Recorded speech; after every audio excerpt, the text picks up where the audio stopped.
Book 1. Chapter 1. You hear me, Saxon, come on along. What if it is the bricklayers? I'll have gentlemen friends there and so will you. The Al Vista band'll be along and you know it plays heavenly. And you just love dancin'. 20 feet away, a stout, elderly woman interrupted the girl's persuasions. The elderly woman's back was turned, and the back, loose, bulging and misshapen, began a convulsive heaving. God, she cried out, oh God! She flung wild glances, like those of an entrapped animal, up and down the big whitewashed room that panted with heat, and that was thickly humid with the steam that sizzled from the damp cloth under the irons of the many ironers. From the girls and women near her, all swinging irons steadily but at high pace, came quick glances, and labor efficiency suffered to the extent of a score of suspended or inadequate movements. The elderly woman's cry had caused a tremor of money loss to pass among the piecework ironers of fancy starch. She gripped herself and her iron with a visible effort, and dabbed futilely at the frail, frilled garment on the board under her hand. I thought she'd got 'em again, didn't you? The girl said. It's a shame, a woman of her age and condition, Saxon answered, as she frilled a lace ruffle with a hot fluting iron. Her movements were delicate, safe and swift, and though her face was wan with fatigue and exhausting heat, there was no slackening in her pace. And her with 7 and 2 of 'em in reform school, the girl at the next board sniffed sympathetic agreement. But you just got to come to Weasel Park tomorrow, Saxon. The bricklayers is always lively, tugs of war, fat man races, real Irish jiggin', and everything, and the floor of the pavilion's swell. But the elderly woman brought another interruption. She dropped her iron on the shirtwaist, clutched at the board, fumbled it, caved in at the knees and hips, and like a half-empty sack collapsed on the floor, her long shriek rising in the pent room to the acrid smell of scorching cloth. The women at the boards near to her scrambled first to the hot iron to save the cloth, and then to her, while the forewoman hurried belligerently down the aisle. The women farther away continued unsteadily at their work, losing movements to the extent of a minute's setback to the totality of the efficiency of the fancy starch room. Enough to kill a dog, the girl muttered, thumping her iron down on its rest with reckless determination. Work in girls' life ain't what it's cracked up. Me to quit, that's what I'm comin' to. Mary, Saxon uttered the other's name with a reproach so profound that she was compelled to rest her own iron for emphasis, and so lose a dozen movements. Mary flashed a half-frightened look across. I didn't mean it, Saxon, she whimpered. Honest, I didn't, I wouldn't never go that way, but I leave it to you if a day like this don't get on anybody's nerves. Listen to that. The stricken woman on her back, drumming her heels on the floor, was shrieking persistently and monotonously, like a mechanical siren. 2 women, clutching her under the arms, were dragging her down the aisle. She drummed and shrieked the length of it. The door opened, and a vast, muffled roar of machinery burst in, and in the roar of it the drumming and the shrieking were drowned ere the door swung shut. Remained of the episode only the scorch of cloth drifting ominously through the air. It's sickenin', said Mary. And thereafter, for a long time, the many irons rose and fell, the pace of the room in no wise diminished, while the forewoman strode the aisles with a threatening eye for incipient breakdown and hysteria. Occasionally an ironer lost the stride for an instant, gasped or sighed, then caught it up again with weary determination. The long summer day waned, but not the heat, and under the raw flare of electric light the work went on. By 9 o'clock the first women began to go home. The mountain of fancy starch had been demolished, all save the few remnants here and there on the boards, where the ironers still laboured. Saxon finished ahead of Mary, at whose board she paused on the way out. Saturday night and another week gone, Mary said mournfully, her young cheeks pallid and hollowed, her black eyes blue-shadowed and tired. What do you think you've made, Saxon? 12 1/4 was the answer, just touched with pride, and I'd made more if it wasn't for that fake bunch of starchers. My, I got to pass it to you, Mary congratulated.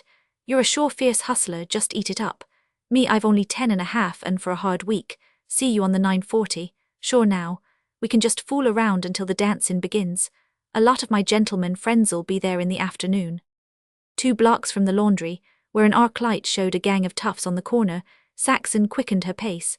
Unconsciously her face set and hardened as she passed. She did not catch the words of the muttered comment, but the rough laughter it raised made her guess and warmed her checks with resentful blood. 3 blocks more, turning once to left and once to right, she walked on through the night that was already growing cool. On either side were workingmen's houses of weathered wood, the ancient paint grimed with the dust of years, conspicuous only for cheapness and ugliness. Dark it was, but she made no mistake. The familiar sag and screeching reproach of the front gate welcome under her hand. She went along the narrow walk to the rear, avoided the missing step without thinking about it, and entered the kitchen, where a solitary gas jet flickered. She turned it up to the best of its flame. It was a small room, not disorderly because of lack of furnishings to disorder it. The plaster, discolored by the steam of many wash days, was crisscrossed with cracks from the big earthquake of the previous spring. The floor was ridged, wide-cracked, and uneven, and in front of the stove it was worn through and repaired with a 5-gallon oil can hammered flat and double. A sink, a dirty roller towel, several chairs, and a wooden table completed the picture. An apple core crunched under her foot as she drew a chair to the table. On the frayed oilcloth a supper waited. She attempted the cold beans, thick with grease, but gave them up and buttered a slice of bread. The rickety house shook to a heavy, prideless tread, and through the inner door came Sarah, middle-aged, lop-breasted, hair-tousled, her face lined with care and fat petulance. It's you," she grunted a greeting.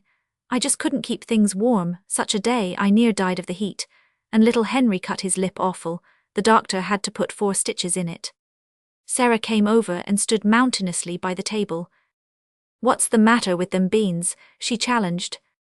"Nothing, only," Saxon caught her breath and avoided the threatened outburst. "Only I'm not hungry, it's been so hot all day, it was terrible in the laundry."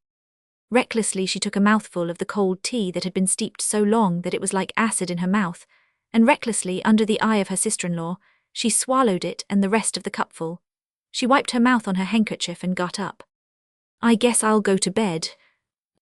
"Wonder you ain't out to a dance," Sarah sniffed.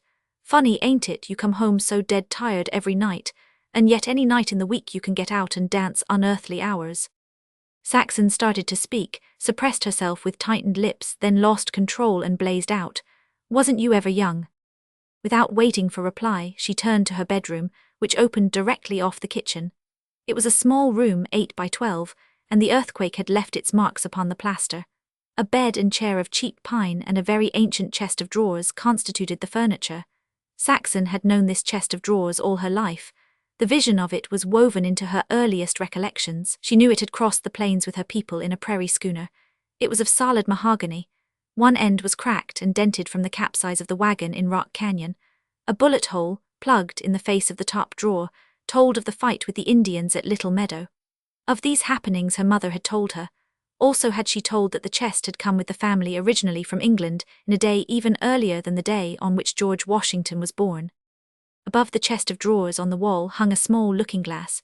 Thrust under the moulding were photographs of young men and women, and of picnic groups wherein the young men, with hats rakishly on the backs of their heads, encircled the girls with their arms. Farther along on the wall were a coloured calendar and numerous coloured advertisements and sketches torn out of magazines. Most of these sketches were of horses. From the gas fixture hung a tangled bunch of well-scribbled dance programs. Saxon started to take off her hat, but suddenly sat down on the bed. She sobbed softly with considered repression, but the weak-latched door swung noiselessly open, and she was startled by her sister-in-law's voice. "Now what's the matter with you, if you didn't like them beans?" No, Saxon explained hurriedly. "I'm just tired, that's all, and my feet hurt. I wasn't hungry, Sarah, I'm just beat out." "If you took care of this house," came the retort, "and cooked and baked and washed and put up with what I put up, you'd have something to be beat out about. You've got a snap, you have, but just wait." Sarah broke off to cackle gloatingly. "Just wait, that's all, and you'll be fool enough to get married some day, like me, and then you'll get yours, and it'll be brats and brats and brats and no more dancin', and silk stockings, and 3 pairs of shoes at one time. You've got a cinch nobody to think of but your own precious self, and a lot of young hoodlums mackin' eyes at you and tellin' you how beautiful your eyes are. Some fine day you'll tie up to one of 'em, and then, Meb, on occasion, you'll wear black eyes for a change." "Don't say that, Sarah," Saxon protested. "My brother never laid hands on you, you know that." "No more he didn't. He never had the gumption. Just the same, he's better stock than that tough crowd you run with if he can't make a livin' and keep his wife in 3 pairs of shoes. Just the same, he's oodles better'n your bunch of hoodlums that no decent woman'd wipe her 1 pair of shoes on. How you've missed trouble this long is beyond me. Meb, the younger generation is wiser in such things, I don't know. But I do know that a young woman that has 3 pairs of shoes ain't thinkin' of anything but her own enjoyment, and she's goin' to get hers. I can tell her that much. When I was a girl there wasn't such doin's. My mother'd taken the hide off me if I'd done the things you do, And she was right, just as everything in the world is wrong now. Look at your brother, runnin' around to socialist meetings, and chewin' hot air, and diggin' up extra strike dues to the union that means so much bread out of the mouths of his children, instead of mackin' good with his bosses. Why, the dues he pays would keep me in 17 pairs of shoes if I was nannygoat enough to want 'em. Some day, mark my words, he'll get his time, and then what'll we do? What'll I do with 5 mouths to feed and nothin' comin' in? She stopped, out of breath but seething with the tirade yet to come. Oh, Sarah, please won't you shut the door, Saxon pleaded. The door slammed violently, and Saxon, ere she fell to crying again, could hear her sister-in-law lumbering about the kitchen and talking loudly to herself. Chapter 2. Each bought her own ticket at the entrance to Weasel Park, and each, as she laid her $50 down, was distinctly aware of how many pieces of fancy starch were represented by the coin. It was too early for the crowd, but bricklayers and their families, laden with huge lunch baskets and armfuls of babies, were already going in, a healthy, husky race of workmen, well paid and robustly fed, and with them, here and there, undisguised by their decent American clothing, smaller in bulk and stature, weazened not alone by age but by the pinch of lean years and early hardship, were grandfathers and mothers who had patently first seen the light of day on old Irish soil. Their faces showed content and pride as they limped along with this lusty progeny of theirs that had fed on better food. Not with these did Mary and Saxon belong. They knew them not, had no acquaintances among them. It did not matter whether the festival were Irish, German, or Slavonian, whether the picnic was the bricklayers, the brewers, or the butchers. They, the girls, were of the dancing crowd that swelled by a certain constant percentage the gate receipts of all the picnics. They strolled about among the booths where peanuts were grinding and popcorn was roasting in preparation for the day, and went on and inspected the dance floor of the pavilion. Saxon, clinging to an imaginary partner, essayed a few steps of the dip waltz. Mary clapped her hands. "My," she cried, "you're just swell, and them stockins is peaches." Saxon smiled with appreciation, pointed out her foot, velvet-slippered with high Cuban heels, and slightly lifted the tight black skirt, exposing a trim ankle and delicate swell of calf, the white flesh gleaming through the thinnest and flimsiest of 50-cent black silk stockings. She was slender, not tall, yet the dew-round lines of womanhood were hers. On her white shirtwaist was a pleated jabot of cheap lace, caught with a large novelty pin of imitation coral. Over the shirtwaist was a natty jacket, elbow-sleeved, and to the elbows she wore gloves of imitation suede. The one essentially natural touch about her appearance was the few curls, strangers to curling irons, that escaped from under the little naughty hat of black velvet pulled low over the eyes. Mary's dark eyes flashed with joy at the sight, and with a swift little run she caught the other girl in her arms and kissed her in a breast-crushing embrace. She released her, blushing at her own extravagance. "You look good to me," she cried in extenuation. "If I was a man I couldn't keep my hands off you. I'd eat you, I sure would." They went out of the pavilion hand in hand, and on through the sunshine they strolled, swinging hands gaily, reacting exuberantly from the week of deadening toil. They hung over the railing of the bear pit, shivering at the huge and lonely denizen, and passed quickly on to 10 minutes of laughter at the monkey cage. Crossing the grounds, they looked down into the little race track on the bed of a natural amphitheatre, where the early afternoon games were to take place. After that they explored the woods, threaded by countless paths, ever opening out in new surprises of green-painted rustic tables and benches in leafy nooks, many of which were already preempted by family parties. On a grassy slope, tree-surrounded, they spread a newspaper and sat down on the short grass already tawny dry under the California sun. Half were they minded to do this because of the grateful indolence after 6 days of insistent motion, half in conservation for the hours of dancing to come.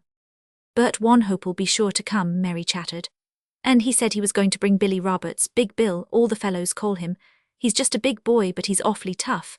He's a prize fighter and all the girls run after him. I'm afraid of him. He ain't quick in talkin'. He's more like that big bear we saw, BRRRF, BRRRF.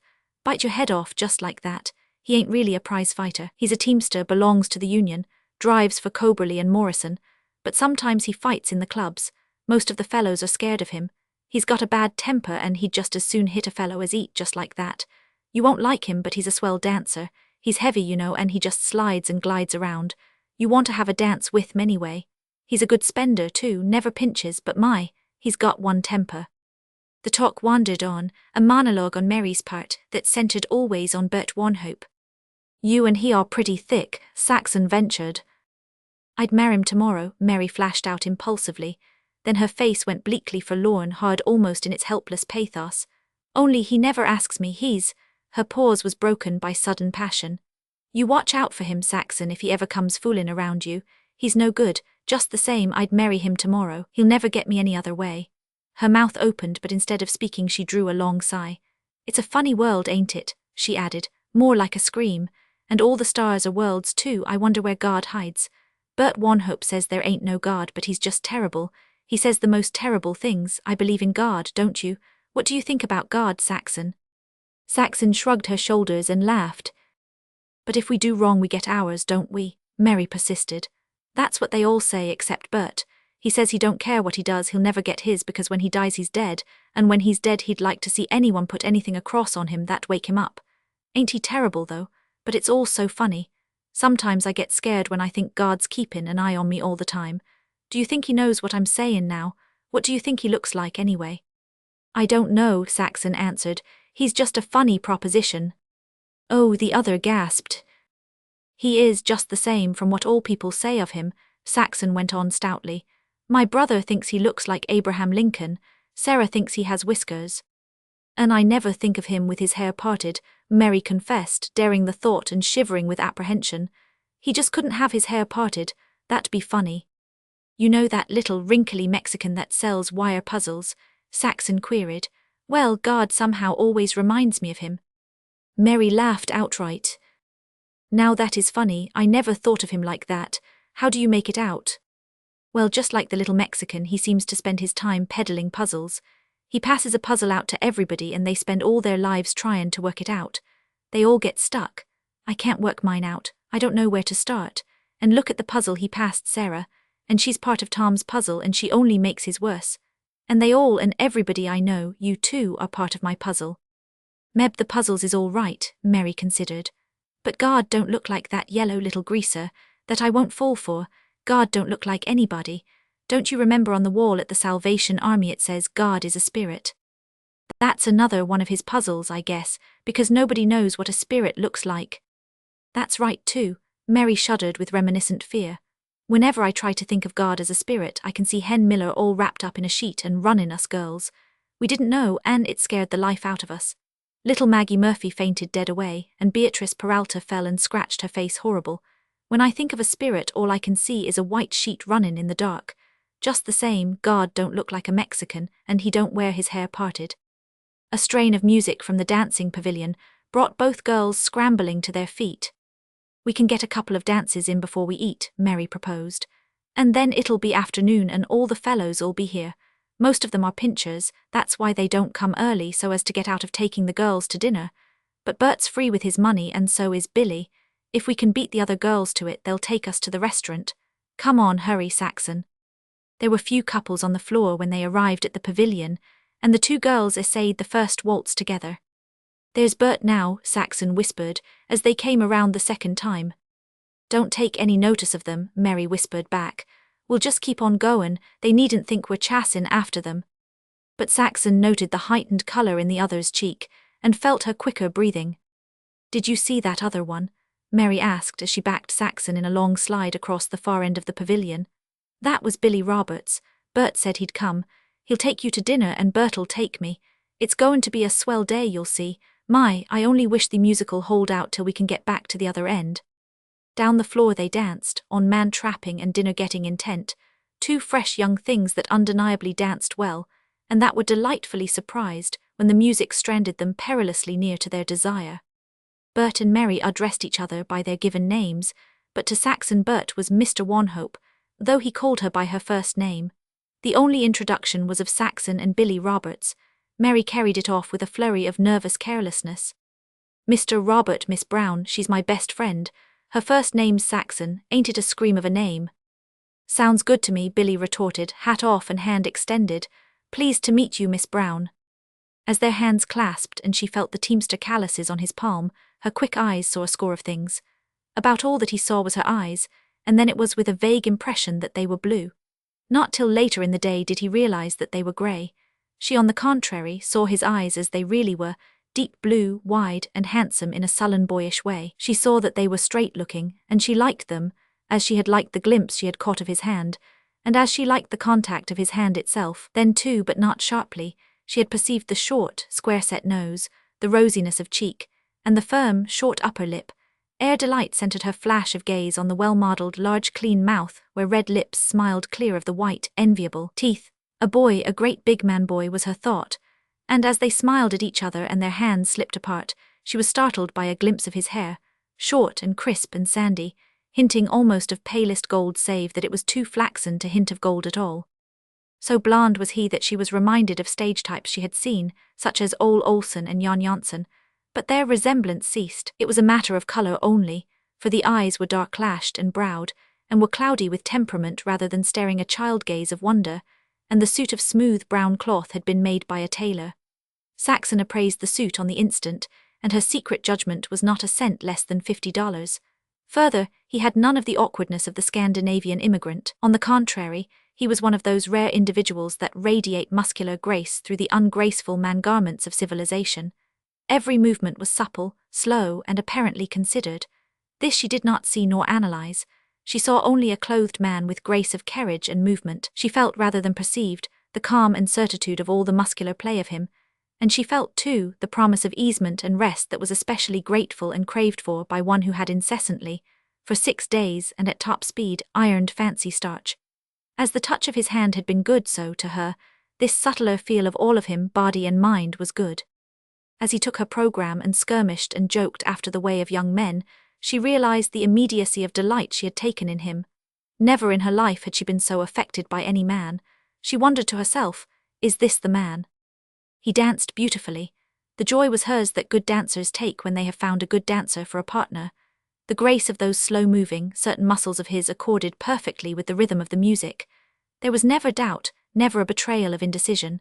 She glanced at Bert, dancing tough with Mary, caroming down the long floor with more than one collision with the increasing couples. Graceful himself in his slender, tall, lean-stomached way, Bert was accounted a good dancer, yet Saxon did not remember ever having danced with him with keen pleasure. Just a hit of a jerk spoiled his dancing, a jerk that did not occur usually but that always impended. There was something spasmodic in his mind. He was too quick, or he continually threatened to be too quick. He always seemed just on the verge of overrunning the time. It was disquieting. He made for unrest. "You're a dream of a dancer," Billy Roberts was saying. "I've heard lots of the fellows talk about your dancing." "I love it," she answered. But from the way she said it, he sensed her reluctance to speak, and danced on in silence, while she warmed with the appreciation of a woman for gentle consideration. Gentle consideration was a thing rarely encountered in the life she lived. Is this the man? She remembered Mary's "I'd marry him tomorrow," and caught herself speculating on marrying Billy Roberts by the next day if he asked her. With eyes that dreamily desired to close, she moved on in the arms of this masterful, guiding pressure. A prize fighter, she experienced a thrill of wickedness as she thought of what Sarah would say could she see her now. Only he wasn't a prize fighter but a teamster. Came an abrupt lengthening of step. The guiding pressure grew more compelling, and she was caught up and carried along, though her velvet-shod feet never left the floor. Then came the sudden control down to the shorter step again, and she felt herself being held slightly from him so that he might look into her face and laugh with her in joy at the exploit. At the end, as the band slowed in the last bars, they too slowed, their dance fading with the music in a lengthening glide that ceased with the last lingering tone. "We're sure cut out for each other when it comes to dancin'," he said, as they made their way to rejoin the other couple. "It was a dream," she replied. So low was her voice that he bent to hear, and saw the flush in her cheeks that seemed communicated to her eyes, which were softly warm and sensuous. He took the program from her and gravely, and gigantically wrote his name across all the length of it. "And now it's no good," he dared, "ain't no need for it." He tore it across and tossed it aside. "Me for you, Saxon for the next," was Bert's greeting as they came up. "You take Mary for the next whirl, Bill." "Nothin' doin', Bo," was the retort. "Me and Saxon's framed up to last the day." "Watch out for him, Saxon," Mary warned facetiously. "He's liable to get a crush on you." "I guess I know a good thing when I see it," Billy responded gallantly. "And so do I," Saxon aided and abetted. "I'd a known you if I'd seen you in the dark," Billy added. Mary regarded them with mock alarm, and Bert said good-naturedly, "All I got to say is you ain't wastin' any time gettin' together. Just the same, if you can spare a few minutes from each other after a couple more whirls, Mary and me'd be complimented to have your presence at dinner. Just like that, chimed Mary. Quit your kiddin', Billy laughed back, turning his head to look into Saxon's eyes. Don't listen to 'em, they're grouched because they got to dance together. Bert's a rotten dancer and Mary ain't so much. Come on, there she goes, see you after 2 more dances. Chapter 3. They had dinner in the open-air, tree-walled dining room, and Saxon noted that it was Billy who paid the reckoning for the 4. They knew many of the young men and women at the other tables, and greetings and fun flew back and forth. Bert was very possessive with Mary, almost roughly so, resting his hand on hers, catching and holding it, and once forcibly slipping off her 2 rings and refusing to return them for a long while. At times, when he put his arm around her waist, Mary promptly disengaged it, and at other times, with elaborate obliviousness that deceived no one, she allowed it to remain. And Saxon, talking little but studying Billy Roberts very intently, was satisfied that there would be an utter difference in the way he would do such things, if ever he would do them. Anyway, he'd never paw a girl as Bert and lots of the other fellows did. She measured the breadth of Billy's heavy shoulders. Why do they call you Big Bill? She asked. You're not so very tall. Nope, he agreed. I'm only 5 feet 8 3/4, I guess it must be my weight. He fights at 180, Bert interjected. Oh, cut it, Billy said quickly, a cloudrift of displeasure showing in his eyes. I ain't a fighter, I ain't fought in 6 months, I've quit it don't pay. Yon got 200 the night you put the Frisco slasher to the bad, Bert urged proudly. Cut it now. Say, Saxon, you ain't so big yourself, are you? But you're built just right if anybody should ask you. You're round and slender at the same time, I bet I can guess your weight. Everybody guesses over it, she warned, while inwardly she was puzzled that she should at the same time be glad and regretful that he did not fight any more. Not me, he was saying. I'm a wooz at weight guessin', just you watch me. He regarded her critically, and it was patent that warm approval played its little rivalry with the judgment of his gaze. Wait a minute. He reached over to her and felt her arm at the biceps. The pressure of the encircling fingers was firm and honest, and Saxon thrilled to it. There was magic in this man-boy. She would have known only irritation had Bert or any other man felt her arm. But this man, is he the man? She was questioning when he voiced his conclusion. Your clothes don't weigh more'n 7 pounds, and 7 from say 123, 116 is your stripped weight. But at the penultimate word, Mary cried out with sharp reproof. Why, Billy Roberts, people don't talk about such things. He looked at her with slow-growing, uncomprehending surprise. What things? He demanded finally. There you go again, you ought to be ashamed of yourself. Look, you've got Saxon blushing. I am not, Saxon denied indignantly. And if you keep on, Mary, you'll have me blushing, Billy growled. I guess I know what's right and what ain't. It ain't what a guy says but what he thinks. And I'm thinkin' right and Saxon knows it. And she and I ain't thinkin' what you're thinkin' at all. Oh, Mary cried. You're gettin' worse and worse, I never think such things. Whoa, Mary, back up, Bert checked her peremptorily. You're in the wrong stall, Billy never makes mistakes like that. But he needn't be so raw, she persisted. Come on, Mary, and be good and cut that stuff, was Billy's dismissal of her as he turned to Saxon. How near did I come to it? 122, she answered, looking deliberately at Mary. 122 with my clothes. Billy burst into hearty laughter, in which Bert joined. I don't care, Mary protested. You're terrible, both of you, and you too, Saxon. I'd never thought it of you. Listen to me, kid, Bert began soothingly, as his arm slipped around her waist. But in the false excitement she had worked herself into, Mary rudely repulsed the arm, and then, fearing that she had wounded her lover's feelings, she took advantage of the teasing and banter to recover her good humor. His arm was permitted to return, and with heads bent together they talked in whispers. Billy discreetly began to make conversation with Saxon. Say, you know, your name is a funny one, I never heard it tagged on anybody before, but it's all right, I like it.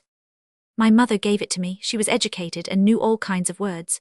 She was always reading books almost until she died, and she wrote lots and lots. I've got some of her poetry published in a San Jose newspaper long ago. The Saxons were a race of people. She told me all about them when I was a little girl. They were wild like Indians, only they were white, and they had blue eyes and yellow hair, and they were awful fighters. As she talked, Billy followed her solemnly, his eyes steadily turned on hers. Never heard of them, he confessed. Did they live anywhere around here? She laughed. No, they lived in England. They were the first English, and you know the Americans came from the English. We're Saxons, you and me and Mary and Bert, and all the Americans that are real Americans, you know, and not Dagos and Japs and such. My folks lived in America a long time, Billy said slowly, digesting the information she had given and relating himself to it. Anyway, my mother's folks did. They crossed to Maine hundreds of years ago. My father was state of Maine, she broke in with a little gurgle of joy. And my mother was born in Ohio, or where Ohio is now. She used to call it the Great Western Reserve. What was your father? Don't know, Billy shrugged his shoulders. He didn't know himself, nobody ever knew though he was American, all right, all right. His name's regular old American, Saxon suggested. There's a big English general right now whose name is Roberts, I've read it in the papers. But Roberts wasn't my father's name, he never knew what his name was. Roberts was the name of a gold miner who adopted him. You see, it was this way. When they was Indian fightin' up there with the Modoc Indians, a lot of the miners and settlers took a hand. Roberts was captain of one outfit, and once after a fight they took a lot of prisoners, squaws and kids and babies. And one of the kids was my father. They figured he was about 5 years old. He didn't know nothin' but Indian. Saxon clapped her hands and her eyes sparkled. He'd been captured on an Indian raid. That's the way they figured it, Billy nodded. They recollected a wagon train of Oregon settlers that'd been killed by the Modocs 4 years before. Roberts adopted him, and that's why I don't know his real name. But you can bank on it, he crossed the plains just the same. So did my father, Saxon said proudly. And my mother too, Billy added, pride touching his own voice. Anyway, she came pretty close to crossin' the plains, because she was born in a wagon on the River Platte on the way out. My mother too, said Saxon. She was 8 years old, and she walked most of the way after the oxen began to give out. Billy thrust out his hand. Put her there, kid, he said. We're just like old friends, what with the same kind of folks behind us. With shining eyes, Saxon extended her hand to his, and gravely they shook. Isn't it wonderful, she murmured. We're both old American stock, and if you aren't a Saxon there never was one, your hair, your eyes, your skin, everything, and you're a fighter too. I guess all our old folks was fighters when it comes to that. It come natural to 'em, and doggone it, they just had to fight or they'd never come through. What are you two talkin' about? Mary broke in upon them. They're thicker'n mush in no time, Bert girded. You'd think they'd known each other a week already. Oh, we knew each other longer than that, Saxon returned. Before ever we were born our folks were walkin' across the plains together. When your folks was waitin' for the railroad to be built and all the Indians killed off before they dasted to start for California, was Billy's way of proclaiming the new alliance. We're the real goods, Saxon and me, if anybody should ride up on a buzzwagon and ask you. Oh, I don't know, Mary boasted with quiet petulance. My father stayed behind to fight in the Civil War. He was a drummer boy, that's why he didn't come to California until afterward. And my father went back to fight in the Civil War, Saxon said. And mine too, said Billy. They looked at each other gleefully. Again they had found a new contact. Well, they're all dead, ain't they? Was Bert's saturnine comment. There ain't no difference dyin' in battle or in the poorhouse. The thing is they're deado. I wouldn't care a rap if my father'd been hanged. It's all the same in 1,000 years. This braggin' about folks makes me tired. Besides, my father couldn't a-fought. He wasn't born till 2 years after the war. Just the same, 2 of my uncles were killed at Gettysburg. Guess we done our share. Just like that, Mary applauded. Bert's arm went around her waist again. We're here, ain't we, he said. And that's what counts. The dead are dead, and you can bet your sweet life they just keep on stayin' dead. Mary put her hand over his mouth and began to chide him for his awfulness, whereupon he kissed the palm of her hand and put his head closer to hers. The merry clatter of dishes was increasing as the dining room filled up. Here and there voices were raised in snatches of song. There were shrill squeals and screams and bursts of heavier male laughter as the everlasting skirmishing between the young men and girls played on. Among some of the men the signs of drink were already manifest. At a near table girls were calling out to Billy. And Saxon, the sense of temporary possession already strong on her, noted with jealous eyes that he was a favorite and desired object to them. Ain't they awful? Mary voiced her disapproval. They got a nerve, I know who they are, no respectable girl'd have a thing to do with them, listen to that. Oh, you Bill, you, one of them, a buxom young brunette, was calling. Hope you ain't forgotten me, Bill. "Oh, you chicken," he called back gallantly. Saxon flattered herself that he showed vexation, and she conceived an immense dislike for the brunette. "Goin' to dance," the latter called. "Meb," he answered and turned abruptly to Saxon. "Say, we old Americans ought to stick together, don't you think? They ain't many of us left. The country's fillin' up with all kinds of foreigners." He talked on steadily, in a low, confidential voice head close to hers, as advertisement to the other girl that he was occupied. From the next table on the opposite side, a young man had singled out Saxon. His dress was tough. His companions, male and female, were tough. His face was inflamed, his eyes touched with wildness. "Hey you," he called, "you with the velvet slippers, me for you." The girl beside him put her arm around his neck and tried to hush him, and through the mufflement of her embrace, they could hear him gurgling.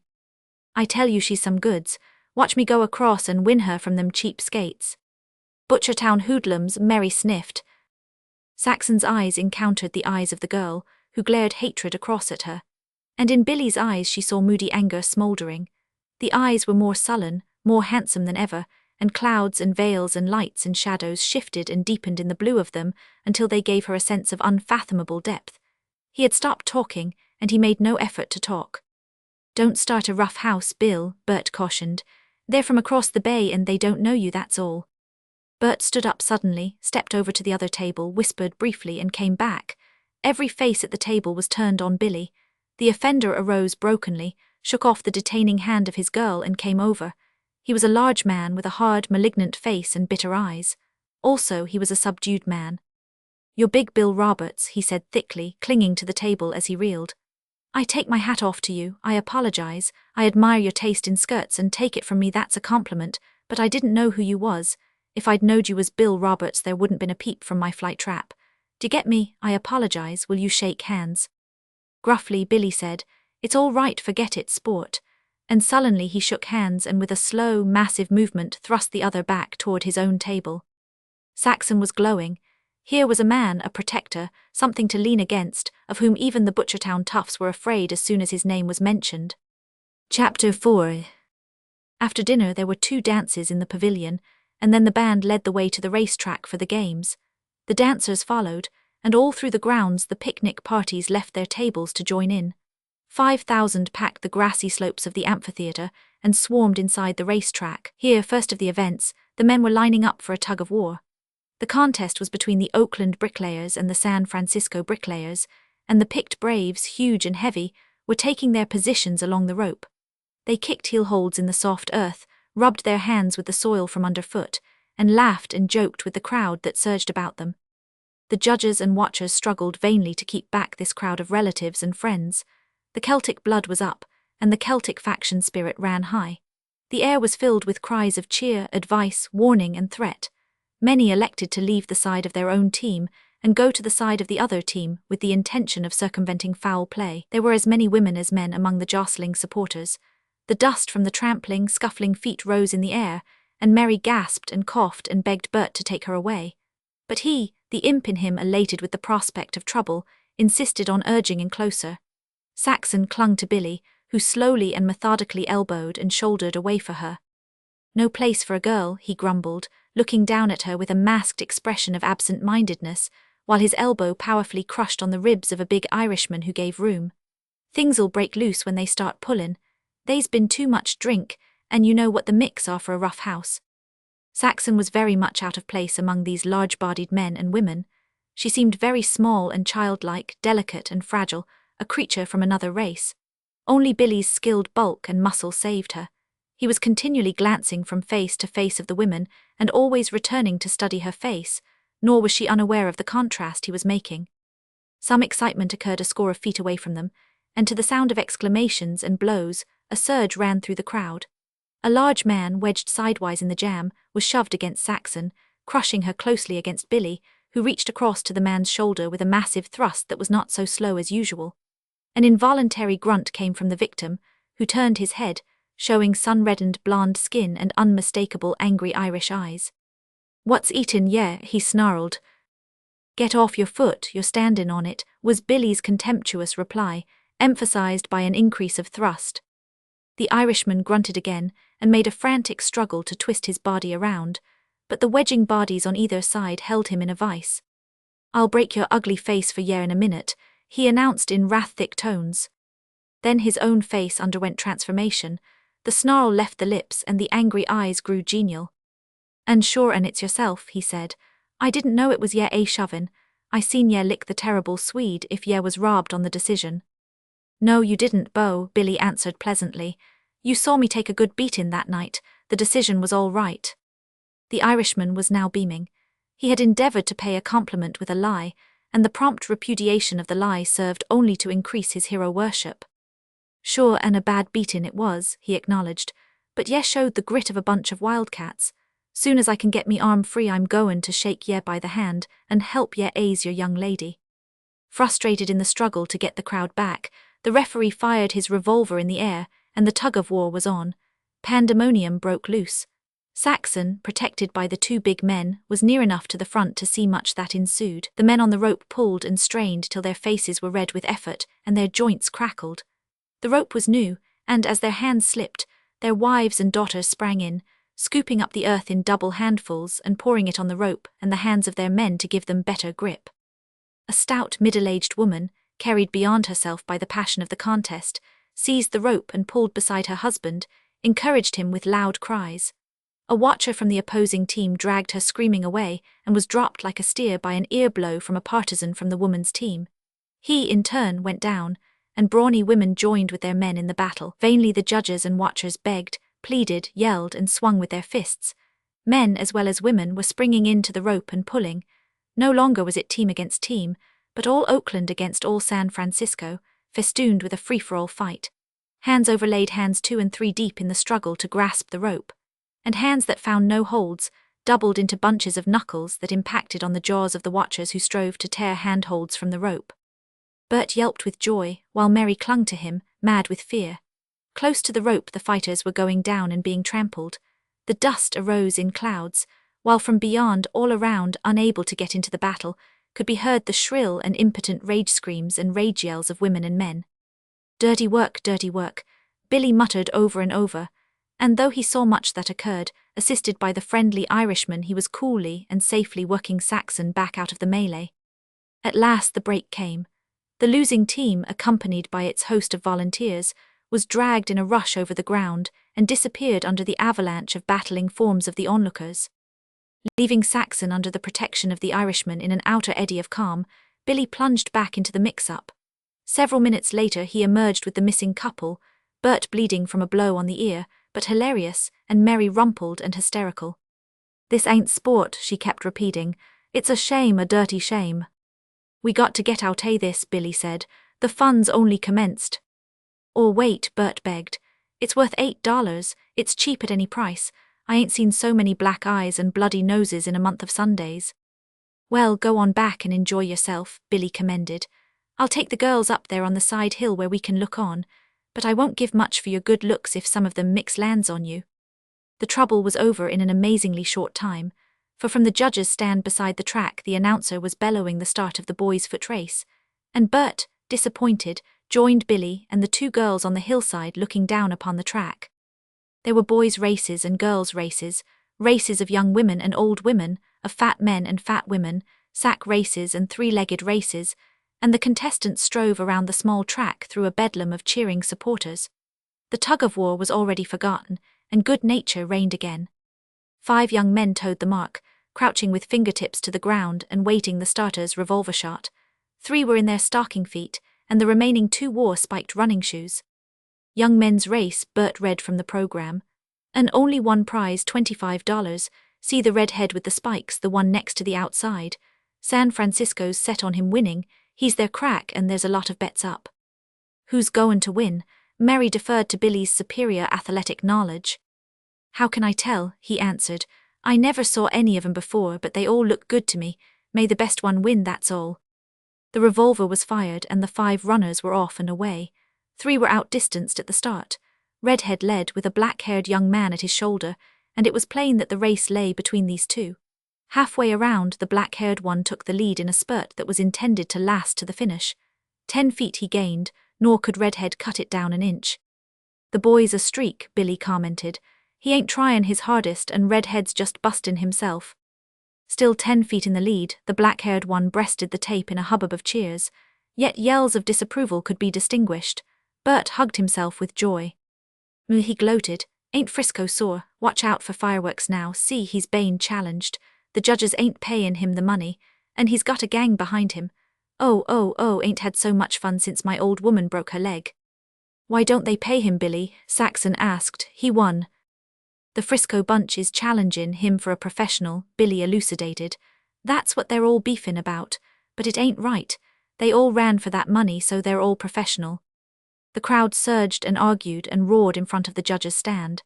The stand was a rickety, 2-story affair, the second story open at the front, and here the judges could be seen debating as heatedly as the crowd beneath them. "There she starts," Bert cried. "Oh, you rough house." The black-haired racer, backed by a dozen supporters, was climbing the outside stairs to the judges. "The purse holder's his friend," Billy said. "See, he's paid him, and some of the judges is willin' and some are beefin', and now that other gang's going up their redheads." He turned to Saxon with a reassuring smile. "We're well out of it this time. There's goin' to be rough stuff down there in a minute." "The judges are tryin' to make him give the money back," Bert explained. "And if he don't, the other gang'll take it away from him. See, they're reachin' for it now." High above his head, the winner held the roll of paper containing the 25 silver dollars. His gang around him was shouldering back those who tried to seize the money. No blows had been struck yet, but the struggle increased until the frail structure shook and swayed. From the crowd beneath, the winner was variously addressed. "Give it back, you dog. Hang on to it, Tim. You won fair, Timmy. Give it back, you dirty robber." Abuse unprintable as well as friendly advice was hurled at him. The struggle grew more violent. Tim's supporters strove to hold him off the floor so that his hand would still be above the grasping hands that shot up. Once, for an instant, his arm was jerked down. Again it went up. But evidently the paper had broken, and with a last desperate effort before he went down, Tim flung the coin out in a silvery shower upon the heads of the crowd beneath. Then ensued a weary period of arguing and quarreling. "I wish they'd finish so as we could get back to the dancin'," Mary complained. "This ain't no fun." Slowly and painfully the judge's stand was cleared, and an announcer, stepping to the front of the stand, spread his arms appealing for silence. The angry clamor died down. "The judges have decided," he shouted, "that this day of good fellowship and brotherhood—" "Hear, hear," many of the cooler heads applauded. "That's the stuff, no fightin', no hard feelin's." "And therefore," the announcer became audible again, "the judges have decided to put up another purse of $25 and run the race over again." "And Tim," bellowed scores of throats. "What about Tim? He's been robbed, the judges is rotten." Again the announcer stilled the tumult with his arm appeal. "The judges have decided, for the sake of good feelin', that Timothy McManus will also run. If he wins, the money's his." "Now wouldn't that jar you?" Billy grumbled disgustedly. "If Tim's eligible now, he was eligible the first time, and if he was eligible the first time, then the money was his." "Redhead'll bust himself wide open this time," Bert jubilated. "And so will Tim," Billy rejoined. "You can bet he's mad clean through, and he let out the links he was holdin' in last time." Another quarter of an hour was spent in clearing the track of the excited crowd, and this time only Tim and Redhead towed the mark. The other 3 young men had abandoned the contest. The leap of Tim at the report of the revolver put him a clean yard in the lead. "I guess he's professional, all right," Billy remarked. "And just look at him go." Halfway around, Tim led by 50 feet, and running swiftly, maintaining the same lead, he came down the home stretch an easy winner. When directly beneath the group on the hillside, the incredible and unthinkable happened. Standing close to the inside edge of the track was a dapper young man with a light switch cane. He was distinctly out of place in such a gathering, for upon him was no earmark of the working class. Afterward, Bert was of the opinion that he looked like a swell dancing master, while Billy called him the dude. So far as Timothy McManus was concerned, the dapper young man was destiny, for as Tim passed him, the young man, with utmost deliberation, thrust his cane between Tim's flying legs. Tim sailed through the air in a headlong pitch, struck spread-eagled on his face, and ploughed along in a cloud of dust. There was an instant of vast and gasping silence. The young man, too, seemed petrified by the ghastliness of his deed. It took an appreciable interval of time for him, as well as for the onlookers, to realize what he had done. They recovered first, and from 1,000 throats the wild Irish yell went up. Redhead won the race without a cheer. The storm's center had shifted to the young man with the cane. After the yell he had one moment of indecision, then he turned and darted up the track. "Go it, sport," Bert cheered, waving his hat in the air. "You're the goods for me, who'da thought it, say, wouldn't it now, just wouldn't it?" "Phew, he's a streak himself," Billy admired. "But what did he do it for? He's no bricklayer." Like a frightened rabbit, the mad roar at his heels, the young man tore up the track to an open space on the hillside, up which he clawed and disappeared among the trees. Behind him twirled 100 vengeful runners. "It's too bad he's missing the rest of it," Billy said. "Look at 'em goin' to it." Bert was beside himself. He leaped up and down and cried continuously, "Look at 'em, look at 'em, look at 'em." The Oakland faction was outraged. Twice had its favorite runner been jobbed out of the race. This last was only another vile trick of the Frisco faction, so Oakland doubled its brawny fists and swung into San Francisco for blood. And San Francisco, consciously innocent, was no less willing to join issues. To be charged with such a crime was no less monstrous than the crime itself. Besides, for too many tedious hours had the Irish heroically suppressed themselves. 5,000 of them exploded into joyous battle. The women joined with them. The whole amphitheater was filled with the conflict. There were rallies, retreats, charges, and countercharges. Weaker groups were forced fighting up the hillsides. Other groups, bested, fled among the trees to carry on guerrilla warfare, emerging in sudden dashes to overwhelm isolated enemies. 6 special policemen, hired by the Weasel Park management, received an impartial trouncing from both sides. "Nobody's the friend of a policeman," Bert chortled, dabbing his handkerchief to his injured ear, which still bled. The bushes crackled behind him, and he sprang aside to let the locked forms of 2 men go by, rolling over and over down the hill, each striking when uppermost, and followed by a screaming woman who rained blows on the one who was patently not of her clan. The judges in the second story of the stand valiantly withstood a fierce assault until the frail structure toppled to the ground in splinters. "What's that woman doing?" Saxon asked, calling attention to an elderly woman beneath them on the track, who had sat down and was pulling from her foot an elastic-sided shoe of generous dimensions. "Goin' swimming," Bert chuckled as the stocking followed. They watched, fascinated. The shoe was pulled on again over the bare foot. Then the woman slipped a rock the size of her fist into the stocking, and brandishing this ancient and horrible weapon, lumbered into the nearest fray. "Oh, oh, oh," Bert screamed with every blow she struck. "Hey, old flannelmouth, watch out, you'll get yours in a second. Oh, oh, a peach, did you see it? Hooray for the old lady, look at her tearin' into 'em, watch out, old girl. IHH. His voice died away regretfully, as the one with the stocking, whose hair had been clutched from behind by another Amazon, was whirled about in a dizzy semicircle. Vainly Mary clung to his arm, shaking him back and forth and remonstrating. "Can't you be sensible?" she cried. "It's awful, I tell you it's awful." But Bert was irrepressible. "Go it, old girl," he encouraged. "You win, me for you every time, now's your chance, swat, oh my, a peach, a peach." "It's the biggest roughhouse I ever saw," Billy confided to Saxon. "It sure takes the mix to mix it. But what did that dude want to do it for? That's what gets me. He wasn't a bricklayer, not even a working man, just a regular sissy dude that didn't know a livin' soul in the grounds. But if he wanted to raise a rough house, he certainly done it. Look at 'em. They're fightin' everywhere." He broke into sudden laughter, so hearty that the tears came into his eyes. "What is it?" Saxon asked, anxious not to miss anything.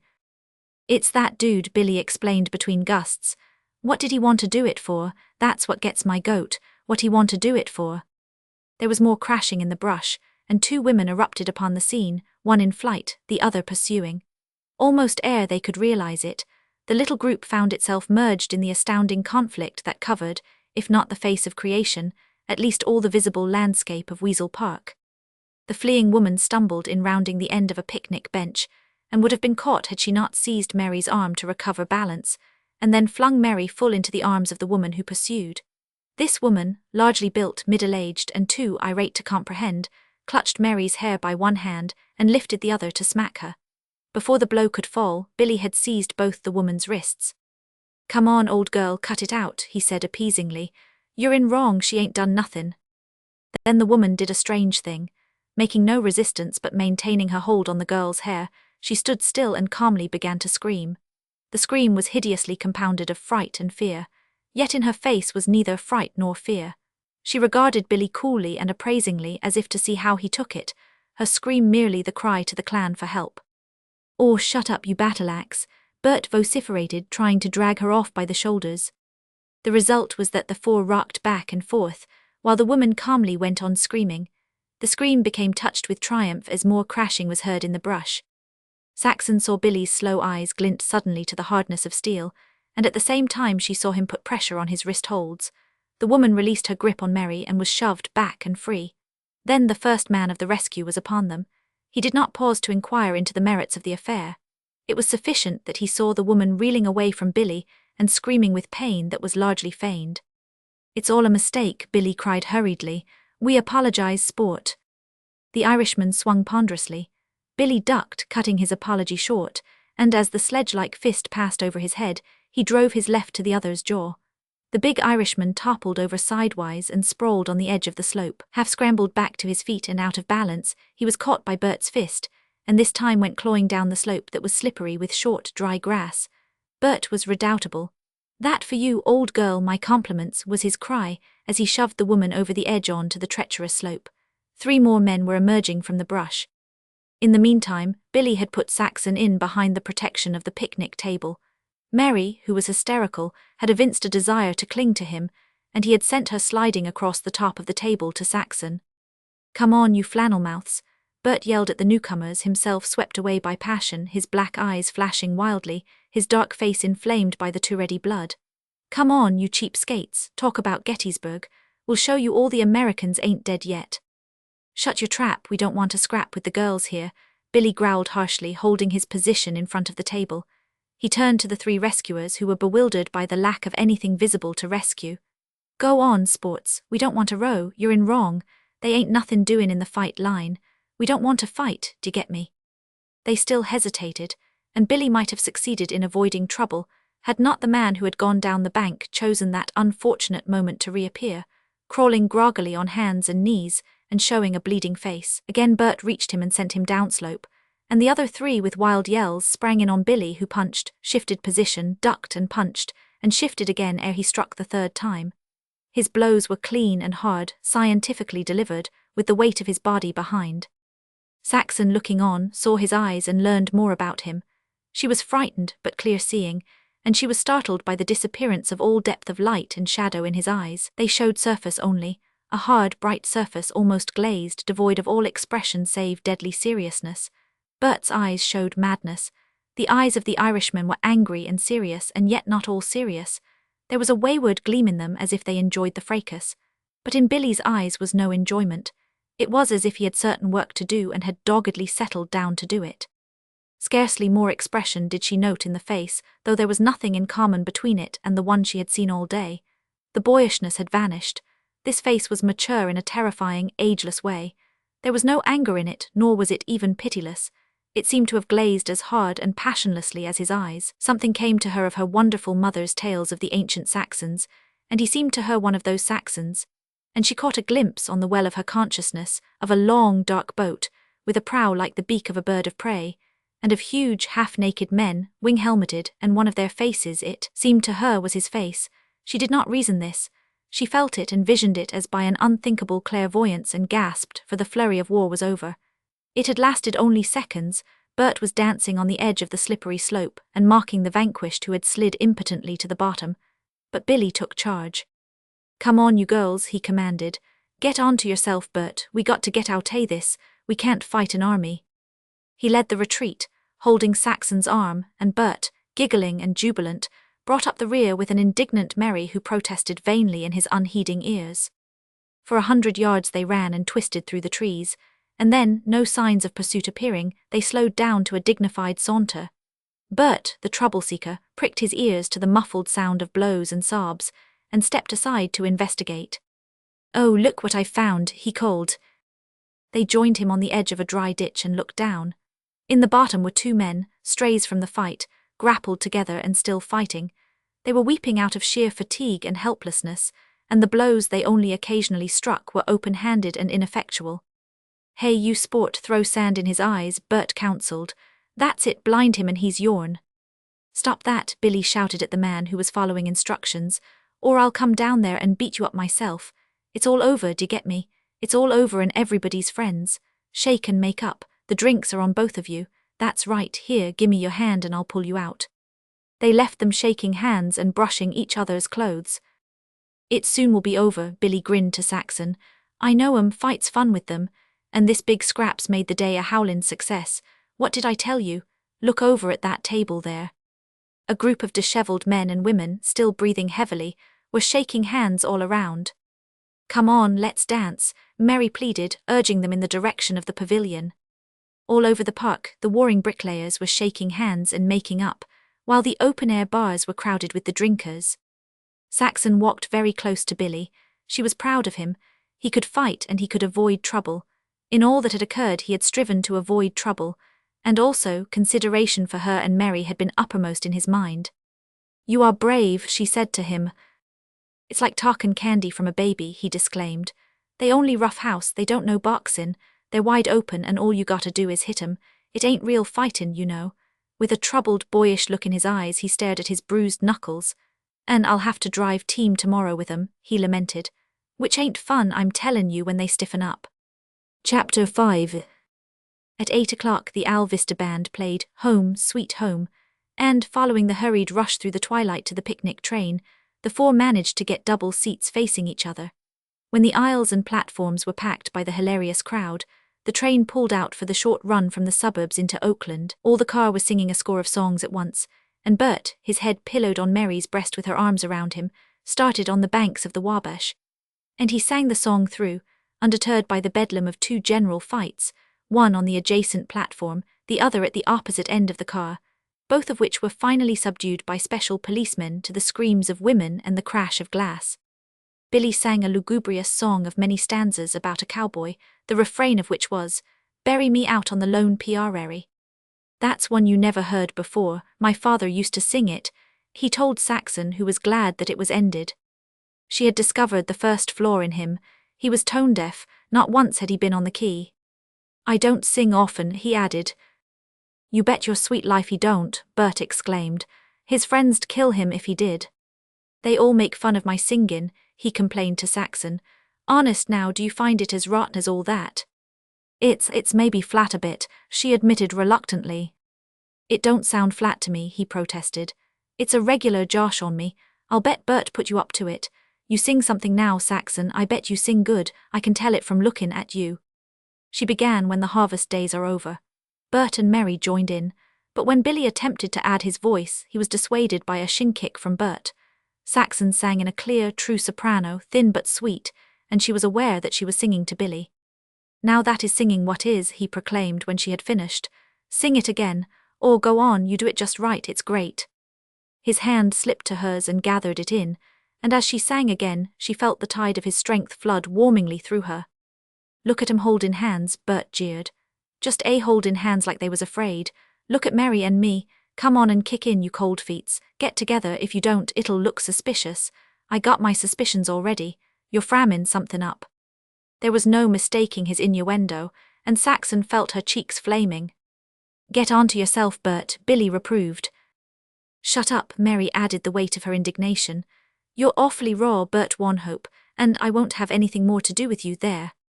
She withdrew her arms and shoved him away, only to receive him forgivingly half a dozen seconds afterward. Come on, the four of us, Bert went on irrepressibly. Night's young, let's make a time of it, Pabst's Cafe first and then. What you say, Bill, what you say, Saxon, Mary's game. Saxon waited and wondered, half sick with apprehension of this man beside her, whom she had known so short a time. Nope, he said slowly. I gotta get up to a hard day's work tomorrow, and I guess the girls has got to too. Saxon forgave him his tone-deafness. Here was the kind of man she always had known existed. It was for some such man that she had waited. She was 22, and her first marriage offer had come when she was 16. The last had occurred only the month before from the foreman of the washing room, and he had been good and kind but not young. But this one beside her, he was strong and kind and good and young. She was too young herself not to desire youth. There would have been rest from fancy starch with the foreman, but there would have been no warmth. But this man beside her, she caught herself on the verge involuntarily of pressing his hand that held hers. No, Bert, don't tease, he's right, Mary was saying. We've got to get some sleep. It's fancy starch tomorrow and all day on our feet. It came to Saxon with a chill pang that she was surely older than Billy. She stole glances at the smoothness of his face, and the essential boyishness of him, so much desired, shocked her. Of course he would marry some girl years younger than herself. How old was he? Could it be that he was too young for her? As he seemed to grow inaccessible, she was drawn toward him more compellingly. He was so strong, so gentle. She lived over the events of the day. There was no flaw there. He had considered her and Mary always, and he had torn the program up and danced only with her. Surely he had liked her, or he would not have done it. She slightly moved her hand in his and felt the harsh contact of his teamster calluses. The sensation was exquisite. He, too, moved his hand to accommodate the shift of hers, and she waited fearfully. She did not want him to prove like other men, and she could have hated him had he dared to take advantage of that slight movement of her fingers and put his arm around her. He did not, and she flamed toward him. There was fineness in him. He was neither rattle-brained like Bert, nor coarse like other men she had encountered. For she had had experiences not nice, and she had been made to suffer by the lack of what was termed chivalry, though she, in turn, lacked that word to describe what she divined and desired.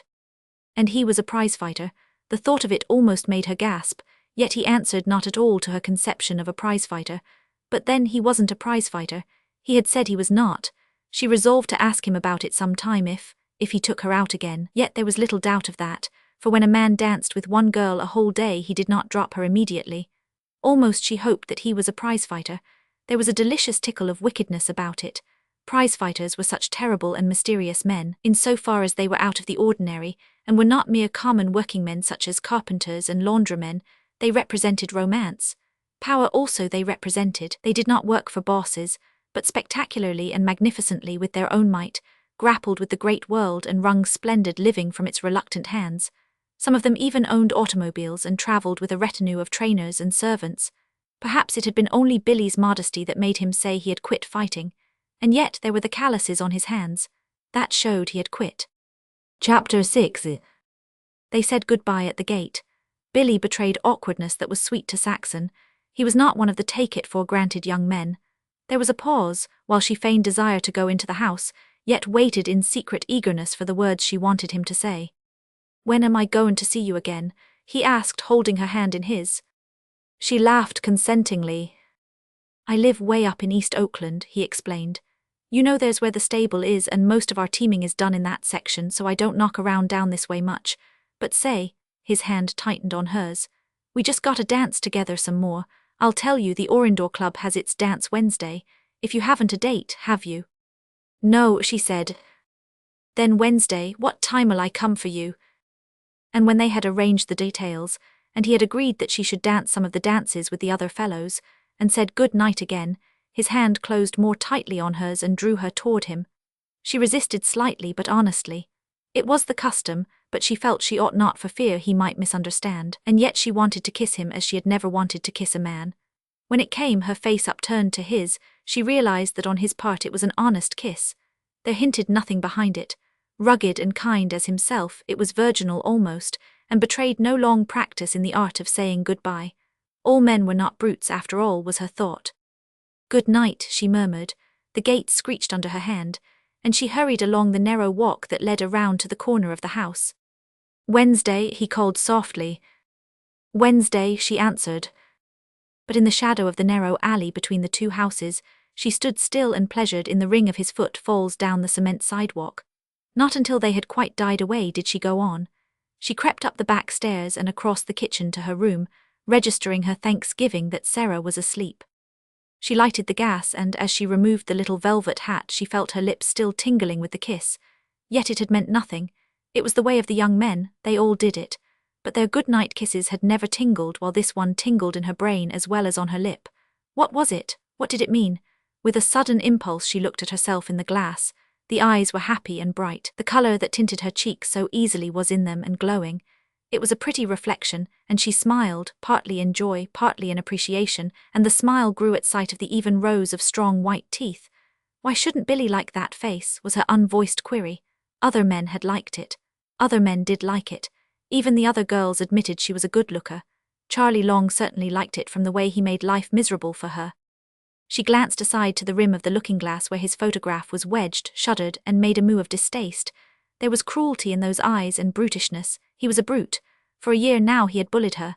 Other fellows were afraid to go with her. He warned them off. She had been forced into almost slavery to his attentions. She remembered the young bookkeeper at the laundry, not a working man, but a soft-handed, soft-voiced gentleman, whom Charlie had beaten up at the corner because he had been bold enough to come to take her to the theatre. And she had been helpless. For his own sake, she had never dared accept another invitation to go out with him. And now, Wednesday night, she was going with Billy. Billy, her heart leaped. There would be trouble, but Billy would save her from him. She'd like to see him try and beat Billy up. With a quick movement, she jerked the photograph from its niche and threw it face down upon the chest of drawers. It fell beside a small square case of dark and tarnished leather. With a feeling as of profanation, she again seized the offending photograph and flung it across the room into a corner.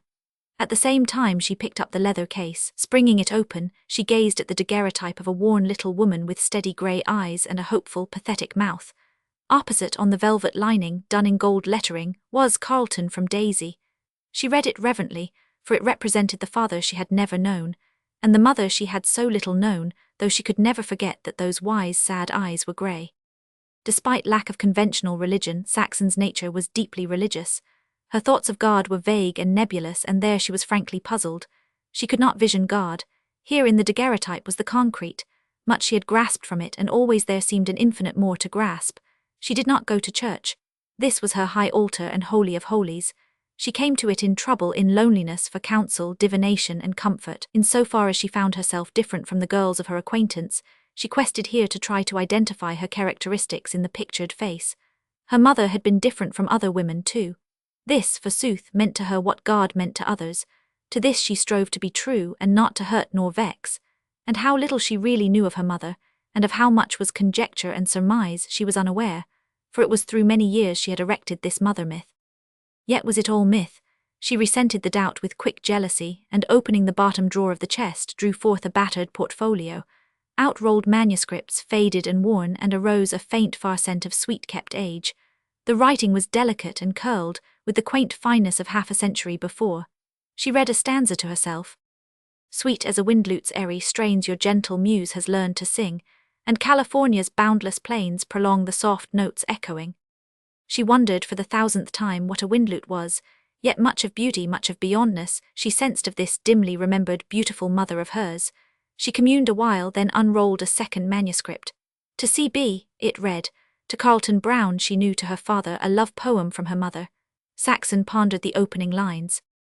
I have stolen away from the crowd in the groves, where the nude statues stand, and the leaves point and shiver at ivy-crowned Bacchus, the queen of the loves, Pandora and Psyche, struck voiceless forever.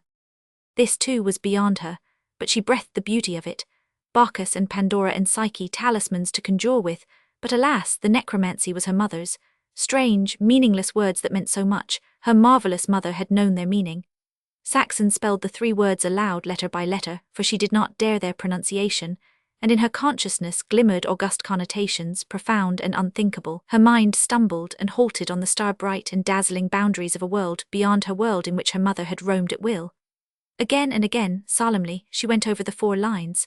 They were radiance and light to the world, haunted with phantoms of pain and unrest, in which she had her being. There, hidden among those cryptic singing lines, was the clue. If she could only grasp it, all would be made clear. Of this she was sublimely confident. She would understand Sarah's sharp tongue, her unhappy brother, the cruelty of Charlie Long, the justness of the bookkeeper's beating, the day-long, month-long, year-long toil at the ironing board. She skipped a stanza that she knew was hopelessly beyond her, and tried again. The dusk of the greenhouse is luminous yet, with quivers of opal and tremors of gold. For the sun is at rest, and the light from the west, like delicate wine that is mellow and old, flushes faintly the brow of a naiad that stands in the spray of a fountain, whose seed amethysts tremble lightly a moment on bosom and hands, then dip in their basin from bosom and wrists. It's beautiful, just beautiful, she sighed, and then, appalled at the length of all the poem, at the volume of the mystery, she rolled the manuscript and put it away. Again she dipped in the drawer, seeking the clue among the cherished fragments of her mother's hidden soul. This time it was a small package, wrapped in tissue paper and tied with ribbon. She opened it carefully, with the deep gravity and circumstance of a priest before an altar, appeared a little red satin Spanish girdle, whale-boned like a tiny corset, pointed, the pioneer finery of a frontier woman who had crossed the plains. It was handmade after the California Spanish model of forgotten days. The very whalebone had been home-shaped of the raw material from the whaleships traded for in hides and tallow. The black lace trimming her mother had made, the triple edging of black velvet strips, her mother's hands had sewn the stitches. Saxon dreamed over it in a maze of incoherent thought. This was concrete, this she understood, this she worshipped as man-created gods have been worshipped on less tangible evidence of their sojourn on earth. 22 inches it measured around, she knew it out of many verifications. She stood up and put it about her waist. This was part of the ritual, it almost met. In places it did meet. Without her dress it would meet everywhere as it had met on her mother. Closest of all, this survival of old California ventura days brought Saxon in touch. Hers was her mother's form. Physically, she was like her mother. Her grit, her ability to turn off work that was such an amazement to others, were her mother's. Just so had her mother been an amazement to her generation. Her mother, the toy-like creature, the smallest and the youngest of the strapping pioneer brood, who nevertheless had mothered the brood.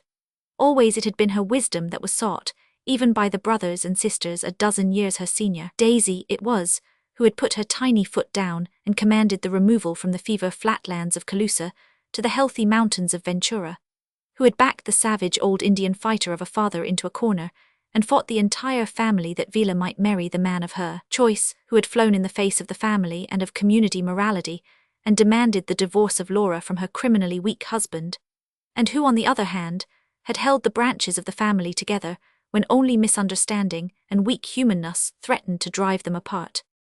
The peacemaker and the warrior, all the old tales trooped before Saxon's eyes. They were sharp with detail, for she had visioned them many times, though their content was of things she had never seen. So far as details were concerned, they were her own creation, for she had never seen an ox, a wild Indian, nor a prairie schooner.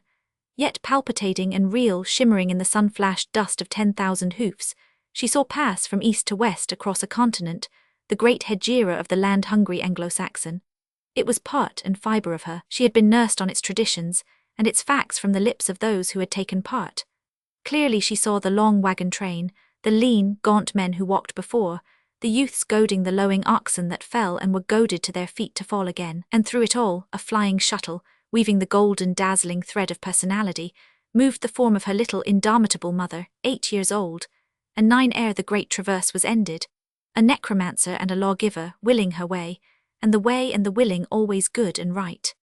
Saxon saw Punch, the little rough-coated Skye terrier with the honest eyes, who had plodded for weary months, gone lame and abandoned. She saw Daisy, the chit of a child, hide Punch in the wagon. She saw the savage old worried father discover the added burden of the several pounds to the dying oxen. She saw his wrath as he held Punch by the scruff of the neck. And she saw Daisy between the muzzle of the long-barreled rifle and the little dog. And she saw Daisy thereafter, through days of alkali and heat, walking, stumbling in the dust of the wagons, the little sick dog like a baby in her arms. But most vivid of all, Saxon saw the fight at Little Meadow, and Daisy, dressed as for a gala day in white, a ribbon sash about her waist, ribbons and a round comb in her hair, in her hands small water pails, step forth into the sunshine on the flower-grown ground from the wagon circle, wheels interlocked, where the wounded screamed their delirium and babbled of flowing fountains, and go on, through the sunshine and the wonder inhibition of the bullet-dealing Indians, 100 yards to the waterhole and back again. Saxon kissed the little red satin Spanish girdle passionately, and wrapped it up in haste, with dewy eyes, abandoning the mystery and godhead of mother and all the strange enigma of living. In bed she projected against her closed eyelids the few rich scenes of her mother that her child memory retained. It was her favourite way of wooing sleep. She had done it all her life, sunk into the death blackness of sleep with her mother limned to the last on her fading consciousness. But this mother was not the Daisy of the plains nor of the daguerreotype.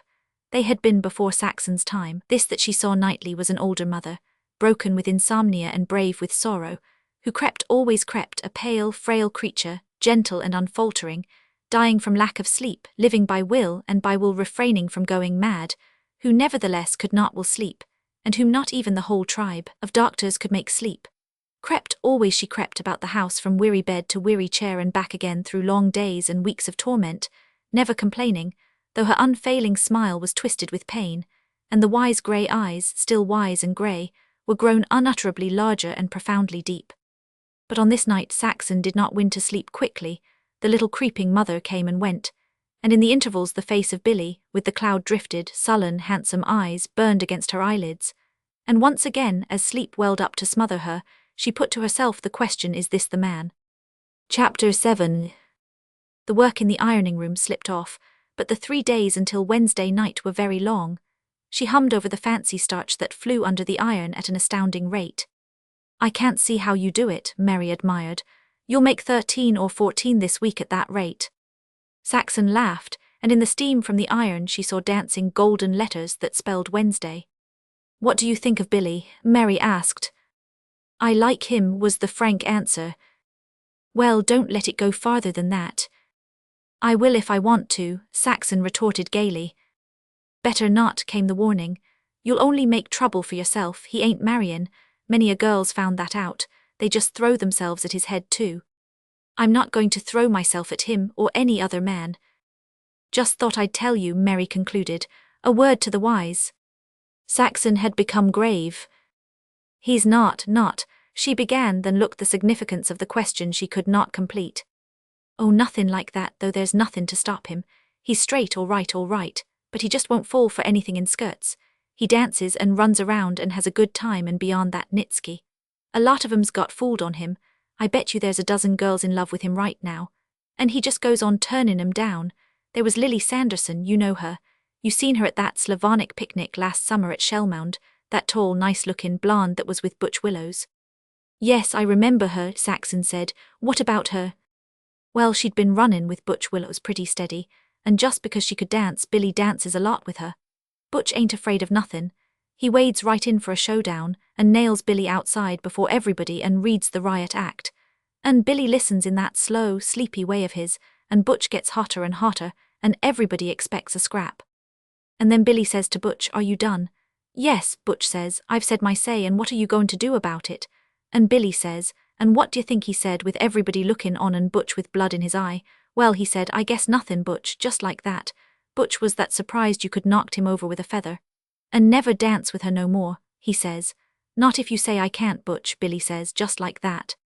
Well, you know, any other man to take water the way he did from Butch, why, everybody'd despise him. But not Billy. You see, he can afford to. He's got a rep as a fighter, and when he just stood back and let Butch have his way, everybody knew he wasn't scared or backing down or anything. He didn't care a rap for Lily Sanderson, that was all, and anybody could see she was just crazy after him." The telling of this episode caused Saxon no little worry. Hers was the average woman's pride, but in the matter of man-conquering prowess she was not unduly conceited. Billy had enjoyed her dancing, and she wondered if that were all. If Charlie Long bullied up to him, would he let her go as he had let Lily Sanderson go? He was not a marrying man, nor could Saxon blind her eyes to the fact that he was eminently marriageable. No wonder the girls ran after him, and he was a man subduer as well as a woman subduer. Men liked him. Bert Wanhope seemed actually to love him. She remembered the Butchertown tough in the dining room at Weasel Park who had come over to the table to apologize, and the Irishman at the tug-of-war who had abandoned all thought of fighting with him the moment he learned his identity. A very much spoiled young man was a thought that flitted frequently through Saxon's mind, and each time she condemned it as ungenerous. He was gentle in that tantalizing slow way of his. Despite his strength, he did not walk roughshod over others. There was the affair with Lily Sanderson. Saxon analyzed it again and again. He had not cared for the girl, and he had immediately stepped from between her and Butch. It was just the thing that Bert, out of sheer wickedness and love of trouble, would not have done. There would have been a fight, hard feelings. Butch turned into an enemy, and nothing profited to Lily. But Billy had done the right thing, done it slowly and imperturbably, and with the least hurt to everybody, all of which made him more desirable to Saxon and less possible. She bought another pair of silk stockings that she had hesitated at for weeks, and on Tuesday night sewed and drowsed wearily over a new shirtwaist, and earned complaint from Sarah concerning her extravagant use of gas. Wednesday night at the Orindor dance was not all undiluted pleasure. It was shameless the way the girls made up to Billy, and at times Saxon found his easy consideration for them almost irritating. Yet she was compelled to acknowledge to herself that he hurt none of the other fellows' feelings in the way the girls hurt hers. They all but asked him outright to dance with them, and little of their open pursuit of him escaped her eyes. She resolved that she would not be guilty of throwing herself at him, and withheld dance after dance, and yet was secretly and thrillingly aware that she was pursuing the right tactics. She deliberately demonstrated that she was desirable to other men, as he involuntarily demonstrated his own desirableness to the women. Her happiness came when he coolly overrode her objections and insisted on 2 dances more than she had allotted him. And she was pleased, as well as angered, when she chanced to overhear 2 of the strapping young cannery girls. "The way that little sawed-off is monopolizing him," said one, and the other, "You'd think she might have the good taste to run after somebody of her own age." "Cradle snatcher" was the final sting that sent the angry blood into Saxon's cheeks as the 2 girls moved away, unaware that they had been overheard. Billy saw her home, kissed her at the gate, and got her consent to go with him to the dance at Germania Hall on Friday night. "I wasn't thinkin' of goin'," he said, "but if you'll say the word, Bert's goin' to be there." Next day at the ironing boards, Mary told her that she and Bert were dated for Germania Hall. "Are you goin'?" Mary asked. Saxon nodded. "Billy Roberts." The nod was repeated, and Mary, with suspended iron, gave her a long and curious look. "Say, and what if Charlie Long butts in?" Saxon shrugged her shoulders. They ironed swiftly and silently for a quarter of an hour. "Well," Mary decided, "if he does butt in, maybe he'll get his. I'd like to see him get it, the big stiff. It all depends how Billy feels about you, I mean." "I'm no Lily Sanderson," Saxon answered indignantly. "I'll never give Billy Roberts a chance to turn me down." "You will if Charlie Long butts in. Take it from me, Saxon, he ain't no gentleman. Look what he done to Mr. Moody.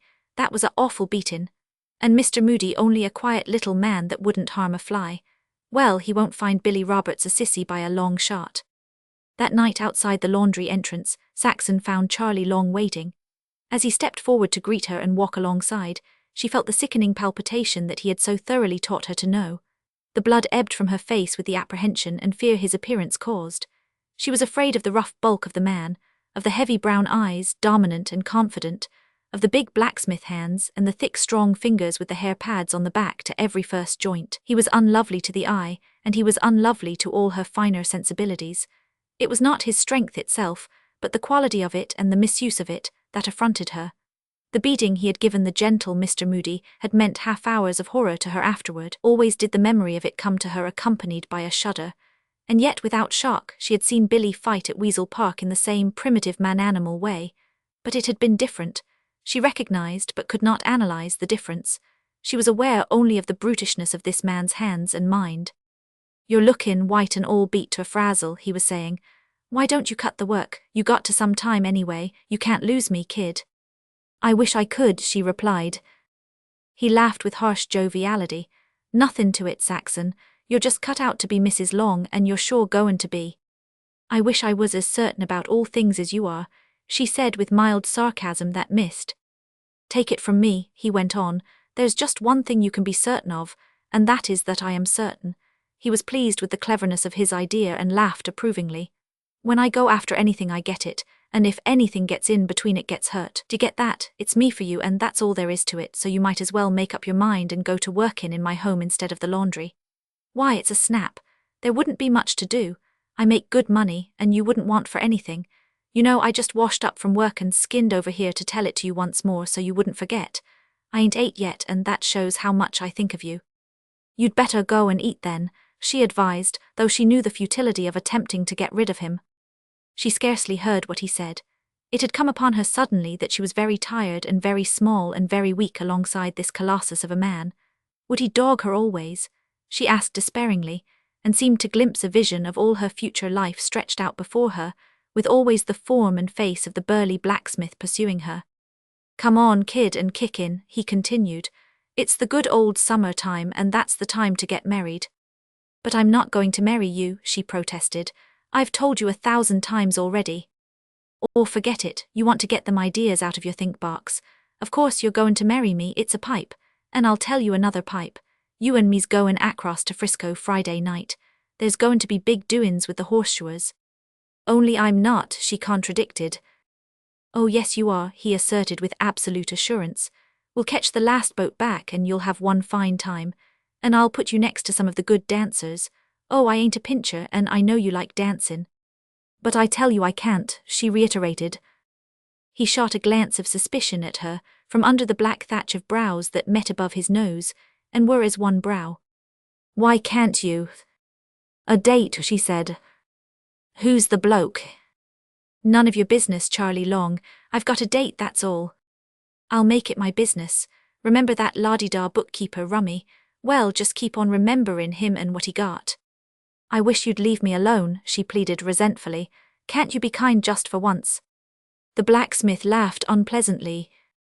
"If any rummy thinks he can butt in on you and me, he'll learn different, and I'm the little boy that'll learn Friday night, eh? Where?" "I won't tell you."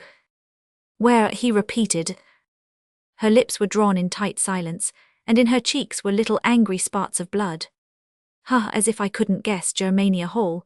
Well, I'll be there and I'll take you home afterward. D'you get that? And you'd better tell the rummy to beat it unless you want to see him get his face hurt." Saxon, hurt as a prideful woman can be hurt by cavalier treatment, was tempted to cry out the name and prowess of her newfound protector. And then came fear. This was a big man, and Billy was only a boy. That was the way he affected her. She remembered her first impression of his hands, and glanced quickly at the hands of the man beside her. They seemed twice as large as Billy's, and the mats of hair seemed to advertise a terrible strength. No, Billy could not fight this big brute. He must not. And then to Saxon came a wicked little hope that by the mysterious and unthinkable ability that prize-fighters possessed, Billy might be able to whip this bully and rid her of him. With the next glance doubt came again, for her eye dwelt on the blacksmith's broad shoulders, the cloth of the coat muscle-wrinkled, and the sleeves bulging above the biceps. "If you lay a hand on anybody I'm going with again," she began.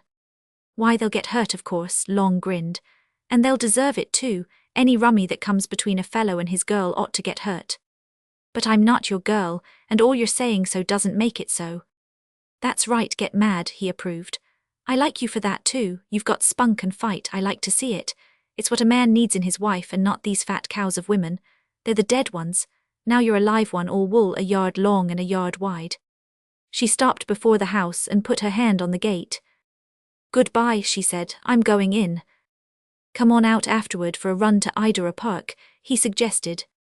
"No, I'm not feeling good, and I'm going straight to bed as soon as I eat supper." "Ha," he sneered. "Gettin' in shape for the fling tomorrow night, eh?" With an impatient movement, she opened the gate and stepped inside. "I've given it to you straight," he went on. "If you don't go with me tomorrow night, somebody'll get hurt." "I hope it will be you," she cried vindictively. He laughed as he threw his head back, stretched his big chest, and half lifted his heavy arms. The action reminded her disgustingly of a great ape she had once seen in a circus. "Well, goodbye," he said. "See you tomorrow night at Germania Hall." "I haven't told you it was Germania Hall." "And you haven't told me it wasn't. All the same, I'll be there. And I'll take you home too. Be sure and keep plenty of round dances open for me. That's right, get mad, it makes you look fine." Chapter 8. The music stopped at the end of the waltz, leaving Billy and Saxon at the big entrance doorway of the ballroom. Her hand rested lightly on his arm, and they were promenading on to find seats, when Charlie Long, evidently just arrived, thrust his way in front of them. "So you're the Batinsky, eh?" he demanded, his face malignant with passion and menace. "Who, me?" Billy queried gently. "Some mistake, sport, I never butt in." "You're goin' to get your head beaten off if you don't make yourself scarce pretty lively." "I wouldn't want that to happen for the world," Billy drawled. "Come on, Saxon, this neighborhood's unhealthy for us." He started to go on with her, but Long thrust in front again. "You're too fresh to keep, young fellow," he snarled. "You need saltin' down, d'ye get me?" Billy scratched his head, on his face exaggerated puzzlement. "No, I don't get you," he said. "Now just what was it you said?" But the big blacksmith turned contemptuously away from him to Saxon. "Come here you, let's see your program." "Do you want to dance with him?" Billy asked. She shook her head. "Sorry, sport, nothin' doin'," Billy said, again making to start on. For the third time the blacksmith blocked the way. "Get off your foot," said Billy. "You're standin' on it." Long all but sprang upon him, his hands clenched, one arm just starting back for the punch while at the same instant shoulders and chest were coming forward. But he restrained himself at sight of Billy's unstartled body and cold and cloudy eyes. He had made no move of mind or muscle. It was as if he were unaware of the threatened attack, all of which constituted a new thing in Long's experience. "Maybe you don't know who I am," he bullied. Yep, I do, Billy answered airily. You're a record breaker at Roughhausen. Here Long's face showed pleasure. You ought to have the Police Gazette diamond belt for Roughhausen baby buggies. I guess there ain't a one you're afraid to tackle. Leave 'em alone, Charlie, advised one of the young men who had crowded about them. He's Bill Roberts, the fighter, you know'm, Big Bill. I don't care if he's Jim Jeffries, he can't butt in on me this way. Nevertheless, it was noticeable, even to Saxon, that the fire had gone out of his fierceness. Billy's name seemed to have a quieting effect on obstreperous males. Do you know him? Billy asked her. She signified yes with her eyes, though it seemed she must cry out 1,000 things against this man who so steadfastly persecuted her. Billy turned to the blacksmith. Look here, sport, you don't want trouble with me. I've got your number. Besides, what do we want to fight for? Hasn't she got a say-so in the matter? No, she hasn't. This is my affair and yourn. Billy shook his head slowly. No, you're in wrong. I think she has a say in the matter. Well, say it then, Long snarled at Saxon. Who're you going to go with, me or him? Let's get it settled. For reply, Saxon reached her free hand over to the hand that rested on Billy's arm. Nuff said, was Billy's remark. Long glared at Saxon, then transferred the glare to her protector. I've a good mind to mix it with you anyway, Long gritted through his teeth. Saxon was elated as they started to move away. Lily Sanderson's fate had not been hers, and her wonderful man-boy, without the threat of a blow, slow of speech and imperturbable, had conquered the big blacksmith. He's forced himself upon me all the time, she whispered to Billy. He's tried to run me and beaten up every man that came near me. I never want to see him again. Billy halted immediately. Long, who was reluctantly moving to get out of the way, also halted. She says she don't want anything more to do with you, Billy said to him. And what she says goes. If I get a whisper any time that you've been bothering her, I'll attend to your case. D'you get that? Long glowered and remained silent. D'you get that? Billy repeated more imperatively. A growl of assent came from the blacksmith. All right then, see you remember it. And now get out the way or I'll walk over you. Long slunk back, muttering inarticulate threats, and Saxon moved on as in a dream. Charlie Long had taken water. He had been afraid of this smooth-skinned, blue-eyed boy. She was quit of him, something no other man had dared attempt for her. And Billy had liked her better than Lily Sanderson. Twice Saxon tried to tell Billy the details of her acquaintance with Long, but each time was put off. I don't care a rap about it, Billy said the second time. You're here, ain't you? But she insisted, and when worked up and angry by the recital she had finished, he patted her hand soothingly. It's all right, Saxon, he said. He's just a big stiff. I took his measure as soon as I looked at him. He won't bother you again, I know his kind. He's a dog, roughhouse. He couldn't roughhouse a milk wagon. But how do you do it? She asked breathlessly. Why are men so afraid of you? You're just wonderful. He smiled in an embarrassed way and changed the subject. Say, he said, I like your teeth. They're so white and regular and not big and not dinky little baby's teeth either. They're just right and they fit you. I never seen such fine teeth on a girl yet. D'you know, honest, they kind of make me hungry when I look at 'em. They're good enough to eat. At midnight, leaving the insatiable Bert and Mary still dancing, Billy and Saxon started for home. It was on his suggestion that they left early, and he felt called upon to explain. It's one thing the fightin' games taught me, he said. To take care of myself. A fellow can't work all day and dance all night and keep in condition. It's the same way with drinkin', and not that I'm a little tin angel. I know what it is. I've been soused to the guards and all the rest of it. I like my beer, big schooners of it, but I don't drink all I want of it. I've tried, but it don't pay. Take that big stiff tonight that buted in on us. He ought to had my number. He's a dog anyway, but besides he had beer bloat. I sized that up the first rattle, and that's the difference about who takes the other fellow's number. Condition, that's what it is. But he is so big, Saxon protested. Why, his fists are twice as big as yours. That don't mean anything. What counts is what's behind the fists. He'd turn loose like a bucking bronco. If I couldn't drop him at the start, all I'd do is to keep away, smother up and wait. And all of a sudden he'd blow up, go all to pieces, you know, wind, heart, everything, and then I'd have him where I wanted him. And the point is he knows it too. You're the first prizefighter I ever knew, Saxon said after a pause. I'm not any more, he disclaimed hastily. That's one thing the fightin' game taught me, to leave it alone. It don't pay. A fellow trains as fine as silk, till he's all silk, his skin, everything, and he's fit to live for 100 years. And then he climbs through the ropes for a hard 20 rounds with some tough customer that's just as good as he is. And in those 20 rounds, he frazzles out all his silk and blows in a year of his life. Yes, sometimes he blows in 5 years of it, or cuts it in half, or uses up all of it. I've watched 'em. I've seen fellows strong as bulls fight a hard battle and die inside the year of consumption or kidney disease or anything else. Now what's the good of it? Money can't buy what they throw away. That's why I quit the game and went back to driven team. I got my silk and I'm going to keep it, that's all. It must make you feel proud to know you are the master of other men, she said softly, aware herself of pride in the strength and skill of him. It does, he admitted frankly. I'm glad I went into the game, just as glad as I am that I pulled out of it. Yep, it's taught me a lot to keep my eyes open and my head cool. Oh, I've got a temper, a peach of a temper. I get scared of myself sometimes. I used to be always breaking loose. But the fightin' taught me to keep down the steam and not do things I'd be sorry for afterward. Why, you're the sweetest, easiest-tempered man I know, she interjected. Don't you believe it? Just watch me, and sometime you'll see me break out that bad that I won't know what I'm doing myself. Oh, I'm a holy terror when I get started. This tacit promise of continued acquaintance gave Saxon a little joy thrill. Say, he said as they neared her neighborhood, what are you doing next Sunday? Nothing, no plans at all. Well, suppose you and me go buggy riding all day out in the hills. She did not answer immediately, and for the moment she was seeing the nightmare vision of her last buggy ride, of her fear and her leap from the buggy, and of the long miles and the stumbling through the darkness in thin-soled shoes that bruised her feet on every rock. And then it came to her with a great swell of joy that this man beside her was not such a man. I love horses, she said. I almost love them better than I do dancing, only I don't know anything about them. My father rode a great roan war horse. He was a captain of cavalry, you know. I never saw him, but somehow I always can see him on that big horse with a sash around his waist and his sword at his side.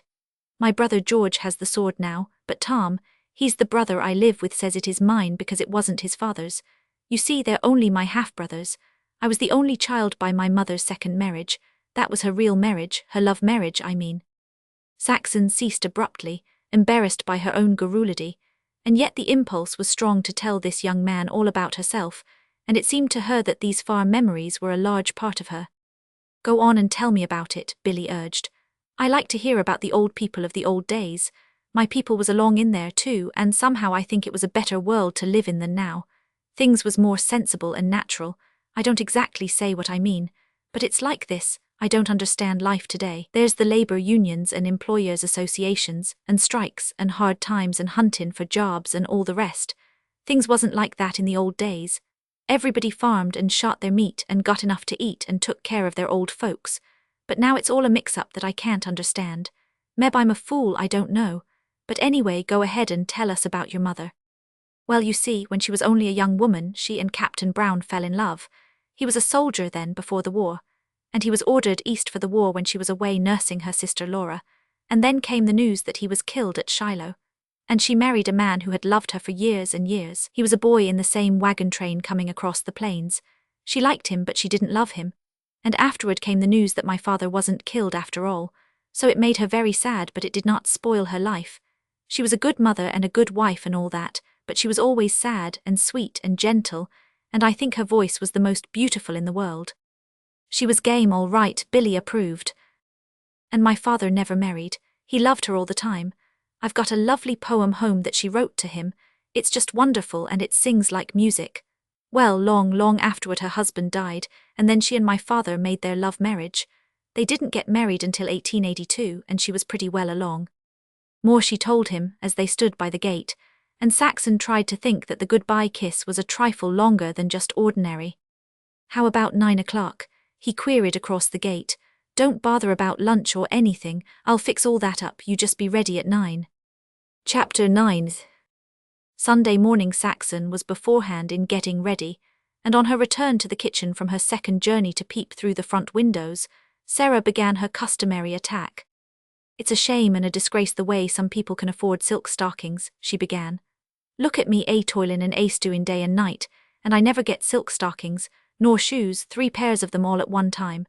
But there's a just God in heaven, and there'll be some mighty big surprises for some when the end comes and folks get passed out what's common to them. Tom, smoking his pipe and cuddling his youngest born on his knees, dropped an eyelid surreptitiously on his cheek in token that Sarah was in a tantrum. Saxon devoted herself to tying a ribbon in the hair of one of the little girls. Sarah lumbered heavily about the kitchen, washing and putting away the breakfast dishes. She straightened her back from the sink with a groan and glared at Saxon with fresh hostility. "You ain't sayin' anything, eh, and why don't you? Because I guess you still got some natural shame in you, runnin' with a prizefighter. Oh, I've heard about your goings-on with Bill Roberts. A nice specimen he is. But just you wait till Charlie Long gets his hands on him, that's all." "Oh, I don't know," Tom intervened. "Bill Roberts is a pretty good boy from what I hear." Saxon smiled with superior knowledge, and Sarah, catching her, was infuriated. "Why don't you marry Charlie Long? He's crazy for you and he ain't a drinkin' man." "I guess he gets outside his share of beer," Saxon retorted. "That's right," her brother supplemented. "And I know for a fact that he keeps a keg in the house all the time as well." "Maybe you've been guzzling from it," Sarah snapped. "Maybe I have," Tom said, wiping his mouth reminiscently with the back of his hand. "Well, he can afford to keep a keg in the house if he wants to." She returned to the attack, which now was directed at her husband as well. "He pays his bills, and he certainly makes good money, better than most men anyway." "And he hasn't a wife and children to watch out for," Tom said. "Nor everlastin' dues to unions that don't do him no good." "Oh yes, he has," Tom urged genially. "Blamed little he'd work in that shop or any other shop in Oakland if he didn't keep in good standing with the blacksmiths. You don't understand labor conditions, Sarah. The unions have got to stick if the men aren't to starve to death." "Oh, of course not," Sarah sniffed. "I don't understand anything. I ain't got a mind, I'm a fool, and you tell me so right before the children." She turned savagely on her eldest, who startled and shrank away. "Willie, your mother is a fool, do you get that? Your father says she's a fool, says it right before her face and yourn. She's just a plain fool. Next he'll be sayin' she's crazy and puttin' her away in the asylum, and how will you like that, Willie? How will you like to see your mother in a straitjacket and a padded cell, shut out from the light of the sun and beat like a nigger before the war, Willie, beaten and clubbed like a regular black nigger? That's the kind of a father you've got, Willie. Think of it, Willie, in a padded cell, the mother that bore you, with the lunatics screechin' and screamin' all around, and the quicklime eatin' into the dead bodies of them that's beaten to death by the cruel wardens." She continued tirelessly, painting with pessimistic strokes the growing black future her husband was meditating for her, while the boy, fearful of some vague, incomprehensible catastrophe, began to weep silently, with a pendulous, trembling underlip. Saxon, for the moment, lost control of herself. "Oh, for heaven's sake, can't we be together 5 minutes without quarreling?" she blazed. Sarah broke off from asylum conjurations and turned upon her sister-in-law. "Who's quarreling? Can't I open my head without bane jumped on by the two of you?" Saxon shrugged her shoulders despairingly, and Sarah swung about on her husband.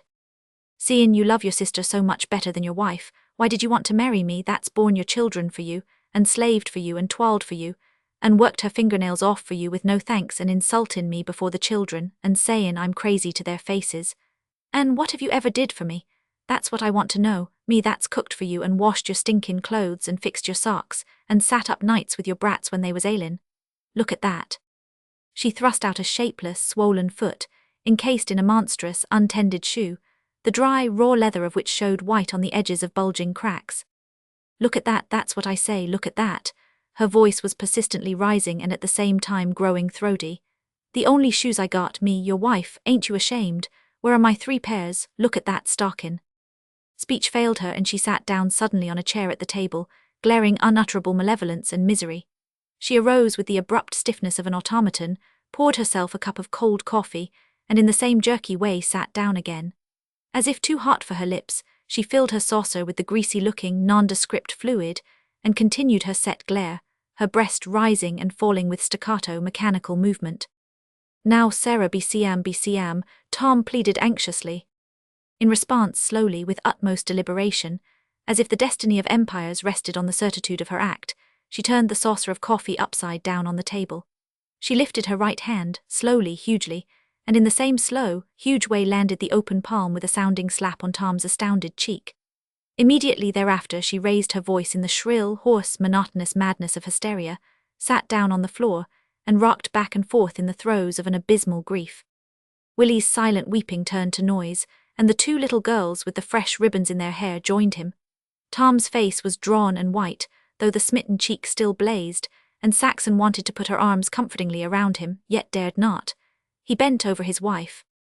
"Sarah, you ain't feelin' well. Let me put you to bed and I'll finish tidying up." "Don't touch me, don't touch me," she screamed, jerking violently away from him.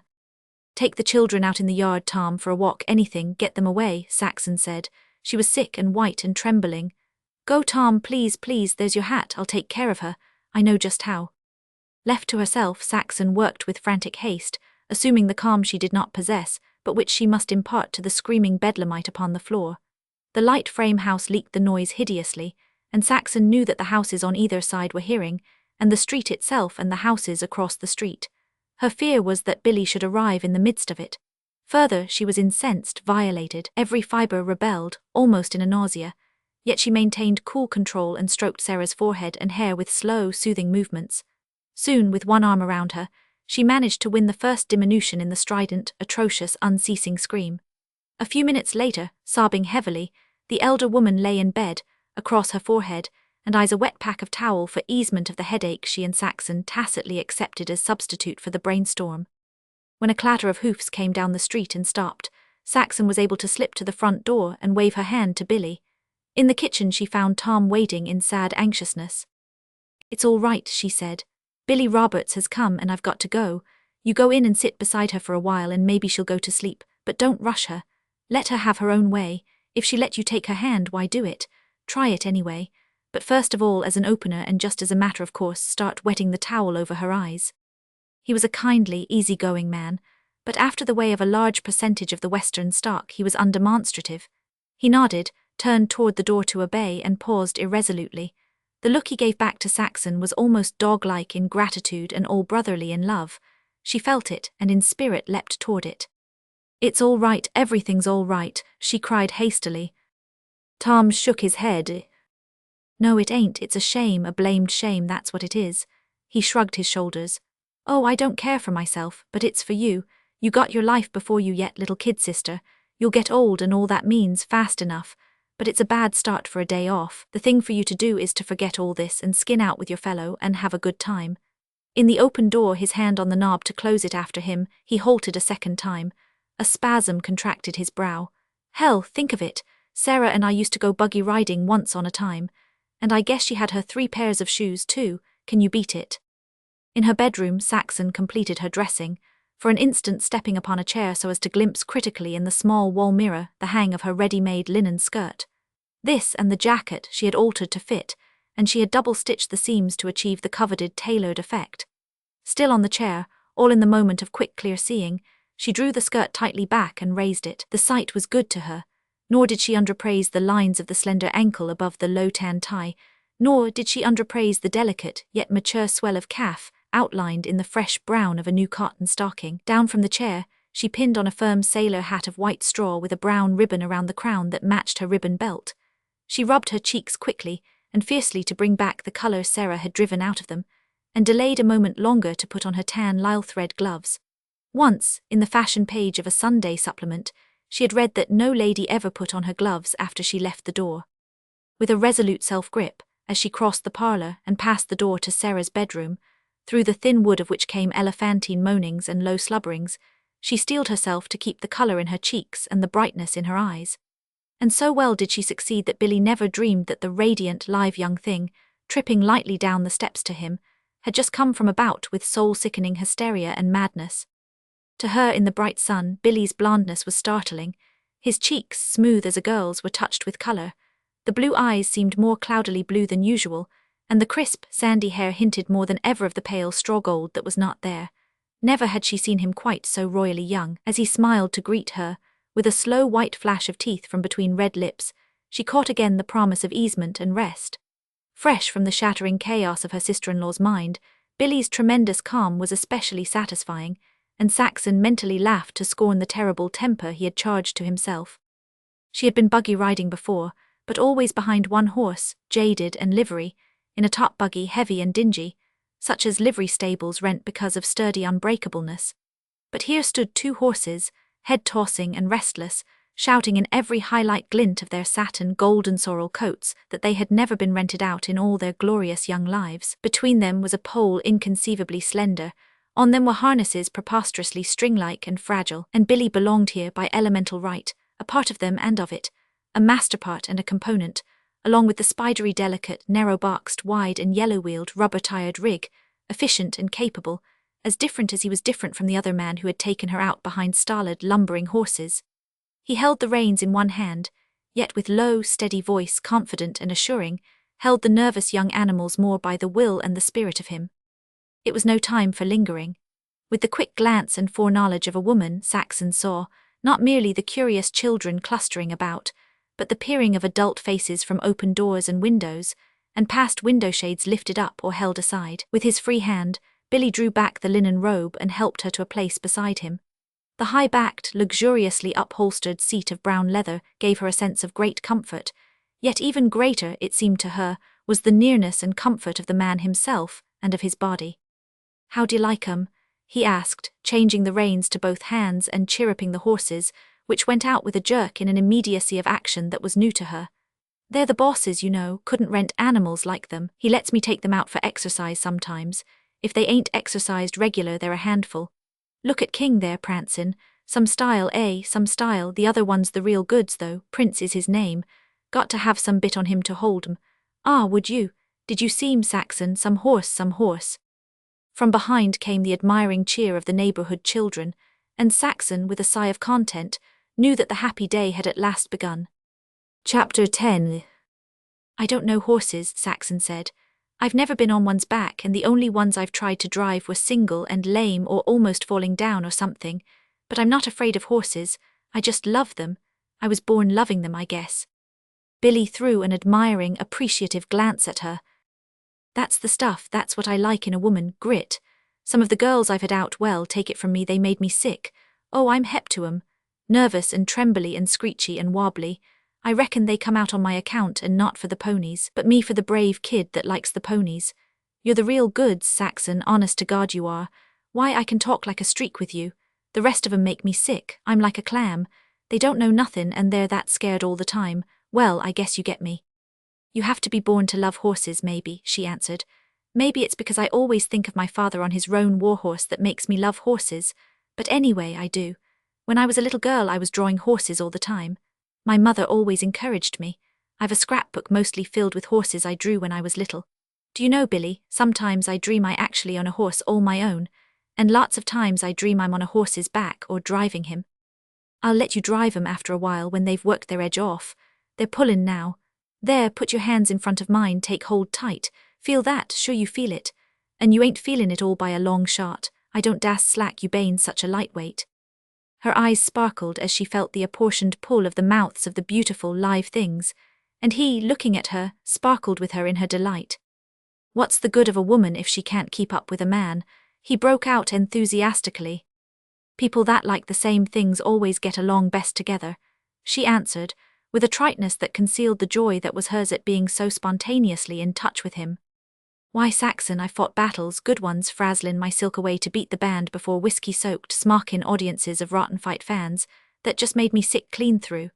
And them that couldn't take just one stiff jolt or hook to jaw or stomach, cheerin' me and yellin' for blood. Blood, mind you. And them without the blood of a shrimp in their bodies. Why, honest now, I'd sooner fight before an audience of one, you for instance, or anybody I liked. It'd do me proud, but them sickenin', sap-headed stiffs, with the grit of rabbits and the silk of mangy cayes, cheerin' me. Can you blame me for quittin' the dirty game?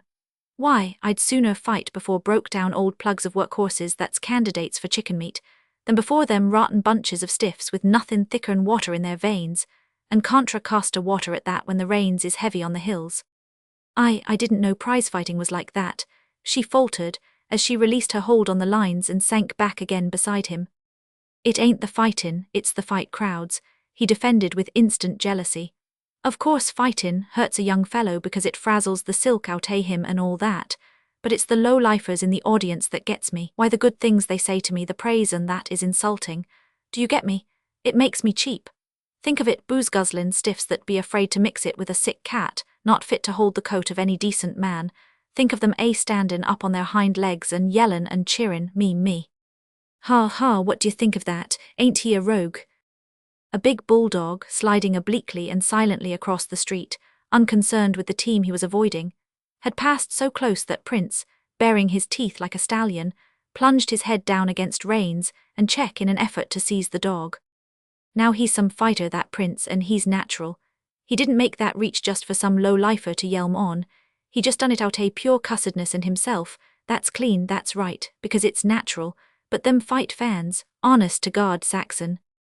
And Saxon, glimpsing him sidewise, as he watched the horses and their way on the Sunday morning streets, checking them back suddenly and swerving to avoid two boys coasting across street on a toy wagon, saw in him deeps and intensities, all the magic connotations of temperament, the glimmer and hint of rages profound, bleaknesses as cold and far as the stars, savagery as keen as a wolf's and clean as a stallion's, wrath as implacable as a destroying angel's, and youth that was fire and life beyond time and place. She was awed and fascinated, with the hunger of woman bridging the vastness to him, daring to love him with arms and breasts that ached to him, murmuring to herself and through all the halls of her soul, "You dear, you dear." Honest to God, Saxon, he took up the broken thread. They's times when I've hated them, when I wanted to jump over the ropes and wade into them, knock down and drag out, and show 'em what fightin' was. Take that night with Billy Murphy. Billy Murphy, if you only knew him, my friend, as clean and game a boy as ever jumped inside the ropes to take the decision. We went to the Durant school together. We grew up chums. His fight was my fight, my trouble was his trouble. We both took to the fightin' game. They matched us, not the first time. Twice we'd fought draws, once the decision was his, once it was mine. The fifth fight of two lovin' men that just loved each other. He's 3 years older'n me. He's a wife and 2 or 3 kids, and I know them too, and he's my friend, get it? I'm 10 pounds heavier, but with heavyweights that's all right. He can't time and distance as good as me, and I can keep set better too, but he's clever and quicker. I never was quick like him. We both can take punishment, and we're both two-handed, a wallop in all our fists. I know the kick of his and he knows my kick, and we're both real respectful. And we're even matched. 2 draws and a decision to each. Honest, I ain't any kind of a hunch who's going to win, we're that even. Now the fight, you ain't squeamish, are you? No, no, she cried. I'd just love to hear, you are so wonderful. He took the praise with a clear, unwavering look, and without hint of acknowledgement. We go along 6 rounds, 7 rounds, 8 rounds, and honours even. I've been timmin' his rushes and straight left in him, and meetin' his duck with a wicked little right uppercut, and he's shaken me on the jaw and walloped my ears till my head's all singin' and buzzin'. And everything lovely with both of us, with a noise like a draw decision in sight. 20 rounds is the distance, you know. And then his bad luck comes. We're just mixin' into a clinch that ain't arrived yet when he shoots a short hook to my head, his left, and a real haymaker if it reaches my jaw. I make a forward duck not quick enough, and he lands bingo on the side of my head. Honest to God, Saxon, it's that heavy I see some stars. But it don't hurt and ain't serious, that high up where the bone's thick, and right there he finishes himself for his bad thumb, which I've known since he first got it as a kid fightin', in the sandlot at Watts Tract. He smashes that thumb right there on my hard head, back into the socket with an out twist, and all the old chords that never got. Strong gets theirs again, I didn't mean it. A dirty trick, fair in the game though, to make a guy smash his hand on your head, but not between friends. I couldn't aid on that to Bill Murphy for $1 million. It was a accident just because I was slow, because I was born slow. The hurt of it, honest Saxon, you don't know what hurt is till you've got a old hurt like that hurt again. What can Billy Murphy do but slow down? He's got to, he ain't fightin' two-handed anymore. He knows it, I know it, the referee knows it, but nobody else. He goes on a moving that left of his like it's all right. But it ain't. It's hurtin' him like a knife dug into him. He don't dast strike a real blow with that left of his. But it hurts anyway. Just to move it or not move it hurts, and every little dab feint that I'm too wise to guard, knowin' there's no weight behind, why them little dab touches on that poor thumb goes right to the heart of him, and hurts worse than 1,000 boils or 1,000 knockouts, just hurts all over again, and worse each time and touch. Now suppose he and me was boxin' for fun, out in the backyard, and he hurts his thumb that way, why we'd have the gloves off in a jiffy, and I'd be putting cold compresses on that poor thumb of his and bandagin' it that tight to keep the inflammation down.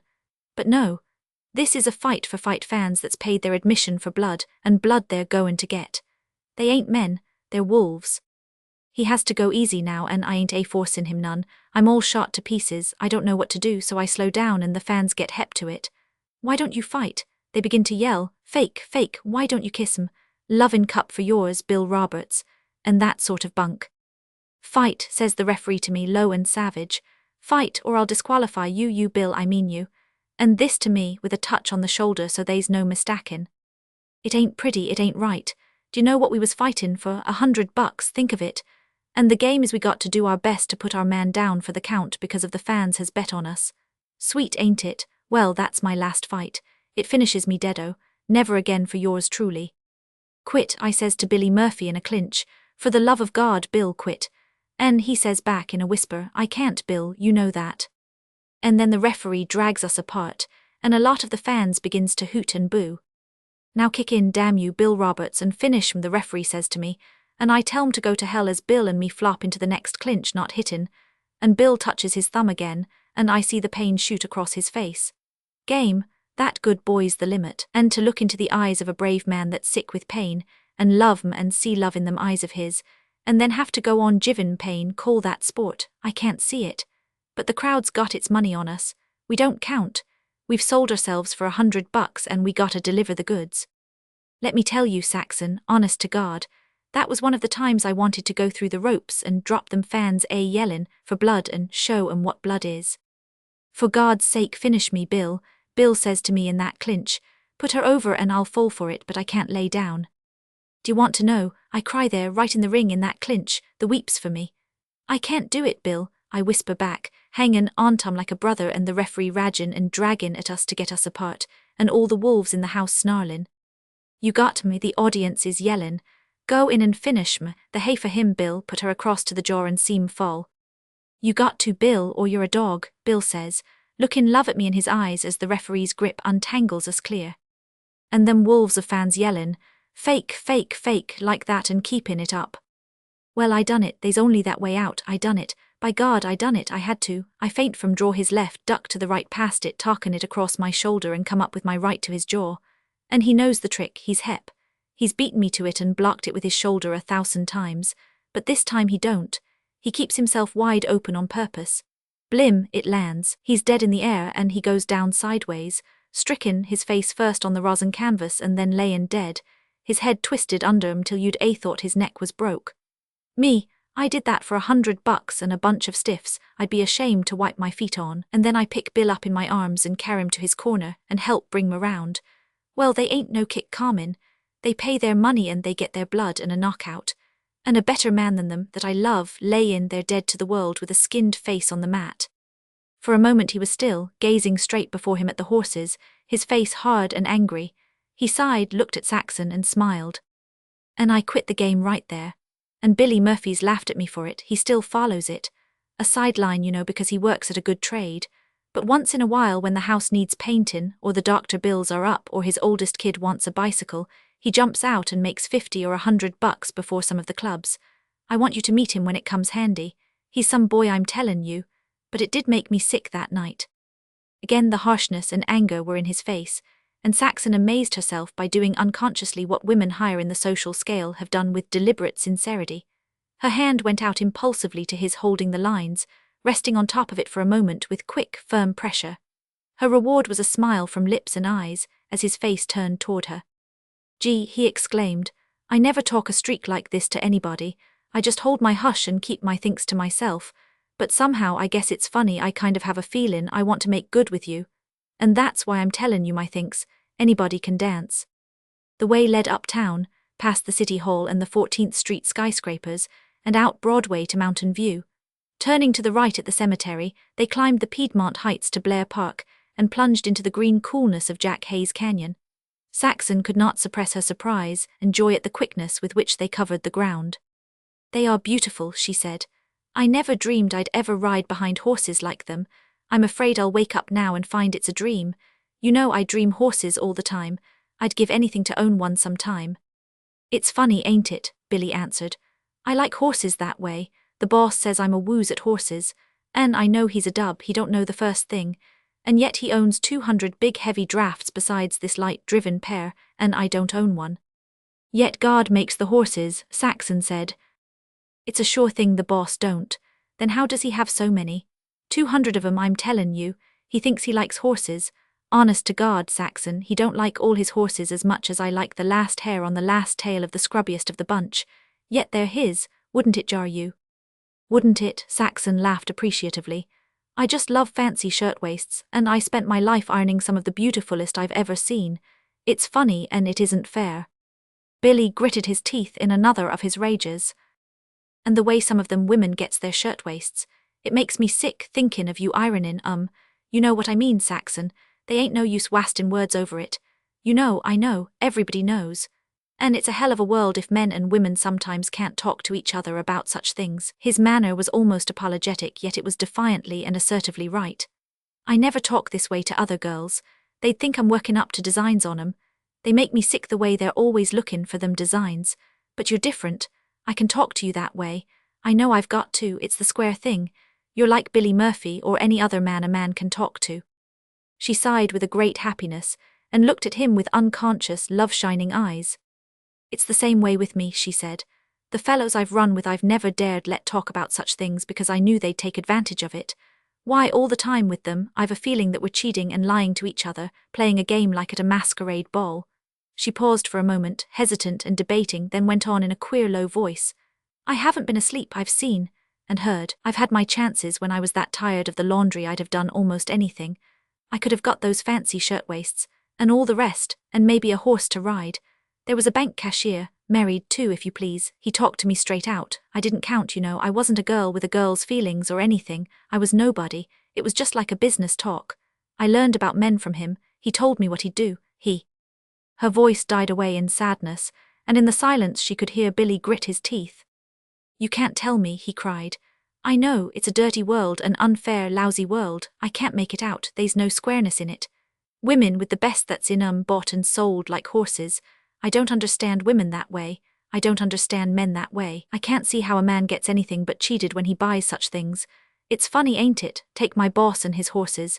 He owns women too, he might owned you just because he's got the price.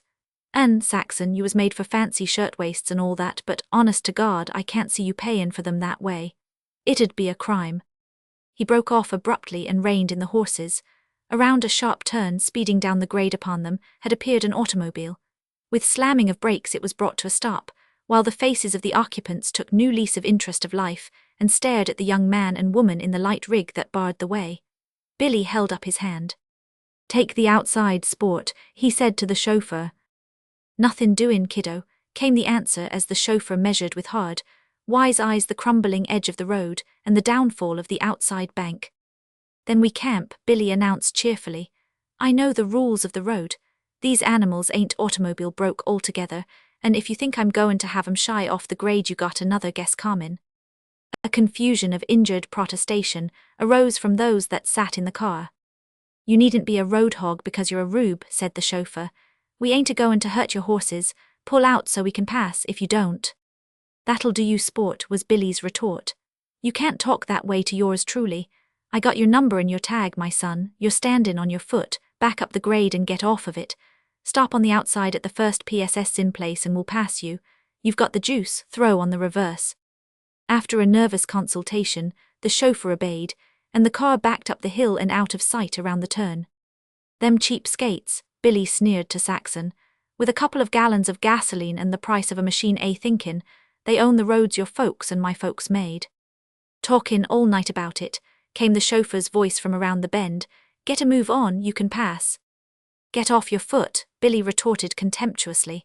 I'm comin' when I'm ready to come, and if you ain't given room enough I'll go clean over you and your load of chicken meat. He slightly slacked the reins on the restless, head-tossing animals, and without need of chirrup, they took the weight of the light vehicle and passed up the hill and apprehensively on the inside of the purring machine. Where was we? Billy queried as the clear road showed in front. Yep, take my boss. Why should he own 200 horses and women and the rest and you and me own nothin'? You own your silk, Billy, she said softly. And you yours, yet we sell it to him like it was cloth across the counter at so much a yard. I guess you're hep to what a few more years in the laundry'll do to you. Take me. I'm sellin' my silk slow every day I work. See that little finger? He shifted the reins to one hand for a moment and held up the free hand for inspection. I can't straighten it like the others and it's growin'. I never put it out fightin'. The teamin's done it. That silk gone across the counter, that's all. Ever see a old 4-horse teamster's hands? They look like claws, they're that crippled and twisted. Things weren't like that in the old days when our folks crossed the plains, she answered. They might got their fingers twisted, but they owned the best goin' in the way of horses and such.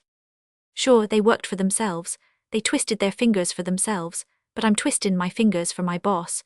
Why d'ye know, Saxon, his hands is soft as a woman's that's never done any work. Yet he owns the horses and the stables and never does a tap of work, and I manage to scratch my meal ticket and my clothes. It's got my goat the way things is run. And who runs 'em that way? That's what I want to know. Times has changed. Who changed 'em? God didn't. You bet your life he didn't. And that's another thing that gets me. Who's God anyway? If he's runnin' things, and what good is he if he ain't? Then why does he let my boss and men like that cashier you mentioned, why does he let them on the horses and buy the women, the nice little girls that ought to be lovin' their own husbands, and havin' children they're not ashamed of, and just bein' happy accordin' to their nature? Chapter 11. The horses, resting frequently and lathered by the work, had climbed the steep grade of the old road to Moraga Valley, and on the divide of the Contra Costa Hills, the way descended sharply through the green and sunny stillness of Redwood Canyon. Say, ain't it swell? Billy queried, with a wave of his hand indicating the circled tree groups, the trickle of unseen water and the summer hum of bees. I love it, Saxon affirmed. It makes me want to live in the country, and I never have. Me too, Saxon. I've never lived in the country in my life, and all my folks was country folks. No cities then, everybody lived in the country. I guess you're right, he nodded. They just had to live in the country. There was no brake on the light carriage, and Billy became absorbed in managing his team down the steep, winding road. Saxon leaned back, eyes closed, with a feeling of ineffable rest. Time and again he shot glances at her closed eyes. What's the matter? He asked finally in mild alarm. You ain't sick? It's so beautiful I'm afraid to look, she answered. It's so brave it hurts. Brave, now that's funny. Isn't it? But it just makes me feel that way. It's brave. Now the houses and streets and things in the city aren't brave. But this is, I don't know why, it just is. By golly, I think you're right, he exclaimed. It strikes me that way now you speak of it. They ain't no games or tricks here, no cheatin' and no lyin'.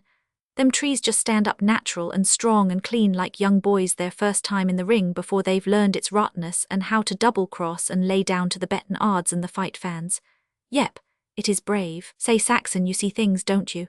His pause was almost wistful, and he looked at her and studied her with a caressing softness that ran through her in resurgent thrills. D'you know, I'd just like you to see me fight sometime, a real fight with something doin' every moment. I'd be proud to death to do it for you. And I'd sure fight some with you lookin' on and understandin'. That'd be a fight what is, take it from me. And that's funny too, I never wanted to fight before a woman in my life. They squeal and screech and don't understand, but you'd understand, it's dead open and shut you would. A little later, swinging along the flat of the valley, through the little clearings of the farmers and the ripe grain stretches golden in the sunshine, Billy turned to Saxon again. Say, you've been in love with fellows lots of times, tell me about it, what's it like? She shook her head slowly. I only thought I was in love, and not many times either. Many times, he cried. Not really ever, she assured him, secretly exultant at his unconscious jealousy. I never was really in love. If I had been, I'd be married now. You see, I couldn't see anything else to it but to marry a man if I loved him. But suppose he didn't love you? Oh, I don't know, she smiled, half with facetiousness and half with certainty and pride. I think I could make him love me. I guess you sure could, Billy proclaimed enthusiastically. The trouble is, she went on, the men that loved me I never cared for that way. Oh, look. A cottontail rabbit had scuttled across the road, and a tiny dust cloud lingered like smoke, marking the way of his flight. At the next turn, a dozen quail exploded into the air from under the noses of the horses. Billy and Saxon exclaimed in mutual delight. Gee, he muttered, I almost wished I'd been born a farmer. Folks wasn't made to live in cities. Not our kind, at least, she agreed, followed a pause and a long sigh. It's all so beautiful, it would be a dream just to live all your life in it. I'd like to be an Indian squaw sometimes. Several times Billy checked himself on the verge of speech. About those fellows you thought you was in love with, he said finally. You ain't told me yet. You want to know, she asked. They didn't amount to anything. Of course I want to know, go ahead, fire away. Well, first there was Al Stanley. What did he do for a livin'? Billy demanded, almost as with authority. He was a gambler. Billy's face abruptly stiffened, and she could see his eyes cloudy with doubt in the quick glance he flung at her. "Oh, it was all right," she laughed. "I was only 8 years old. You see, I'm beginning at the beginning. It was after my mother died and when I was adopted by Cady. He kept a hotel and saloon. It was down in Los Angeles, just a small hotel. Working men, just common laborers mostly, and some railroad men stopped at it, and I guess Al Stanley got his share of their wages. He was so handsome and so quiet and soft-spoken, and he had the nicest eyes and the softest, cleanest hands. I can see them now. He played with me sometimes in the afternoon and gave me candy and little presents. He used to sleep most of the day. I didn't know why then. I thought he was a fairy prince in disguise. And then he got killed right in the barroom, but first he killed the man that killed him. So that was the end of that love affair. Next was after the asylum, when I was 13 and living with my brother. I've lived with him ever since. He was a boy that drove a bakery wagon. Almost every morning on the way to school I used to pass him. He would come driving down Wood Street and turn in on 12th. Maybe it was because he drove a horse that attracted me. Anyway, I must have loved him for a couple of months. Then he lost his job or something, for another boy drove the wagon, and we'd never even spoken to each other.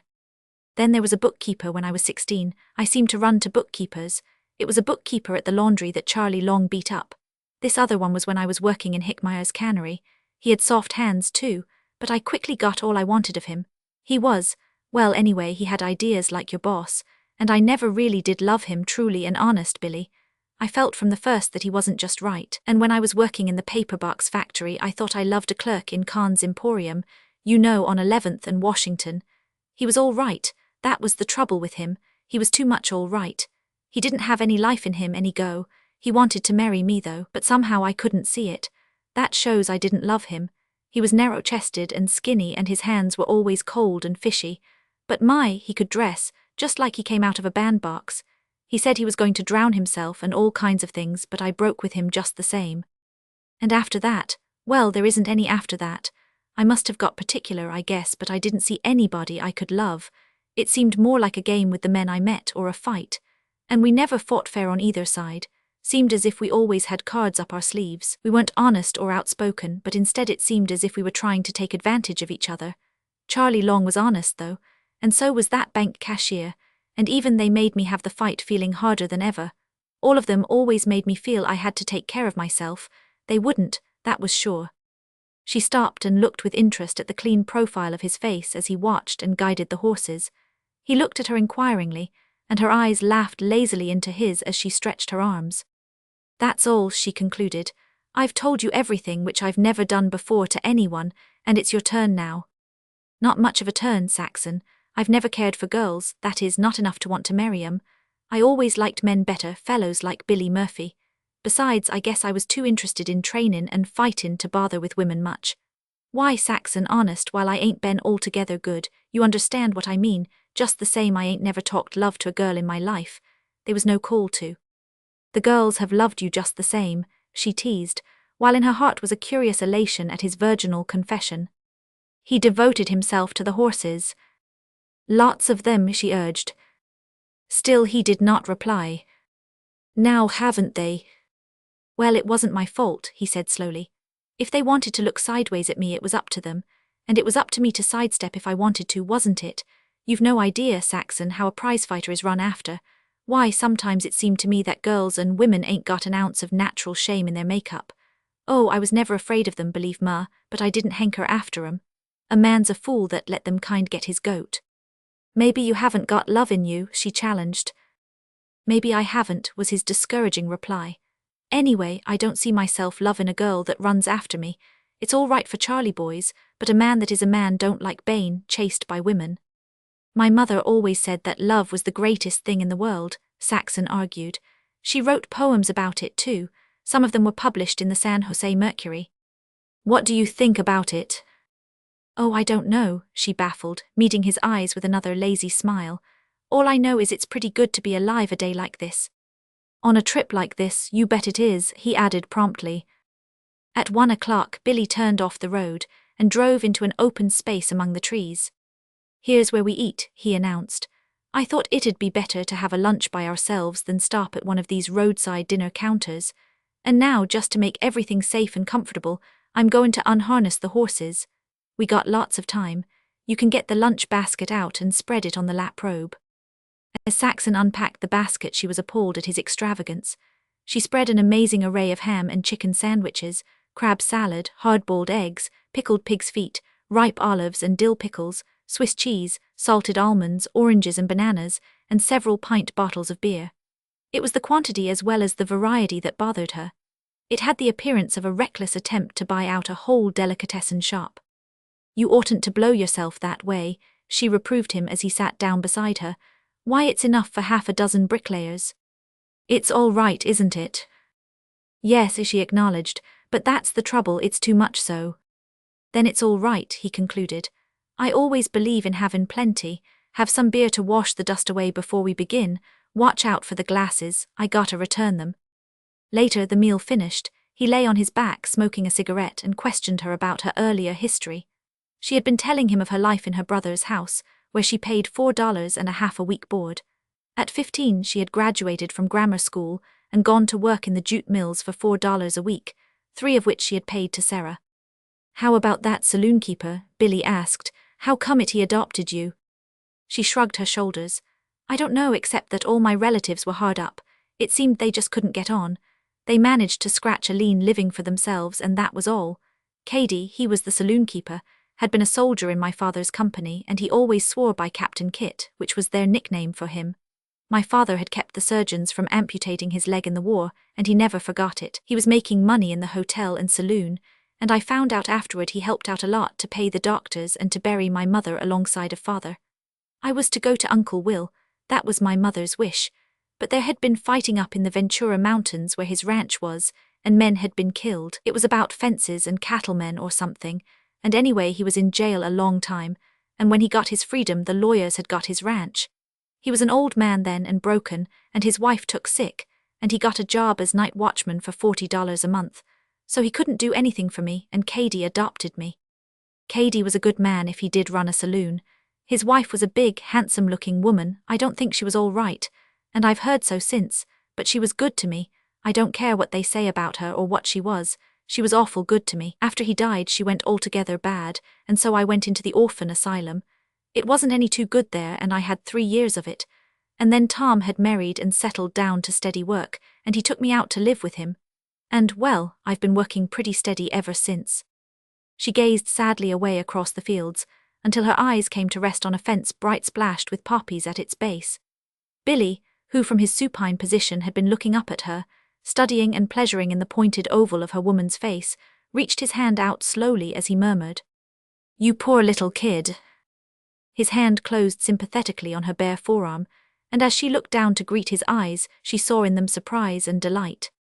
"Say, ain't your skin cool though," he said. "Now me, I'm always warm, feel my hand." It was warmly moist, and she noted microscopic beads of sweat on his forehead and clean-shaven upper lip. "My, but you are sweaty." She bent to him and with her handkerchief dabbed his lip and forehead dry, then dried his palms. "I breathe through my skin, I guess," he explained. "The wise guys in the trainin' camps and gyms say it's a good sign for health, but somehow I'm sweatin' more than usual now. Funny, ain't it?" She had been forced to unclasp his hand from her arm in order to dry it, and when she finished, it returned to its old position. "But say, ain't your skin cool?" he repeated with renewed wonder. "Soft as velvet too and smooth as silk, it feels great." Gently explorative, he slid his hand from wrist to elbow and came to rest halfway back. Tired and languid from the morning in the sun, she found herself thrilling to his touch, and half dreamily deciding that here was a man she could love, hands and all. "Now I've taken the cool all out of that spot."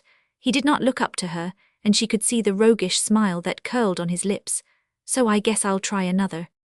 He shifted his hand along her arm with soft sensuousness, and she, looking down at his lips, remembered the long tingling they had given hers the first time they had met. "Go on and talk," he urged after a delicious 5 minutes of silence. "I like to watch your lips talking. It's funny, but every move they make looks like a tickly kiss." Greatly she wanted to stay where she was. Instead, she said, "If I talk, you won't like what I say." "Go on," he insisted. "You can't say anything I won't like." "Well, there's some poppies over there by the fence I want to pick, and then it's time for us to be going." "I lose," he laughed, "but you made 25 tickle kisses just the same. I counted 'em. I'll tell you what, you sing when the harvest days are over, and let me have your other cool arm while you're doing it, and then we'll go. She sang, looking down into his eyes, which were centered not on hers but on her lips. When she finished, she slipped his hands from her arms and got up. He was about to start for the horses when she held her jacket out to him. Despite the independence natural to a girl who earned her own living, she had an innate love of the little services and finenesses. And also, she remembered from her childhood the talk, by the pioneer women, of the courtesy and attendance of the caballeros of the Spanish California days. Sunset greeted them when, after a wide circle to the east and south, they cleared the divide of the Contra Costa Hills and began dropping down the long grade that led past Redwood Peak to Fruitville. Beneath them stretched the flatlands to the bay, checkerboarded into fields and broken by the towns of Elmhurst, San Leandro and Haywards.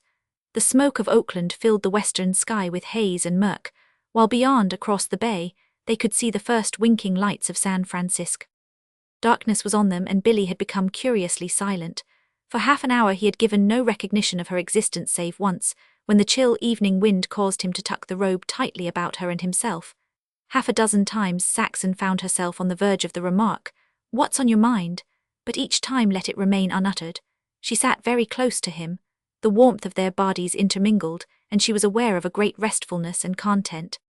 "Say, Saxon," he began abruptly, "it's no use my holding it in any longer. It's been in my mouth all day, ever since lunch. What's the matter with you and me getting married?" She knew, very quietly and very gladly, that he meant it. Instinctively she was impelled to hold off, to make him woo her, to make herself more desirably valuable ere she yielded. Further, her woman's sensitiveness and pride were offended. She had never dreamed of so forthright and bold a proposal from the man to whom she would give herself. The simplicity and directness of Billy's proposal constituted almost a hurt.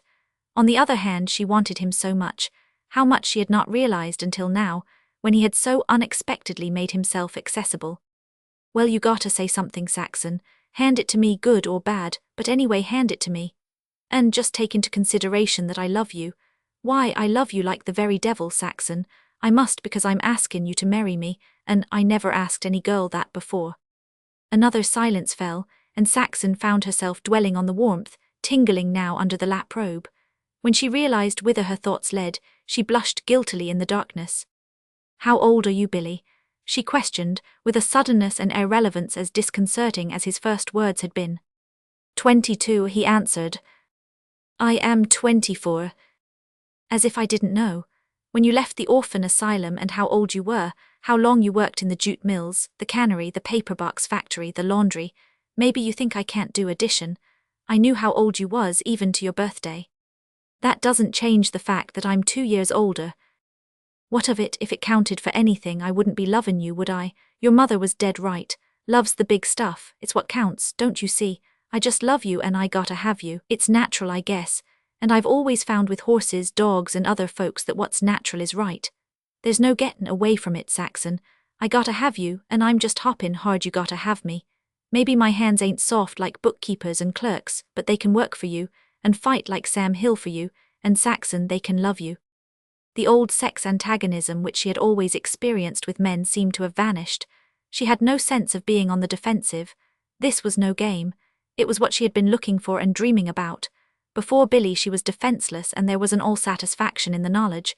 She could deny him nothing, not even if he proved to be like the others. And out of the greatness of the thought rose a greater thought. He would not so prove himself. She did not speak. Instead, in a glow of spirit and flesh, she reached out to his left hand and gently tried to remove it from the rein. He did not understand, but when she persisted, he shifted the rein to his right and let her have her will with the other hand. Her head bent over it, and she kissed the teamster calluses. For the moment he was stunned. "You mean it?" he stammered. For reply, she kissed the hand again and murmured, "I love your hands, Billy. To me they are the most beautiful hands in the world, and it would take hours of talking to tell you all they mean to me." "Whoa," he called to the horses. He pulled them into a standstill, soothed them with his voice, and made the reins fast around the whip. Then he turned to her with arms around her and lips to lips. "Oh, Billy, I'll make you a good wife," she sobbed when the kiss was broken. He kissed her wet eyes and found her lips again. "Now you know what I was thinking, and why I was sweating when we was eating lunch. Just seemed I couldn't hold in much longer from telling. You, why, you know, you looked good to me from the first moment I spotted you. And I think I loved you from that first day too, Billy. And I was so proud of you all that day. You were so kind and gentle and so strong, and the way the men all respected you and the girls all wanted you, and the way you fought those 3 Irishmen when I was behind the picnic table. I couldn't love or marry a man I wasn't proud of, and I'm so proud of you, so proud. Not half as much as I am right now of myself, he answered, for having won you. It's too good to be true. Maybe the alarm clock'll go off and wake me up in a couple of minutes. Well, anyway, if it does, I'm going to make the best of them 2 minutes first. Watch out I don't eat you, I'm that hungry for you. He smothered her in an embrace, holding her so tightly to him that it almost hurt. After what was to her an age-long period of bliss, his arms relaxed and he seemed to make an effort to draw himself together. And the clock ain't gone off yet, he whispered against her cheek, and it's a dark night and there's Fruitville right ahead, and if there ain't King and Prince standin' still in the middle of the road, I never thought the time'd come when I wouldn't want to take the ribbons on a fine pair of horses, but this is that time. I just can't let go of you, and I've gotta some time tonight. It hurts worse'n poison, but here goes. He restored her to herself, tucked the disarranged robe about her, and chirruped to the impatient team. Half an hour later he called, "Whoa. I know I'm awake now, but I don't know but maybe I dreamed all the rest, and I just want to make sure." And again he made the reins fast and took her in his arms. Chapter 12. The days flew by for Saxon. She worked on steadily at the laundry, even doing more overtime than usual, and all her free waking hours were devoted to preparations for the great change and to Billy. He had proved himself God's own impetuous lover by insisting on getting married the next day after the proposal, and then by resolutely refusing to compromise on more than a week's delay. "Why wait?" he demanded. "We're not gettin' any younger so far as I can notice, and think of all we lose every day we wait." In the end he gave in to a month, which was well, for in 2 weeks he was transferred, with half a dozen other drivers, to work from the big stables of Corberley and Morrison in West Oakland.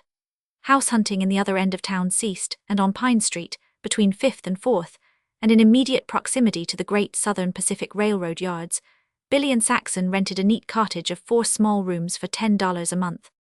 "Dog cheap is what I call it when I think of the small rooms I've been soaked for," was Billy's judgment. "Look at the one I got now, not as big as the smallest here, and me payin' $6 a month for it." "But it's furnished," Saxon reminded him. "You see, that makes a difference." But Billy didn't see. "I ain't much of a scholar, Saxon, but I know simple arithmetic. I've soaked my watch when I was hard up and I can calculate interest. How much do you figure it will cost to furnish the house, carpets on the floor, linoleum on the kitchen and all?" "We can do it nicely for $300, she answered. "I've been thinking it over and I'm sure we can do it for that." 300, he muttered, wrinkling his brows with concentration. 300, say at 6%. That'd be 6 cents on the dollar, 60 cents on $10, $6 on the 100 on $318. Say, I'm a bear at multiplyin' by 10. Now divide 18 by 12, that'd be $1.50 a month interest. He stopped, satisfied that he had proved his contention. Then his face quickened with a fresh thought. "Hold on, that ain't all. That'd be the interest on the furniture for 4 rooms. Divide by 4. What's $1.50 divided by 4? 4 into 15, 3 times and 3 to carry," Saxon recited glibly. 4 into 30 is 7, 28, 2 to carry, and 2/4 is 1/2. There you are. "Gee, you're the real bear at figures." He hesitated. "I didn't follow you. How much did you say it was?" 37.5 cents. "Aha, now we'll see how much I've been gouged for my 1 room. $10 a month for 4 rooms is 2.5 for 1. Add 37.5 cents interest on furniture, and that makes $2.87.5. Subtract from $6. $3.12.5, she supplied quickly. "There we are, $3.12.5 I'm jiggered out of on the room I'm rentin'. Say, bein' married is like savin' money, ain't it?" "But furniture wears out, Billy." "By golly, I never thought of that. It ought to be figured, too. Anyway, we've got a snap here, and next Saturday afternoon you've got to get off from the laundry so as we can go and buy our furniture. I saw Salingers last night. I give him 50 down and the rest installment plan, $10 a month. In 25 months the furniture's earn. And remember, Saxon, you want to buy everything you want, no matter how much it costs. No scrimpin' on what's for you and me. Get me?" She nodded, with no betrayal on her face of the myriad secret economies that filled her mind. A hint of moisture glistened in her eyes. "You're so good to me, Billy," she murmured as she came to him and was met inside his arms. "So you've gone and done it," Mary commented one morning in the laundry. They had not been at work 10 minutes ere her eye had glimpsed the topaz ring on the third finger of Saxon's left hand. "Who's the lucky one, Charlie Long or Billy Roberts?" "Billy," was the answer. "Huh, talkin' a young boy to raise, eh?" Saxon showed that the stab had gone home, and Mary was all contrition. "Can't you take a josh? I'm glad to death at the news. Billy's a awful good man and I'm glad to see you get him. There ain't many like him knockin' round and they ain't to be had for the askin'. And you're both lucky. You was just made for each other and you'll make him a better wife than any girl I know. When is it to be?" Going home from the laundry a few days later, Saxon encountered Charlie Long. He blocked the sidewalk and compelled speech with her. "So you're runnin' with a prizefighter," he sneered. "A blind man can see your finish." For the first time she was unafraid of this big-bodied, black-browed man with the hairy matted hands and fingers. She held up her left hand. "See that? It's something with all your strength that you could never put on my finger. Billy Roberts put it on inside a week. He got your number, Charlie Long, and at the same time he got me." "Skidoo for you," Long retorted. 23's your number." "He's not like you," Saxon went on. "He's a man, every bit of him, a fine, clean man." Long laughed hoarsely. "He's got your goat all right." "And yours," she flashed back. "I could tell you things about him. Saxon, straight, he ain't no good, if I was to tell you." "You'd better get out of my way," she interrupted. "Or I'll tell him and you know what you'll get, you great big bully." Long shuffled uneasily, then reluctantly stepped aside. "You're a caution," he said, half admiringly. "So's Billy Roberts," she laughed and continued on her way. After half a dozen steps she stopped. "Say," she called. The big blacksmith turned toward her with eagerness. "About a block back," she said. "I saw a man with hip disease. You might go and beat him up." Of one extravagance, Saxon was guilty in the course of the brief engagement period. A full day's wages she spent in the purchase of half a dozen cabinet photographs of herself. Billy had insisted that life was unendurable could he not look upon her semblance the last thing when he went to bed at night, and the first thing when he got up in the morning. In return, his photographs, one conventional and one in the stripped fighting costume of the ring, ornamented her looking-glass. It was while gazing at the latter that she was reminded of her wonderful mother's tales of the ancient Saxons and sea foragers of the English coasts. From the chest of drawers that had crossed the plains, she drew forth another of her several precious heirlooms, a scrapbook of her mother's in which was pasted much of the fugitive newspaper verse of pioneer California days. Also, there were copies of paintings and old wood engravings from the magazines of a generation, and more before. Saxon ran the pages with familiar fingers and stopped at the picture she was seeking. Between bold headlands of rock and under a grey cloud-blown sky, a dozen boats, long and lean and dark, beaked like monstrous birds, were landing on a foam-whitened beach of sand. The men in the boats, half-naked, huge-muscled and fair-haired, wore winged helmets. In their hands were swords and spears, and they were leaping waist-deep into the sea-wash and wading ashore. Opposed to them, contesting the landing, were skin-clad savages, unlike Indians, however, who clustered on the beach or waded into the water to their knees. The first blows were being struck, and here and there the bodies of the dead and wounded rolled in the surf. One fair-haired invader lay across the gunwale of a boat, the manner of his death told by the arrow that transfixed his breast. In the air, leaping past him into the water sword in hand, was Billy. There was no mistaking it. The striking blondness, the face, the eyes, the mouth were the same. The very expression on the face was what had been on Billy's the day of the picnic, when he faced the 3 wild Irishmen. Somewhere out of the ruck of those warring races had emerged Billy's ancestors, and hers was her afterthought, as she closed the book and put it back in the drawer. And some of those ancestors had made this ancient and battered chest of drawers which had crossed the salt ocean and the plains, and been pierced by a bullet in the fight with the Indians at Little Meadow. Almost, it seemed, she could visualize the women who had kept their pretties and their family homespun in its drawers, the women of those wandering generations who were grandmothers and greater great-grandmothers of her own mother. Well, she sighed, it was a good stock to be born of, a hard-working, hard-fighting stock. She fell to wondering what her life would have been like had she been born a Chinese woman, or an Italian woman like those she saw, head-shawled or bareheaded, squat, ungainly and swarthy, who carried great loads of driftwood on their heads up from the beach. Then she laughed at her foolishness, remembered Billy and the 4-roomed cottage on Pine Street, and went to bed with her mind filled for the 100th time with the details of the furniture. Chapter 13. Our cattle were all played out, Saxon was saying, and winter was so near that we couldn't dare try to cross the great American desert, so our train stopped in Salt Lake City that winter.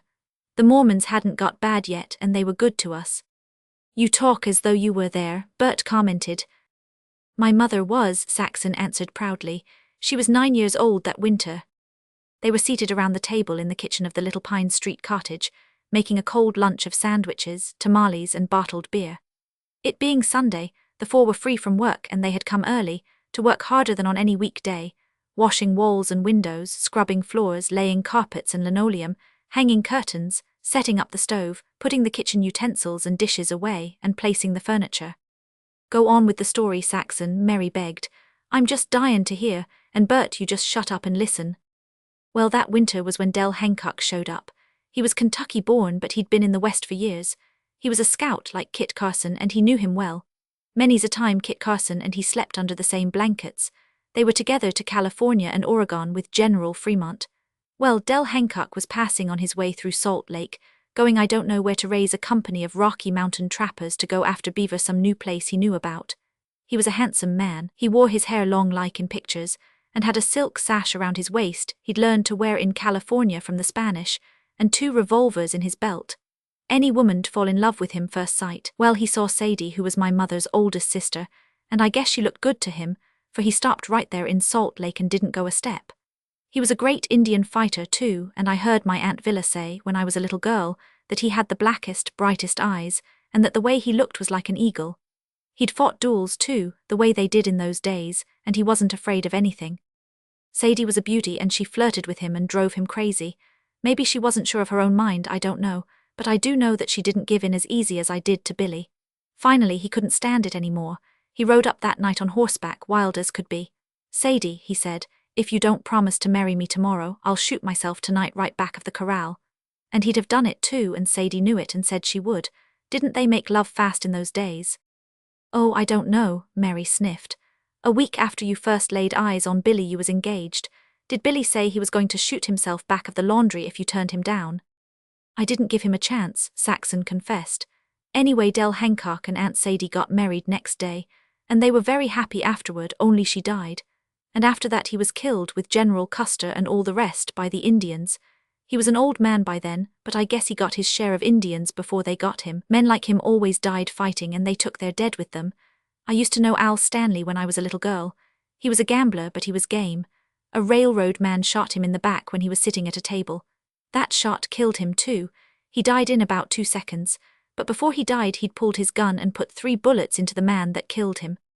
I don't like fightin', Mary protested. It makes me nervous. Bert gives me the willies the way he's always lookin' for trouble. There ain't no sense in it. And I wouldn't give a snap of my fingers for a man without fighting spirit, Saxon answered. Why, we wouldn't be here today if it wasn't for the fighting spirit of our people before us. You've got the real goods of a fighter in Billy, Bert assured her. A yard long and a yard wide and genuine a number 1 long fleeced wool. Billy's a Mohegan with a scalp lock, that's what he is. And when he gets his mad up it's a case of get out from under or something will fall on you hard. Just like that, Mary added. Billy, who had taken no part in the conversation, got up, glanced into the bedroom off the kitchen, went into the parlor and the bedroom off the parlor, then returned and stood gazing with puzzled brows into the kitchen bedroom. What's eatin', you old man? Bert queried. You look as though you'd lost something or was markin' a 3-way ticket. What you got on your chest, cough it up. Why, I'm just thinkin', we're in Sam Hill's the bed and stuff for the back bedroom.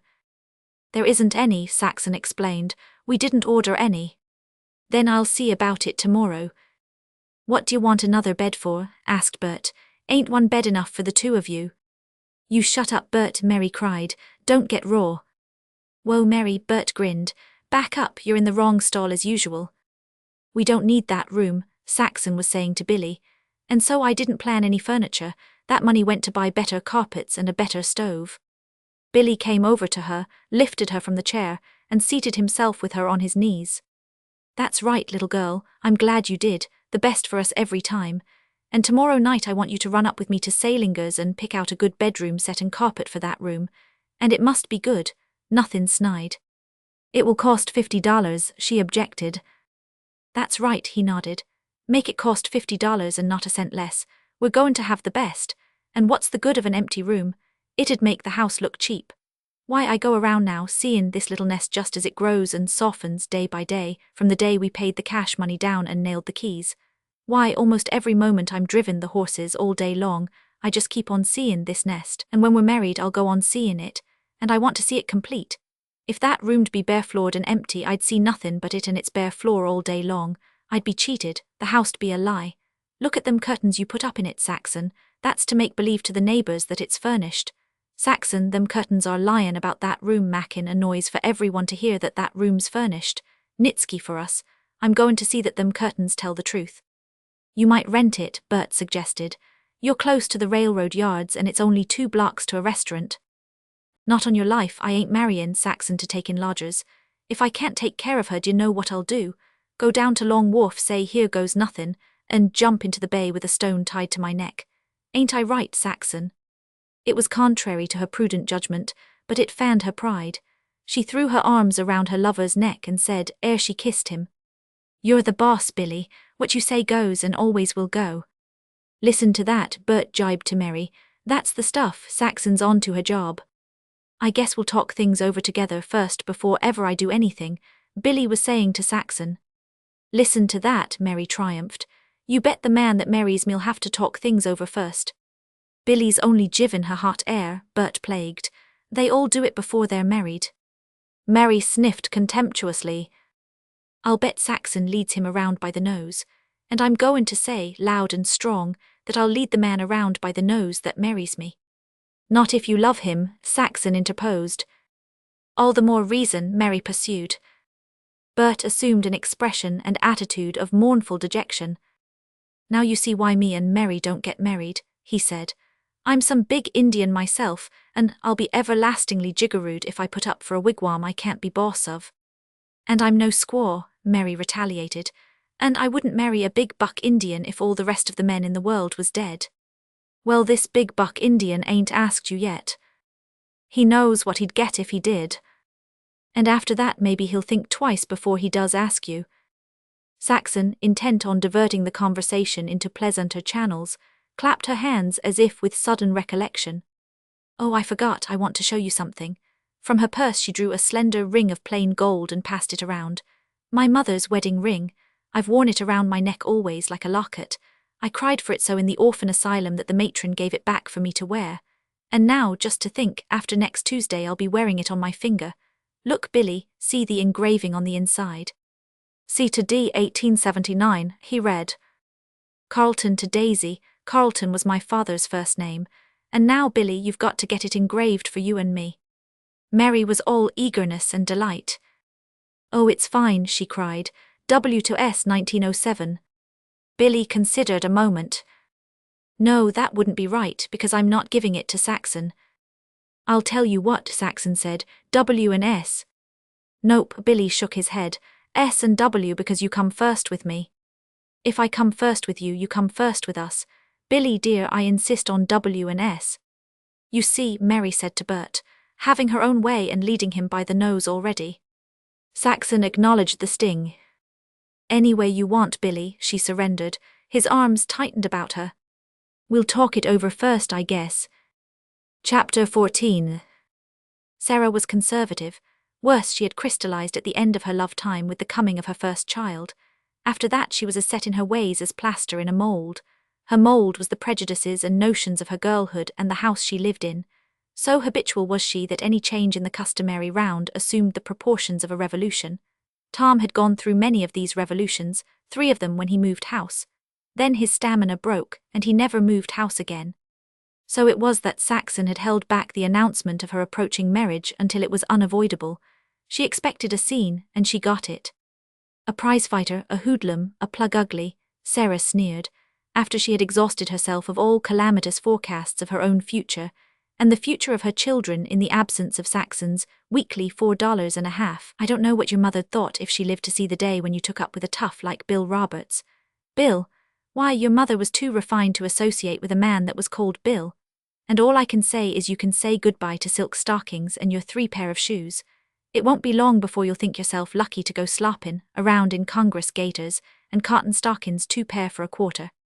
Oh, I'm not afraid of Billy not being able to keep me in all kinds of shoes, Saxon retorted with a proud toss of her head. You don't know what you're talking about. Sarah paused to laugh in mirthless discordance. Watch for the babies to come, they come faster than wages raise these days. But we're not going to have any babies, that is, at first, not until after the furniture is all paid for anyway. Wise in your generation, eh? In my days girls were more modest than to know anything about disgraceful subjects. As babies, Saxon queried with a touch of gentle malice. Yes, as babies. The first I knew that babies were disgraceful. Why, Sarah, you with your 5, how disgraceful you have been. Billy and I have decided not to be half as disgraceful. We're only going to have 2, a boy and a girl. Tom chuckled, but held the peace by hiding his face in his coffee cup. Sarah, though checked by this flank attack, was herself an old hand in the art. So temporary was the setback that she scarcely paused ere hurling her assault from a new angle. And Marion so quick all of a sudden, eh? If that ain't suspicious, nothin' is. I don't know what young women's common to. They ain't decent, I tell you, they ain't decent. That's what comes of Sunday dancin' and all the rest. Young women nowadays are like a lot of animals. Such fast and looseness I never saw. Saxon was white with anger, but while Sarah wandered on in her diatribe, Tom managed to wink privily and prodigiously at his sister, and to implore her to help in keeping the peace. It's all right, kid sister, he comforted Saxon when they were alone. There's no use talkin' to Sarah. Bill Roberts is a good boy, I know a lot about him. It does you proud to get him for a husband, you're bound to be happy with him. His voice sank and his face seemed suddenly to be very old and tired as he went on anxiously. Take warning from Sarah, don't nag. Whatever you do, don't nag, don't give him a perpetual motion line of chin. Kind of let him talk once in a while. Men have some horse sense, though Sarah don't know it. Why, Sarah actually loves me, though she don't make a noise like it. The thing for you is to love your husband, and by thunder to make a noise of lovin' him too, and then you can kid him into doing most anything you want. Let him have his way once in a while and he'll let you have yourn, but you just go on lovin' him and leanin' on his judgment. He's no fool and you'll be all hunky-dory. I'm scared from goin' wrong, what of Sarah, but I'd sooner be loved into not going wrong. Oh, I'll do it, Tom, Saxon nodded, smiling through the tears his sympathy had brought into her eyes. And on top of it I'm going to do something else. I'm going to make Billy love me and just keep on loving me. And then I won't have to kid him into doing some of the things I want. He'll do them because he loves me, you see. You got the right idea, Saxon. Stick with it and you'll win out. Later, when she had put on her hat to start for the laundry, she found Tom waiting for her at the corner. And Saxon, he said hastily and haltingly, you won't take anything I've said, you know, about Sarah, as Bane in any way disloyal to her. She's a good woman and faithful, and her life ain't so easy by a long shot. I'd bite out my tongue before I'd say anything against her. I guess all folks have their troubles. It's hell to be poor, ain't it? You've been awful good to me, Tom, I can never forget it. And I know Sarah means right, she does do her best. I won't be able to give you a wedding present, her brother ventured apologetically. Sarah won't hear of it, says we didn't get none from my folks when we got married, but I got something for you just the same. A surprise, you'd never guess it. Saxon waited. When you told me you was goin' to get married, I just happened to think of it, and I wrote to brother George askin' him for it for you. And by thunder he sent it by express. I didn't tell you because I didn't know, but maybe he'd sold it. He did sell the silver spurs. He needed the money, I guess. But the other I had it sent to the shop so as not to bother Sarah, and I sneaked it in last night and hid it in the woodshed. Oh, it is something of my father's. What is it? Oh, what is it? His army sword. The one he wore on his roan war horse. Oh, Tom, you couldn't give me a better present. Let's go back now, I want to see it. We can slip in the back way. Sarah's washing in the kitchen and she won't begin hanging out for an hour. I spoke to Sarah about lettin' you take the old chest of drawers that was your mother's, Tom whispered, as they stole along the narrow alley between the houses. Only she got on her high horse, said that Daisy was as much my mother as yourn, even if we did have different fathers, and that the chest had always belonged in Daisy's family and not Captain Kit's, and that it was mine, and what was mine she had some say-so about. It's all right, Saxon reassured him. She sold it to me last night. She was waiting up for me when I got home with fire in her eye. Yep, she was on the warpath all day after I mentioned it. How much did you give her for it? $6. Robbery, it ain't worth it, Tom groaned. It's all cracked at one end and as old as the hills. I'd have given $10 for it. I'd have given most anything for it, Tom. It was Mother's, you know. I remember it in her room when she was still alive. In the woodshed, Tom resurrected the hidden treasure and took off the wrapping paper. Appeared a rusty, steel-scabbarded saber of the heavy type carried by cavalry officers in Civil War days. It was attached to a moth-eaten sash of thick-woven crimson silk from which hung heavy silk tassels. Saxon almost seized it from her brother in her eagerness. She drew forth the blade and pressed her lips to the steel. It was her last day at the laundry.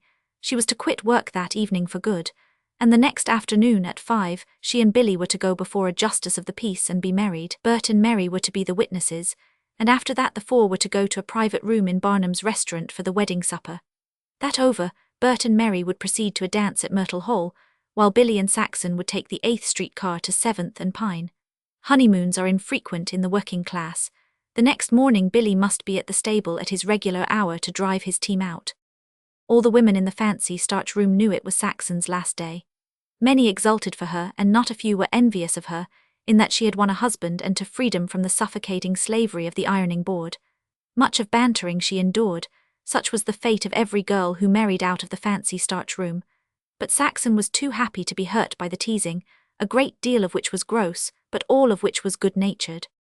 In the steam that arose from under her iron, and on the surfaces of the dainty lawns and muslins that flew under her hands, she kept visioning herself in the Pine Street cottage, and steadily she hummed under her breath her paraphrase of the latest popular song. And when I work, I'll always work for Billy. By 3 in the afternoon, the strain of the pieceworkers in the humid, heated room grew tense. Elderly women gasped and sighed. The color went out of the cheeks of the young women, their faces became drawn and dark circles formed under their eyes, but all held on with weary, unabated speed. The tireless, vigilant forewoman kept a sharp lookout for incipient hysteria, and once led a narrow-chested, stoop-shouldered young thing out of the place in time to prevent a collapse. Saxon was startled by the wildest scream of terror she had ever heard. The tense thread of human resolution snapped, wills and nerves broke down, and 100 women suspended their irons or dropped them. It was Mary who had screamed so terribly, and Saxon saw a strange black animal flapping great claw-like wings and nestling on Mary's shoulder. With the scream, Mary crouched down, and the strange creature, darting into the air, fluttered full into the startled face of a woman at the next board. This woman promptly screamed and fainted. Into the air again, the flying thing darted hither and thither, while the shrieking, shrinking women threw up their arms, tried to run away along the aisles, or cowered under their ironing boards. "It's only a bat," the forewoman shouted. She was furious. "Ain't you ever seen a bat? It won't eat you." But they were ghetto people, and were not to be quieted. Some woman who could not see the cause of the uproar, out of her overwrought apprehension, raised the cry of fire and precipitated the panic rush for the doors. All of them were screaming the stupid, soul-sickening high note of terror, drowning the forewoman's voice. Saxon had been merely startled at first, but the screaming panic broke her grip on herself and swept her away. Though she did not scream, she fled with the rest. When this horde of crazed women debouched on the next apartment, those who worked there joined in the stampede to escape from they knew not what danger. In 10 minutes the laundry was deserted, save for a few men wandering about with hand grenades in futile search for the cause of the disturbance. The forewoman was stout but indomitable. Swept along half the length of an aisle by the terror-stricken women, she had broken her way back through the rout and quickly caught the light-blinded visitant in a clothes basket. "Maybe I don't know what God looks like, but take it from me I've seen a tintype of the devil," Mary gurgled, emotionally fluttering back and forth between laughter and tears. But Saxon was angry with herself, for she had been as frightened as the rest in that wild flight for out-of-doors. "We're a lot of fools," she said. "It was only a bat, I've heard about them. They live in the country, they wouldn't hurt a fly, they can't see in the daytime. That was what was the matter with this one, it was only a bat." You can't string me," Mary replied. "It was the devil." She sobbed a moment and then laughed hysterically again. "Did you see Mrs. Bergstrom faint? And it only touched her in the face. Why, it was on my shoulder and touching my bare neck like the hand of a corpse. And I didn't faint." She laughed again. "I guess maybe I was too scared to faint." "Come on back," Saxon urged. "We've lost half an hour." "Not me, I'm goin' home after that if they fire me. I couldn't iron for sour apples now, I'm that shaky." One woman had broken a leg, another an arm, and a number nursed milder bruises and bruises. No bullying nor entreating of the forewoman could persuade the women to return to work. They were too upset and nervous, and only here and there could one be found brave enough to re-enter the building for the hats and lunch baskets of the others. Saxon was one of the handful that returned and worked till 6 o'clock. Chapter 15. "Why, Bert, you're squiffed," Mary cried reproachfully. The four were at the table in the private room at Barnum's. The wedding supper, simple enough but seemingly too expensive to Saxon, had been eaten. Bert, in his hand a glass of California red wine, which the management supplied for 50 cents a bottle, was on his feet endeavoring a speech. His face was flushed, his black eyes were feverishly bright. "You've been drinkin' before you met me," Mary continued. "I can see it stickin' out all over you." "Consult an oculist, my dear," he replied. "Bertram is himself tonight. And he is here arisen to his feet to give the glad hand to his old pal. Bill, old man, here's to you. It's howdy do and goodbye, I guess. You're a married man now, Bill, and you got to keep regular hours. No more runnin' around with the boys. You got to take care of yourself and get your life insured and take out an accident policy and join a buildin' and loan society and a buryin' association." "Now you shut up, Bert," Mary broke in. "You don't talk about buryin's at weddings. You ought to be ashamed of yourself." "Whoa, Mary, back up. I said what I said because I meant it. I ain't thinkin' what Mary thinks. What I was thinkin'. Let me tell you what I was thinkin'. I said buryin' association, didn't I? Well, it was not with the idea of castin' gloom over this merry gatherin'. Far be it." He was so evidently seeking a way out of his predicament that Mary tossed her head triumphantly. This acted as a spur to his reeling wits. "Let me tell you why," he went on. "Because, Bill, you got such an all-fired pretty wife, that's why. All the fellows is crazy over her, and when they get to runnin' after her, what'll you be doin'? You'll be gettin' busy. And then won't you need a buryin' association to bury 'em? I just guess yes. That was the compliment to your good taste in skirts I was tryin' to come across with when Mary buted in." His glittering eyes rested for a moment, in bantering triumph on Mary. "Who says I'm squiffed, me? Not on your life. I'm seein' all things in a clear white light. And I see Bill there, my old friend Bill. And I don't see two Bills, I see only one. Bill was never two-faced in his life. Bill, old man, when I look at you there in the married harness, I'm sorry." He ceased abruptly and turned on Mary. "Now don't go up in the air, old girl. I'm on to my job. My grandfather was a state senator and he could spiel graceful and pleasin' till the cows come home. So can I, Bill, when I look at you, I'm sorry, I repeat, I'm sorry." He glared challengingly at Mary. "For myself, when I look at you and know all the happiness you got a hammerlock on. Take it from me, you're a wise guy, bless the women, you've started well. Keep it up. Marry 'em all, bless 'em. Bill, here's to you, you're a Mohegan with a scalp lock. And you got a squaw that is some squaw, take it from me. Minnehaha, here's to you, to the two of you, and to the papooses too, gosh dang them."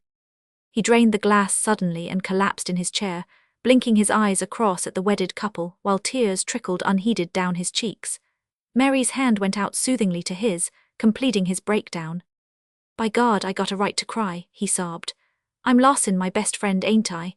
It'll never be the same again, never. When I think of the fun and scrapes and good times Bill and me has had together, I could darn near hate you, Saxon, sittin' there with your hand in his." "Cheer up, Bert," she laughed gently. "Look at whose hand you are holding." "Or it's only one of his cryin' jags," Mary said, with a harshness that her free hand belied as it caressed his hair with soothing strokes. "Buck up, Bert, everything's all right, and now it's up to Bill to say something after your dandy spiel." Bert recovered himself quickly with another glass of wine. "Kick in, Bill," he cried. "It's your turn now." "I'm no hot air artist," Billy grumbled. "What'll I say, Saxon? They ain't no use tellin' 'em how happy we are, they know that." "Tell them we're always going to be happy," she said. "And thank them for all their good wishes, and we both wish them the same. And we're always going to be together, like old times, the four of us. And tell them they're invited down to 507 Pine Street next Sunday for Sunday dinner. And Mary, if you want to come Saturday night you can sleep in the spare bedroom." "You've told me yourself better'n I could." Billy clapped his hands. "You did yourself proud, and I guess they ain't much to add to it, but just the same I'm goin' to pass them a hot one." He stood up, his hand on his glass. His clear blue eyes under the dark brows and framed by the dark lashes seemed a deeper blue and accentuated the blondness of hair and skin. The smooth cheeks were rosy, not with wine, for it was only his second glass, but with health and joy. Saxon, looking up at him, thrilled with pride in him. He was so well dressed, so strong, so handsome, so clean-looking, her man-boy. And she was aware of pride in herself, in her woman's desirableness that had won for her so wonderful a lover. "Well, Bert and Mary, here you are at Saxon's and my wedding supper. We're just going to take all your good wishes to heart. We wish you the same back, and when we say it we mean more than you think we mean. Saxon and I believe in tit for tat. So we're wishin' for the day when the table is turned clear around and we're sittin' as guests at your weddin' supper. And then, when you come to Sunday dinner, you can both stop Saturday night in the spare bedroom. I guess I was wised up when I furnished it, eh? I never thought it of you, Billy, Mary exclaimed. You're every bit as raw as Bert, but just the same. There was a rush of moisture to her eyes. Her voice faltered and broke. She smiled through her tears at them, then turned to look at Bert, who put his arm around her and gathered her on to his knees. When they left the restaurant, the four walked to 8th and Broadway, where they stopped beside the electric car. Bert and Billy were awkward and silent, oppressed by a strange aloofness, but Mary embraced Saxon with fond anxiousness.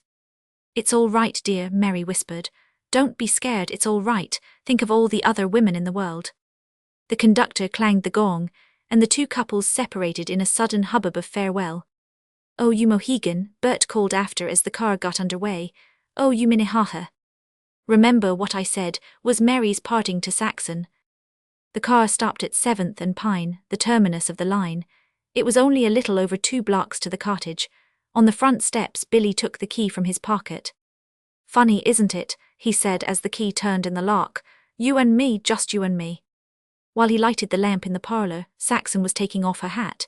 He went into the bedroom and lighted the lamp there, then turned back and stood in the doorway. Saxon, still unaccountably fumbling with her hatpins, stole a glance at him. He held out his arms. Now, he said. She came to him, and in his arms he could feel her trembling. Book 2. Chapter 1. The first evening after the marriage night, Saxon met Billy at the door as he came up the front steps. After their embrace, and as they crossed the parlor hand in hand toward the kitchen, he filled his lungs through his nostrils with audible satisfaction. My, but this house smells good, Saxon. It ain't the coffee, I can smell that too, it's the whole house, it smells. Well, it just smells good to me, that's all. He washed and dried himself at the sink, while she heated the frying pan on the front hole of the stove with the lid off. As he wiped his hands, he watched her keenly, and cried out with approbation as she dropped the steak in the frying pan. Where'd you learn to cook steak on a dry, hot pan? It's the only way, but darn few women seem to know about it. As she took the cover off a second frying pan and stirred the savory contents with a kitchen knife, he came behind her, passed his arms under her armpits with down-drooping hands upon her breasts, and bent his head over her shoulder till cheek touched cheek. Fried potatoes with onions like mother used to make. Me for them, don't they smell good though, The pressure of his hands relaxed, and his cheek slid caressingly past hers as he started to release her. Then his hands closed down again. She felt his lips on her hair and heard his advertised inhalation of delight. Don't you smell good yourself though? I never understood what they meant when they said a girl was sweet. I know now, and you're the sweetest I ever knew. His joy was boundless. When he returned from combing his hair in the bedroom and sat down at the small table opposite her, he paused with knife and fork in hand. Say, Bain, married is a whole lot more than it's cracked up to be by most married folks. Honest to God, Saxon, we can show 'em a few. We can give 'em cards and spades and little casino and win out on big casino and the aces. I've got but one kick common. The instant apprehension in her eyes provoked a chuckle from him. And that is that we didn't get married quick enough. Just think, I've lost a whole week of this. Her eyes shone with gratitude and happiness, and in her heart she solemnly pledged herself that never in all their married life would it be otherwise. Supper finished, she cleared the table and began washing the dishes at the sink. When he evinced the intention of wiping them, she caught him by the lapels of the coat and backed him into a chair. You'll sit right there if you know what's good for you. Now be good and mind what I say. Also, you will smoke a cigarette. No, you're not going to watch me. There's the morning paper beside you, and if you don't hurry to read it, I'll be through these dishes before you've started. As he smoked and read, she continually glanced across at him from her work. One thing more, she thought, slippers, and then the picture of comfort and content would be complete. Several minutes later, Billy put the paper aside with a sigh. It's no use, he complained. I can't read. What's the matter, she teased, eyes weak. Nope, they're sore, and there's only one thing to do 'em any good, and that's looking at you. All right then, baby Billy, I'll be through in a jiffy. When she had washed the dish towel and scalded out the sink, she took off her kitchen apron, came to him, and kissed first one eye and then the other. How are they now cured?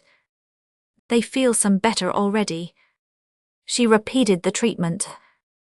And now, still better. And now, almost well. After he had adjudged them well, he ouched and informed her that there was still some hurt in the right eye. In the course of treating it, she cried out as in pain. Billy was all alarm. What is it? What hurt you? My eyes, they're hurting like 60. And Billy became physician for a while and she the patient. When the cure was accomplished, she led him into the parlor, where, by the open window, they succeeded in occupying the same Morris chair. It was the most expensive comfort in the house. It had cost $7.50, and though it was grander than anything she had dreamed of possessing, the extravagance of it had worried her in a half-guilty way all day. The salt chill of the air that is the blessing of all the bay cities after the sun goes down crept in about them. They heard the switch engines puffing in the railroad yards, and the rumbling thunder of the 7th Street, local slowing down in its run from the mole to stop at West Oakland Station. From the street came the noise of children playing in the summer night, and from the steps of the house next door the low voices of gossiping housewives. Can you beat it? Billy murmured. When I think of that $6 furnished room of mine, it makes me sick to think what I was missin' all the time. But there's one satisfaction. If I'd changed it sooner I wouldn't had you. You see, I didn't know you existed only until a couple of weeks ago. His hand crept along her bare forearm and up and partly under the elbow sleeve. Your skin's so cool, he said. It ain't cold, it's cool, it feels good to the hand. Pretty soon you'll be calling me your cold storage baby, she laughed. And your voice is cool, he went on. It gives me the feeling just as your hand does when you rest it on my forehead. It's funny, I can't explain it. But your voice just goes all through me, cool and fine. It's like a wind of coolness, just right. It's like the first of the sea breeze settin' in the afternoon after a scorchin' hot morning, and sometimes when you talk low, it sounds round and sweet like the cello in the Macdonough Theatre Orchestra. And it never goes high up or sharp or squeaky or scratchy like some women's voices when they're mad or fresh or excited, till they remind me of a bum phonograph record. Why, your voice, it just goes through me till I'm all trembling, like with the everlastin' cool of it. It's straight delicious. I guess angels in heaven, if they is any, must have voices like that. After a few minutes in which, so inexpressible was her happiness that she could only pass her hand through his hair and cling to him, he broke out again. I'll tell you what you remind me of. Did you ever see a thoroughbred mare, all shinin' in the sun, with hair like satin and skin so thin and tender that the least touch of the whip leaves a mark? All fine nerves, and delicate and sensitive, that'll kill the toughest bronco when it comes to endurance'n, that can strain a tendon in a flash or catch death of cold without a blanket for a night. I want to tell you they ain't many beautifuler sights in this world. And they're that fine-strung and sensitive and delicate. You gotta handle 'em right side up glass with care. Well, that's what you remind me of, and I'm going to make it my job to see you get handled and gentled in the same way. You're as different from other women as that kind of a mare is from scrub workhorse mares. You're a thoroughbred, you're clean-cut and spirited, and your lines. Say, d'you know you've got some figure? Well, you have talk about Annette Kellerman, you can give her cards and spades. She's Australian and you're American, only your figure ain't. You're different, you're nifty, I don't know how to explain it. Other women ain't built like you. You belong in some other country, you're Frenchy, that's what. You're built like a French woman, and more than that, the way you walk, move, stand up or sit down or don't do anything. And he, who had never been out of California, or for that matter, had never slept a night away from his birthtown of Oakland, was right in his judgment. She was a flower of Anglo-Saxon stock, a rarity in the exceptional smallness and fineness of hand and foot and bone and grace of flesh and carriage, some throwback across the face of time to the foraging Norman French that had intermingled with the sturdy Saxon breed. And in the way you carry your clothes, they belong to you, they seem just as much part of you as the cool of your voice and skin. They're always all right and couldn't be better. And you know a fellow kind of likes to be seen taggin' around with a woman like you, that wears her clothes like a dream, and hear the other fellows say, "Who's Bill's new skirt? She's a peach, ain't she? Wouldn't I like to win her, though?" And all that sort of talk. And Saxon, her cheek pressed to his, knew that she was paid in full for all her midnight sewings, and the torturing hours of drowsy stitching when her head nodded with the weariness of the day's toil, while she recreated for herself filched ideas from the dainty garments that had steamed under her passing iron. Say, Saxon, I got a new name for you. You're my tonic kid, that's what you are, the tonic kid. And you'll never get tired of me, she queried. Tired? Why, we was made for each other. Isn't it wonderful our meeting, Billy? We might never have met. It was just by accident that we did. We was born lucky, he proclaimed. That's a cinch. Maybe it was more than luck, she ventured. Sure, it just had to be, it was fate. Nothing could a kept us apart. They sat on in a silence that was quick with unuttered love, till she felt him slowly draw her more closely, and his lips come near to her ear as they whispered, "What do you say we go to bed?" Many evenings they spent like this, varied with an occasional dance, with trips to the Orpheum and to Bell's Theatre, or to the moving picture shows, or to the Friday night band concerts in City Hall Park. Often on Sunday she prepared a lunch, and he drove her out into the hills behind Prince and King, whom Billy's employer was still glad to have him exercise. Each morning Saxon was called by the alarm clock. The first morning he had insisted upon getting up with her and building the fire in the kitchen stove. She gave in the first morning, but after that she laid the fire in the evening, so that all that was required was the touching of a match to it, and in bed she compelled him to remain for a last little doze ere she called him for breakfast. For the first several weeks she prepared his lunch for him, then for a week he came down to dinner. After that he was compelled to take his lunch with him. It depended on how far distant the teaming was done. "You're not starting right with a man," Mary cautioned. "You wait on him hand and foot, you'll spoil him if you don't watch out. It's him that ought to be waitin' on you." "He's the breadwinner," Saxon replied. "He works harder than I, and I've got more time than I know what to do with, time to burn. Besides, I want to wait on him because I love to and because, well, anyway, I want to." Chapter 2. Despite the fastidiousness of her housekeeping, Saxon, once she had systematized it, found time and to spare on her hands. Especially during the periods in which her husband carried his lunch and there was no midday meal to prepare, she had a number of hours each day to herself. Trained for years to the routine of factory and laundry work, she could not abide this unaccustomed idleness. She could not bear to sit and do nothing, while she could not pay calls on her girlhood friends, for they still worked in factory and laundry. Nor was she acquainted with the wives of the neighborhood, save for one strange old woman who lived in the house next door, and with whom Saxon had exchanged snatches of conversation over the backyard division fence. One time-consuming diversion of which Saxon took advantage was free and unlimited baths. In the orphan asylum and in Sarah's house she had been used to but one bath a week. As she grew to womanhood, she had attempted more frequent baths, but the effort proved disastrous, arousing, first, Sarah's derision, and next her wrath.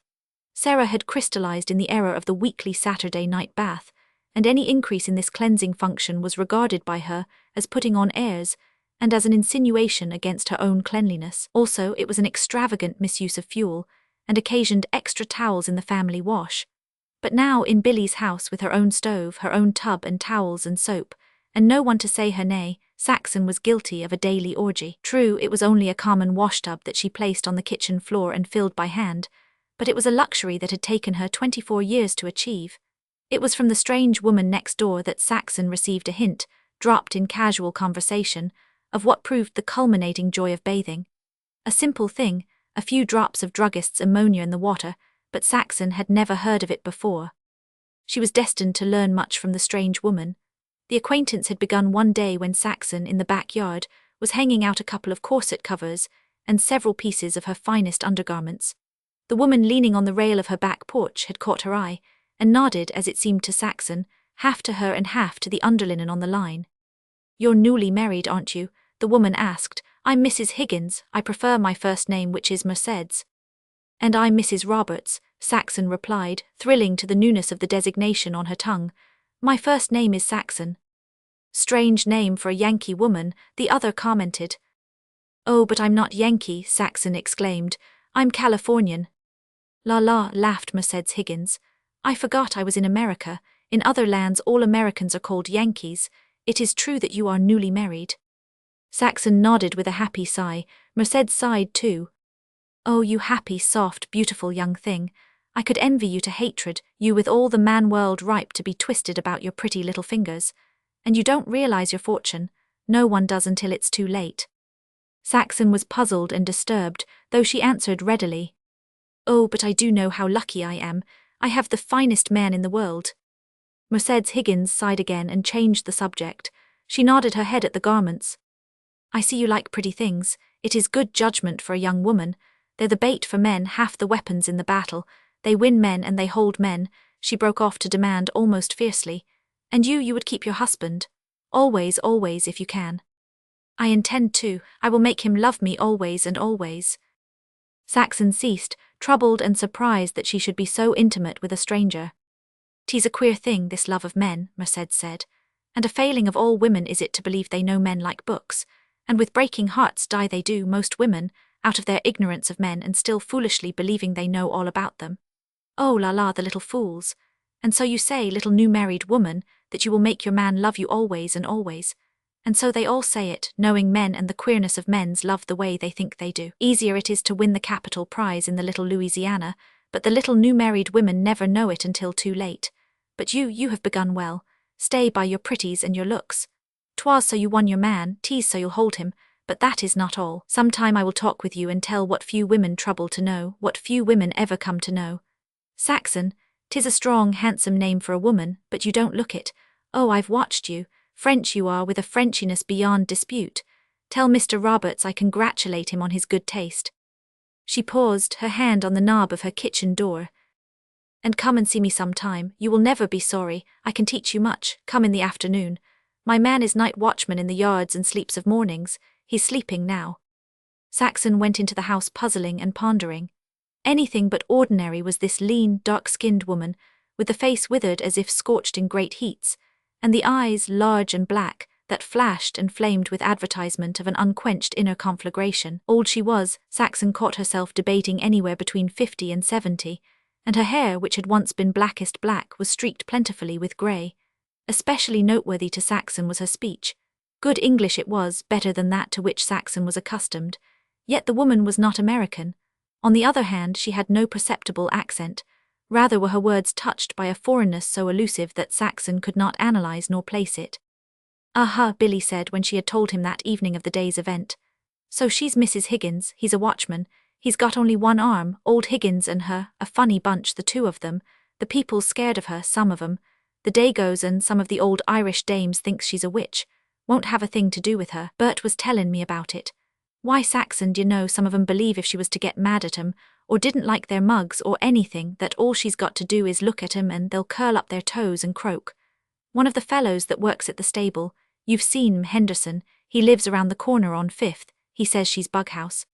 "Oh, I don't know," Saxon defended her new acquaintance. "She may be crazy, but she says the same thing you're always saying. She says my form is not American but French." "Then I take my hat off to her," Billy responded. "No wheels in her head if she says that. Take it from me, she's a wise gazabo. And she speaks good English, Billy, like a school teacher, like what I guess my mother used to speak. She's educated. She ain't no fool, or she wouldn't a-sized you up the way she did. She told me to congratulate you on your good taste in marrying me." Saxon laughed. "She did, eh? Then give her my love. Me for her, because she knows a good thing when she sees it, and she ought to be congratulating you on your good taste in me." It was on another day that Merced's Higgins nodded, half to Saxon, and half to the dainty women's things Saxon was hanging on the line. "I've been worrying over your washing, little new wife," was her greeting. "Oh, but I've worked in the laundry for years," Saxon said quickly. Merced sneered scornfully. "Steam laundry, that's business and it's stupid. Only common things should go to a steam laundry. That is their punishment for being common. But the pretties, the dainties, the flimsies, la la, my dear, their washing is an art. It requires wisdom, genius and discretion, fine as the clothes are fine. I will give you a recipe for homemade soap. It will not harden the texture. It will give whiteness and softness and life.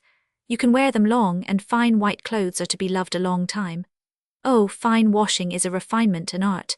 It is to be done as an artist paints a picture, or writes a poem, with love holily, a true sacrament of beauty. I shall teach you better ways, my dear, better ways than you Yankees know. I shall teach you new pretties." She nodded her head to Saxon's underlinen on the line. "I see you make little laces. I know all laces, the Belgian, the Maltese, the Mechlin. Oh, the many, many loves of laces. I shall teach you some of the simpler ones so that you can make them for yourself. For your brave man you are to make love you always and always." On her first visit to Merced's Higgins, Saxon received the recipe for homemade soap, and her head was filled with a minutiae of instruction in the art of fine washing. Further, she was fascinated and excited by all the newness and strangeness of the withered old woman who blew upon her the breath of wider lands and seas beyond the horizon. You are Spanish, Saxon ventured. No and yes and neither and more. My father was Irish, my mother Peruvian Spanish. Tease after her I took in colour and looks. In other ways after my father, the blue-eyed Celt with the fairy song on his tongue and the restless feet that stole the rest of him away to far wandering. And the feet of him that he lent me have led me away on as wide far roads as ever his led him. Saxon remembered her school geography, and with her mind's eye she saw a certain outline map of a continent, with jiggly wavering parallel lines that denoted coast. Oh, she cried, then you are South American. Mercedes shrugged her shoulders. I had to be born somewhere. It was a great ranch, my mother's. You could put all Oakland in one of its smallest pastures. Mercedes Higgins sighed cheerfully, and for the time was lost in retrospection. Saxon was curious to hear more about this woman, who must have lived much as the Spanish Californians had lived in the old days. You received a good education, she said tentatively. Your English is perfect. Ah, the English came afterward and not in school. But as it goes, yes, a good education in all things but the most important, men. That too came afterward. And little my mother dreamed, she was a grand lady, what you call a cattle queen. Little she dreamed my fine education was to fit me in the end for a night watchman's wife. She laughed genuinely at the grotesqueness of the idea. Night watchmen labourers, why we had hundreds, yes, thousands that toiled for us. The peons, they are like what you call slaves almost, and the cowboys, who could ride 200 miles between side and side of the ranch, and in the big house servants beyond remembering or counting. In my mother's house were many servants. Mercedes Higgins was voluble as a Greek, and wandered on in reminiscence. But our servants were lazy and dirty. The Chinese are the servants par excellence, so are the Japanese when you find a good one, but not so good as the Chinese. The Japanese maidservants are pretty and merry, but you never know the moment they'll leave you. The Hindus are not strong but very obedient. They look upon sahibs and memsahibs as gods. I was a memsahib, which means woman. I once had a Russian cook who always spat in the soup for luck. It was very funny, but we put up with it. It was the custom. How you must have travelled to have such strange servants, Saxon encouraged. The old woman laughed corroboration. And the strangest of all, down in the South Seas, black slaves, little kinky-haired cannibals with bones through their noses. When they did not mind or when they stole, they were tied up to a coconut palm behind the compound and lashed with whips of rhinoceros hide. They were from an island of cannibals and headhunters, and they never cried out. It was their pride. There was little Vibai, only 12 years old. He waited on me, and when his back was cut in shreds and I wept over him, he would only laugh and say, "Short time little bit I take m'head belong big fella white master." That was Bruce Anstey, the Englishman who whipped him, but little Vibai never got the head. He ran away and the Bushman cut off his own head and ate every bit of him. Saxon chilled and her face was grave, but Mercedes Higgins rattled on. Ah, those were wild, gay, savage days. Would you believe it, my dear? In 3 years those Englishmen of the plantation drank up oceans of champagne and Scotch whisky and dropped £30,000 on the adventure. Not dollars, pounds, which means $150,000. They were princes while it lasted. It was splendid, glorious. It was mad, mad. I sold half my beautiful jewels in New Zealand before I got started again. Bruce Anstey blew out his brains at the end. Roger went mate on a trader with a black crew for £8 a month. And Jack Gilbraith, he was the rarest of them all. His people were wealthy and titled, and he went home to England and sold cat's meat, sat around their big house till they gave him more money to start a rubber plantation in the East Indies somewhere, on Sumatra, I think, or was it New Guinea?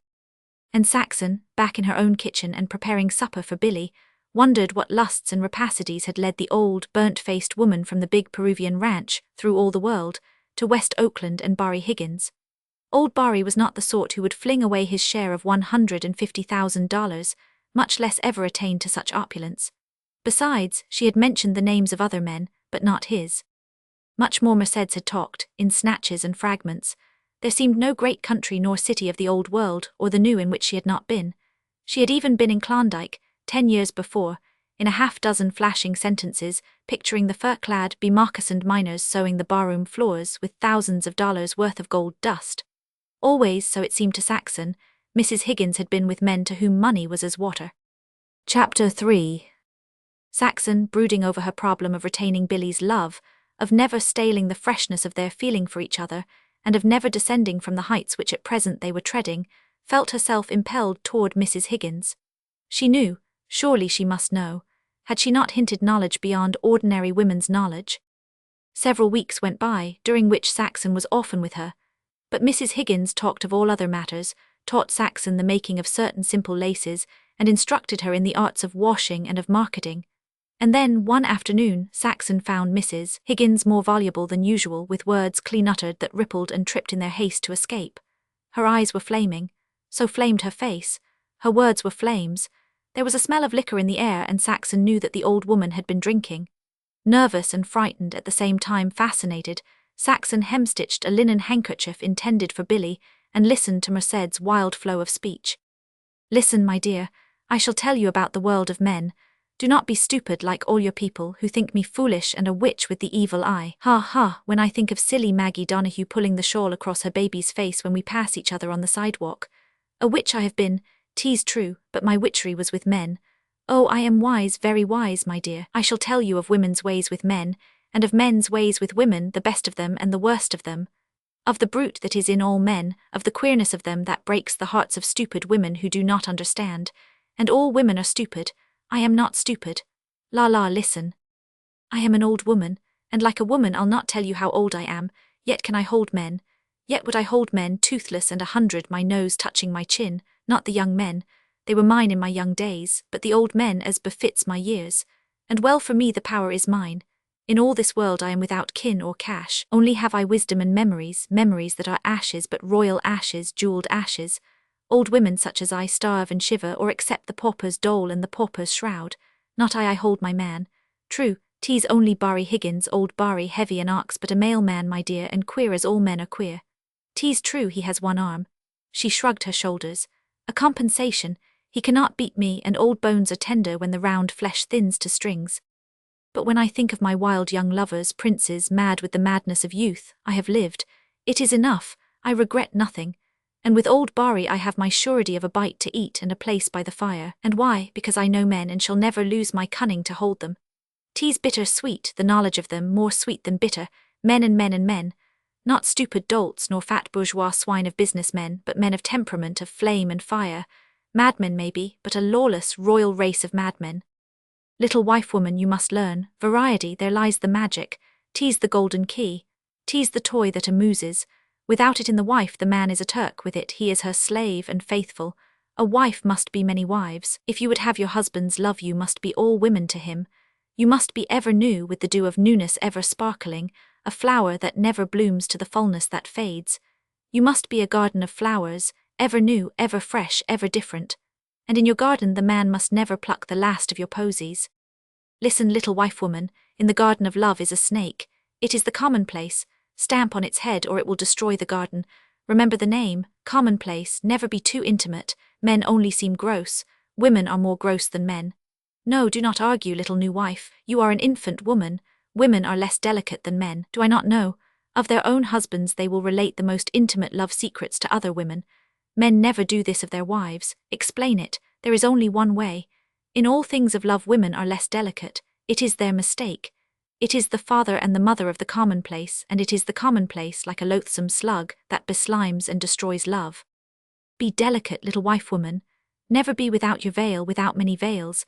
Veil yourself in 1,000 veils, all shimmering and glittering with costly textures and precious jewels. Never let the last veil be drawn. Against the morrow array yourself with more veils, ever more veils, veils without end. Yet the many veils must not seem many. Each veil must seem the only one between you and your hungry lover, who will have nothing less than all of you. Each time he must seem to get all, to tear aside the last veil that hides you. He must think so. It must not be so. Then there will be no satiety, for on the morrow he will find another last veil that has escaped him. Remember, each veil must seem the last and only one. Always you must seem to abandon all to his arms. Always you must reserve more that on the morrow, and on all the morrows you may abandon. Of such is variety, surprise, so that your man's pursuit will be everlasting, so that his eyes will look to you for newness, and not to other women. It was the freshness and the newness of your beauty and you, the mystery of you, that won your man. When a man has plucked and smelled all the sweetness of a flower, he looks for other flowers. It is his queerness. You must ever remain a flower almost plucked yet never plucked, stored with vats of sweet unbroached though ever broached. Stupid women, and all are stupid, think the first winning of the man the final victory. Then they settle down and grow fat and stale and dead and heartbroken. Alas, they are so stupid. But you, little infant woman with your first victory, you must make your love life an unending chain of victories.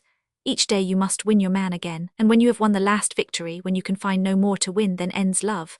Finis is written and your man wanders in strange gardens. Remember, love must be kept insatiable. It must have an appetite knife-edged and never satisfied. You must feed your lover well, very well, most well. Give, yet send him away hungry to come back to you for more. Mrs. Higgins stood up suddenly and crossed out of the room. Saxon had not failed to note the litheness and grace in that lean and withered body. She watched for Mrs. Higgins' return, and knew that the litheness and grace had not been imagined. "Scarcely have I told you the first letter in love's alphabet," said Mercedes Higgins as she reseated herself. In her hands was a tiny instrument, beautifully grained and richly brown, which resembled a guitar save that it bore 4 strings.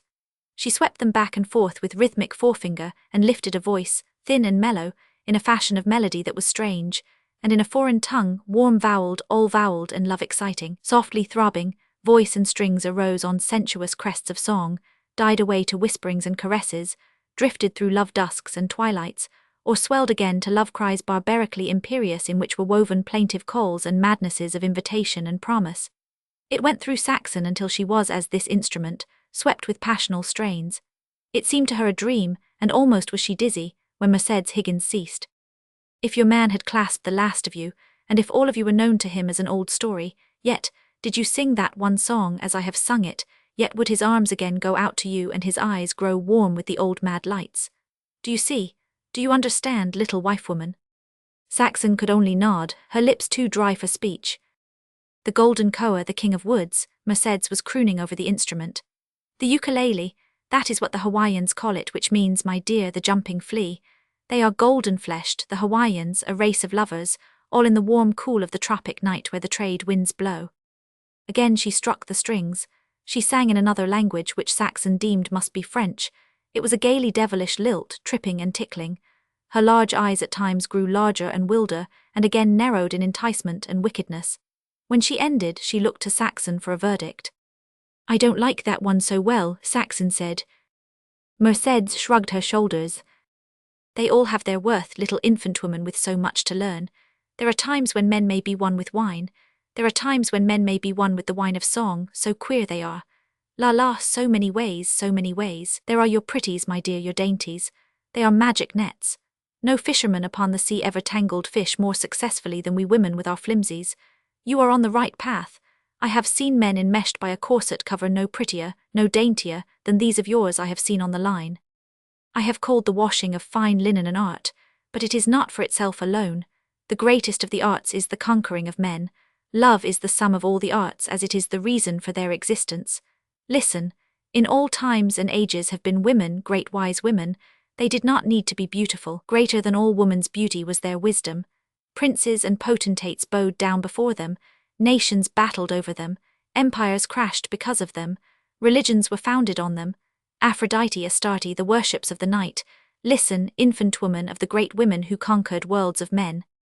And thereafter Saxon listened in amaze to what almost seemed a wild farrago, save that the strange, meaningless phrases were fraught with dim, mysterious significance.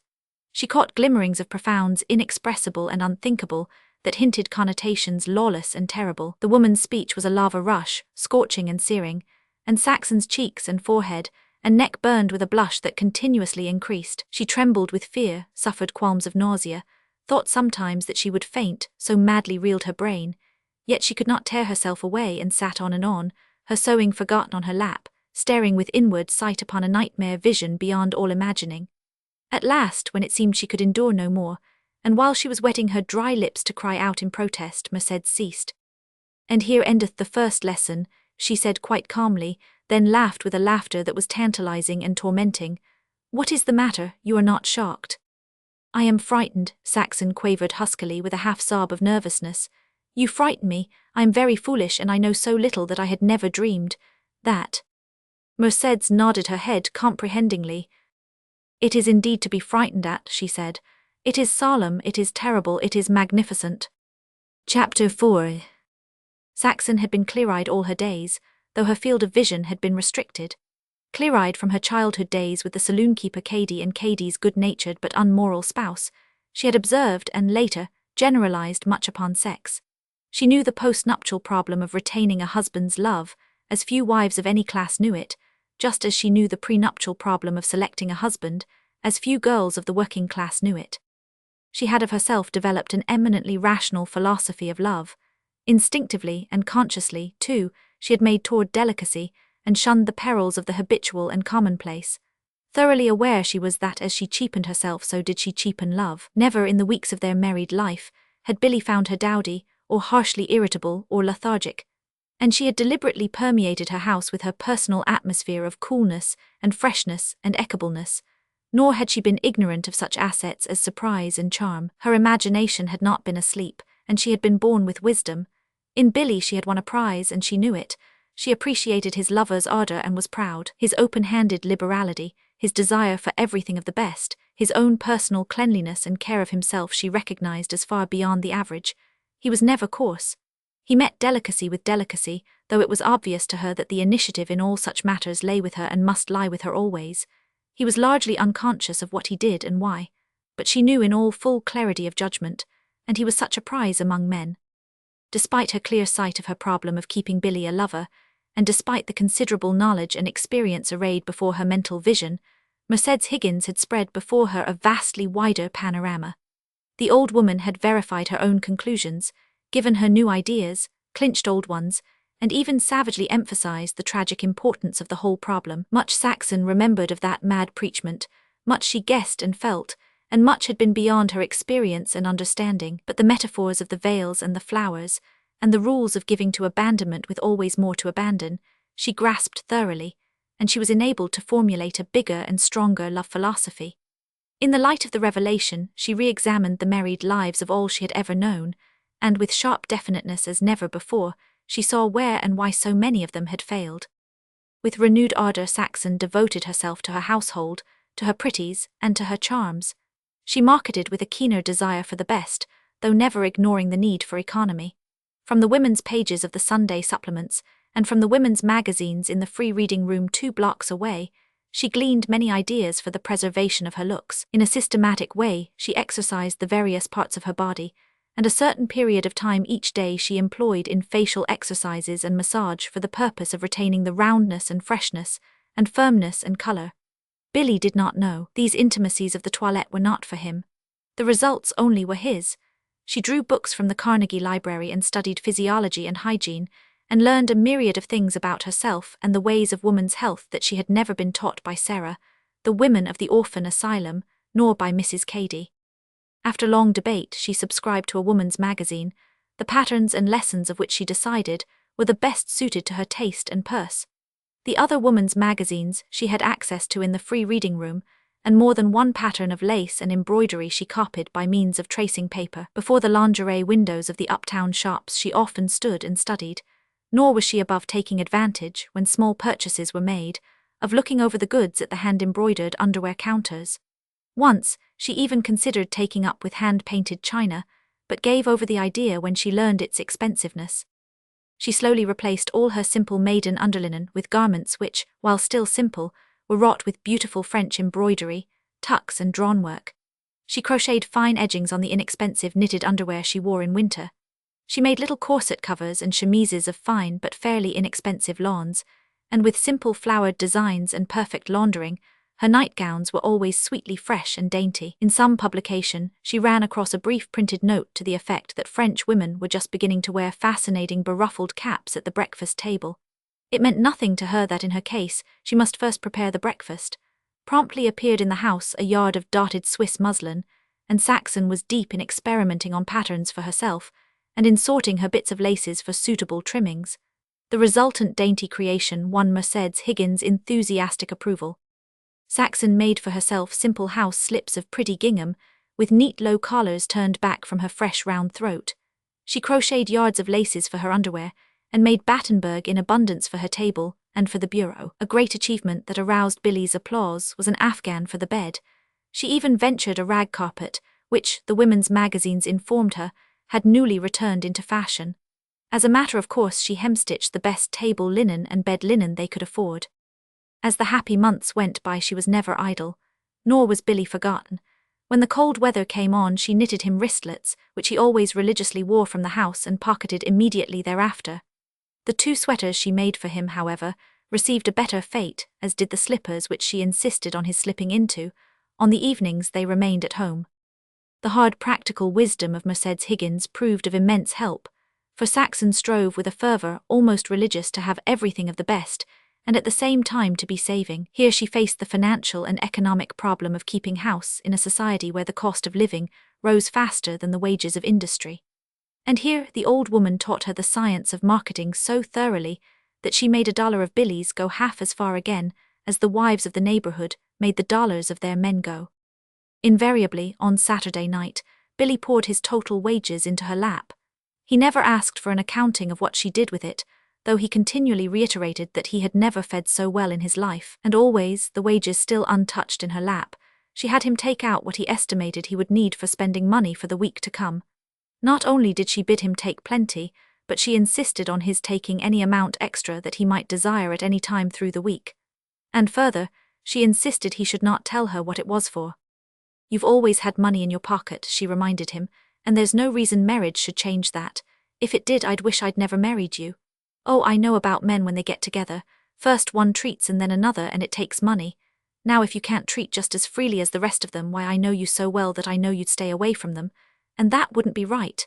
To you, I mean, I want you to be together with men. It's good for a man." And Billy buried her in his arms and swore she was the greatest little bit of woman that ever came down the pike. "Why," he jubilated, "not only do I feed better and live more comfortable and hold up my end with the fellows, but I'm actually saving money, or you are for me. Here I am, with furniture being paid for regular every month and a little woman I'm mad over, and on top of it money in the bank. How much is it now?" $62, she told him. "Not so bad for a rainy day. You might get sick or hurt or something happen." It was in midwinter, when Billy, with quite a deal of obvious reluctance, broached a money matter to Saxon. His old friend Billy Murphy was laid up with la grippe, and one of his children, playing in the street, had been seriously injured by a passing wagon. Billy Murphy, still feeble after 2 weeks in bed, had asked Billy for the loan of $50. "It's perfectly safe," Billy concluded to Saxon. "I've known him since we was kids at the Durant School together. He's straight as a die." "That's got nothing to do with it," Saxon chided. "If you were single, you'd have lent it to him immediately, wouldn't you?" Billy nodded. "Then it's no different because you're married. It's your money, Billy." "Not by a damn sight," he cried. "It ain't mine, it's earn, and I wouldn't think of letting anybody have it without seeing you first." "I hope you didn't tell him that," she said with quick concern. "Nope," Billy laughed. "I knew if I did you'd be madder'n a hatter. I just told him I'd try and figure it out. After all, I was sure you'd stand for it if you had it." "Oh, Billy," she murmured, her voice rich and low with love. "Maybe you don't know it, but that's one of the sweetest things you've said since we got married." The more Saxon saw of Mercedes Higgins, the less did she understand her. That the old woman was a close-fisted miser, Saxon soon learned, and this trait she found hard to reconcile with her tales of squandering. On the other hand, Saxon was bewildered by Mercedes' extravagance in personal matters. Her underlinen, handmade of course, was very costly. The table she set for Barry was good, but the table for herself was vastly better. Yet both tables were set on the same table. While Barry contented himself with solid round steak, Mercedes ate tenderloin. A huge tough mutton chop on Barry's plate would be balanced by tiny French chops on Mercedes' plate. Tea was brewed in separate pots. So was coffee. While Barry gulped 25-cent tea from a large and heavy mug, Mercedes sipped $3 tea from a tiny cup of Bellic, rose-tinted, fragile as all eggshell. In the same manner, his 25-cent coffee was diluted with milk, her 80-cent Turkish with cream. "Tea's good enough for the old man," she told Saxon. "He knows no better, and it would be a wicked sin to waste it on him." Little traffickings began between the two women. After Mercedes had freely taught Saxon the loose-wristed facility of playing accompaniments on the ukulele, she proposed an exchange. Her time was past, she said, for such frivolities, and she offered the instrument for the breakfast cap of which Saxon had made so good a success. "It's worth a few dollars," Mercedes said. "It cost me 20, though that was years ago, yet it is well worth the value of the cap." "But wouldn't the cap be frivolous too?" Saxon queried, though herself well pleased with the bargain. "Tea's not for my greying hair," Mercedes frankly disclaimed. "I shall sell it for the money. Much that I do when the rheumatism is not maddening my fingers I sell. La la, my dear, tea's not old Barry's 50 a month that'll satisfy all my expensive tastes. Tea's I that make up the difference, and old age needs money as never youth needs it. Some day you will learn for yourself.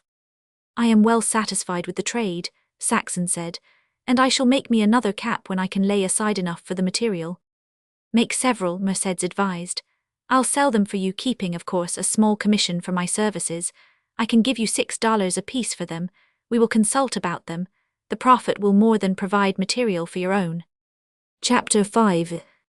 4 eventful things happened in the course of the winter. Bert and Mary got married and rented a cottage in the neighborhood 3 blocks away. Billy's wages were cut, along with the wages of all the teamsters in Oakland. Billy took up shaving with a safety razor. And finally, Saxon was proven a false prophet and Sarah a true one. Saxon made up her mind, beyond any doubt, ere she confided the news to Billy. At first, while still suspecting, she had felt a frightened sinking of the heart and fear of the unknown and unexperienced. Then had come economic fear, as she contemplated the increased expense entailed. But by the time she had made surety doubly sure, all was swept away before a wave of passionate gladness. Hers and Billy's. The phrase was continually in her mind, and each recurrent thought of it brought an actual physical pleasure pang to her heart. The night she told the news to Billy, he withheld his own news of the wage cut, and joined with her in welcoming the little one. "What'll we do, go to the theatre to celebrate?" he asked, relaxing the pressure of his embrace so that she might speak. "Or suppose we stay in, just you and me and the 3 of us?" "Stay in," was her verdict. "I just want you to hold me and hold me and hold me." "That's what I wanted too, only I wasn't sure, after Bane in the house all day, maybe you'd want to go out." There was frost in the air, and Billy brought the Morris chair in by the kitchen stove. She lay cuddled in his arms, her head on his shoulder, his cheek against her hair. "We didn't make no mistake in our lightning marriage with only a week's courtin'," he reflected aloud. "Why, Saxon, we've been courtin' ever since just the same. And now, my God, Saxon, it's too wonderful to be true. Think of it, the 3 of us, the little rascal, I bet he's going to be a boy. And won't I learn to put up his fists and take care of himself? And swimmin' too, if he don't know how to swim by the time he's 6. And if he's a girl—" "She's goin' to be a boy," Billy retorted, joining in the playful misuse of pronouns. And both laughed and kissed and sighed with content. "I'm goin' to turn pincher now," he announced after quite an interval of meditation. "No more drinks with the boys, it's me for the water wagon, and I'm goin' to ease down on smokes. Don't see why I can't roll my own cigarettes. They're 10 times cheaper'n tailor-made's. And I can grow a beard. The amount of money the barbers get out of a fellow in a year would keep a baby." "Just you let your beard grow, Mr. Roberts, and I'll get a divorce," Saxon threatened. "You're just too handsome and strong with a smooth face. I love your face too much to have it covered up." "Oh, you dear, Billy, I never knew what happiness was until I came to live with you." "Nor me neither. And it's always going to be so. You can just bet," he assured her. "I thought I was going to be happy married," she went on, "but I never dreamed it would be like this." She turned her head on his shoulder and kissed his cheek. "Billy, it isn't happiness, it's heaven." And Billy resolutely kept undivulged the cut in wages. Not until 2 weeks later, when it went into effect, and he poured the diminished sum into her lap, did he break it to her. The next day, Bert and Mary, already a month married, had Sunday dinner with them, and the matter came up for discussion. Bert was particularly pessimistic, and muttered dark hints of an impending strike in the railroad shops. "If you'd all shut your traps, it'd be all right," Mary criticized. "These union agitators get the railroad sore. They give me the cramp the way they butt in and stir up trouble. If I was boss, I'd cut the wages of any man that listened to them." "Yet you belong to the Laundry Workers' Union," Saxon rebuked gently. "Because I had to, or I wouldn't a got work, and much good it ever done me." "But look at Billy," Bert argued. "The Teamsters ain't been sayin' a word, not a peep, and everything lovely, and then bang, right in the neck, a 10% cut. Oh hell, what chance have we got? We lose. There's nothing left for us in this country we've made and our fathers and mothers before us. We're all shot to pieces. We can see our finish, we the old stock, the children of the white people that broke away from England and licked the tar out her, that freed the slaves and fought the Indians, and made the West. Any gink with half an eye can see it common." "But what are we going to do about it?" Saxon questioned anxiously. "Fight, that's all. The country's in the hands of a gang of robbers. Look at the Southern Pacific, it runs California." "Or rats, Bert," Billy interrupted. "You're talkin' through your lid. No railroad can ran the government of California." "You're a bonehead," Bert sneered. "And some day when it's too late you and all the other boneheads'll realize the fact. Rotten, I tell you it stinks. Why, there ain't a man who wants to go to state legislature but has to make a trip to San Francisco and go into the SP offices and take his hat off and humbly ask permission. Why, the governors of California has been railroad governors since before you and I was born. Huh, you can't tell me, we're finished. We're licked to a frazzle. But it'd do my heart good to help string up some of the dirty thieves before I passed out. Do you know what we are? We old white stock that fought in the wars and broke the land and made all this, I'll tell you. We're the last of the Mohegans." "He scares me to death, he's so violent," Mary said with unconcealed hostility. "If he don't quit shootin' off his mouth he'll get fired from the shops. And then what'll we do? He don't consider me. But I can tell you one thing, all right, I'll not go back to the laundry." She held her right hand up and spoke with the solemnity of an oath. "Not so's you can see it, never again for yours truly." "Oh, I know what you're driven at," Bert said with asperity. "And all I can tell you is, livin' or dead, in a job or out, no matter what happens to me, if you will lead that way you will, and there's nothing else to it." "I guess I kept straight before I met you," she came back with a toss of the head. "And I kept straight after I met you, which is going some if anybody should ask you." Hot words were on Bert's tongue, but Saxon intervened and brought about peace. She was concerned over the outcome of their marriage. Both were high-strung, both were quick and irritable, and their continual clashes did not augur well for their future. The safety razor was a great achievement for Saxon. Privily she conferred with a clerk she knew in Pierce's hardware store and made the purchase. On Sunday morning after breakfast, when Billy was starting to go to the barber shop, she led him into the bedroom, whisked a towel aside, and revealed the razor box, shaving mug, soap, brush, and lather all ready. Billy recoiled, then came back to make curious investigation. He gazed pityingly at the safety razor. "Huh, call that a man's tool?" "It'll do the work," she said. "It does it for thousands of men every day." But Billy shook his head and backed away. "You shave 3 times a week," she urged. "That's 45 cents. Call it $half and there are 52 weeks in the year. $26 a year just for shaving. Come on, dear, and try it. Lots of men swear by it." He shook his head mutinously, and the cloudy deeps of his eyes grew more cloudy. She loved that sullen handsomeness that made him look so boyish, and laughing and kissing him, she forced him into a chair, got off his coat, and unbuttoned shirt and undershirt and turned them in. Threatening him with, "If you open your mouth to kick, I'll shove it in," she coated his face with lather. "Wait a minute," she checked him as he reached desperately for the razor. "I've been watching the barbers from the sidewalk. This is what they do after the lather is on." And thereupon, she proceeded to rub the lather in with her fingers. "There," she said when she had coated his face a second time. "You're ready to begin. Only remember, I'm not always going to do this for you. I'm just breaking you in, you see." With great outward show of rebellion, half genuine, half facetious, he made several tentative scrapes with the razor. He winced violently and violently exclaimed, "Holy jumping Jehoshaphat!" He examined his face in the glass, and a streak of blood showed in the midst of the lather. "Cut by a safety razor, by God, sure men swear by it, can't blame 'em, cut by a safety." "But wait a second," Saxon pleaded. "They have to be regulated. The clerk told me, see those little screws, there, that's it, turn them around." Again Billy applied the blade to his face. After a couple of scrapes he looked at himself closely in the mirror, grinned, and went on shaving. With swiftness and dexterity he scraped his face clean of lather. Saxon clapped her hands. "Fine," Billy approved. "Great, here, give me your hand, see what a good job it made." He started to rub her hand against his cheek. Saxon jerked away with a little cry of disappointment, then examined him closely. "It hasn't shaved at all," she said. "It's a fake, that's what it is. It cuts the hide but not the hair, me for the barber."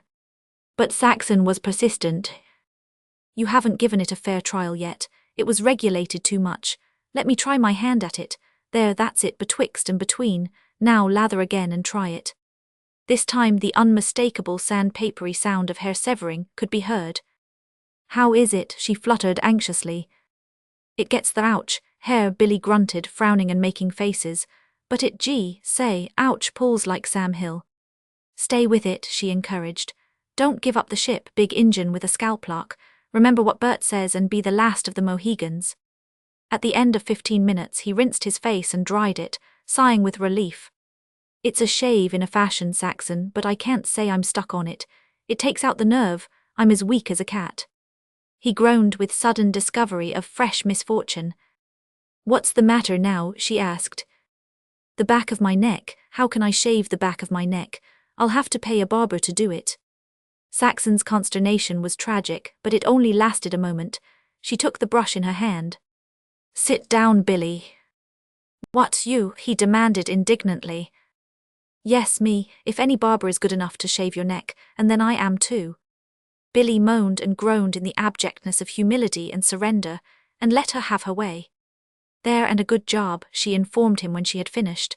As easy as falling off a log, and besides it means $26 a year, and you'll buy the crib, the baby buggy, the pinning blankets and lots of things with it. Now sit still a minute longer. She rinsed and dried the back of his neck and dusted it with talcum powder. You're as sweet as a clean little baby, Billy boy. The unexpected and lingering impact of her lips on the back of his neck made him writhe with mingled feelings not all unpleasant. 2 days later, though vowing in the intervening time to have nothing further to do with the instrument of the devil, he permitted Saxon to assist him to a second shave. This time it went easier. It ain't so bad, he admitted. I'm gettin' the hang of it, it's all in the regulating. You can shave as close as you want and no more close than you want.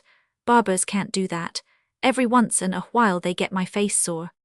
The third shave was an unqualified success, and the culminating bliss was reached when Saxon presented him with a bottle of witch hazel. After that, he began active proselyting. He could not wait a visit from Bert, but carried the paraphernalia to the latter's house to demonstrate. We've been boobs all these years, Bert runnin' the chances of barbers itchin' everything. Look at this, see her take hold, smooth as silk, just as easy. There, 6 minutes by the clock, can you beat it? When I get my hand in, I can do it in 3. It works in the dark, it works underwater. You couldn't cut yourself if you tried. And it saves $26 a year. Saxon figured it out, and she's a wonder, I tell you. Chapter 6. The trafficking between Saxon and Mercedes increased. The latter commanded a ready market for all the fine work Saxon could supply, while Saxon was eager and happy in the work. The expected babe and the cut in Billy's wages had caused her to regard the economic phase of existence more seriously than ever. Too little money was being laid away in the bank, and her conscience pricked her as she considered how much she was laying out on the pretty necessaries for the household and herself. Also, for the first time in her life she was spending another's earnings. Since a young girl she had been used to spending her own, and now, thanks to Mercedes, she was doing it again, and out of her profits, essaying more expensive and delightful adventures in lingerie. Mercedes suggested, and Saxon carried out and even bettered, the dainty things of thread and texture. She made ruffled chemises of sheer linen, with her own fine edgings and French embroidery on breast and shoulders, linen handmade combination undersuits, and nightgowns, fairy and cobwebby, embroidered, trimmed with Irish lace. On Mercedes' instigation, she executed an ambitious and wonderful breakfast cap, for which the old woman returned her $12 after deducting commission. She was happy and busy every waking moment, nor was preparation for the little one neglected. The only ready-made garments she bought were 3 fine little knit shirts. As for the rest, every bit was made by her own hands: feather-stitch pinning blankets, a crocheted jacket and cap, knitted mittens, embroidered bonnets, slim little princess slips of sensible length, underskirts on absurd Lilliputian yokes, silk-embroidered white flannel petticoats, stockings and crocheted boots, seeming to burgeon before her eyes with wriggly pink toes and plump little calves, and last but not least, many deliciously soft squares of bird's-eye linen. A little later, as a crowning masterpiece, she was guilty of a dress coat of white silk, embroidered, and into all the tiny garments with every stitch she sewed love. Yet this love, so unceasingly sown, she knew when she came to consider and marvel, was more of Billy than of the nebulous, ungraspable new bit of life that eluded her fondest attempts at visioning. "Huh," was Billy's comment, as he went over the mite's wardrobe and came back to center on the little knit shirts. "They look more like a real kid than the whole kit and caboodle. Why, I can see him in them regular man-shirts." Saxon, with a sudden rush of happy unshed tears, held one of the little shirts up to his lips. He kissed it solemnly, his eyes resting on Saxon's. "That's some for the boy," he said, "but a whole lot for you." But Saxon's money-earning was doomed to cease ignominiously and tragically. One day, to take advantage of a department store bargain sale, she crossed the bay to San Francisco. Passing along Sutter Street, her eye was attracted by a display in the small window of a small shop. At first she could not believe it. Yet there, in the honored place of the window, was the wonderful breakfast cap for which she had received $12 from Mercedes. It was marked $28. Saxon went in and interviewed the shopkeeper, an emaciated, shrewd-eyed and middle-aged woman of foreign extraction. "Oh, I don't want to buy anything," Saxon said. "I make nice things like you have here, and I wanted to know what you pay for them, for that breakfast cap in the window, for instance."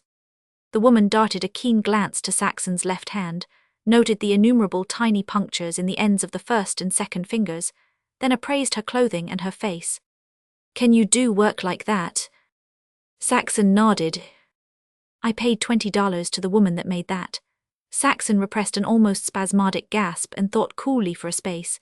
Mercedes had given her 12, then Mercedes had pocketed 8, while she, Saxon, had furnished the material and labor. "Would you please show me other handmade things, nightgowns, chemises and such things, and tell me the prices you pay? Can you do such work?" "Yes." "And will you sell to me?" "Certainly," Saxon answered. "That is why I am here." "We add only a small amount when we sell," the woman went on. "You see, light and rent and such things, as well as a profit, or else we could not be here." "It's only fair," Saxon agreed. Amongst the beautiful stuff Saxon went over, she found a nightgown and a combination undersuit of her own manufacture. For the former she had received $8 from Mercedes, it was marked 18, and the woman had paid 14. For the latter Saxon received 6, it was marked 15, and the woman had paid 11. "Thank you," Saxon said as she drew on her gloves. "I should like to bring you some of my work at those prices." "And I shall be glad to buy it, if it is up to the mark." The woman looked at her severely. "Mind you, it must be as good as this, and if it is, I often get special orders and I'll give you a chance at them." Mercedes was unblushingly candid when Saxon reproached her. "You told me you took only a commission," was Saxon's accusation. "So I did, and so I have. But I did all the work and bought all the materials, yet you actually cleared more out of it than I did. You got the lion's share." "And why shouldn't I, my dear? I was the middleman, it's the way of the world. 'Tis the middlemen that get the lion's share." "It seems to me most unfair," Saxon reflected, more in sadness than anger. "That is your quarrel with the world, not with me," Mercedes rejoined sharply, then immediately softened with one of her quick changes. "We mustn't quarrel, my dear, I like you so much. La, it is nothing to you who are young and strong with a man young and strong.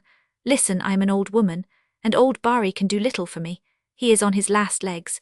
His kidneys are most gone. Remember, 'tis I must bury him. And I do him honor, for beside me he'll have his last long sleep. A stupid, dull old man, heavy an ox, 'tis true, but a good old fool with no trace of evil in him. The plot is bought and paid for. The final installment was made up in part out of my commissions from you. Then there are the funeral expenses. It must be done nicely. I have still much to save, and Barry may turn up his toes any day." Saxon sniffed the air carefully, and knew the old woman had been drinking again. "Come, my dear, let me show you." Leading Saxon to a large sea chest in the bedroom, Mercedes lifted the lid. A faint perfume as of rose petals floated up. "Behold my burial trousseau, thus I shall wed the dust." Saxon's amazement increased as, article by article, the old woman displayed the airiest, the daintiest, the most delicious and most complete of bridal outfits. Mercedes held up an ivory fan. "In Venice 'twas given me, my dear. See this comb, turtle shell. Bruce Anstey made it for me the week before he drank his last bottle and scattered his brave, mad brains with a Colt's 44. This scarf, a Liberty scarf. And all that will be buried with you," Saxon mused. "Oh, the extravagance of it." Mercedes laughed. "Why not? I shall die as I have lived. It is my pleasure. I go to the dust as a bride. No cold and narrow bed for me. I would it were a coach, covered with the soft things of the East, and pillows without end." "It would buy you 20 funerals and 20 plots," Saxon protested, shocked by this blasphemy of conventional death. "It is downright wicked." "'Twill be as I have lived," Mercedes said complacently. "And it's a fine bride old Barry'll have to come and lie beside him." She closed the lid and sighed. "Though I wish it were Bruce Anstey, or any of the pick of my young men to lie with me in the great dark, and to crumble with me to the dust that is the real death." She gazed at Saxon with eyes heated by alcohol, and at the same time cool with the coolness of content. "In the old days the great of earth were buried with their live slaves with them.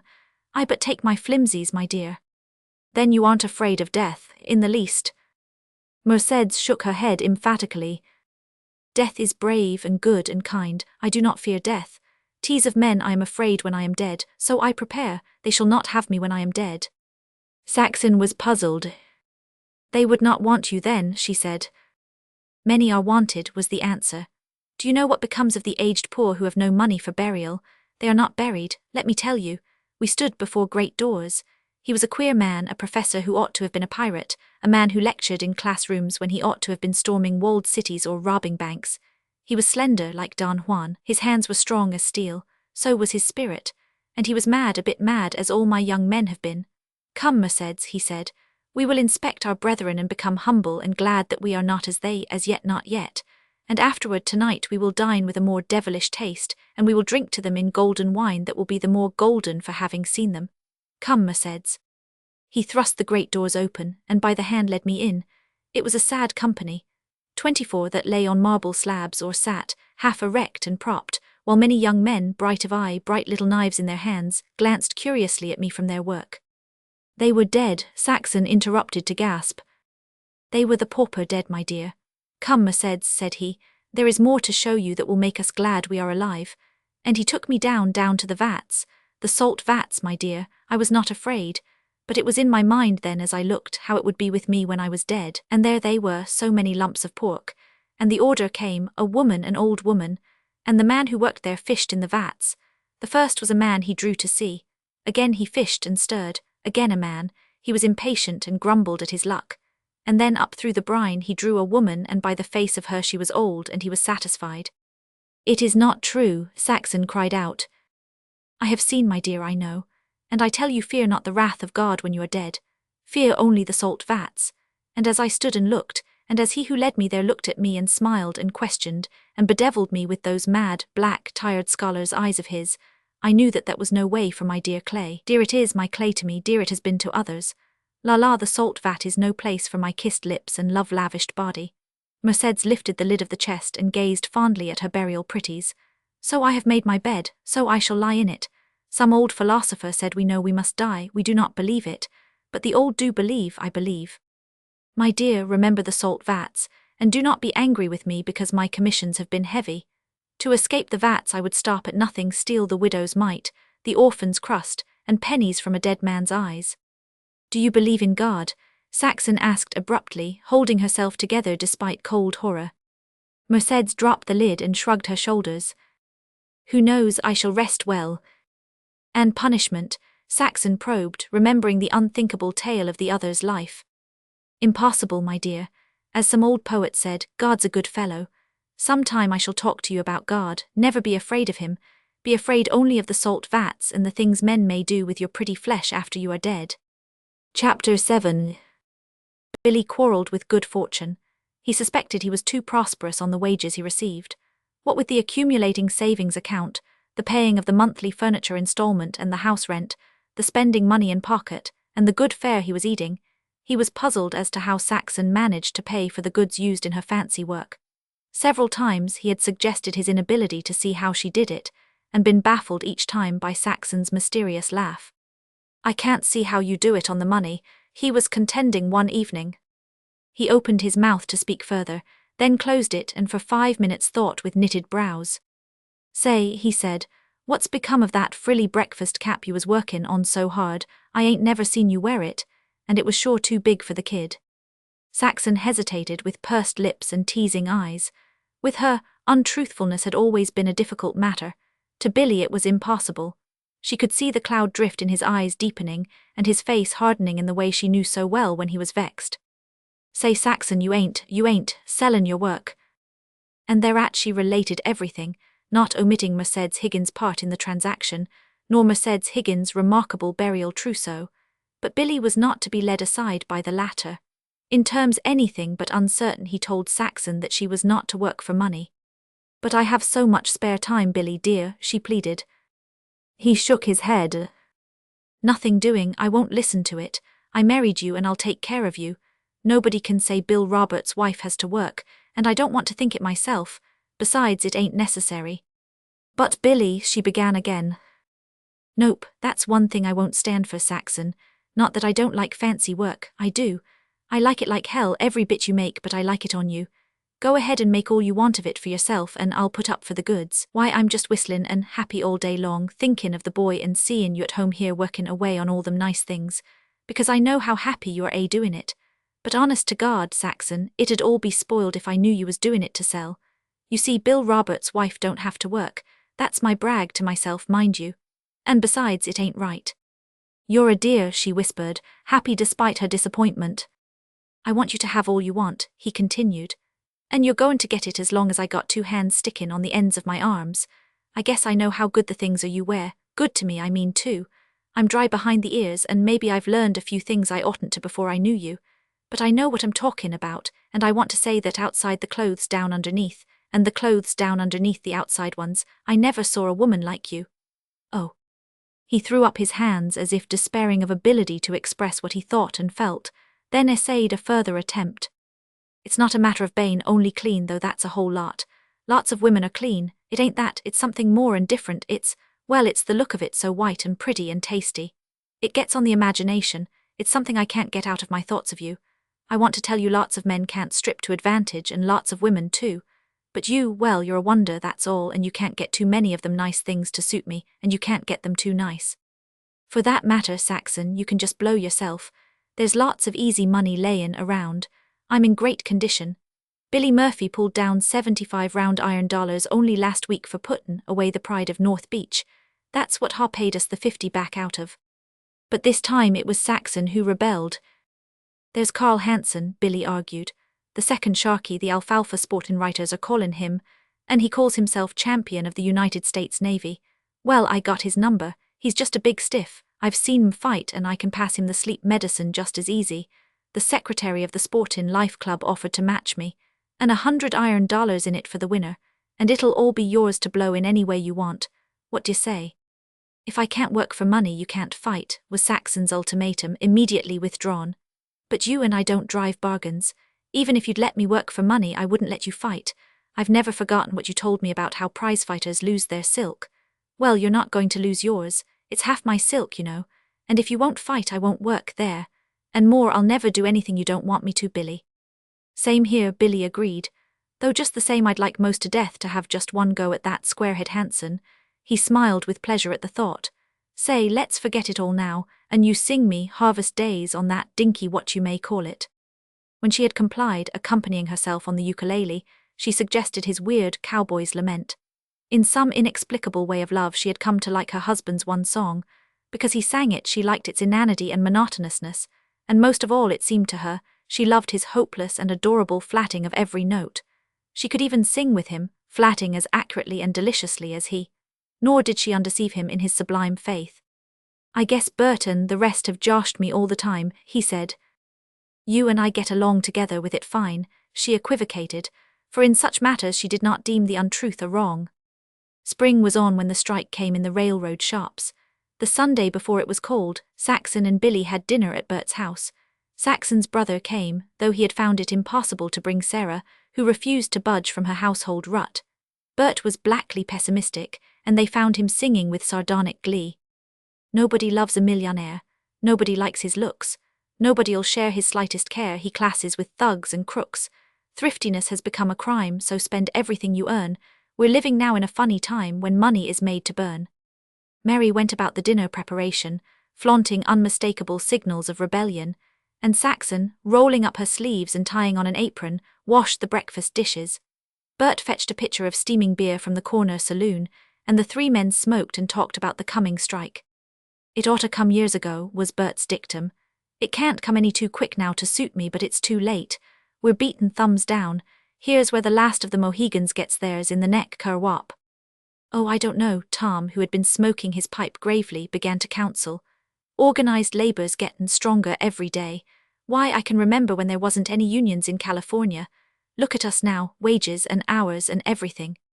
You talk like an organizer, Bert sneered, shoving the bull can on the boneheads, but we know different.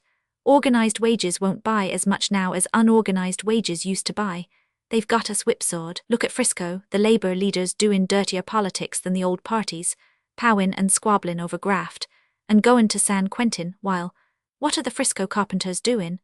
Let me tell you one thing, Tom Brown, if you listen to all you hear, you'll hear that every Frisco carpenter is union and gettin' full union wages. Do you believe it? It's a damn lie. There ain't a carpenter that don't rebate his wages Saturday night to the contractor. And that's your buildin' trades in San Francisco, while the leaders are mackin' trips to Europe on the earnings of the tenderloin, when they ain't coughing it up to the lawyers to get out of wearin' stripes. That's all right, Tom concurred. Nobody's denyin' it. The trouble is labor ain't quite got its eyes open. It ought to play politics, but the politics ought to be the right kind. Socialism, eh? Bert caught him up with scorn. Wouldn't they sell us out just as the Roofs and Schmidts have? Get men that are honest, Billy said. That's the whole trouble. Not that I stand for socialism. I don't. All our folks was a long time in America, and I for one won't stand for a lot of fat Germans and greasy Russian Jews tellin' me how to run my country when they can't speak English yet. Your country, Bert cried. Why, you bonehead, you ain't got a country. That's a fairy story the grafters shove at you every time they want to rob you some more. But don't vote for the grafters, Billy contended. If we selected honest men, we'd get honest treatment. I wish you'd come to some of our meetings, Billy, Tom said wistfully. If you would, you'd get your eyes open and vote the socialist ticket next election. Not on your life, Billy declined.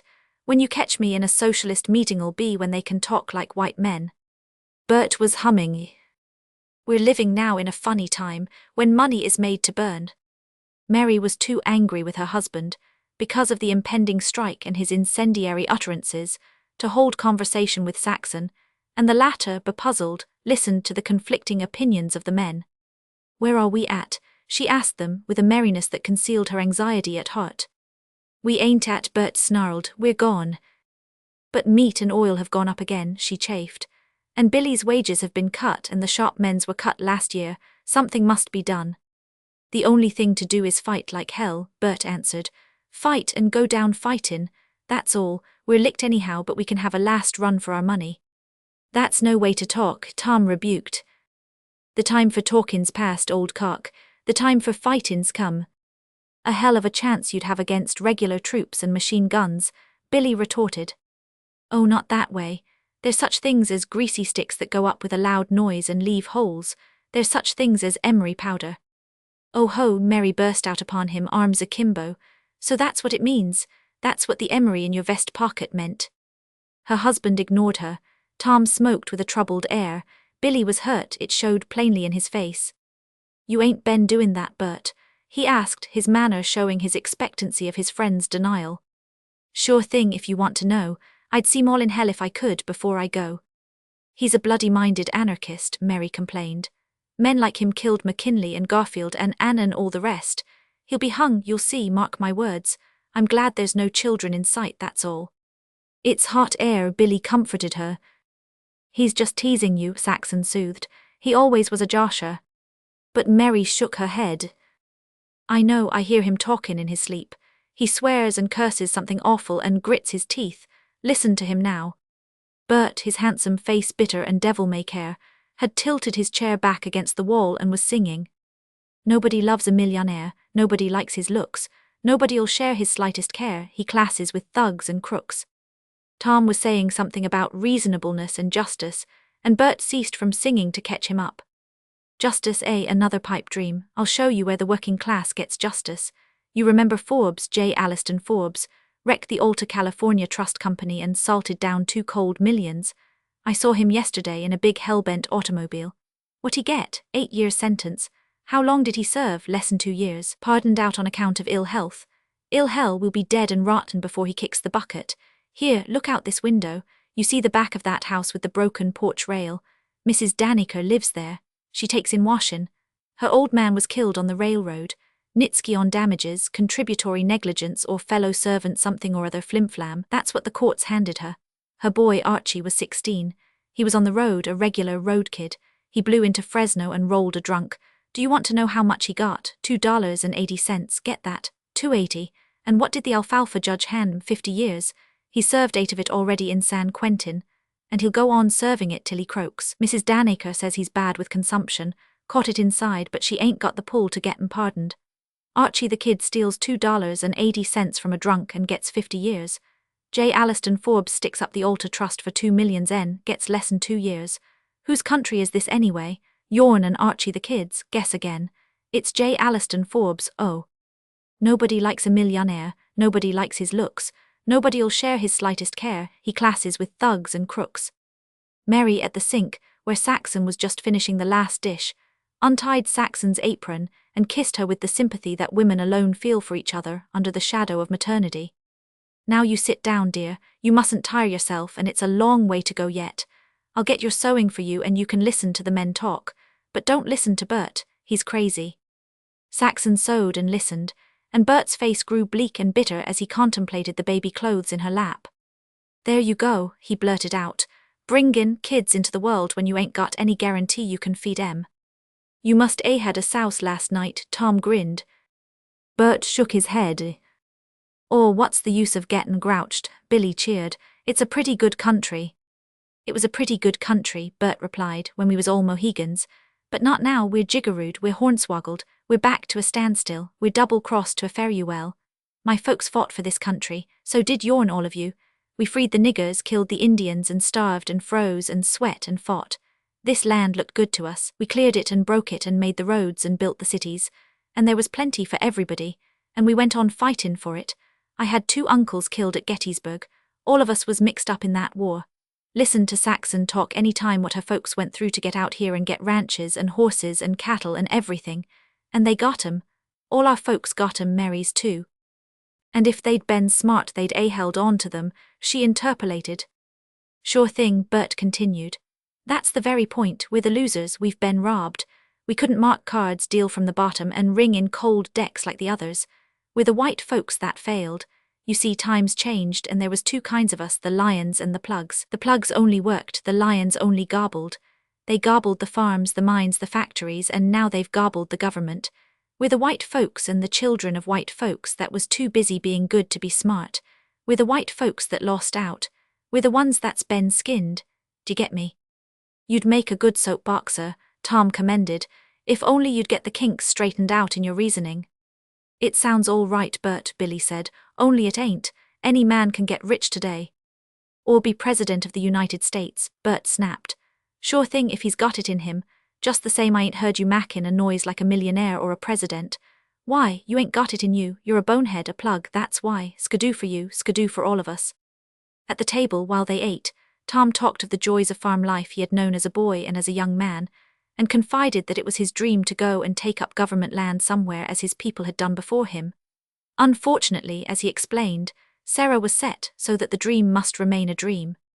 It's all in the game, Billy sighed. It's played to rules, someone has to get knocked out, I suppose. A little later, while Bert was off on a fresh diatribe, Billy became aware that he was making comparisons. This house was not like his house. Here was no satisfying atmosphere. Things seemed to run with a jar. He recollected that when they arrived the breakfast dishes had not yet been washed. With a man's general obliviousness of household affairs, he had not noted details. Yet it had been borne in on him, all morning in a myriad ways, that Mary was not the housekeeper Saxon was. He glanced proudly across at her, and felt the spur of an impulse to leave his seat, go around and embrace her. She was a wife. He remembered her dainty undergarmenting, and on the instant into his brain leaped the image of her so apparelled, only to be shattered by Bert. Hey Bill, you seem to think I've got a grouch. Sure thing, I have, you ain't had my experiences. You've always done teamin' and pulled down easy money prize fightin'. You ain't known hard times. You ain't been through strikes. You ain't had to take care of an old mother and swallow dirt on her account. It wasn't until after she died that I could rip loose and take or leave as I felt like it. Take that time I tackled the Niles Electric and see what a work plug gets handed out to him. The head cheese sizes me up, pumps me a lot of questions, and gives me an application blank. I make it out, pay in $1 to a doctor they sent me to for a health certificate. Then I got to go to a picture garage and get my mug taken for the Niles Electric Rogues Gallery, and I cough up another $1 for the mug. The head squirt takes the blank, the health certificate, and the mug and fires more questions. Did I belong to a labor union? Me. Of course I told him the truth, I guess nit. I needed the job. The grocery wouldn't give me any more tick, and there was my mother. Huh, thinks I, here's where I'm a real Carmen. Back platform for me where I can pick up the fancy skirts. Nitsky, $2 please, me my $2, all for a pewter badge. Then there was the uniform, 1950, and get it anywhere else for 15. Only that was to be paid out of my first month. And then $5 in change in my pocket, my own money. That was the rule. I borrowed that 5 from Tom Donovan, the policeman. Then what? They worked me for 2 weeks without pay, breaking me in. Did you pick up any fancy skirts? Saxon queried teasingly. Bert shook his head glumly. I only worked a month. Then we organized and they busted our union hiring a kite. And you boobs in the shops will be busted the same way if you go out on strike, Mary informed him. That's what I've been telling you all along, Bert replied. We ain't got a chance to win. Then why go out, was Saxon's question. He looked at her with lackluster eyes for a moment, then answered. Why did my 2 uncles get killed at Gettysburg? Chapter 8. Saxon went about her housework greatly troubled. She no longer devoted herself to the making of pretties. The materials cost money and she did not dare. Bert's thrust had sunk home. It remained in her quivering consciousness like a shaft of steel that ever turned and rankled. She and Billy were responsible for this coming young life. Could they be sure, after all, that they could adequately feed and clothe it and prepare it for its way in the world? Where was the guarantee? She remembered dimly the blight of hard times in the past, and the plaints of fathers and mothers in those days returned to her with a new significance. Almost could she understand Sarah's chronic complaining. Hard times were already in the neighborhood, where lived the families of the shopmen who had gone out on strike. Among the small storekeepers, Saxon, in the course of the daily marketing, could sense the air of despondency. Light and geniality seemed to have vanished. Gloom pervaded everywhere. The mothers of the children that played in the streets showed the gloom plainly in their faces. When they gossiped in the evenings over front gates and on door stoops, their voices were subdued and less of laughter rang out. Mary Donahue, who had taken 3 pints from the milkman, now took 1 pint. There were no more family trips to the moving picture shows. Scrap meat was harder to get from the butcher. Nora Delaney in the third house no longer bought fresh fish for Friday. Salted codfish, not of the best quality, was now on her table. The sturdy children that ran out upon the street between meals with huge slices of bread and butter and sugar now came out with no sugar, and with thinner slices spread more thinly with butter. The very custom was dying out, and some children already had desisted from piecing between meals. Everywhere was manifest a pinching and scraping, a tightening and shortening down of expenditure, and everywhere was more irritation. Women became angered with one another, and with the children more quickly than of yore, and Saxon knew that Bert and Mary bickered incessantly. If she'd only realize I've got troubles of my own, Bert complained to Saxon. She looked at him closely and felt fear for him in a vague, numb way. His black eyes seemed to burn with a continuous madness. The brown face was leaner, the skin drawn tightly across the cheekbones. A slight twist had come to the mouth, which seemed frozen into bitterness. The very carriage of his body and the way he wore his hat advertised a recklessness more intense than had been his in the past. Sometimes, in the long afternoons, sitting by the window with idle hands, she caught herself reconstructing in her vision that folk migration of her people across the plains and mountains and deserts to the sunset land by the western sea, and often she found herself dreaming of the Arcadian days of her people, when they had not lived in cities nor been vexed with labor unions and employers' associations. She would remember the old people's tales of self-sufficingness, when they shot or raised their own meat, grew their own vegetables, were their own blacksmiths and carpenters, made their own shoes, yes, and spun the cloth of the clothes they wore. And something of the wistfulness in Tom's face she could see as she recollected it when he talked of his dream of taking up government land. A farmer's life must be fine, she thought. Why was it that people had to live in cities? Why had times changed? If there had been enough in the old days, why was there not enough now? Why was it necessary for men to quarrel and jangle, and strike and fight, all about the matter of getting work? Why wasn't there work for all? Only that morning, and she shuddered with the recollection, she had seen 2 scabs on their way to work, beaten up by the strikers, by men she knew by sight and some by name who lived in the neighborhood. It had happened directly across the street. It had been cruel, terrible, a dozen men on 2. The children had begun it by throwing rocks at the scabs and cursing them in ways children should not know. Policemen had run upon the scene with drawn revolvers, and the strikers had retreated into the houses and through the narrow alleys between the houses. One of the scabs, unconscious, had been carried away in an ambulance. The other, assisted by special railroad police, had been taken away to the shops. At him, Mary Donahue, standing on her front stoop, her child in her arms, had hurled such vile abuse that it had brought the blush of shame to Saxon's cheeks. On the stoop of the house on the other side, Saxon had noted Mercedes in the height of the beating up, looking on with a queer smile. She had seemed very eager to witness, her nostrils dilated and swelling like the beat of pulses as she watched. It had struck Saxon at the time that the old woman was quite unalarmed and only curious to see. To Mercedes, who was so wise in love, Saxon went for explanation of what was the matter with the world. But the old woman's wisdom in affairs industrial and economic was cryptic and unpalatable. La la, my dear, it is so simple. Most men are born stupid, they are the slaves. A few are born clever, they are the masters. God made men so, I suppose. Then how about God and that terrible beating across the street this morning? I'm afraid he was not interested, Mercedes smiled. I doubt he even knows that it happened. I was frightened to death, Saxon declared. I was made sick by it, and yet I saw you looked on as cool as you please, as if it was a show. It was a show, my dear. Oh, how could you? La, I have seen men killed. It is nothing strange, all men die. The stupid ones die like oxen, they know not why. It is quite funny to see. They strike each other with fists and clubs and break each other's heads. It is gross, they are like a lot of animals. They are like dogs wrangling over bones. Jobs are bones, you know. Now if they fought for women or ideas or bars of gold or fabulous diamonds, it would be splendid. But no, they are only hungry and fight over scraps for their stomach. Oh, if I could only understand, Saxon murmured, her hands tightly clasped in anguish of incomprehension and vital need to know. There is nothing to understand, it is clear as print. There have always been the stupid and the clever, the slave and the master, the peasant and the prince. There always will be. But why? Why is a peasant, my dear? Because he is a peasant. Why is a flea a flea? Saxon tossed her head fretfully. Oh, but my dear, I have answered. The philosophies of the world can give no better answer. Why do you like your man for a husband rather than any other man? Because you like him that way, that is all. Why do you like? Because you like. Why does fire burn and frost bite? Why are there clever men and stupid men, masters and slaves, employers and working men? Why is black black? Answer that and you answer everything. But it is not right that men should go hungry and without work when they want to work, if only they can get a square deal. Saxon protested. Oh, but it is right, just as it is right that stone won't burn like wood, that sea sand isn't sugar, that thorns prick, that water is wet, that smoke rises, that things fall down and not up. But such doctrine of reality made no impression on Saxon. Frankly, she could not comprehend. It seemed like so much nonsense. Then we have no liberty and independence, she cried passionately.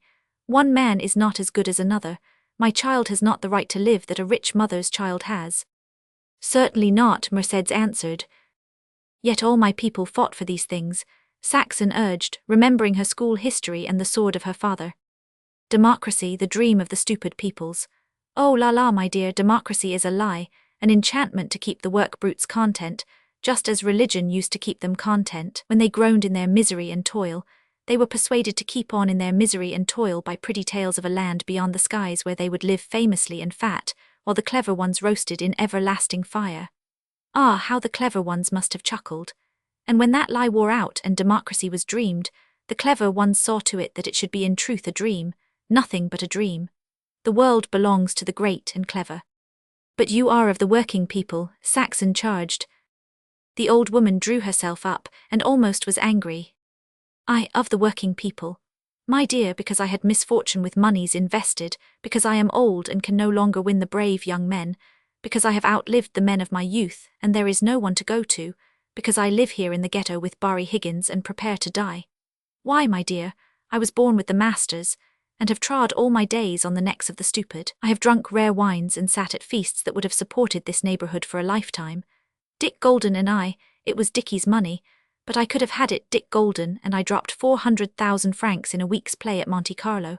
He was a Jew, but he was a spender. In India I have worn jewels that could have saved the lives of 10,000 families dying before my eyes. You saw them die, and did nothing, Saxon asked aghast. I kept my jewels, la, and was robbed of them by a brute of a Russian officer within the year. And you let them die, Saxon reiterated. They were cheap spawn, they fester and multiply like maggots. They meant nothing, my dear, nothing. No more than your work people mean here, whose crowning stupidity is their continuing to beget more stupid spawn for the slavery of the masters. So it was that while Saxon could get little glimmering of common sense from others, from the terrible old woman she got none at all. Nor could Saxon bring herself to believe much of what she considered Mercedes romancing. As the weeks passed, the strike in the railroad shops grew bitter and deadly. Billy shook his head and confessed his inability to make head or tail of the troubles that were looming on the labor horizon. "I don't get the hang of it," he told Saxon. "It's a mix-up. It's like a roughhouse with the lights out. Look at us Teamsters. Here we are, the talk just starting of going out on sympathetic strike for the mill workers. They've been out a week, most of their places is filled, and if us Teamsters keep on haulin', the mill work the strike's lost." "Yet you didn't consider striking for yourselves when your wages were cut," Saxon said with a frown. "Oh, we wasn't in position then. But now the Frisco Teamsters and the whole Frisco Waterfront Confederation is liable to back us up. Anyway, we're just talking about it, that's all. But if we do go out, we'll try to get back that 10% cut." "It's rotten politics," he said another time. "Everybody's rotten. If we'd only wise up and agree to pick out honest men." "But if you and Bert and Tom can't agree, how do you expect all the rest to agree?" Saxon asked. "It gets me," he admitted. "It's enough to give a guy the willies thinking about it. And yet it's plain as the nose on your face. Get honest men for politics and the whole thing's straightened out. Honest men make honest laws, and then honest men get their dues. But Bert wants to smash things, and Tom smokes his pipe and dreams pipe dreams about by and by when everybody votes the way he thinks. But this by and by ain't the point. We want things now. Tom says we can't get them now, and Bert says we ain't never going to get them. What can a fellow do when everybody's of different minds? Look at the socialists themselves. They're always disagreeing, splitting up and fearing each other out of the party. The whole thing's bughouse, that's what, and I almost get dippy myself thinking about it. The point I can't get out of my mind is that we want things now." He broke off abruptly and stared at Saxon. "What is it?" he asked, his voice husky with anxiety. "You ain't sick, or anything?" One hand she had pressed to her heart, but the startle and fright in her eyes was changing into a pleased intentness, while on her mouth was a little mysterious smile. She seemed oblivious to her husband, as if listening to some message from afar and not for his ears. Then wonder and joy transfused her face, and she looked at Billy, and her hand went out to his. "It's life," she whispered. "I felt life. I am so glad, so glad." The next evening when Billy came home from work, Saxon caused him to know and undertake more of the responsibilities of fatherhood. "I've been thinking it over, Billy," she began, "and I'm such a healthy, strong woman that it won't have to be very expensive. There's Martha Skelton, she's a good midwife." But Billy shook his head.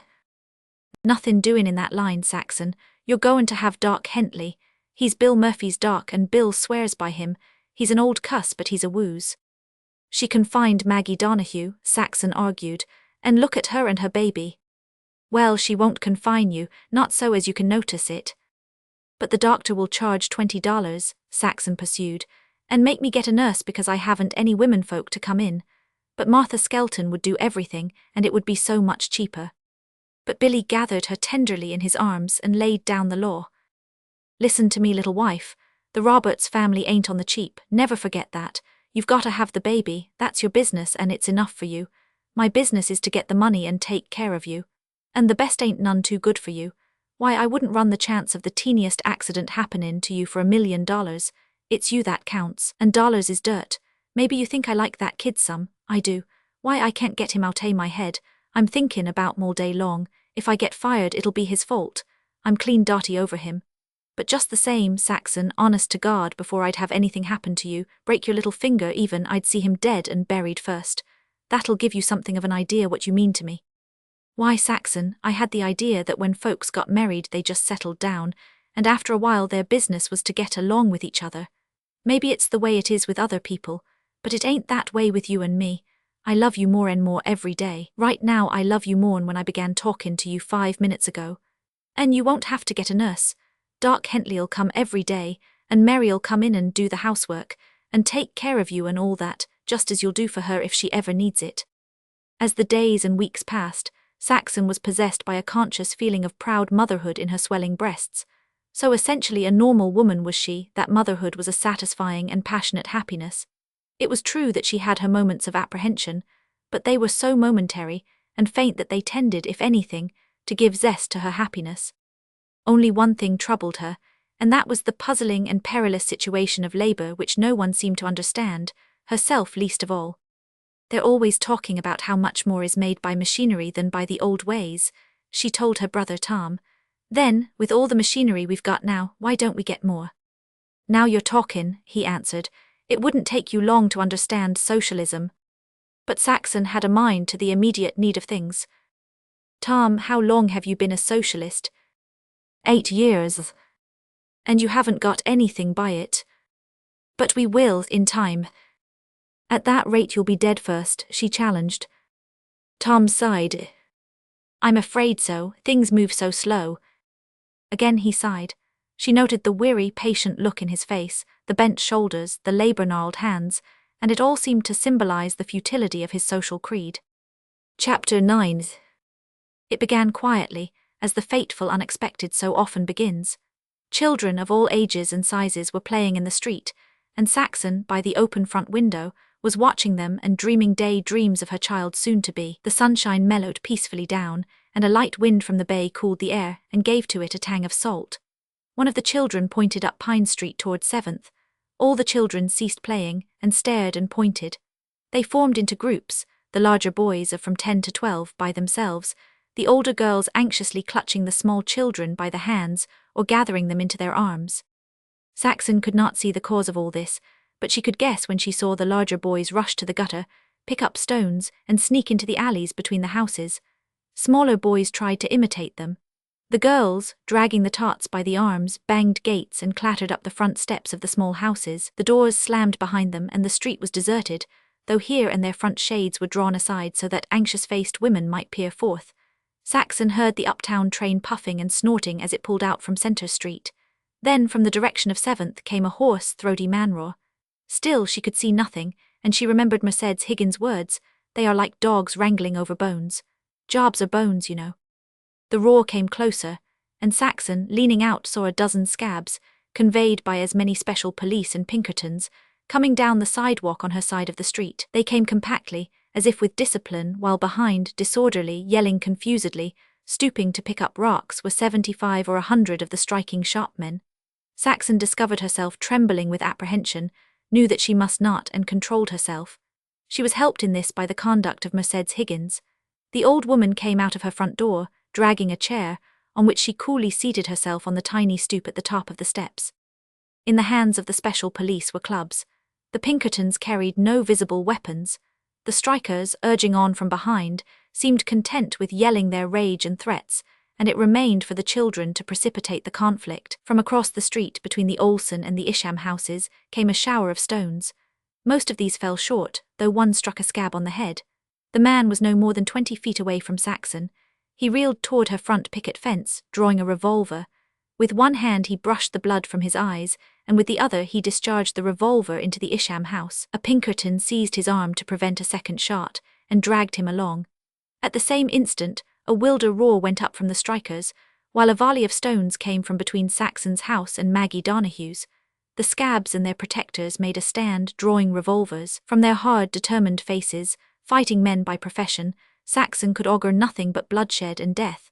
An elderly man, evidently the leader, lifted a soft felt hat and mopped the perspiration from the bald top of his head. He was a large man, very rotund of belly and helpless-looking. His grey beard was stained with streaks of tobacco juice, and he was smoking a cigar. He was stoop-shouldered, and Saxon noted the dandruff on the collar of his coat. One of the men pointed into the street, and several of his companions laughed. The cause of it was the little Olsen boy, barely 4 years old, escaped somehow from his mother and toddling toward his economic enemies. In his right he bore a rock so heavy that he could scarcely lift it. With this he feebly threatened them. His rosy little face was convulsed with rage, and he was screaming over and over, "Damn scabs! Damn scabs! Damn scabs!" The laughter with which they greeted him only increased his fury. He toddled closer and with a mighty exertion threw the rock. It fell a scant 6 feet beyond his hand.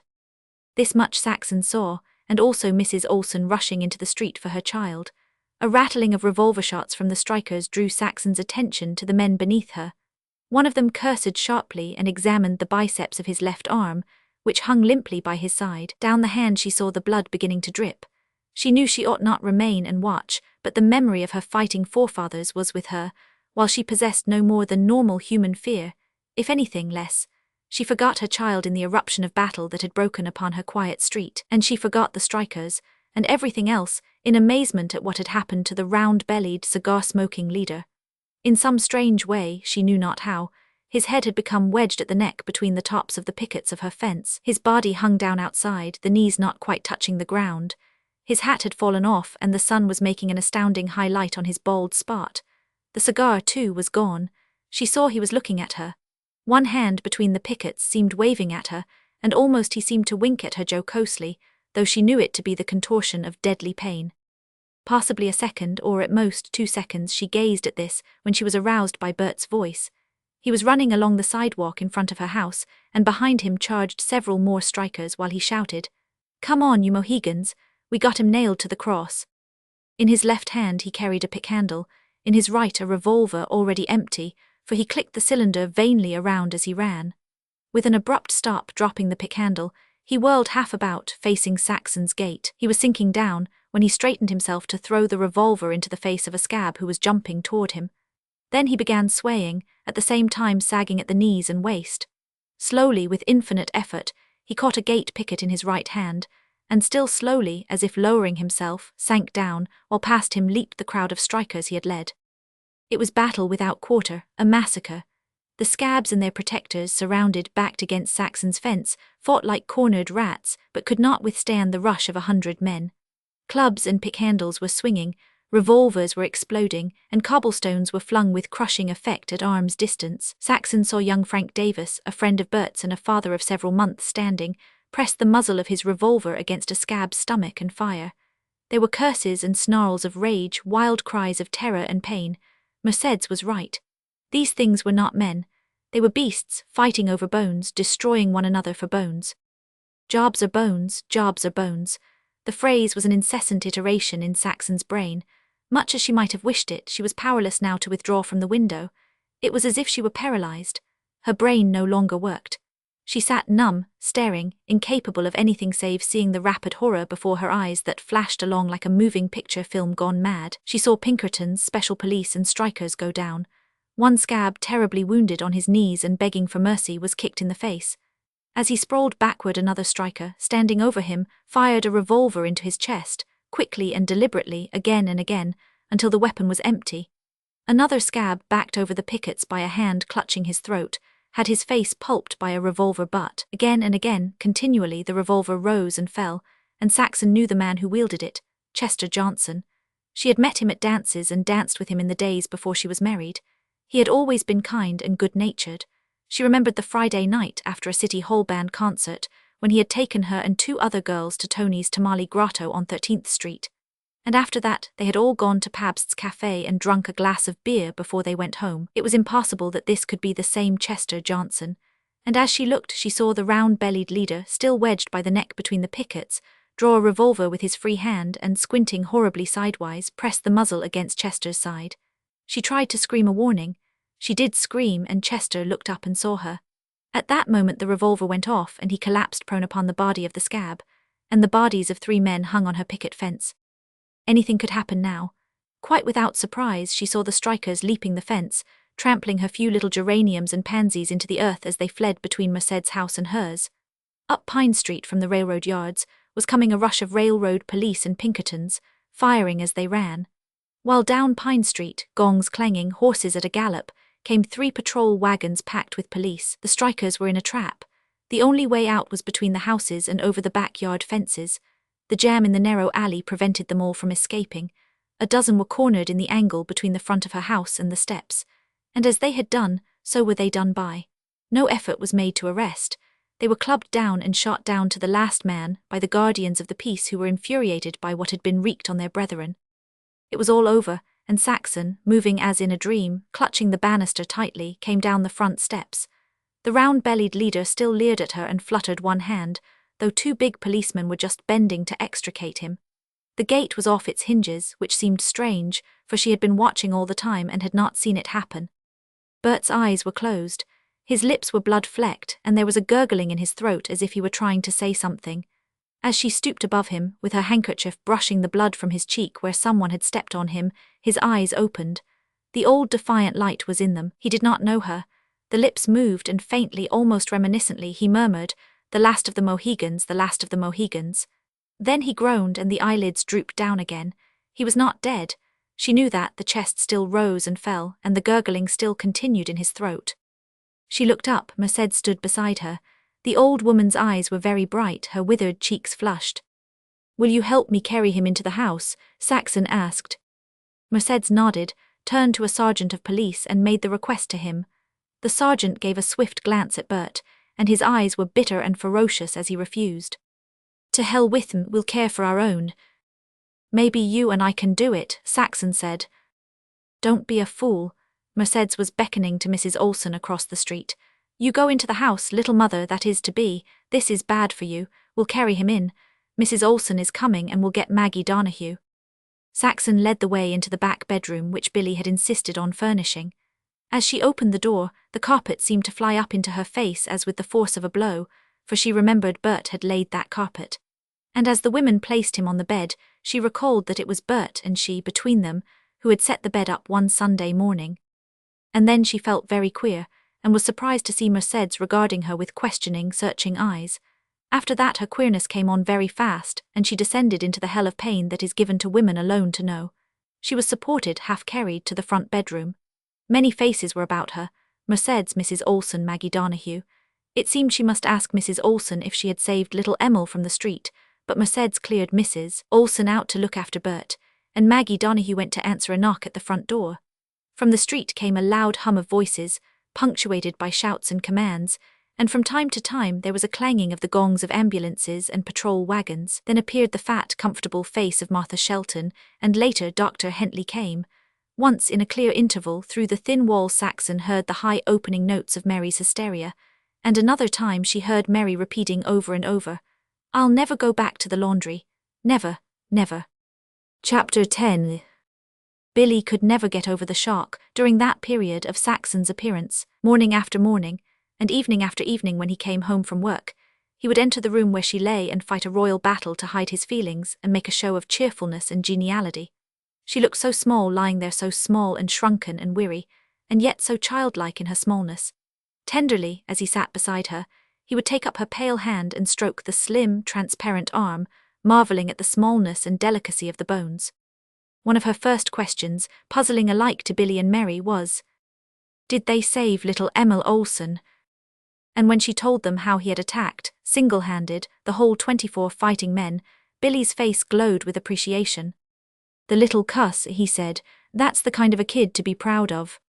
He halted awkwardly, and his very evident fear that he had hurt her touched Saxon. She put her hand out to his.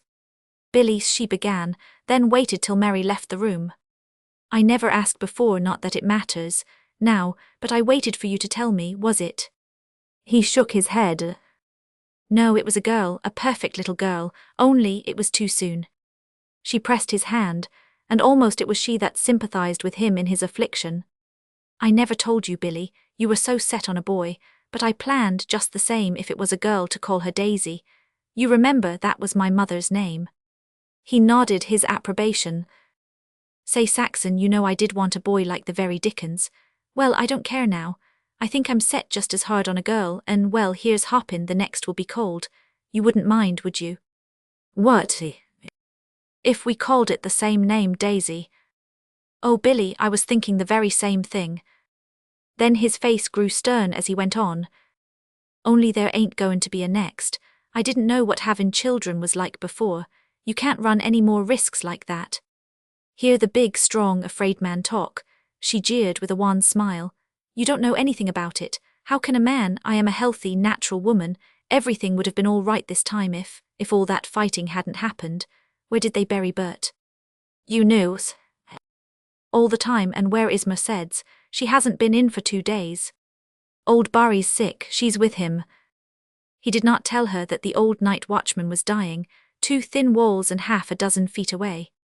Saxon's lips were trembling, and she began to cry weakly, clinging to Billy's hand with both of hers. I can't help it," she sobbed. "I'll be all right in a minute. Our little girl, Billy, think of it, and I never saw her." She was still lying on her bed, when one evening Mary saw fit to break out in bitter thanksgiving that she had escaped, and was destined to escape, what Saxon had gone through. "Oh, what are you talkin' about?" Billy demanded. "You'll get married sometime again as sure as beans is beans." "Not to the best man living," she proclaimed. "And there ain't no call for it. There's too many people in the world now, else why are there 2 or 3 men for every job? And besides, having children is too terrible. Saxon, with a look of patient wisdom in her face that became glorified as she spoke, made answer. I ought to know what it means. I've been through it, and I'm still in the thick of it, and I want to say to you right now, out of all the pain and the ache and the sorrow, that it is the most beautiful, wonderful thing in the world. As Saxon's strength came back to her, and when Dr. Hentley had privily assured Billy that she was sound as a dollar, she herself took up the matter of the industrial tragedy that had taken place before her door. The militia had been called out immediately, Billy informed her, and was encamped then at the foot of Pine Street on the waste ground next to the railroad yards. As for the strikers, 15 of them were in jail. A house-to-house search had been made in the neighborhood by the police, and in this way nearly the whole 15, all wounded, had been captured. It would go hard with them, Billy foreboded gloomily. The newspapers were demanding blood for blood, and all the ministers in Oakland had preached fierce sermons against the strikers. The railroad had filled every place, and it was well known that the striking shopmen not only would never get their old jobs back, but were blacklisted in every railroad in the United States. Already they were beginning to scatter. A number had gone to Panama, and 4 were talking of going to Ecuador to work in the shops of the railroad that ran over the Andes to Quito. With anxiety keenly concealed, she tried to feel out Billy's opinion on what had happened. That shows what Bert's violent methods come to, she said. He shook his head slowly and gravely. They'll hang Chester Johnson anyway, he answered indirectly. You know him, you told me you used to dance with him. He was caught red-handed lying on the body of a scab he beat to death. Old Jelly Belly's got 3 bullet holes in him, but he ain't going to die, and he's got Chester's number. They'll hang on Jelly Belly's evidence. It was all in the papers. Jelly Belly shot him too, a hangin' by the neck on our pickets. Saxon shuddered. Jelly Belly must be the man with the bald spot and the tobacco-stained whiskers. Yes, she said, I saw it all. It seemed he must have hung there for hours. It was all over from first to last in 5 minutes. It seemed ages and ages. I guess that's the way it seemed to Jelly Belly stuck on the pickets. Billy smiled grimly. But he's a hard one to kill. He's been shot and cut up a dozen different times, but they say now he be crippled for life, have to go around on crutches or in a wheelchair. That'll stop him from doing any more dirty work for the railroad. He was one of their top gun fighters, always up to his ears in the thick of any fightin' that was goin' on. He never was leery of anything on 2 feet, I'll say that much for him. Where does he live? Saxon inquired. Up on Adeline near 10th, fine neighborhood and fine 2-storied house. He must pay $30 a month rent. I guess the railroad paid him pretty well. Then he must be married. Yep, I never seen his wife, but he's got one son, Jack, a passenger engineer. I used to know him. He was a nifty boxer, though he never went into the ring. And he's got another son that's teacher in the high school. His name's Paul. We're about the same age. He was great at baseball. I knew him when we was kids. He pitched me out 3 times hand-running once when the Durant played the Cole School. Saxon sat back in the Morris chair, resting and thinking. The problem was growing more complicated than ever. This elderly, round-bellied and bald-headed gunfighter, too, had a wife and family. And there was Frank Davis, married barely a year and with a baby boy. Perhaps the scab he shot in the stomach had a wife and children. All seemed to be acquainted, members of a very large family, and yet because of their particular families, they battered and killed each other. She had seen Chester Johnson kill a scab, and now they were going to hang Chester Johnson, who had married Kitty Brady out of the cannery. And she and Kitty Brady had worked together years before in the paper box factory. Vainly Saxon waited for Billy to say something that would show he did not countenance the killing of the scabs. It was wrong, she ventured finally. They killed Bert, he countered, and a lot of others. And Frank Davis, did you know he was dead? Had his whole lower jaw shot away, died in the ambulance before they could get him to the receiving hospital. There was never so much killin' at one time in Oakland before. But it was their fault, she contended. They began it, it was murder. Billy did not reply, but she heard him mutter hoarsely. She knew he said, God damn them, but when she asked, what, he made no answer. His eyes were deep with troubled clouds, while the mouth had hardened and all his face was bleak. To her it was a heart stab. Was he too like the rest? Would he kill other men who had families like Bert and Frank Davis and Chester Johnson had killed? Was he too a wild beast, a dog that would snarl over a bone? She sighed. Life was a strange puzzle. Perhaps Mercedes Higgins was right in her cruel statement of the terms of existence. What of it? Billy laughed harshly, as if in answer to her unuttered questions. It's dog eat dog, I guess, and it's always been that way. Take that scrap outside there. They killed each other just like the North and South did in the Civil War. But working men can't win that way, Billy. You say yourself that it's spoiled their chance of winning. I suppose not, he admitted reluctantly. But what other chance they've got to win I don't see. Look at us, we'll be up against it next. Not the Teamsters, she cried. He nodded gloomily. The bosses are cuttin' loose all along the line for a high old time. Say they're goin' to beat us to our knees till we come crawlin' back beggin' for our jobs. They've bucked up real high and mighty what of all that killin' the other day. Havin' the troops out is half the fight, along with havin' the preachers and the papers and the public behind 'em. They're shootin' off their mouths already about what they're goin' to do. They're sure gunning for trouble. First they're goin' to hang Chester Johnson and as many more of the 15 as they can. They say that flat. The Tribune and the Enquirer and the Times keep sayin' it over and over every day. They're all union bustin' to beat the band. No more closed shop. To hell with organized labor. Why, the dirty little intelligencer come out this morning and said that every union official in Oakland ought to be run out town or stretched up. Fine, eh? You bet it's fine. Look at us, it ain't a case any more of sympathetic strike for the mill workers. We got our own troubles. They fired our 4 best men, the ones that was always on the conference committees. Did it without cause. They're lookin' for trouble as I told you, and they'll get it too if they don't watch out. We got our tip from the Frisco Waterfront Confederation. With them backin' us we'll go some. You mean you'll strike? Saxon asked. He bent his head. But isn't that what they want you to do, from the way they're acting? What's the difference? Billy shrugged his shoulders, then continued. It's better to strike than to get fired. We beat 'em to it, that's all, and we catch 'em before they're ready. Don't we know what they're doin'?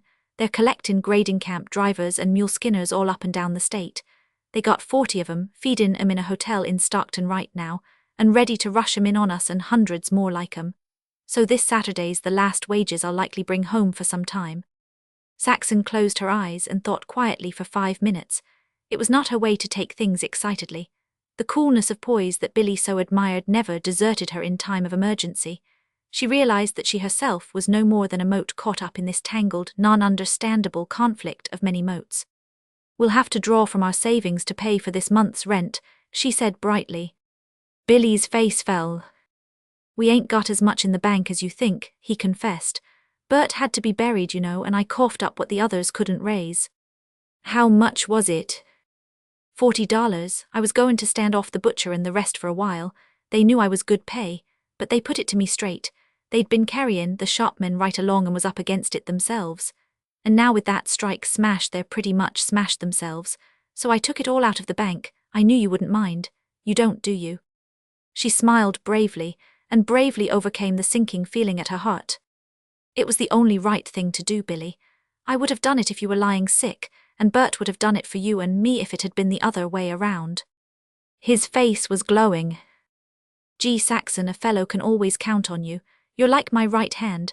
That's why I say no more babies. If I lose you, I'm crippled for life. We've got to economize, she mused, nodding her appreciation. How much is in bank? Just about $30.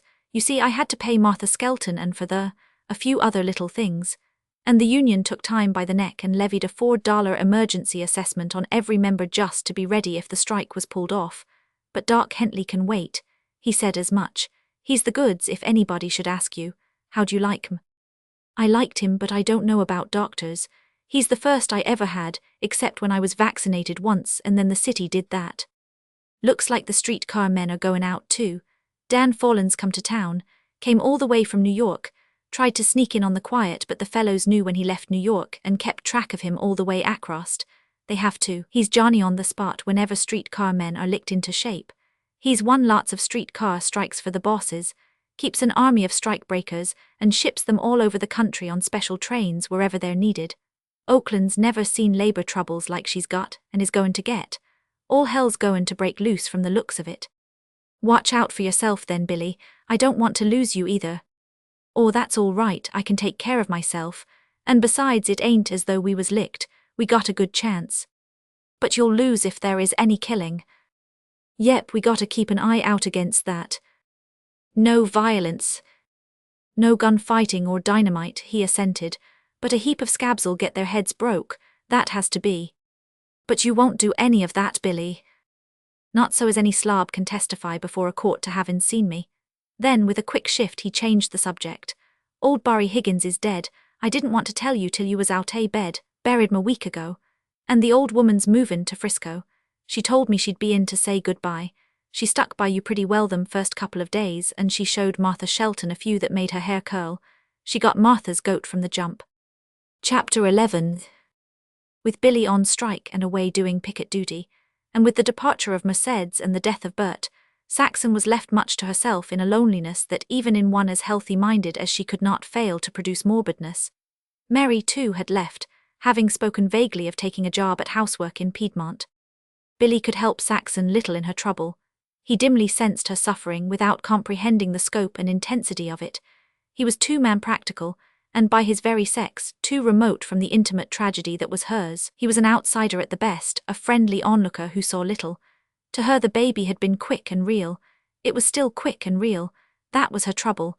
By no deliberate effort of will could she fill the aching void of its absence.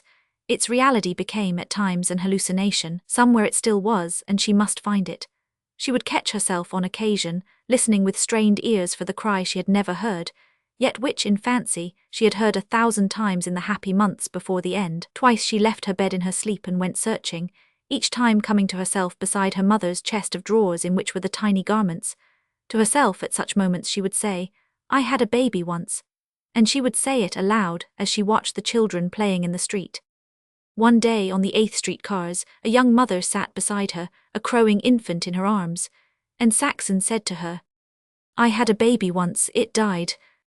The mother looked at her, startled, half drew the baby tighter in her arms jealously or as if in fear. Then she softened as she said, "You poor thing." Yes, Saxon nodded, "it died." Tears welled into her eyes, and the telling of her grief seemed to have brought relief. But all the day she suffered from an almost overwhelming desire to recite her sorrow to the world, to the paying teller at the bank, to the elderly floor walker in Salingers, to the blind woman, guided by a little boy, who played on the concertina, to everyone save the policeman. The police were new and terrible creatures to her now. She had seen them kill the strikers as mercilessly as the strikers had killed the scabs. And unlike the strikers, the police were professional killers. They were not fighting for jobs. They did it as a business. They could have taken prisoners that day, in the angle of her front steps and the house. But they had not. Unconsciously, whenever approaching one, she edged across the sidewalk so as to get as far as possible away from him. She did not reason it out, but deeper than consciousness was the feeling that they were typical of something inimical to her and hers. At 8th and Broadway, waiting for her car to return home, the policeman on the corner recognized her and greeted her. She turned white to the lips and her heart fluttered painfully. It was only Ned Hermanman, fatter, broader-faced, jollier-looking than ever. He had sat across the aisle from her for 3 terms at school. He and she had been monitors together of the composition books for 1 term. The day the powder works blew up at Pinole, breaking every window in the school, he and she had not joined in the panic rush for out-of-doors.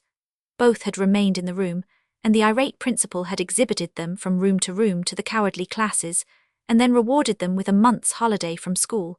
And after that Ned Hermanman had become a policeman and married Lena Highland, and Saxon had heard they had 5 children. But in spite of all that, he was now a policeman, and Billy was now a striker. Might not Ned Hermanman some day club and shoot Billy just as those other policemen clubbed and shot the strikers by her front steps? "What's the matter, Saxon?" he asked, "sick?" She nodded and choked, unable to speak, and started to move toward her car, which was coming to a stop. "I'll help you," he offered. She shrank away from his hand.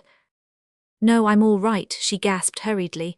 "I'm not going to take it, I've forgotten something." She turned away dizzily, up Broadway to 9th.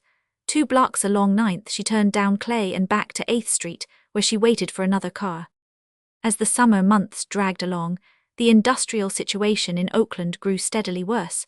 Capital everywhere seemed to have selected this city for the battle with organized labor. So many men in Oakland were out on strike, or were locked out, or were unable to work because of the dependence of their trades on the other tied-up trades, that odd jobs at common labor were hard to obtain. Billy occasionally got a day's work to do, but did not earn enough to make both ends meet, despite the small strike wages received at first, and despite the rigid economy he and Saxon practiced. The table she set had scarcely anything in common with that of their first married year. Not alone was every item of cheaper quality, but many items had disappeared. Meat, and the poorest, was very seldom on the table. Cow's milk had given place to condensed milk, and even the sparing use of the latter had ceased. A roll of butter, when they had it, lasted half a dozen times as long as formerly. Where Billy had been used to drinking 3 cups of coffee for breakfast, he now drank 1. Saxon boiled this coffee an atrocious length of time, and she paid 20 cents a pound for it. The blight of hard times was on all the neighborhood. The families not involved in one strike were touched by some other strike, or by the cessation of work in some dependent trade. Many single young men who were lodgers had drifted away, thus increasing the house rent of the families which had sheltered them. "Gott," said the butcher to Saxon, "we working class all suffer together. My wife, she cannot get her teeth fixed now. Pretty soon I go smash broke maybe." Once, when Billy was preparing to pawn his watch, Saxon suggested his borrowing the money from Billy Murphy. "I was planning that," Billy answered, "only I can't now. I didn't tell you what happened Tuesday night at the Sporting Life Club. You remember that squarehead champion of the United States Navy? Bill was matched with him, and it was sure easy money. Bill had 'em goin' south by the end of the 6th round, and at the 7th went in to finish and then, just his luck, for his trade's idle now, he snaps his right forearm. Of course the squarehead comes back at 'em on the jump, and it's good night for Bill. Gee, us Mohegans are getting our bad luck handed to us in chunks these days." "Don't," Saxon cried, shuddering involuntarily. "What?" Billy asked with open mouth of surprise. "Don't say that word again. Bert was always saying it." "Oh, Mohegans, all right, I won't. You ain't superstitious, are you?" "No, but just the same there's too much truth in the word for me to like it. Sometimes it seems as though he was right. Times have changed. They've changed even since I was a little girl. We crossed the plains and opened up this country, and now we're losing even the chance to work for a living in it. And it's not my fault, it's not your fault. We've got to live well or bad just by luck, it seems. There's no other way to explain it." "It beats me," Billy concurred. "Look at the way I worked last year, never missed a day. I'd want to never miss a day this year, and here I haven't done a tap for weeks and weeks and weeks. Say, who runs this country anyway?" Saxon had stopped the morning paper, but frequently Maggie Donahue's boy, who served a Tribune route, tossed an extra on her steps. From its editorials, Saxon gleaned that organized labor was trying to run the country and that it was making a mess of it. It was all the fault of domineering labor, so ran the editorials, column by column, day by day, and Saxon was convinced, yet remained unconvinced. The social puzzle of living was too intricate. The Teamsters' strike, backed financially by the Teamsters of San Francisco and by the allied unions of the San Francisco Waterfront Confederation, promised to be long drawn. Whether or not it was successful, the Oakland harness washers and stablemen, with few exceptions, had gone out with the Teamsters. The teaming firms were not half filling their contracts, but the Employers Association was helping them. In fact, half the employers' associations of the Pacific Coast were helping the Oakland Employers Association. Saxon was behind a month's rent, which, when it is considered that rent was paid in advance, was equivalent to 2 months. Likewise, she was 2 months behind in the installments on the furniture, yet she was not pressed very hard by Salingers, the furniture dealers. "We're givin' you all the rope we can," said their collector. "My orders is to make you dig up every cent I can, and at the same time not to be too hard. Salingers are trying to do the right thing, but they're up against it too. You've no idea how many accounts like yours they're carrying along. Sooner or later they'll have to call a halt or get it in the neck themselves. And in the meantime just see if you can't scrape up $5 by next week, just to cheer them along, you know." One of the stablemen who had not gone out, Henderson by name, worked at Billy's stables. Despite the urging of the bosses to eat and sleep in the stable like the other men, Henderson had persisted in coming home each morning to his little house around the corner from Saxon's on 5th Street. Several times she had seen him swinging along defiantly, his dinner pail in his hand, while the neighborhood boys dogged his heels at a safe distance and informed him in yapping chorus that he was a scab and no good. But one evening, on his way to work, in a spirit of bravado he went into the piledriver's home, the saloon at 7th and Pine. There it was his mortal mischance to encounter Otto Frank, a striker who drove from the same stable. Not many minutes later, an ambulance was hurrying Henderson to the receiving hospital with a fractured skull, while a patrol wagon was no less swiftly carrying Otto Frank to the city prison.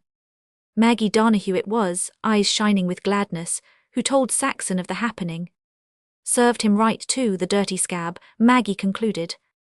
"But his poor wife," was Saxon's cry. She's not strong, and then the children, she'll never be able to take care of them if her husband dies. And serve her right, the damned slut.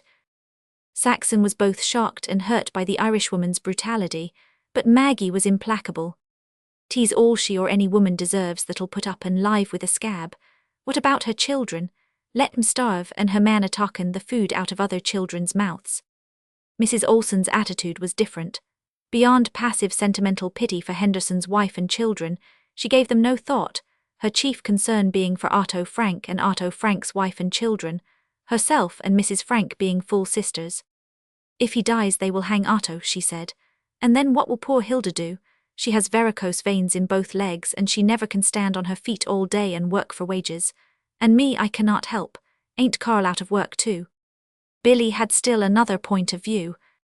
"It will give the strike a black eye, especially if Henderson croaks," he worried when he came home. "They'll hang Frank on record time. Besides, we'll have to put up a defense and lawyers charge like Sam Hill. They'll eat a hole in our treasury you could drive every team in Oakland through. And if Frank hadn't been screwed up with whiskey, he'd never done it. He's the mildest, good-naturedest man sober you ever seen." Twice that evening, Billy left the house to find out if Henderson was dead yet. In the morning the papers gave little hope, and the evening papers published his death. Otto Frank lay in jail without bail. The Tribune demanded a quick trial and summary execution, calling on the prospective jury manfully to do its duty and dwelling at length on the moral effect that would be so produced upon the lawless working class. It went further, emphasizing the salutary effect machine guns would have on the mob that had taken the fair city of Oakland by the throat. And all such occurrences struck at Saxon personally.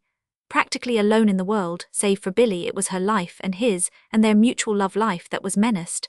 From the moment he left the house to the moment of his return, she knew no peace of mind. Rough work was afoot, of which he told her nothing, and she knew he was playing his part in it. On more than one occasion she noticed fresh broken skin on his knuckles. At such times he was remarkably taciturn, and would sit in brooding silence or go almost immediately to bed. She was afraid to have this habit of reticence grow on him, and bravely she bid for his confidence. She climbed into his lap and inside his arms, one of her arms around his neck, and with the free hand she caressed his hair back from the forehead and smoothed out the moody brows. "Now listen to me, Billy boy," she began lightly. "You haven't been playing fair and I won't have it. No," she pressed his lips shut with her fingers. "I'm doing the talking now, and because you haven't been doing your share of the talking for some time. You remember we agreed at the start to always talk things over. I was the first to break this when I sold my fancy work to Mrs. Higgins without speaking to you about it. And I was very sorry, I am still sorry, and I've never done it since. Now it's your turn, you're not talking things over with me, you are doing things you don't tell me about. Billy, you're dearer to me than anything else in the world, you know that. We're sharing each other's lives, only just now there's something you're not sharing. Every time your knuckles are sore, there's something you don't share. If you can't trust me, you can't trust anybody. And besides, I love you so that no matter what you do I'll go on loving you just the same." Billy gazed at her with fond incredulity. "Don't be a pincher," she teased. "Remember I stand for whatever you do." "And you won't buck against me?" he queried. "How can I? I'm not your boss, Billy. I wouldn't boss you for anything in the world. And if you'd let me boss you I wouldn't love you half as much." He digested this slowly and finally nodded. "And you won't be mad?" "With you, you've never seen me mad yet. Now come on and be generous and tell me how you hurt your knuckles. It's fresh today. Anybody can see that." "All right, I'll tell you how it happened." He stopped and giggled with genuine boyish glee at some recollection. "It's like this, you won't be mad now. We gotta do these sort of things to hold our own. Well, here's the show, a regular movin' picture except for file talkin'. Here's a big rube common, a long hayseed stickin' out all over, hands like hams and feet like Mississippi gunboats. He'd make half as much again as me in size, and he's young, too. Only he ain't lookin' for trouble, and he's as innocent as... Well, he's the innocentest scab that ever come down the pike and bumped into a couple of pickets. Not a regular strike-breaker, you see, just a big rube that's read the boss's ads and come humpin' to town for the big wages. And here's Bud Struthers and me comin' along.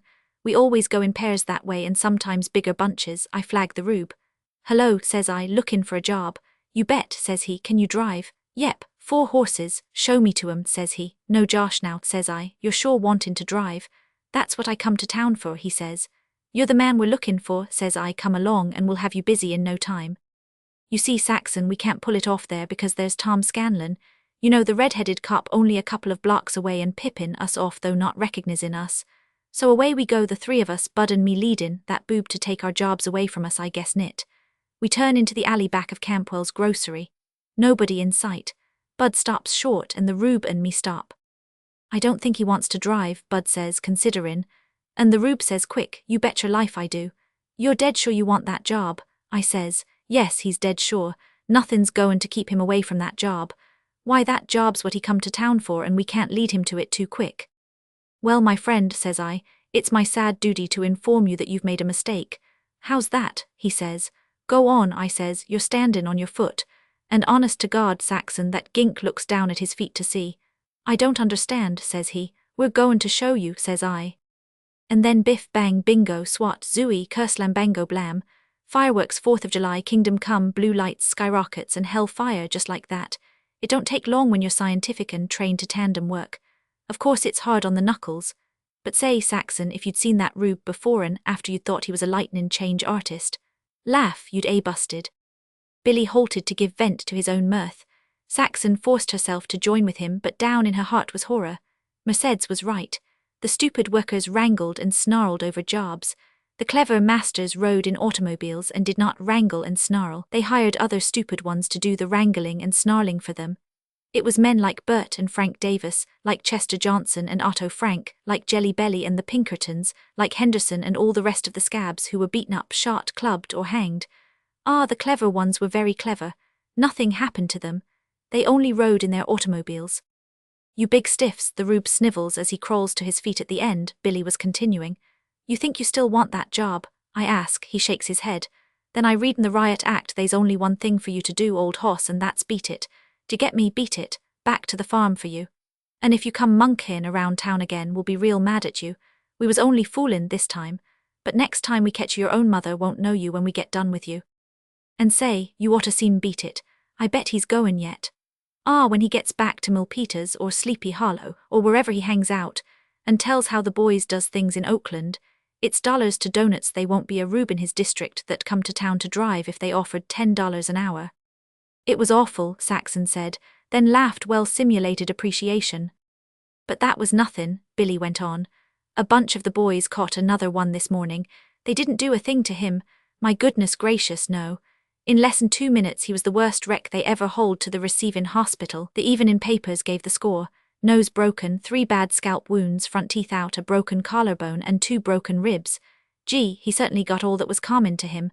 But that's nothin'. Do you want to know what the Frisco Teamsters did in the big strike before the earthquake? They took every scab they caught and broke both his arms with a crowbar. That was so he couldn't drive, you see. Say, the hospitals was filled with 'em. And the Teamsters won that strike too. But is it necessary, Billy, to be so terrible? I know they're scabs, and that they're taking the bread out of the strikers' children's mouths to put in their own children's mouths, and that it isn't fair and all that. But just the same, is it necessary to be so terrible? Sure thing, Billy answered confidently. We just gotta throw the fear of God into them when we can do it without being caught. And if you're caught, then the union hires the lawyers to defend us, though that ain't much good now, for the judges are pretty hostile, and the papers keep hammerin' away at them to give stiffer and stiffer sentences. Just the same, before this strike's over there'll be a whole lot of guys wishin' they'd never gone scabbin'. Very cautiously, in the next half hour, Saxon tried to feel out her husband's attitude, to find if he doubted the rightness of the violence he and his brother Teamsters committed. But Billy's ethical sanction was rock-bedded and profound. It never entered his head that he was not absolutely right. It was the game. Caught in its tangled meshes, he could see no other way to play it than the way all men played it. He did not stand for dynamite and murder, however. But then the unions did not stand for such. Quite naive was his explanation that dynamite and murder did not pay, that such actions always brought down the condemnation of the public and broke the strikes. But the healthy beating up of a scab, he contended, the throwing of the fear of God into a scab, as he expressed it, was the only right and proper thing to do. Our folks never had to do such things, Saxon said finally. They never had strikes nor scabs in those times. You bet they didn't, Billy agreed. Them was the good old days. I'd like to 'a lived then. He drew a long breath and sighed. But them times will never come again. Would you have liked living in the country? Saxon asked. Sure thing. There's lots of men living in the country now, she suggested. Just the same, I noticed them hickin' to town to get our jobs, was his reply. Chapter 12. A gleam of light came when Billy got a job driving a grading team for the contractors of the big bridge then building at Niles. Before he went, he made certain that it was a union job. And a union job it was for 2 days. When the concrete workers threw down their tools, the contractors, evidently prepared for such happening, immediately filled the places of the concrete men with non-union Italians. Whereupon the carpenters, structural ironworkers and teamsters walked out, and Billy, lacking train fare, spent the rest of the day in walking home.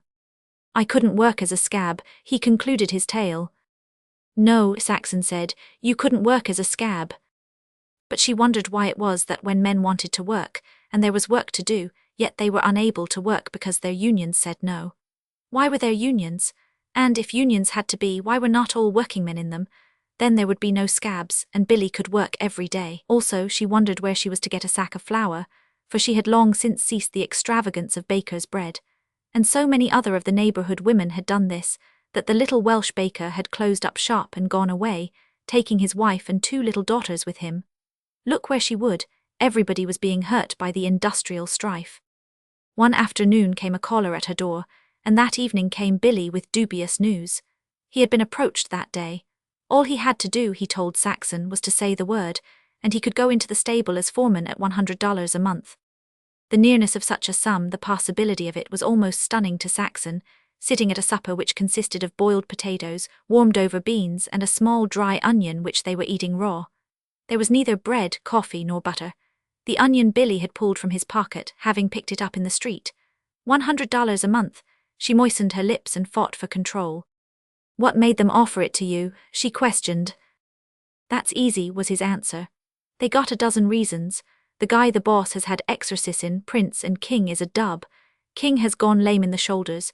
Then they're guessing, pretty strong, that I'm the party that's put a lot of their scabs out commission. Macklin's been their foreman for years and years, why I was in knee pants when he was foreman. Well, he's sick and all in. They gotta have somebody to take his place. Then too, I've been with him a long time. And on top of that, I'm the man for the job. They know I know horses from the ground up. Hell, it's all I'm good for except slugging. Think of it, Billy, she breathed. $100 a month, $100 a month. And throw the fellows down, he said. It was not a question, nor was it a statement. It was anything Saxon chose to make of it. They looked at each other. She waited for him to speak, but he continued merely to look. It came to her that she was facing one of the decisive moments of her life, and she gripped herself to face it in all coolness. Nor would Billy proffer her the slightest help. Whatever his own judgment might be, he masked it with an expressionless face. His eyes betrayed nothing. He looked and waited. You can't do that, Billy, she said finally. You can't throw the fellows down. His hand shot out to hers, and his face was a sudden, radiant dawn.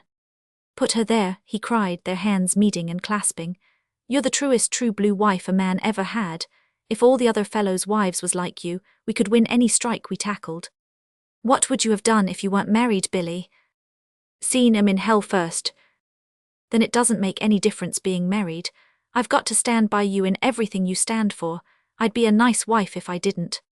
She remembered her caller of the afternoon, and knew the moment was too propitious to let pass. There was a man here this afternoon, Billy. He wanted a room. I told him I'd speak to you. He said he would pay $6 a month for the back bedroom. That would pay half a month's installment on the furniture and buy a sack of flour, and we're all out of flour. Billy's old hostility to the idea was instantly uppermost, and Saxon watched him anxiously. Some scab in the shops, I suppose. No, he's firing on the freight run to San Jose. Harmon, he said his name was James Harmon. They've just transferred him from the truckee division. He'll sleep days mostly, he said, and that's why he wanted a quiet house without children in it. In the end, with much misgiving, and only after Saxon had insistently pointed out how little work it entailed on her, Billy consented, though he continued to protest as an afterthought. But I don't want you mackin' beds for any man. It ain't right, Saxon, I ought to take care of you. And you would, she flashed back at him, if you take the foremanship. Only you can't, it wouldn't be right. And if I'm to stand by you, it's only fair to let me do what I can. James Harmon proved even less a bother than Saxon had anticipated. For a fireman, he was scrupulously clean, always washing up in the roundhouse before he came home. He used the key to the kitchen door, coming and going by the back steps. To Saxon he barely said how do you do or good day, and sleeping in the daytime and working at night, he was in the house a week before Billy laid eyes on him. Billy had taken to coming home later and later and to going out after supper by himself. He did not offer to tell Saxon where he went, nor did she ask. For that matter it required little shrewdness on her part to guess. The fumes of whiskey were on his lips at such times. His slow, deliberate ways were even slower, even more deliberate. Liquor did not affect his legs. He walked as soberly as any man. There was no hesitancy, no faltering in his muscular movements. The whiskey went to his brain, making his eyes heavy-lidded and the cloudiness of them more cloudy. Not that he was flighty, nor quick, nor irritable. On the contrary, the liquor imparted to his mental processes a deep gravity and brooding solemnity. He talked little, but that little was ominous and oracular. At such times there was no appeal from his judgment, no discussion. He knew as God knew. And when he chose to speak a harsh thought, it was tenfold harsher than ordinarily, because it seemed to proceed out of such profundity of cogitation, because it was as prodigiously deliberate in its incubation as it was in its enunciation. It was not a nice side he was showing to Saxon. It was almost as if a stranger had come to live with her. Despite herself, she found herself beginning to shrink from him, and little could she comfort herself with the thought that it was not his real self, for she remembered his gentleness and considerateness, all his finenesses of the past. Then he had made a continual effort to avoid trouble and fighting. Now he enjoyed it, exulted in it, went looking for it. All this showed in his face. No longer was he the smiling, pleasant-faced boy. He smiled infrequently now. His face was a man's face. The lips, the eyes, the lines were harsh as his thoughts were harsh. He was rarely unkind to Saxon, but on the other hand he was rarely kind. His attitude toward her was growing negative. He was disinterested. Despite the fight for the union she was enduring with him, putting up with him shoulder to shoulder, she occupied but little space in his mind. When he acted toward her gently, she could see that it was merely mechanical, just as she was well aware that the endearing terms he used, the endearing caresses he gave, were only habitual. The spontaneity and warmth had gone out. Often, when he was not in liquor, flashes of the old Billy came back, but even such flashes dwindled in frequency. He was growing preoccupied, moody. Hard times and the bitter stresses of industrial conflict strained him. Especially was this apparent in his sleep, when he suffered paroxysms of lawless dreams, groaning and muttering, clenching his fists, grinding his teeth, twisting with muscular tensions, his face writhing with passions and violences, his throat guttering with terrible curses that rasped and aborted on his lips. And Saxon, lying beside him, afraid of this visitor to her bed whom she did not know, remembered what Mary had told her of Bert. He, too, had cursed and clenched his fists, in his nights fought out the battles of his days. One thing, however, Saxon saw clearly. By no deliberate act of Billy's was he becoming this other and unlovely Billy. Were there no strike, no snarling and wrangling over jobs, there would be only the old Billy she had loved in all absoluteness. This sleeping terror in him would have lain asleep. It was something that was being awakened in him, an image incarnate of outward conditions, as cruel, as ugly, as maleficent as were those outward conditions. But if the strike continued, then, she feared with reason, would this other and grisly self of Billy strengthen to fuller and more forbidding stature. And this, she knew, would mean the wreck of their love life. Such a Billy she could not love. In its nature such a Billy was not lovable nor capable of love. And then at the thought of offspring she shuddered. It was too terrible. And at such moments of contemplation from her soul the inevitable plaint of the human went up. Why? Billy, too, had his unanswerable queries. Why won't the building trades come out? He demanded wrathfully of the obscurity that veiled the ways of living and the world. But no, O'Brien won't stand for a strike, and he has the Building Trades Council under his thumb. But why don't they chuck him and come out anyway? We'd win hands down all along the line. But no, O'Brien's got their goat, and him up to his dirty neck in politics and graft. And damn the Federation of Labour. If all the railroad boys had come out, wouldn't the shopmen have one instead of Bain, licked to a frazzle? Lord, I ain't had a smoke of decent tobacco or a cup of decent coffee in a coon's age. I've forgotten what a square meal tastes like. I weighed myself yesterday. 15 pounds lighter than when the strike begun. If it keeps on much more, I can fight middleweight. And this is what I get after paying dues into the union for years and years. I can't get a square meal and my wife has to make other men's beds. It makes my tired ache. Some day I'll get real huffy and chuck that lodger out. But it's not his fault, Billy, Saxon protested. Who said it was? Billy snapped roughly. Can't I kick in general if I want to? Just the same it makes me sick. What's the good of organized labor if it don't stand together? For 2 cents I'd chuck the whole thing up and go over to the employers, only I wouldn't, God damn them. If they think they can beat us down to our knees, let 'em go ahead and try it, that's all. But it gets me just the same. The whole world's clean dippy.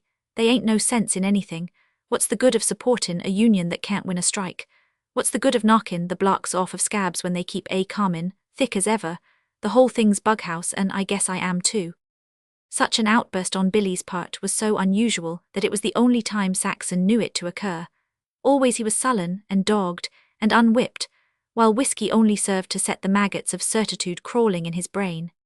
One night Billy did not get home till after 12. Saxon's anxiety was increased by the fact that police fighting and head-breaking had been reported to have occurred. When Billy came, his appearance verified the report. His coat sleeves were half torn off, the Windsor tie had disappeared from under his soft, turned-down collar, and every button had been ripped off the front of the shirt. When he took his hat off, Saxon was frightened by a lump on his head the size of an apple. "D'you know who did that? That Dutch slob Hermanman with a riot club. And I'll get him for it some day, good and plenty. And there's another fellow I got staked out that'll be my meat when this strike's over and things is settled down. Blanchard's his name, Roy Blanchard."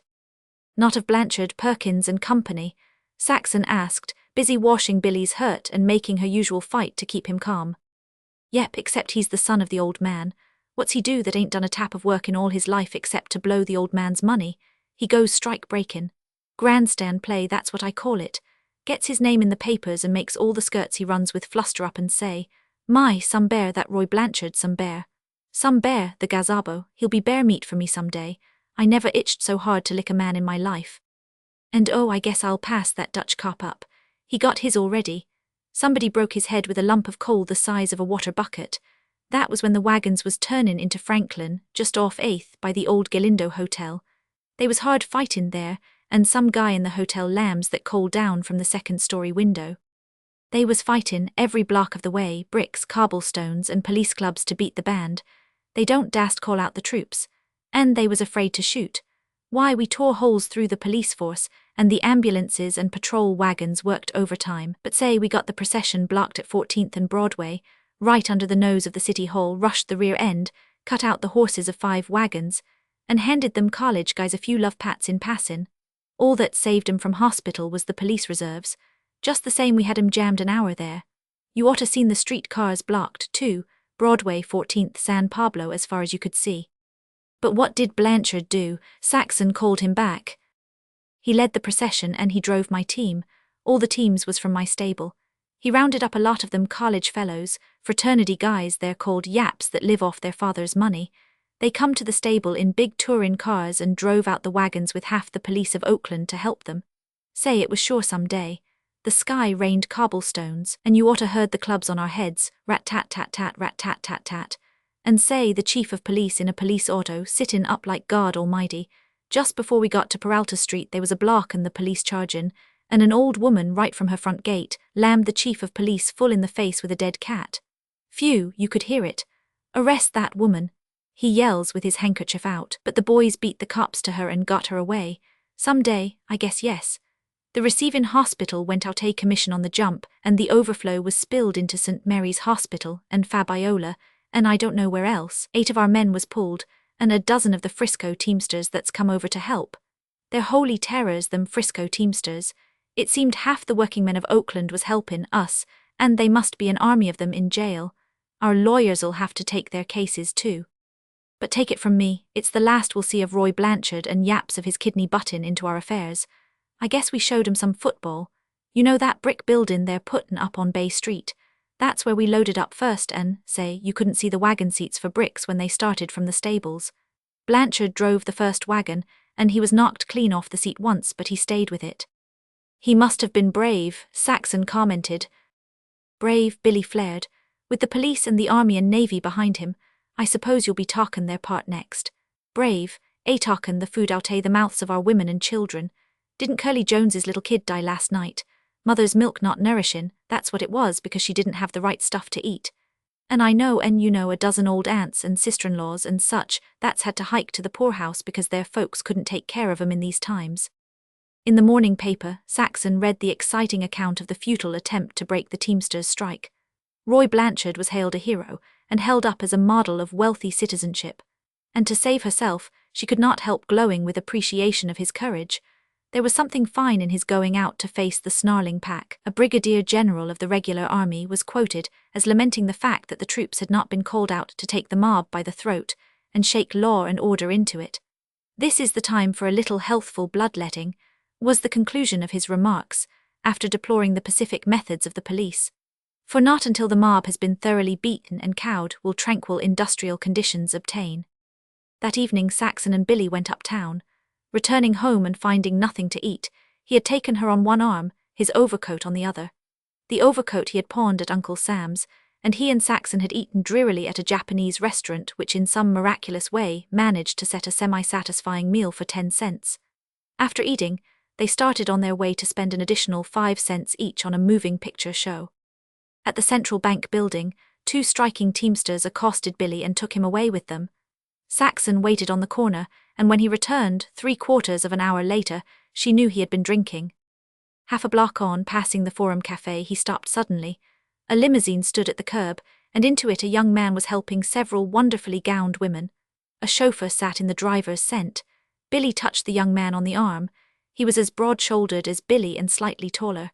Blue-eyed, strong-featured, in Saxon's opinion he was undeniably handsome. "Just a word, sport," Billy said in a low, slow voice. The young man glanced quickly at Billy and Saxon, and asked impatiently, "Well, what is it?" "You're Blanchard," Billy began. "I seen you yesterday lead out that bunch of teams." "Didn't I do it all right?" Blanchard asked gaily, with a flash of glance to Saxon and back again. "Sure, but that ain't what I want to talk about." "Who are you?" the other demanded with sudden suspicion. "A striker. It just happens you drove my team, that's all. No, don't move for a gun." As Blanchard half reached toward his hip pocket, "I ain't startin' anything here, but I just want to tell you something." "Be quick then." Blanchard lifted one foot to step into the machine. "Sure," Billy went on without any diminution of his exasperating slowness. "What I want to tell you is that I'm after you. Not now when the strike's on, but some time later I'm going to get you and give you the beatin' of your life." Blanchard looked Billy over with new interest and measuring eyes that sparkled with appreciation. "You are a husky yourself," he said, "but do you think you can do it?" "Sure, you're my meat." "All right then, my friend. Look me up after the strike is settled and I'll give you a chance at me." "Remember," Billy added, "I got you staked out." Blanchard nodded, smiled genially to both of them, raised his hat to Saxon and stepped into the machine. Chapter 13. From now on to Saxon, life seemed bereft of its last reason and rhyme. It had become senseless, nightmarish. Anything irrational was possible. There was nothing stable in the anarchic flux of affairs that swept her on she knew not to what catastrophic end. Had Billy been dependable, all would still have been well. With him to cling to, she would have faced everything fearlessly, but he had been whirled away from her in the prevailing madness. So radical was the change in him that he seemed almost an intruder in the house. Spiritually, he was such an intruder.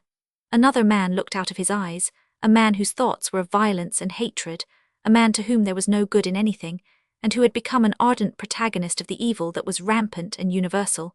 This man no longer condemned Bert, himself muttering vaguely of dynamite and sabotage and revolution.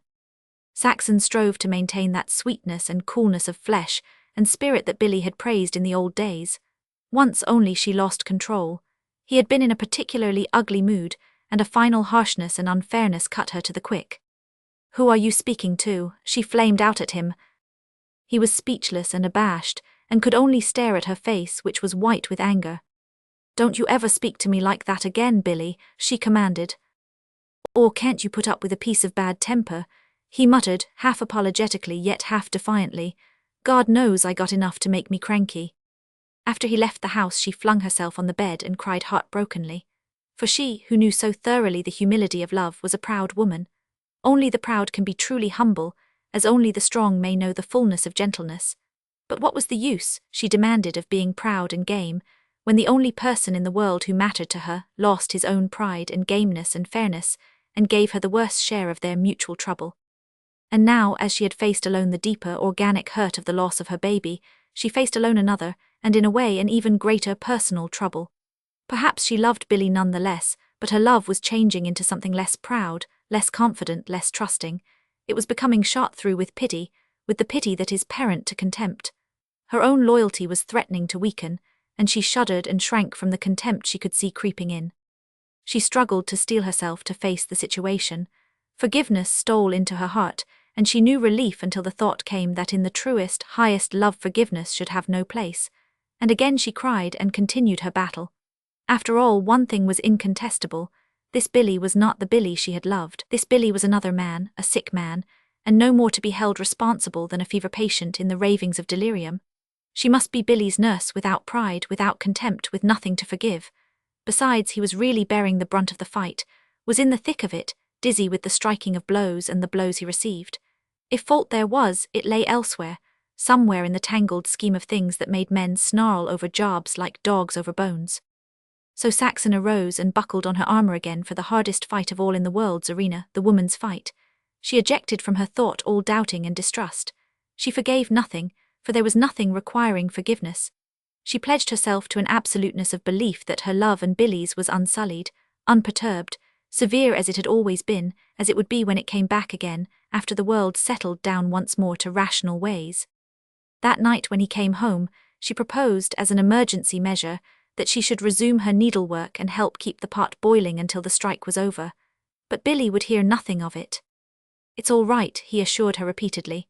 "They ain't no call for you to work.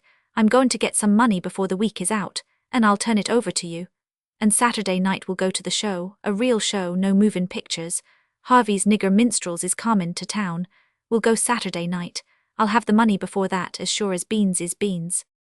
Friday evening he did not come home to supper, which Saxon regretted, for Maggie Donahue had returned a pan of potatoes and 2 quarts of flour borrowed the week before, and it was a hearty meal that awaited him. Saxon kept the stove going till 9 o'clock, when, despite her reluctance, she went to bed. Her preference would have been to wait up, but she did not dare, knowing full well what the effect would be on him did he come home in liquor. The clock had just struck 1, when she heard the click of the gate. Slowly, heavily, ominously, she heard him come up the steps and fumble with his key at the door. He entered the bedroom, and she heard him sigh as he sat down. She remained quiet, for she had learned the hypersensitiveness induced by drink and was fastidiously careful not to hurt him even with the knowledge that she had lain awake for him. It was not easy. Her hands were clenched till the nails dented the palms, and her body was rigid in her passionate effort for control. Never had he come home as bad as this.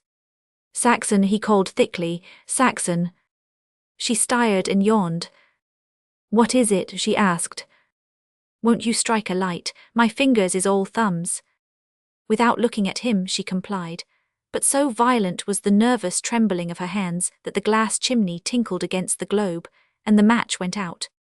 "I ain't drunk, Saxon," he said in the darkness, a hint of amusement in his thick voice. "I've only had 2 or 3 jolts, of that sort." On her second attempt with the lamp she succeeded. When she turned to look at him she screamed with fright, though she had heard his voice and knew him to be Billy. For the instant she did not recognize him. His face was a face she had never known. Swollen, bruised, discolored, every feature had been beaten out of all semblance of familiarity. One eye was entirely closed, the other showed through a narrow slit of blood-congested flesh. One ear seemed to have lost most of its skin. The whole face was a swollen pulp. His right jaw in particular was twice the size of the left. No wonder his speech had been thick, was her thought, as she regarded the fearfully cut and swollen lips that still bled. She was sickened by the sight, and her heart went out to him in a great wave of tenderness.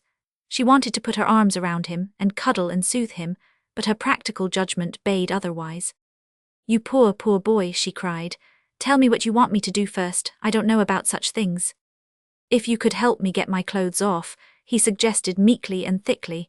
"I got 'em on before I stiffened up." "And then hot water, that will be good," she said, as she began gently drawing his coat sleeve over a puffed and helpless hand. "I told you they was all thumbs," he grimaced, holding up his hand and squinting at it with the fraction of sight remaining to him. "You sit and wait," she said, "till I start the fire and get the hot water going. I won't be a minute, then I'll finish getting your clothes off." From the kitchen she could hear him mumbling to himself, and when she returned he was repeating over and over, "We needed the money, Saxon, we needed the money." Drunken he was not, she could see that, and from his babbling she knew he was partly delirious. "He was a surprise box," he wandered on while she proceeded to undress him, and bit by bit she was able to piece together what had happened. He was an unknown from Chicago. They sprang him on me. The secretary of the Acme Club warned me I'd have my hands full, and I'd A1 if I'd been in condition, but 15 pounds off without trainin' ain't condition. Then I'd been drinkin' pretty regular, and I didn't have my wind. But Saxon, stripping his undershirt, no longer heard him. As with his face, she could not recognize his splendidly muscled back. The white sheath of silken skin was torn and bloody. The lacerations occurred oftenest in horizontal lines, though there were perpendicular lines as well. "How did you get all that?" she asked. "The ropes. I was up against him more times than I like to remember. Gee, he certainly gave me mine. But I fooled he couldn't put me out. I lasted the 20 rounds, and I want to tell you he's got some marks to remember me by. If he ain't got a couple of knuckles broke in the left hand, I'm a geezer. Here, feel my head here, swollen, sure thing. He hit that more times than he's wishin' he had right now. But oh, what a lassin', what a lassin'. I never had anything like it before. The Chicago Terror, they call I take my hat off to he's some bear. But I could made him take the count if I'd been in condition and had my wind. Oh, ouch, watch out, it's like a boil." Fumbling at his waistband, Saxon's hand had come in contact with a brightly inflamed surface larger than a soup plate. "That's from the kidney blows," Billy explained. "He was a regular devil at it.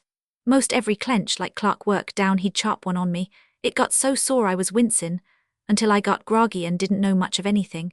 It ain't a knockout blow, but it's awful wearin' in a long fight. It takes the starch out of you." When his knees were bared, Saxon could see the skin across the kneecaps was broken and gone. "The skin ain't made to stand a heavy fellow like me on the knees," he volunteered. "And the rosin in the canvas cuts like Sam Hill." The tears were in Saxon's eyes, and she could have cried over the manhandled body of her beautiful sick boy. As she carried his pants across the room to hang them up, a jingle of money came from them. He called her back, and from the pocket drew forth a handful of silver. "We needed the money, we needed the money," he kept muttering as he vainly tried to count the coins, and Saxon knew that his mind was wandering again.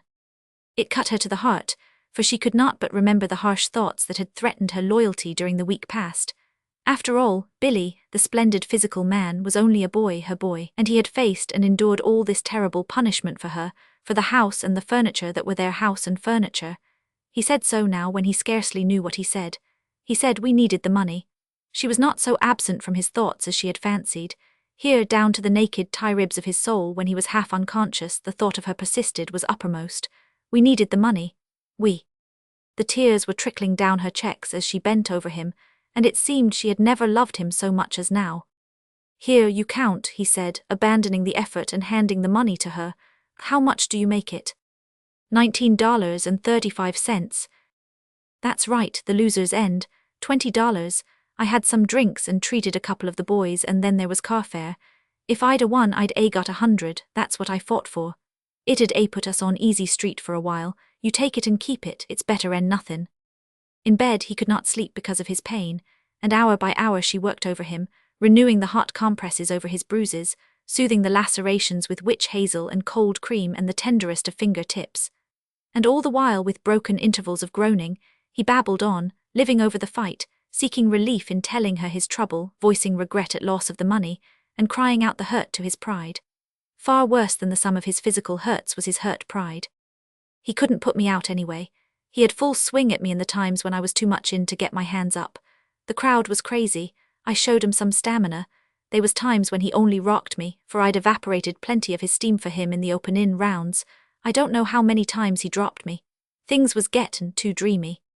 Sometimes, toward the end, I could see 3 of him in the ring at once, and I wouldn't know which to hit and which to duck. But I fooled when I couldn't see or feel, and when my knees was shackin' and my head goin' like a merry-go-round, I'd fall safe into clenches just the same. I bet the referee's arms is tired from draggin' us apart. But what a lassin', say Saxon. Where are you? Oh there, I guess I was dreamin'. But say, let this be a lesson to you. I broke my word and went fightin', and see what I got. Look at me and take warnin' so you won't make the same mistake and go to mackin' and sellin' fancy work again. But I fooled 'em, everybody. At the beginnin' the bettin' was even. By the 6th round the wise gazabos was offerin' 2-1 against me. I was licked from the first drop out the box, anybody could see that, but he couldn't put me down for the count. By the 10th round they was offerin' even that I wouldn't last the round. At the 11th they was offerin' I wouldn't last the 15th, and I lasted the whole 20. But some punishment, I want to tell you, some punishment. Why, they was 4 rounds I was in dreamland all the time. Only I kept on my feet and fought, or took the count to 8 and got up, and stoled and covered and wanged away. I don't know what I done, except I must a done like that because I wasn't there. I don't know a thing from the 13th, when he sent me to the mat on my head, till the 18th. Where was I? Oh yes, I opened my eyes, or one eye, because I had only one that would open. And there I was in my corner, with the towels goin' and ammonia in my nose, and Bill Murphy with a chunk of ice at the back of my neck. And there across the ring I could see the Chicago Terror, and I had to do some thinkin' to remember I was fightin' him. It was like I'd been away somewhere and just got back. What round's this comin'? I ask Bill. The 18th, says he. The hell, I says.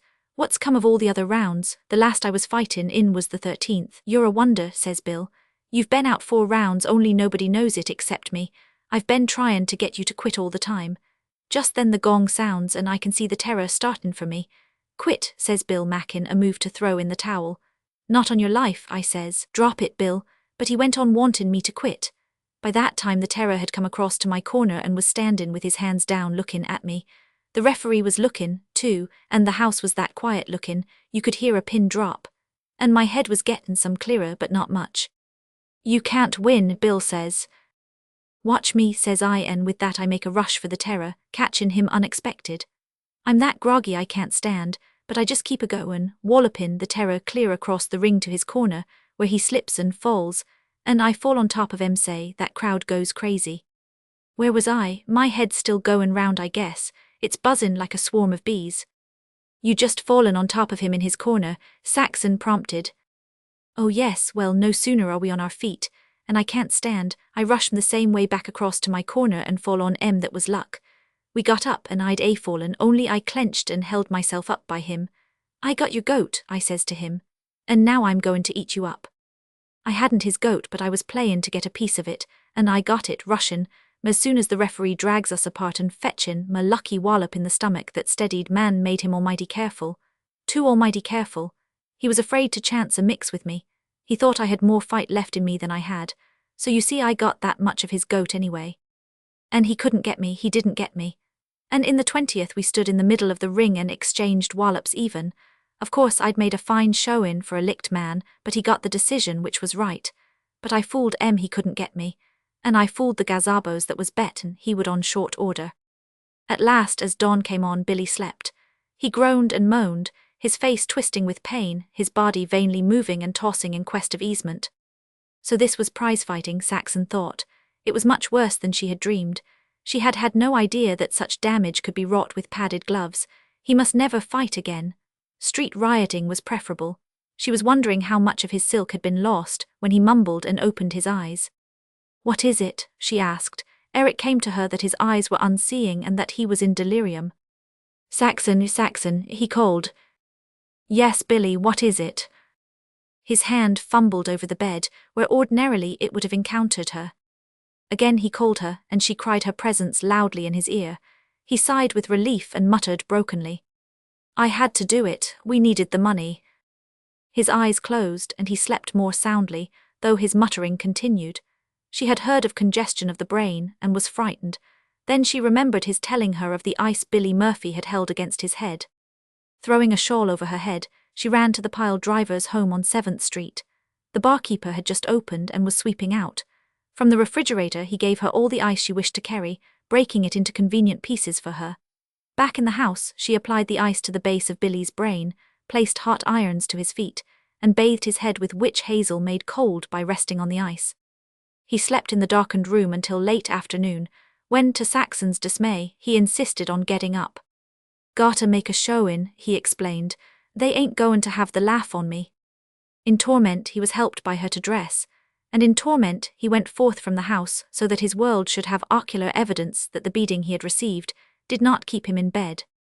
It was another kind of pride, different from a woman's, and Saxon wondered if it were the less admirable for that. Chapter 14. In the days that followed, Billy's swellings went down and the bruises passed away with surprising rapidity. The quick healing of the lacerations attested the healthiness of his blood. Only remained the black eyes, unduly conspicuous on a face as blonde as his. The discoloration was stubborn, persisting half a month, in which time happened divers events of importance. Otto Frank's trial had been expeditious. Found guilty by a jury notable for the business and professional men on it, the death sentence was passed upon him, and he was removed to San Quentin for execution. The case of Chester Johnson and the 14 others had taken longer, but within the same week it too was finished. Chester Johnson was sentenced to be hanged. 2 got life, 3 20 years, only 2 were acquitted. The remaining 7 received terms of from 2 to 10 years. The effect on Saxon was to throw her into deep depression. Billy was made gloomy, but his fighting spirit was not subdued. Always some men killed in battle, he said. That's to be expected, but the way of sentencing 'em gets me. All found guilty was responsible for the killin', or none was responsible. If all was, then they should get the same sentence. They ought to hang like Chester Johnson, or else he oughtn't to hang. I'd just like to know how the judge makes up his mind. It must be like markin' China lottery tickets. He plays hunches. He looks at a guy and waits for a spot or a number to come into his head. How else could he give Johnny Black 4 years and Cal Hutchins 20 years? He played the hunches as they came into his head, and it might just as easy bend the other way around, and Cal Hutchins got 4 years and Johnny Black 20. I know both them boys. They hung out with the 10th and Kirkham gang mostly, though sometimes they ran with my gang. We used to go swimming after school down to Sandy Beach on the marsh, and in the transit slip where they said the water was 60 feet deep, only it wasn't. And once on a Thursday we dug a lot of clams together and played Hooky Friday to peddle them. And we used to go out on the rock wall and catch pogies and rock cod. One day, the day of the eclipse, Cal caught a perch half as big as a door. I never seen such a fish. And now he's got to wear the stripes for 20 years. Lucky he wasn't married. If he don't get the consumption, he'll be an old man when he comes out. Cal's mother wouldn't let him go swimming, and whenever she suspected, she always licked his hair with her tongue. If it tasted salty, he got a beltin', but he was onto himself. Comin' home, he'd jump somebody's front fence and hold his head under a faucet. I used to dance with Chester Johnson, Saxon said, and I knew his wife, Kitty Brady, long and long ago. She had next place at the table to me in the paper box factory. She's gone to San Francisco to her married sisters. She's going to have a baby, too. She was awfully pretty, and there was always a string of fellows after her. The effect of the conviction and severe sentences was a bad one on the Union men. Instead of being disheartening, it intensified the bitterness. Billy's repentance for having fought and the sweetness and affection which had flashed up in the days of Saxon's nursing of him were blotted out. At home, he scowled and brooded, while his talk took on the tone of Bert's in the last day's ere that Mohegan died. Also, Billy stayed away from home longer hours, and was again steadily drinking. Saxon well-nigh abandoned hope. Almost was she steeled to the inevitable tragedy which her morbid fancy painted in 1,000 guises. Oftenest, it was of Billy being brought home on a stretcher. Sometimes it was a call to the telephone in the corner grocery, and the curt information, by a strange voice, that her husband was lying in the receiving hospital, or the morgue. And when the mysterious horse poisoning cases occurred, and when the residence of one of the teeming magnates was half destroyed by dynamite, she saw Billy in prison, or wearing stripes, or mounting to the scaffold at San Quentin, while at the same time she could see the little cottage on Pine Street, besieged by newspaper reporters and photographers. Yet her lively imagination failed altogether to anticipate the real catastrophe. Harmon, the fireman lodger, passing through the kitchen on his way out to work, had paused to tell Saxon about the previous day's train wreck in the Alviso marshes, and of how the engineer, imprisoned under the overturned engine and unhurt, being drowned by the rising tide, had begged to be shot. Billy came in at the end of the narrative, and from the sombre light in his heavy-lidded eyes Saxon knew he had been drinking.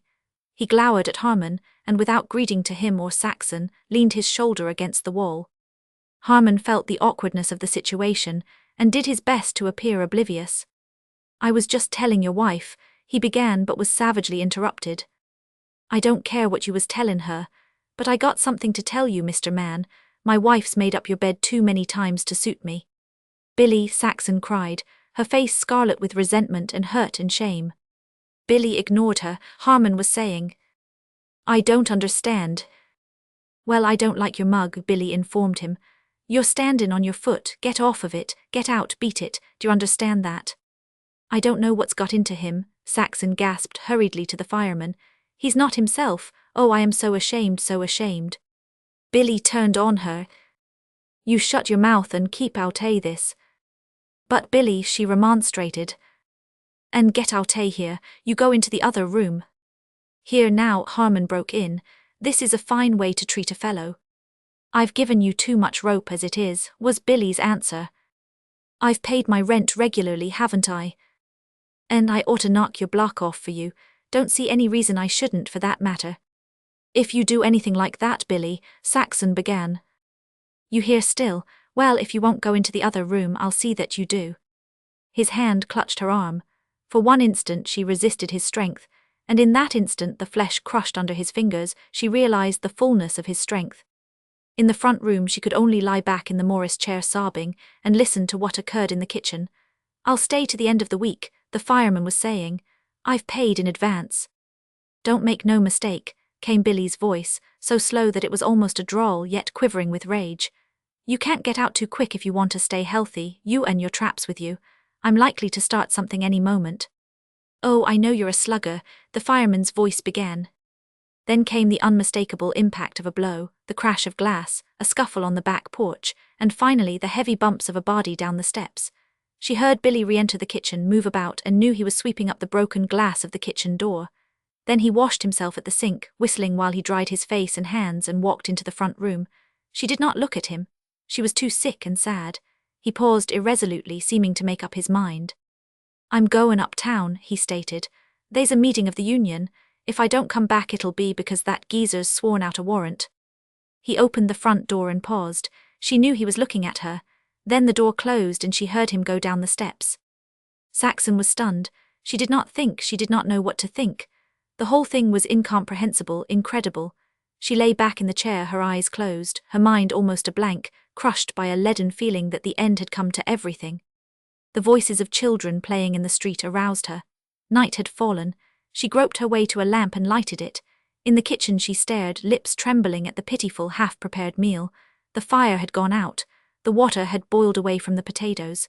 When she lifted the lid, a burnt smell arose. Methodically she scraped and cleaned the pot, put things in order, and peeled and sliced the potatoes for next day's frying.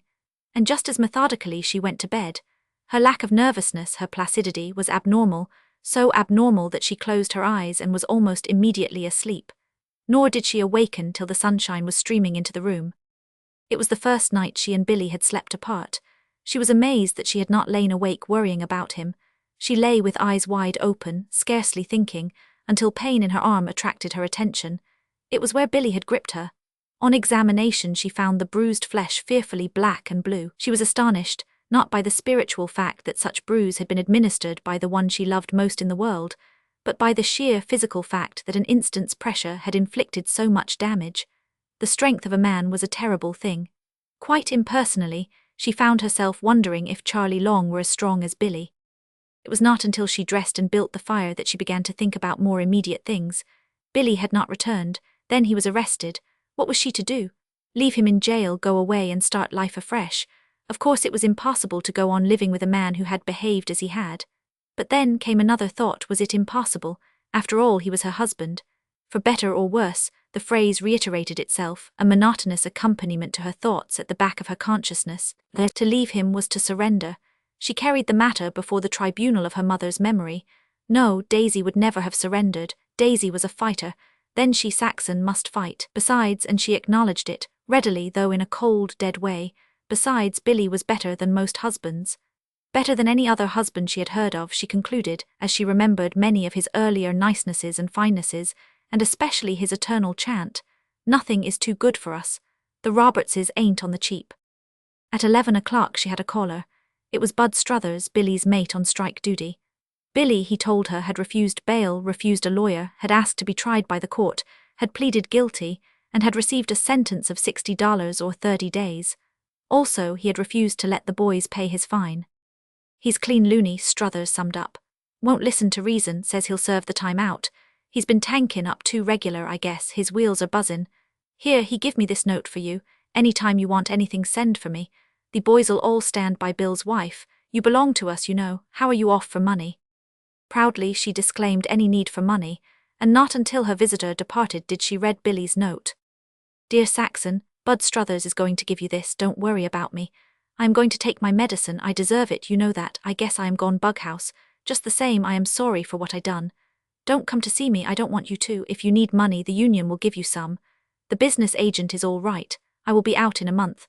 Now, Saxon, you know I love you, and just say to yourself that you forgive me this time and you won't never have to do it again. Billy. Bud Struthers was followed by Maggie Donahue and Mrs. Olson, who paid neighbourly calls of cheer and were tactful in their offers of help, and in studiously avoiding more reference than was necessary to Billy's predicament. In the afternoon James Harmon arrived. He limped slightly, and Saxon divined that he was doing his best to minimize that evidence of hurt. She tried to apologize to him, but he would not listen. I don't blame you, Mrs. Roberts, he said. I know it wasn't your doing, but your husband wasn't just himself, I guess. He was fightin' mad on general principles, and it was just my luck to get in the way, that was all. But just the same. The fireman shook his head. I know all about it. I used to punish the drink myself, and I done some funny things in them days. And I'm sorry I swore that warrant out and testified, but I was hot in the collar. I'm cooled down now, and I'm sorry I done it. You're awfully good and kind, she said, and then began hesitantly on what was bothering her. You can't stay now with him, away, you know. Yes, that wouldn't do, would it? I'll tell you. I'll pack up right now and skin out, and then before 6 o'clock I'll send a wagon for my things. Here's the key to the kitchen door. Much as he demurred, she compelled him to receive back the unexpired portion of his rent. He shook her hand heartily at leaving, and tried to get her to promise to call upon him for a loan any time she might be in need. It's all right, he assured her. I'm married and got 2 boys. One of them's got his lungs touched and she's with him down in Arizona campin' out. The railroad helped with passes. And as he went down the steps she wondered that so kind a man should be in so madly cruel a world. The Donahue boy threw in a spare evening paper, and Saxon found half a column devoted to Billy. It was not nice. The fact that he had stood up in the police court with his eyes blacked from some other fray was noted. He was described as a bully, a hoodlum, a roughneck, a professional slugger whose presence in the ranks was a disgrace to organized labor. The assault he had pleaded guilty of was atrocious and unprovoked, and if he were a fair sample of a striking teamster, the only wise thing for Oakland to do was to break up the union and drive every member from the city. And, finally, the paper complained at the mildness of the sentence. It should have been 6 months at least. The judge was quoted as expressing regret that he had been unable to impose a 6-month sentence, this inability being due to the condition of the jails, already crowded beyond capacity by the many cases of assault committed in the course of the various strikes. That night in bed, Saxon experienced her first loneliness. Her brain seemed in a whirl, and her sleep was broken by vain gropings for the form of Billy she imagined at her side. At last she lighted the lamp and lay staring at the ceiling, wide-eyed, conning over and over the details of the disaster that had overwhelmed her. She could forgive, and she could not forgive. The blow to her love life had been too savage, too brutal. Her pride was too lacerated to permit her wholly to return in memory to the other Billy whom she loved. Wine in, wit out, she repeated to herself, but the phrase could not absolve the man who had slept by her side, and to whom she had consecrated herself. She wept in the loneliness of the all-too-spacious bed, strove to forget Billy's incomprehensible cruelty, even pillowed her cheek with numb fondness against the bruise of her arm, but still resentment burned within her, a steady flame of protest against Billy and all that Billy had done. Her throat was parched, a dull ache never ceased in her breast, and she was oppressed by a feeling of goneness. Why? And from the puzzle of the world came no solution. In the morning she received a visit from Sarah, the second in all the period of her marriage, and she could easily guess her sister-in-law's ghoulish errand. No exertion was required for the assertion of all of Saxon's pride. She refused to be in the slightest on the defensive. There was nothing to defend, nothing to explain. Everything was all right, and it was nobody's business anyway. This attitude but served to vex Sarah. I warned you and you can't say I didn't, her diatribe ran. I always knew he was no good, a jailbird, a hoodlum, a slugger. My heart sunk into my boots when I heard you was runnin' with a prizefighter. I told you so at the time. But no, you wouldn't listen, you with your highfalutin notions and more pairs of shoes than any decent woman should have. You knew better'n me, and I said then to Tom, I said, it's all up with Saxon now. Them was my very words, them that touches pitch is defiled. If you'd only married Charlie Long, then the family wouldn't a been disgraced. And this is only the beginnin', mark me, only the beginnin'. Where it'll end, God knows. He'll kill somebody yet, that plug ugly of yourn, and be hanged for it. You wait and see, that's all, and then you'll remember my words. As you make your bed, so you will lay in it. Best bed I ever had, Saxon commented. So you can say, Sarah snorted. I wouldn't trade it for a queen's bed, Saxon added. A jailbird's bed, Sarah rejoined witheringly. Oh, it's the style, Saxon retorted airily. Everybody's getting a taste of jail. Wasn't Tom arrested at some street meeting of the socialists? Everybody goes to jail these days. The barb had struck home. But Tom was acquitted, Sarah hastened to proclaim. Just the same, he lay in jail all night without bail. This was unanswerable, and Sarah executed her favorite tactic of attack in flank. A nice come-down for you, I must say. That was raised straight and right, cutting up didos with a lodger. Who says so? Saxon blazed with an indignation quickly mastered. Oh, a blind man can read between the lines. A lodger, a young married woman with no self-respect, and a prizefighter for a husband. What else would they fight about? Just like any family quarrel, wasn't it? Saxon smiled placidly. Sarah was shocked into momentary speechlessness. And I want you to understand it, Saxon continued. It makes a woman proud to have men fight over her. I am proud, do you hear? I am proud. I want you to tell them so. I want you to tell all your neighbors. Tell everybody I am no cow. Men like me. Men fight for me. Men go to jail for me. What is a woman in the world for if it isn't to have men like her? Now go, Sarah, go at once and tell everybody what you've read between the lines. Tell them Billy is a jailbird and that I am a bad woman whom all men desire. Shout it out and good luck to you. And get out of my house. And never put your feet in it again. You are too decent a woman to come here. You might lose your reputation. And think of your children. Now get out, go. Not until Sarah had taken an amazed and horrified departure did Saxon fling herself on the bed in a convulsion of tears. She had been ashamed before, merely of Billy's inhospitality and surliness and unfairness. But she could see now the light in which others looked on the affair. It had not entered Saxon's head. She was confident that it had not entered Billy's. She knew his attitude from the first. Always he had opposed taking a lodger because of his proud faith that his wife should not work. Only hard times had compelled his consent, and now that she looked back, almost had she inveigled him into consenting. But all this did not alter the viewpoint the neighborhood must hold, that everyone who had ever known her must hold. And for this, too, Billy was responsible. It was more terrible than all the other things he had been guilty of put together. She could never look anyone in the face again. Maggie Donahue and Mrs. Olson had been very kind, but of what must they have been thinking all the time they talked with her? And what must they have said to each other? What was everybody saying? Over front gates and back fences, the men standing on the corners or talking in saloons. Later, exhausted by her grief, when the tears no longer fell, she grew more impersonal, and dwelt on the disasters that had befallen so many women since the strike troubles began. Otto Frank's wife, Henderson's widow, pretty Kitty Brady, Mary, all the womenfolk of the other workmen who were now wearing the stripes in San Quentin. Her world was crashing about her ears. No one was exempt. Not only had she not escaped, but hers was the worst disgrace of all. Desperately she tried to hug the delusion that she was asleep, that it was all a nightmare, and that soon the alarm would go off and she would get up and cook Billy's breakfast so that he could go to work. She did not leave the bed that day. Nor did she sleep. Her brain whirled on, now dwelling at insistent length upon her misfortunes, now pursuing the most fantastic ramifications of what she considered her disgrace, and again, going back to her childhood and wandering through endless trivial detail. She worked at all the tasks she had ever done, performing in fancy the myriads of mechanical movements peculiar to each occupation, shaping and pasting in the paper box factory, ironing in the laundry, weaving in the jute mill, peeling fruit in the cannery, and countless boxes of scalded tomatoes. She attended all her dances and all her picnics over again, went through her school days recalling the face and name and seat of every schoolmate, endured the grey bleakness of the years in the orphan asylum, revisioned every memory of her mother, every tale, and relived all her life with Billy. But ever, and here the torment lay, she was drawn back from these far wanderings to her present trouble with its parch in the throat, its ache in the breast, and its gnawing vacant goneness. Chapter 15.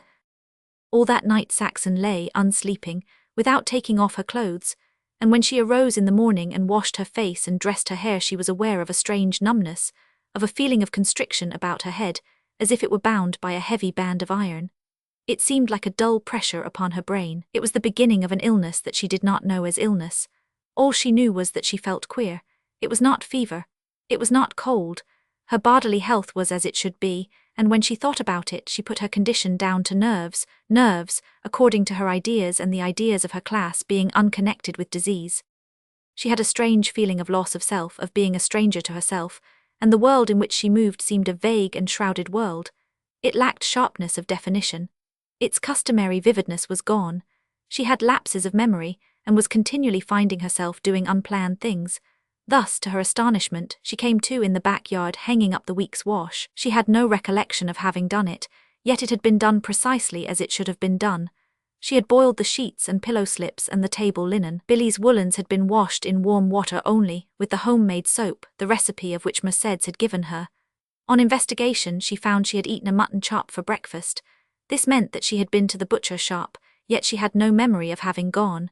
Curiously, she went into the bedroom. The bed was made up and everything in order. At twilight she came upon herself in the front room, seated by the window, crying in an ecstasy of joy. At first she did not know what this joy was, then it came to her that it was because she had lost her baby. A blessing, she was chanting aloud, wringing her hands, but with joy. She knew it was with joy that she wrung her hands. The days came and went. She had little notion of time. Sometimes, centuries agone, it seemed to her it was since Billy had gone to jail. At other times it was no more than the night before. But through it all two ideas persisted. She must not go to see Billy in jail. It was a blessing she had lost her baby. Once Bud Struthers came to see her.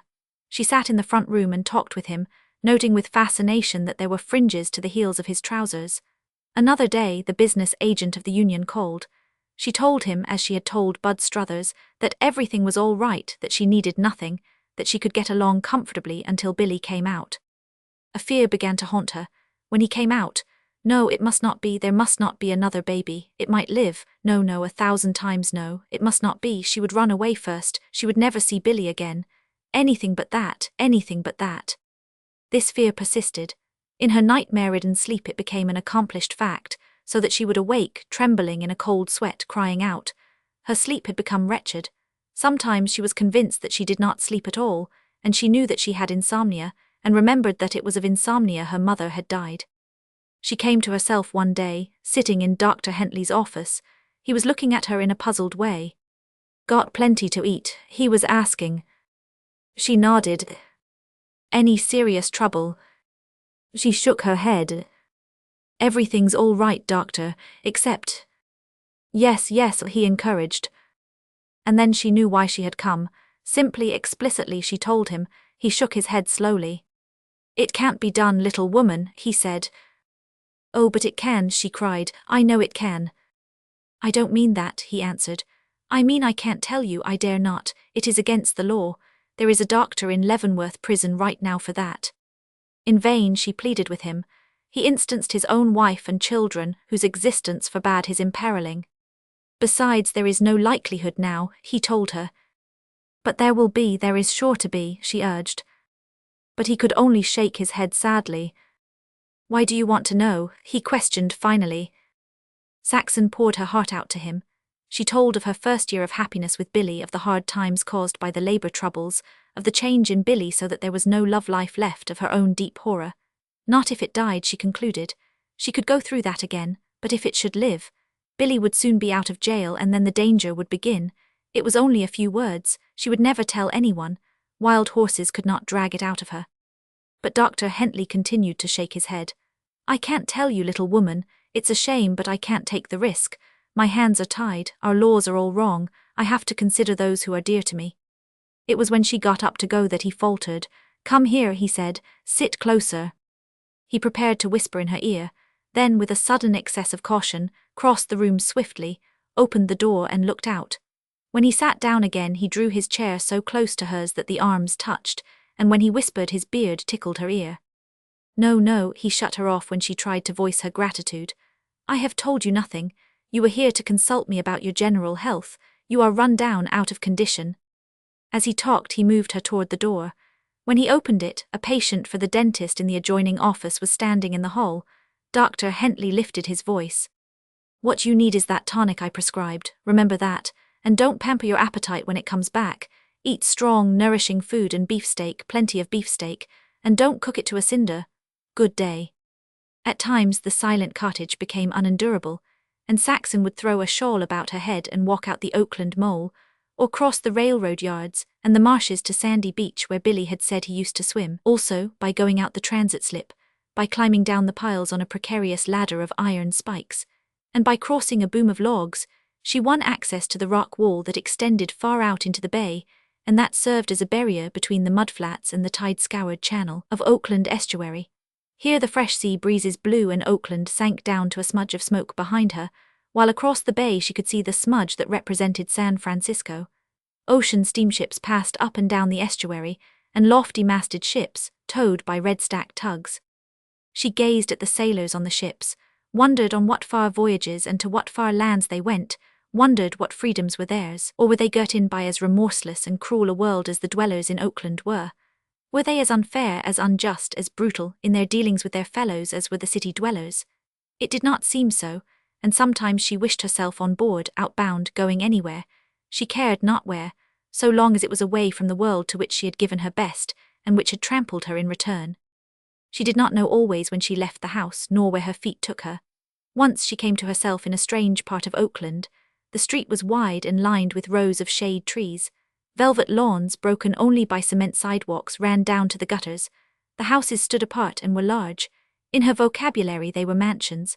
What had shocked her to consciousness of herself was a young man in the driver's seat of a touring car standing at the curb. He was looking at her curiously, and she recognized him as Roy Blanchard, whom in front of the Forum Billy had threatened to whip. Beside the car, bareheaded, stood another young man.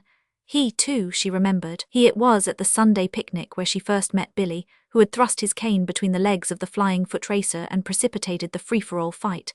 Like Blanchard, he was looking at her curiously, and she became aware that she had been talking to herself. The babble of her lips still beat in her ears. She blushed, a rising tide of shame heeding her face, and quickened her pace.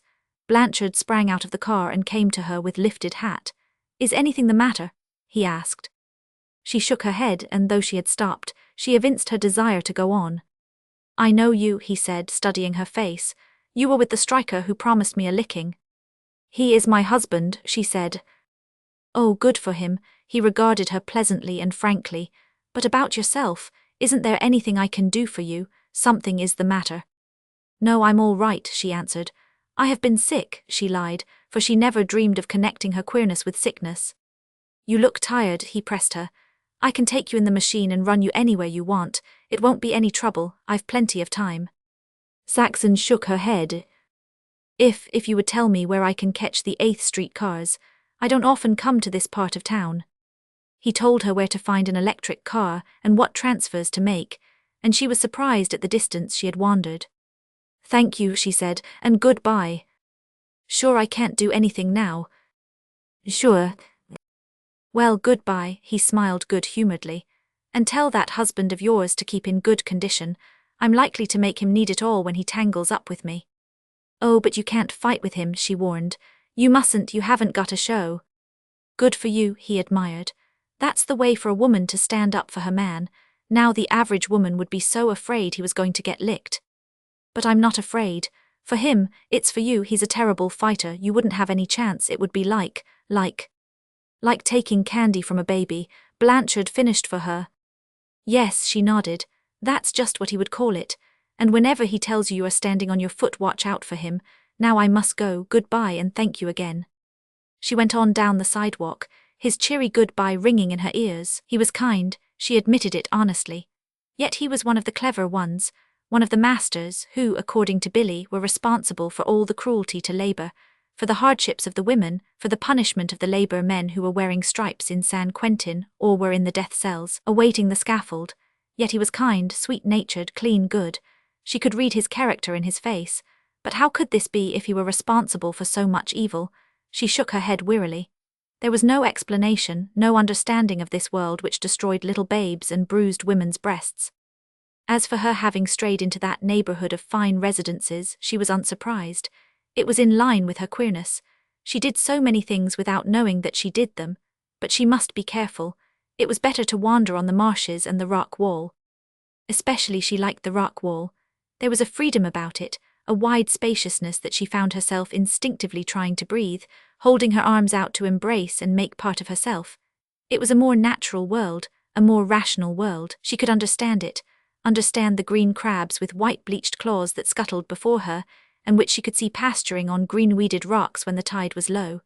Here, hopelessly man-made as the Great Wall was, nothing seemed artificial.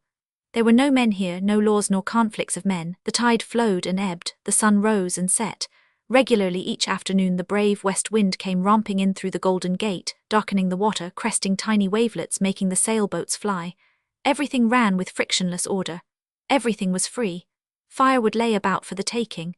No man sold it by the sack. Small boys fished with poles from the rocks, with no one to drive them away for trespass, catching fish as Billy had caught fish, as Cal Hutchins had caught fish.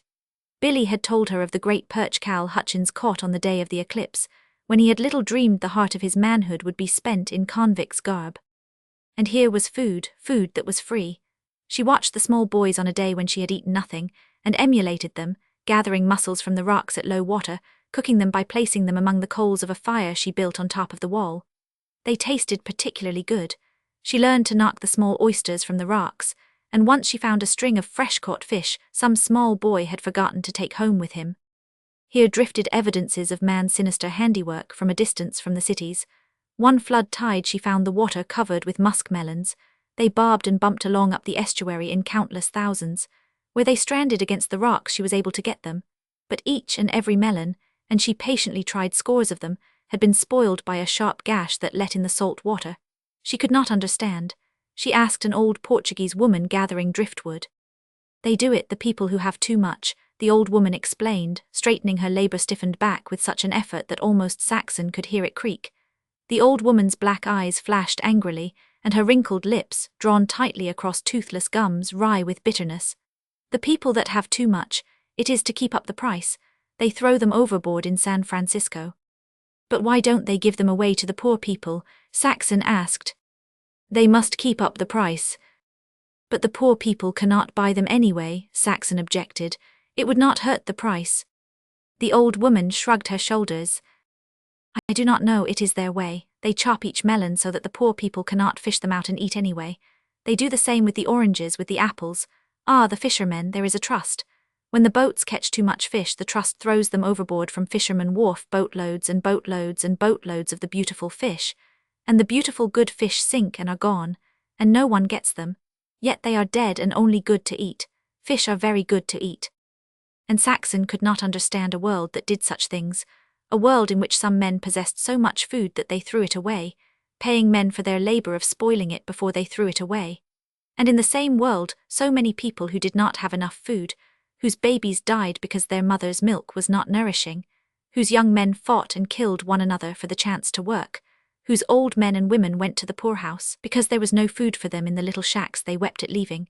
She wondered if all the world were that way and remembered Merced's tales. Yes, all the world was that way. Had not Merced seen 10,000 families starve to death in that faraway India, when, as she had said, her own jewels that she wore would have fed and saved them all? It was the poorhouse and the salt vats for the stupid, jewels and automobiles for the clever ones. She was one of the stupid. She must be. The evidence all pointed that way. Yet Saxon refused to accept it. She was not stupid. Her mother had not been stupid, nor had the pioneer stock before her. Still it must be so. Here she sat, nothing to eat at home, her love-husband changed to a brute beast and lying in jail, her arms and heart empty of the babe that would have been there if only the stupid ones had not made a shambles of her front yard in their wrangling over jobs. She sat there, racking her brain, the smudge of Oakland at her back, staring across the bay at the smudge of San Francisco. Yet the sun was good, the wind was good, as was the keen salt air in her nostrils, the blue sky, flecked with clouds, was good. All the natural world was right, and sensible and beneficent. It was the man world that was wrong and mad and horrible. Why were the stupid stupid? Was it a law of God? No, it could not be. God had made the wind and air and sun. The man world was made by man, and a rotten job it was. Yet, and she remembered it well, the teaching in the orphan asylum, God had made everything. Her mother, too, had believed this, had believed in this God. Things could not be different. It was ordained. For a time Saxon sat crushed, helpless, then smouldered protest, revolt. Vainly she asked why God had it in for her. What had she done to deserve such fate? She briefly reviewed her life in quest of deadly sins committed and found them not. She had obeyed her mother, obeyed Cady, the saloon-keeper, and Cady's wife, obeyed the matron and the other women in the orphan asylum, obeyed Tom when she came to live in his house, and never run in the streets because he didn't wish her to. At school she had always been honorably promoted, and never had her deportment report varied from 100%. She had worked from the day she left school to the day of her marriage. She had been a good worker, too. The little Jew who ran the paper box factory had almost wept when she quit. It was the same at the cannery. She was among the highline weavers when the jute mills closed down, and she had kept straight. It was not as if she had been ugly or unattractive. She had known her temptations and encountered her dangers. The fellows had been crazy about her. They had run after her, fought over her in a way to turn most girls' heads. But she had kept straight. And then had come Billy, her reward. She had devoted herself to him, to his house, to all that would nourish his love. And now she and Billy were sinking down into this senseless vortex of misery and heartbreak of the man-made world. No, God was not responsible. She could have made a better world herself, a finer, squarer world. This being so, then there was no God. God could not make a botch. The matron had been wrong, her mother had been wrong. Then there was no immortality, and Bert, wild and crazy Bert, falling at her front gate with his foolish death cry, was right. One was a long time dead. Looking thus at life, shorn of its superrational sanctions, Saxon floundered into the morass of pessimism. There was no justification for right conduct in the universe, no square deal for her who had earned reward, for the millions who worked like animals, died like animals, and were a long time and forever dead. Like the hosts of more learned thinkers before her, she concluded that the universe was unmoral and without concern for men. And now she sat crushed in greater helplessness than when she had included God in the scheme of injustice. As long as God was, there was always chance for a miracle, for some supernatural intervention, some rewarding with ineffable bliss. With God missing, the world was a trap. Life was a trap. She was like a linnet, caught by small boys and imprisoned in a cage. That was because the linnet was stupid. But she rebelled. She fluttered and beat her soul against the hard face of things as did the linnet against the bars of wire. She was not stupid. She did not belong in the trap. She would fight her way out of the trap. There must be such a way out. When canal boys and rail splitters, the lowliest of the stupid lowly, as she had read in her school history, could find their way out and become presidents of the nation and rule over even the clever ones in their automobiles, then could she find her way out and win to the tiny reward she craved. Billy, a little love, little happiness. She would not mind that the universe was unmoral, that there was no God, no immortality. She was willing to go into the black grave and remain in its blackness forever, to go into the salt vats, and let the young men cut her dead flesh to sausage meat, if only she could get her small meed of happiness first. How she would work for that happiness, how she would appreciate it, make the most of each least particle of it. But how was she to do it? Where was the path? She could not vision it. Her eyes showed her only the smudge of San Francisco, the smudge of Oakland, where men were breaking heads and killing one another, where babies were dying, born and unborn, and where women were weeping with bruised breasts. Chapter 16. Her vague, unreal existence continued. It seemed in some previous lifetime that Billy had gone away, that another lifetime would have to come before he returned. She still suffered from insomnia. Long nights passed in succession, during which she never closed her eyes. At other times she slept through long stupors, waking stunned and numbed, scarcely able to open her heavy eyes to move her weary limbs. The pressure of the iron band on her head never relaxed. She was poorly nourished, nor had she a cent of money. She often went a whole day without eating. Once, 72 hours elapsed without food passing her lips. She dug clams in the marsh, knocked the tiny oysters from the rocks and gathered mussels. And yet, when Bud Struthers came to see how she was getting along, she convinced him that all was well. One evening after work, Tom came and forced $2 upon her. He was terribly worried. He would like to help more, but Sarah was expecting another baby. There had been slack times in his trade because of the strikes in the other trades. He did not know what the country was coming to, and it was all so simple.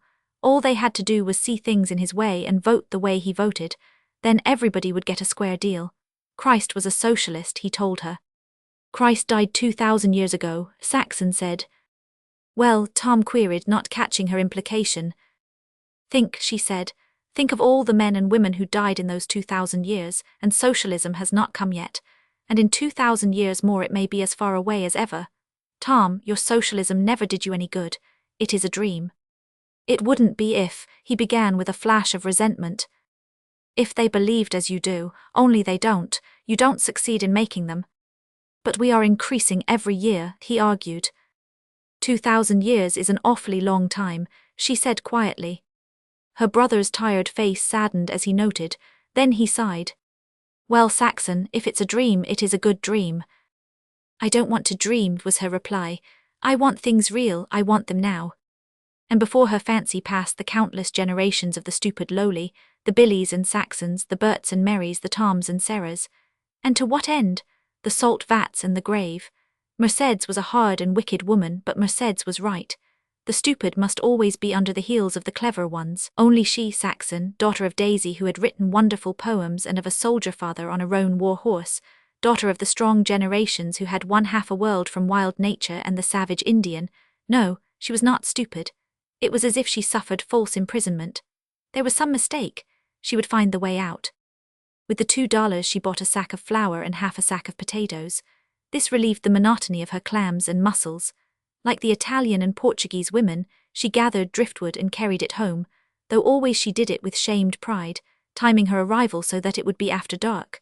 One day, on the mud-flat side of the rock wall, an Italian fishing boat hauled up on the sand dredged from the channel. From the top of the wall, Saxon watched the men grouped about the charcoal brazier, eating crusty Italian bread and a stew of meat and vegetables, washed down with long draughts of thin red wine. She envied them their freedom that advertised itself in the heartiness of their meal, in the tones of their chatter and laughter, in the very boat itself that was not tied always to one place, and that carried them wherever they willed. Afterward they dragged a seine across the mud flats and up on the sand, selecting for themselves only the larger kinds of fish.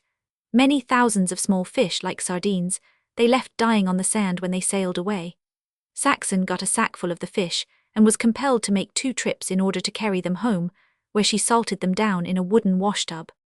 Her lapses of consciousness continued. The strangest thing she did while in such condition was on Sandy Beach. There she discovered herself, one windy afternoon, lying in a hole she had dug, with sacks for blankets. She had even roofed the hole in rough fashion by means of driftwood and marsh grass. On top of the grass she had piled sand. Another time she came to herself walking across the marshes, a bundle of driftwood tied with bale rope on her shoulder. Charlie Long was walking beside her. She could see his face in the starlight. She wondered dully how long he had been talking, what he had said. Then she was curious to hear what he was saying. She was not afraid, despite his strength, his wicked nature, and the loneliness and darkness of the marsh. "It's a shame for a girl like you to have to do this," he was saying, apparently in repetition of what he had already urged. "Come on and say the word, Saxon. Come on and say the word." Saxon stopped and quietly faced him. "Listen, Charlie Long, Billy's only doing 30 days and his time is almost up. When he gets out, your life won't be worth a pinch of salt if I tell him you've been bothering me. Now listen, if you go right now away from here and stay away, I won't tell him. That's all I've got to say." The big blacksmith stood in scowling indecision, his face pathetic in its fierce yearning, his hands making unconscious clutching contractions. "Why, you little small thing," he said desperately. "I could break you in one hand. I could do anything I wanted. I don't want to hurt you, Saxon, you know that. Just say the word." "I've said the only word I'm going to say." "God," he muttered in involuntary admiration. "You ain't afraid, you ain't afraid." They faced each other for long silent minutes. "Why ain't you afraid?" he demanded at last, after peering into the surrounding darkness as if searching for her hidden allies. "Because I married a man," Saxon said briefly, "and now you'd better go." When he had gone, she shifted the load of wood to her other shoulder and started on, in her breast a quiet thrill of pride in Billy. Though behind prison bars, still she leaned against his strength. The mere naming of him was sufficient to drive away a brute like Charlie Long. On the day that Otto Frank was hanged, she remained indoors. The evening papers published the account. There had been no reprieve. In Sacramento was a railroad governor who might reprieve or even pardon bankwreckers and grafters, but who dared not lift his finger for a working man. All this was the talk of the neighborhood. It had been Billy's talk. It had been Bert's talk. The next day Saxon started out the rock wall and the spectre of Otto Frank walked by her side. And with him was a dimmer, mistier spectre that she recognized as Billy. Was he, too, destined to tread his way to Otto Frank's dark end? Surely so, if the blood and strike continued. He was a fighter. He felt he was right in fighting. It was easy to kill a man, even if he did not intend it. Sometime when he was slugging a scab, the scab would fracture his skull on a stone curbing or a cement sidewalk. And then Billy would hang. That was why Otto Frank hanged. He had not intended to kill Henderson. It was only by accident that Henderson's skull was fractured, yet Otto Frank had been hanged for it just the same. She wrung her hands and wept loudly as she stumbled among the windy rocks. The hours passed, and she was lost to herself and her grief. When she came to, she found herself on the far end of the wall where it jutted into the bay between the Oakland and Alameda moles, but she could see no wall. It was the time of the full moon, and the unusual high tide covered the rocks. She was knee-deep in the water, and about her knees swam scores of big rock rats, squeaking and fighting, scrambling to climb upon her out of the flood. She screamed with fright and horror and kicked at them. Some dived and swam away underwater, others circled about her warily at a distance, and one big fellow laid his teeth into her shoe. Him she stepped on and crushed with her free foot. By this time, though still trembling, she was able coolly to consider the situation. She waded to a stout stick of driftwood a few feet away, and with this quickly cleared a space about herself. A grinning small boy in a small, bright-painted and half-decked skiff sailed close in to the wall and let go his sheet to spill the wind. "Want to get aboard?" he called. "Yes," she answered. "There are thousands of big rats here. I'm afraid of them." He nodded, ran close in, spilled the wind from his sail, the boat's way carrying it gently to her. "Shove out its bow," he commanded. "That's right, I don't want to break my centerboard, and then jump aboard in the stern quick, alongside of me." She obeyed, stepping in lightly beside him. He held the tiller up with his elbow, pulled in on the sheet, and as the sail filled the boat sprang away over the rippling water. "You know boats," the boy said approvingly. He was a slender, almost frail lad, of 12 or 13 years, though healthy enough, with sunburned, freckled face and large grey eyes that were clear and wistful. Despite his possession of the pretty boat, Saxon was quick to sense that he was one of them, a child of the people. "First boat I was ever in except ferry boats," Saxon laughed. He looked at her keenly. "Well, you take to it like a duck to water is all I can say about it. Where do you want me to land you?" "Anywhere." He opened his mouth to speak, gave her another long look, considered for a space, then asked suddenly, "Got plenty of time?" She nodded.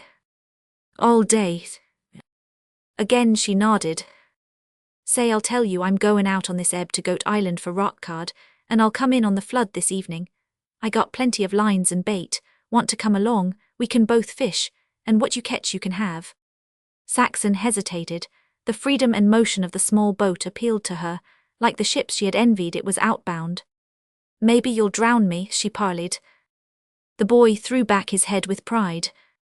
"I guess I've been sailin' many a long day by myself, and I ain't drowned yet." "All right," she consented, "though remember I don't know anything about boats." "Oh, that's all right. Now I'm goin' to go about. When I say hard-aly, like that you duck your head so the boom don't hit you and shift over to the other side." He executed the maneuver, Saxon obeyed, and found herself sitting beside him on the opposite side of the boat, while the boat itself, on the other tack, was heading toward Long Wharf where the coal bunkers were. She was aglow with admiration, the more so because the mechanics of boat sailing was to her a complex and mysterious thing. "Where did you learn it all?" she inquired. "Taught myself, just naturally taught myself. I liked it, you see, and what a fellow likes he's likeliest to do. This is my second boat. My first didn't have a centerboard. I bought it for $2 and learned a lot, though it never stopped leaking. What do you think I paid for this one? It's worth $25 right now. What do you think I paid for it?" "I give up," Saxon said. "How much?" $6, think of it, a boat like this. Of course I done a lot of work, and the sail cost $2, the oars $1.40, and the paint $1.75. But just the same $11.15 is a real bargain. It took me a long time saving for it though. I carry papers morning and evening. There's a boy taking my route for me this afternoon.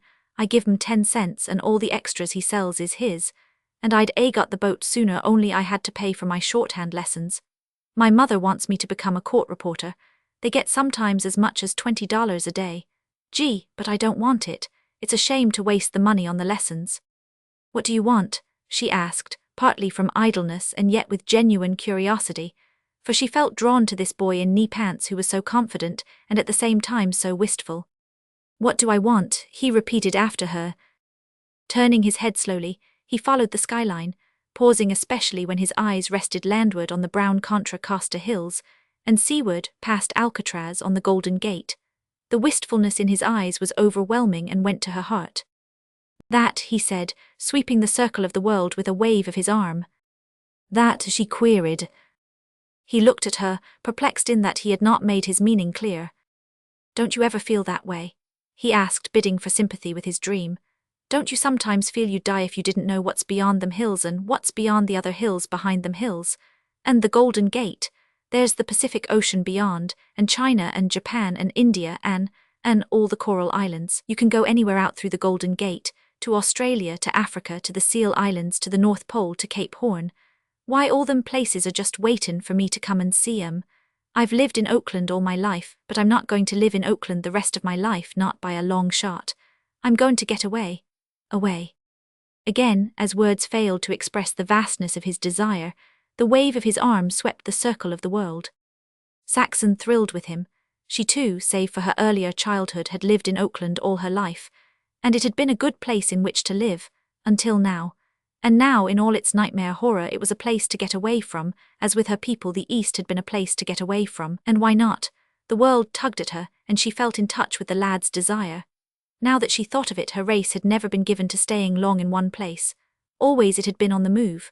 She remembered back to her mother's tales, and to the wood engraving in her scrapbook where her half-clad forebears, sword in hand, leaped from their lean-beaked boats to do battle on the blood-drenched sands of England. "Did you ever hear about the Anglo-Saxons?" she asked the boy. "You bet." His eyes glistened and he looked at her with new interest. "I'm an Anglo-Saxon, every inch of me. Look at the color of my eyes, my skin. I'm awful white where I ain't sunburned. And my hair was yellow when I was a baby. My mother says it'll be dark brown by the time I'm grown up, worse luck. Just the same, I'm Anglo-Saxon. I am of a fighting race. We ain't afraid of nothin'. This bay think I'm afraid of it." He looked out over the water with flashing eye of scorn.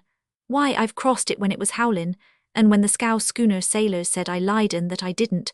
Huh, they were only squareheads. Why, we licked their kind thousands of years ago. We lick everything we go up against. We've wandered all over the world, licking the world. On the sea, on the land, it's all the same.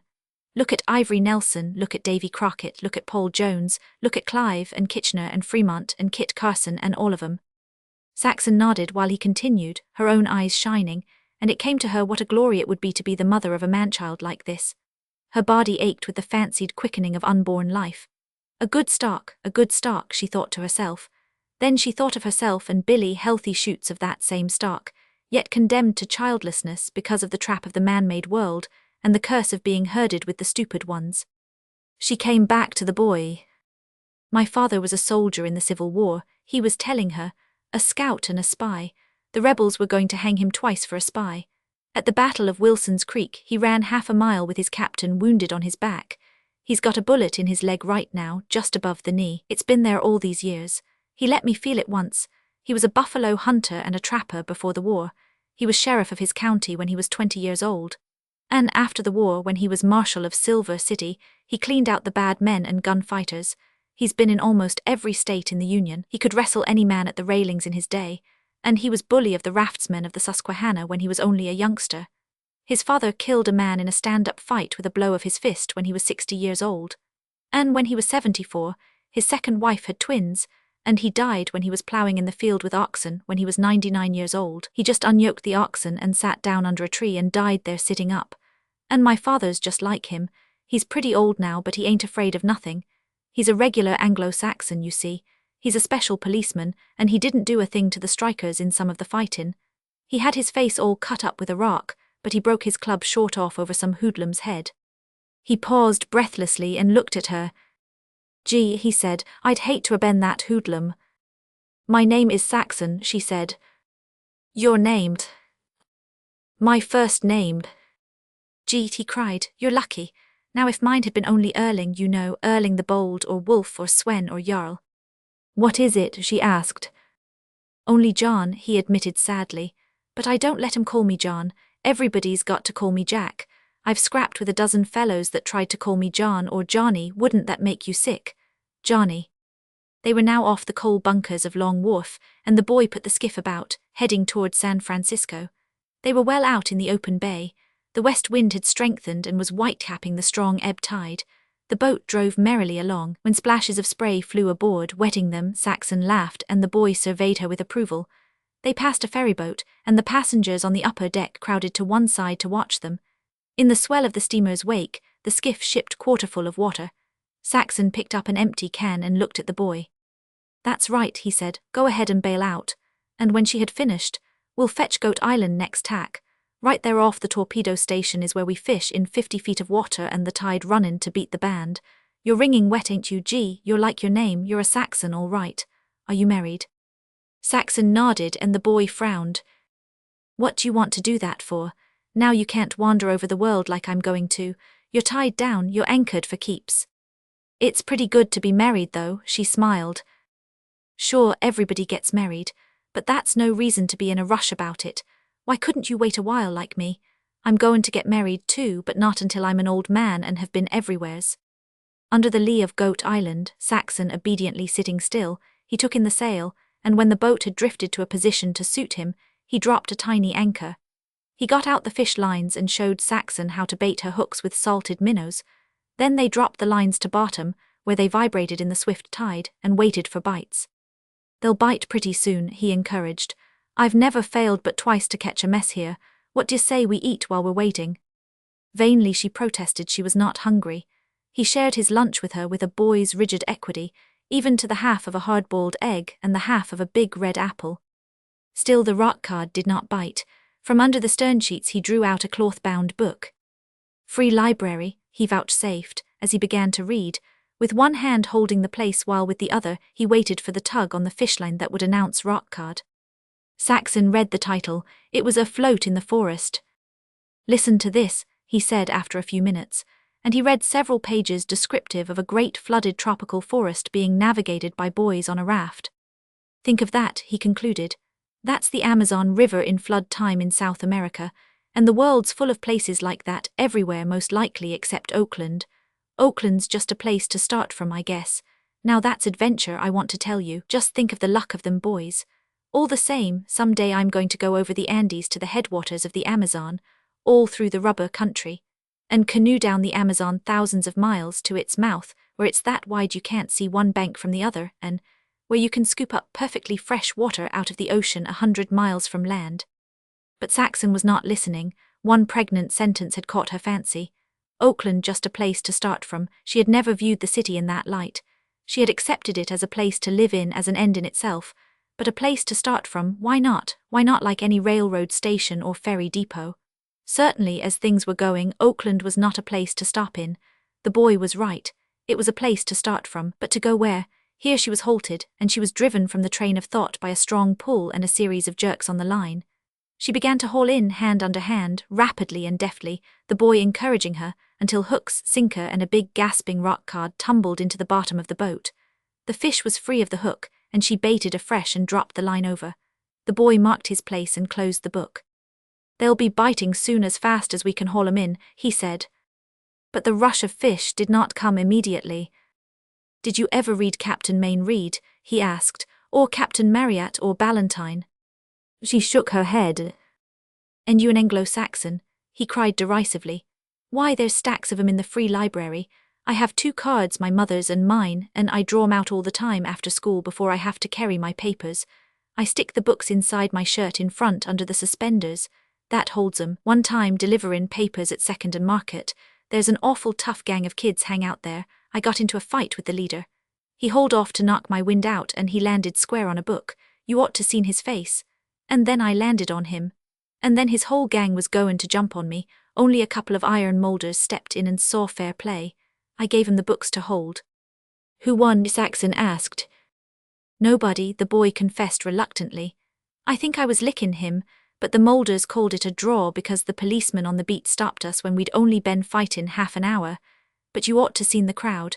I bet there was 500. He broke off abruptly and began hauling in his line. Saxon, too, was hauling in, and in the next couple of hours they caught 20 pounds of fish between them. That night, long after dark, the little half-decked skiff sailed up the Oakland estuary.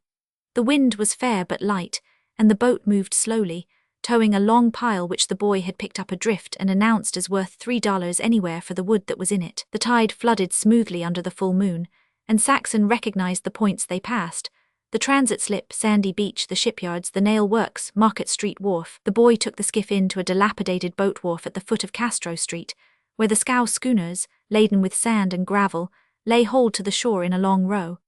He insisted upon an equal division of the fish, because Saxon had helped catch them, though he explained at length the ethics of flotsam to show her that the pile was wholly his. At 7th and Poplar they separated, Saxon walking on alone to Pine Street with her load of fish. Tired though she was from the long day, she had a strange feeling of well-being, and after cleaning the fish, she fell asleep wondering, When good times came again, if she could persuade Billy to get a boat and go out with her on Sundays as she had gone out that day. Chapter 17. She slept all night without stirring, without dreaming, and awoke naturally, and for the first time in weeks refreshed. She felt her old self, as if some depressing weight had been lifted, or a shadow had been swept away from between her and the sun. Her head was clear. The seeming iron band that had pressed it so hard was gone. She was cheerful. She even caught herself humming aloud as she divided the fish into messes for Mrs. Olson, Maggie Donahue, and herself. She enjoyed her gossip with each of them, and returning home, plunged joyfully into the task of putting the neglected house in order. She sang as she worked, and ever as she sang the magic words of the boy danced and sparkled among the notes. Oakland is just a place to start from. Everything was clear as print. Her and Billy's problem was as simple as an arithmetic problem at school. To carpet a room so many feet long, so many feet wide, to paper a room so many feet high, so many feet around. She had been sick in her head, she had had strange lapses, she had been irresponsible. Very well, all this had been because of her troubles, troubles in which she had had no hand in the making. Billy's case was hers precisely. He had behaved strangely because he had been irresponsible, and all their troubles were the troubles of the trap. Oakland was the trap. Oakland was a good place to start from. She reviewed the events of her married life. The strikes and the hard times had caused everything. If it had not been for the strike of the shopmen and the fight in her front yard, she would not have lost her baby. If Billy had not been made desperate by the idleness and the hopeless fight of the teamsters, he would not have taken to drinking. If they had not been hard up, they would not have taken a lodger, and Billy would not be in jail. Her mind was made up. The city was no place for her and Billy, no place for love nor for babies. The way out was simple. They would leave Oakland. It was the stupid that remained and bowed their heads to fate. But she and Billy were not stupid. They would not bow their heads, they would go forth and face fate. Where she did not know, but that would come. The world was large. Beyond the encircling hills, out through the Golden Gate, somewhere they would find what they desired. The boy had been wrong in one thing. She was not tied to Oakland even if she was married. The world was free to her and Billy as it had been free to the wandering generations before them. It was only the stupid who had been left behind everywhere in the race's wandering. The strong had gone on. Well, she and Billy were strong. They would go on over the brown Contra Costa hills or out through the Golden Gate. The day before Billy's release, Saxon completed her meager preparations to receive him. She was without money, and except for her resolve not to offend Billy in that way again, she would have borrowed ferry fare from Maggie Donahue and journeyed to San Francisco to sell some of her personal pretties. As it was, with bread and potatoes and salted sardines in the house, she went out at the afternoon low tide and dug clams for a chowder. Also, she gathered a load of driftwood, and it was 9 in the evening when she emerged from the marsh, on her shoulder a bundle of wood and a short-handled spade, in her free hand the pail of clams. She sought the darker side of the street at the corner and hurried across the zone of electric light to avoid detection by the neighbors. But a woman came toward her, looked sharply and stopped in front of her. It was Mary. "My God, Saxon," she exclaimed, "is it as bad as this?" Saxon looked at her old friend curiously with a swift glance that sketched all the tragedy. Mary was thinner, though there was more color in her cheeks, color of which Saxon had her doubts. Mary's bright eyes were handsomer, larger, too large, too feverish bright, too restless. She was well dressed, too well dressed, and she was suffering from nerves. She turned her head apprehensively to glance into the darkness behind her. "My God," Saxon breathed, "and you?" She shut her lips, then began anew. "Come along to the house," she said. "If you're ashamed to be seen with me," Mary blurted with one of her old quick angers. "No, no," Saxon disclaimed. "It's the driftwood and the clams. I don't want the neighbors to know. Come along." "No, I can't, Saxon. I'd like to, but I can't. I've got to catch the next train to Frisco. I've been waitin' around. I knocked at your back door, but the house was dark. Billy's still in, ain't he?" "Yes, he gets out tomorrow." "I read about it in the papers," Mary went on hurriedly, looking behind her. "I was in Stockton when it happened." She turned upon Saxon almost savagely. "You don't blame me, do you? I just couldn't go back to work after Bain married. I was sick of work, played out, I guess, and no good anyway. But if you only knew how I hated the laundry even before I got married. It's a dirty world, you don't dream. Saxon, honest to God, you could never guess 100th part of its dirtiness. Oh, I wish I was dead and out of it all. Listen, no, I can't now. There's the down train puffin' at Adeline. I'll have to run for it. Can I come?" "Or get a move on, can't you?" a man's voice interrupted. Behind her the speaker had partly emerged from the darkness. No working man, Saxon could see that, lower in the world scale, despite his good clothes, than any working man. "I'm Carmen, if you'll only wait a second," Mary placated. And by her answer and its accents, Saxon knew that Mary was afraid of this man, who prowled on the rim of light. Mary turned to her. "I got to beat it. Goodbye," she said, fumbling in the palm of her glove. She caught Saxon's free hand, and Saxon felt a small hot coin pressed into it. She tried to resist, to force it back. "No, no," Mary pleaded. "For old times, you can do as much for me someday. I'll see you again. Goodbye." Suddenly sobbing, she threw her arms around Saxon's waist, crushing the feathers of her hat against the load of wood as she pressed her face against Saxon's breast. Then she tore herself away to arm's length, passionate, quivering, and stood gazing at Saxon. "Oh, get a hustle, came from the darkness the peremptory voice of the man. "Oh, Saxon," Mary sobbed and was gone. In the house, the lamp lighted, Saxon looked at the coin. It was a $5 piece, to her a fortune. Then she thought of Mary and of the man of whom she was afraid. Saxon registered another black mark against Oakland. Mary was one more destroyed. They lived only 5 years on the average, Saxon had heard somewhere. She looked at the coin and tossed it into the kitchen sink. When she cleaned the clams, she heard the coin tinkle down the vent pipe. It was the thought of Billy next morning that led Saxon to go under the sink, unscrew the cap to the catch trap, and rescue the $5 piece. Prisoners were not well fed, she had been told, and the thought of placing clams and dry bread before Billy after 30 days of prison fare was too appalling for her to contemplate. She knew how he liked to spread his butter on thick, how he liked thick, rare steak fried on a dry hot pan, and how he liked coffee that was coffee and plenty of it. Not until after 9 o'clock did Billy arrive, and she was dressed in her prettiest house gingham to meet him. She peeped on him as he came slowly up the front steps, and she would have run out to him, except for a group of neighborhood children who were staring from across the street. The door opened before him as his hand reached for the knob, and inside he closed it by backing against it, for his arms were filled with Saxon. No, he had not had breakfast, nor did he want any now that he had her. He had only stopped for a shave. He had stood the barber off, and he had walked all the way from the city hall because of lack of the nickel car fare. But he'd like a bath most mighty well, and a change of clothes. She mustn't come near him until he was clean. When all this was accomplished, he sat in the kitchen and watched her cook, noting the driftwood she put in the stove and asking about it. While she moved about, she told how she had gathered the wood, how she had managed to live and not be beholden to the union, and by the time they were seated at the table she was telling him about her meeting with Mary the night before. She did not mention the $5. Billy stopped chewing the first mouthful of steak. His expression frightened her. He spat the meat out on his plate. "You got the money to buy the meat from her," he accused slowly. "You had no money, no more tick with the butcher, yet here's meat, am I right?" Saxon could only bend her head.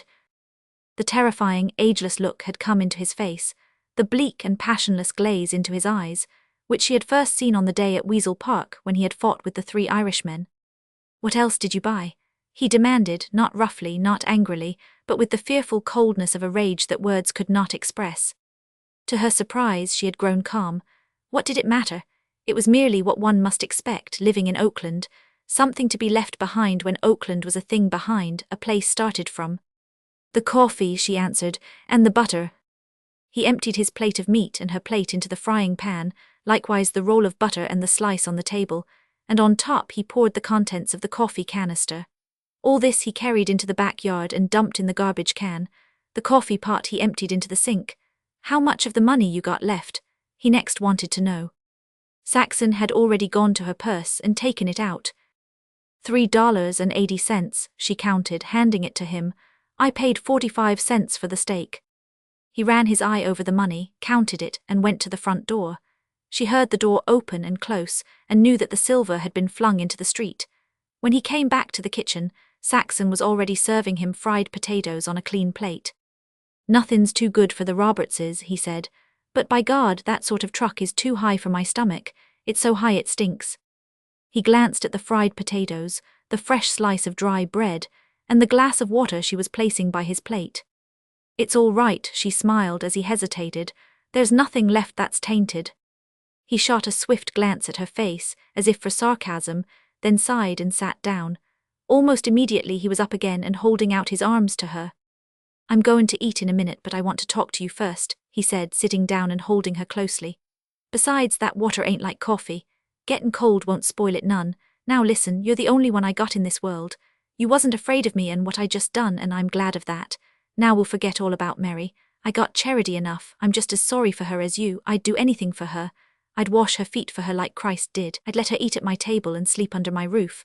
But all that ain't no reason I should touch anything she's earned. Now forget her. It's you and me, Saxon, only you and me, and to hell with the rest of the world. Nothing else counts. You won't never have to be afraid of me again. Whiskey and I don't mix very well, so I'm going to cut whiskey out. I've been clean off my nut and I ain't treated you altogether right. But that's all past. It won't never happen again. I'm going to start out fresh. Now take this thing. I oughtn't to acted so hasty. But I did. I oughta talked it over. But I didn't. My damn temper got the best of me, and you know I got one. If a fellow can keep his temper in boxin', why he can keep it in bane married too. Only this got me too sudden like. It's something I can't stomach that I never could stomach. And you wouldn't want me to any. I'd want you to stomach something you just couldn't. She sat up straight on his knees and looked at him, afire with an idea. You mean that, Billy? Sure I do. Then I'll tell you something I can't stomach anymore. I'll die if I have to. Well, he questioned after a searching pause. It's up to you, she said. Then fire away. You don't know what you're letting yourself in for, she warned. Maybe you'd better back out before it's too late. He shook his head stubbornly.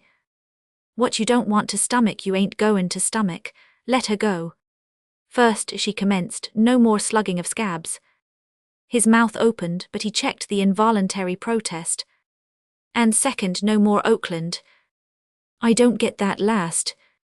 No more Oakland, no more living in Oakland. I'll die if I have to. It's pull up stakes and get out. He digested this slowly.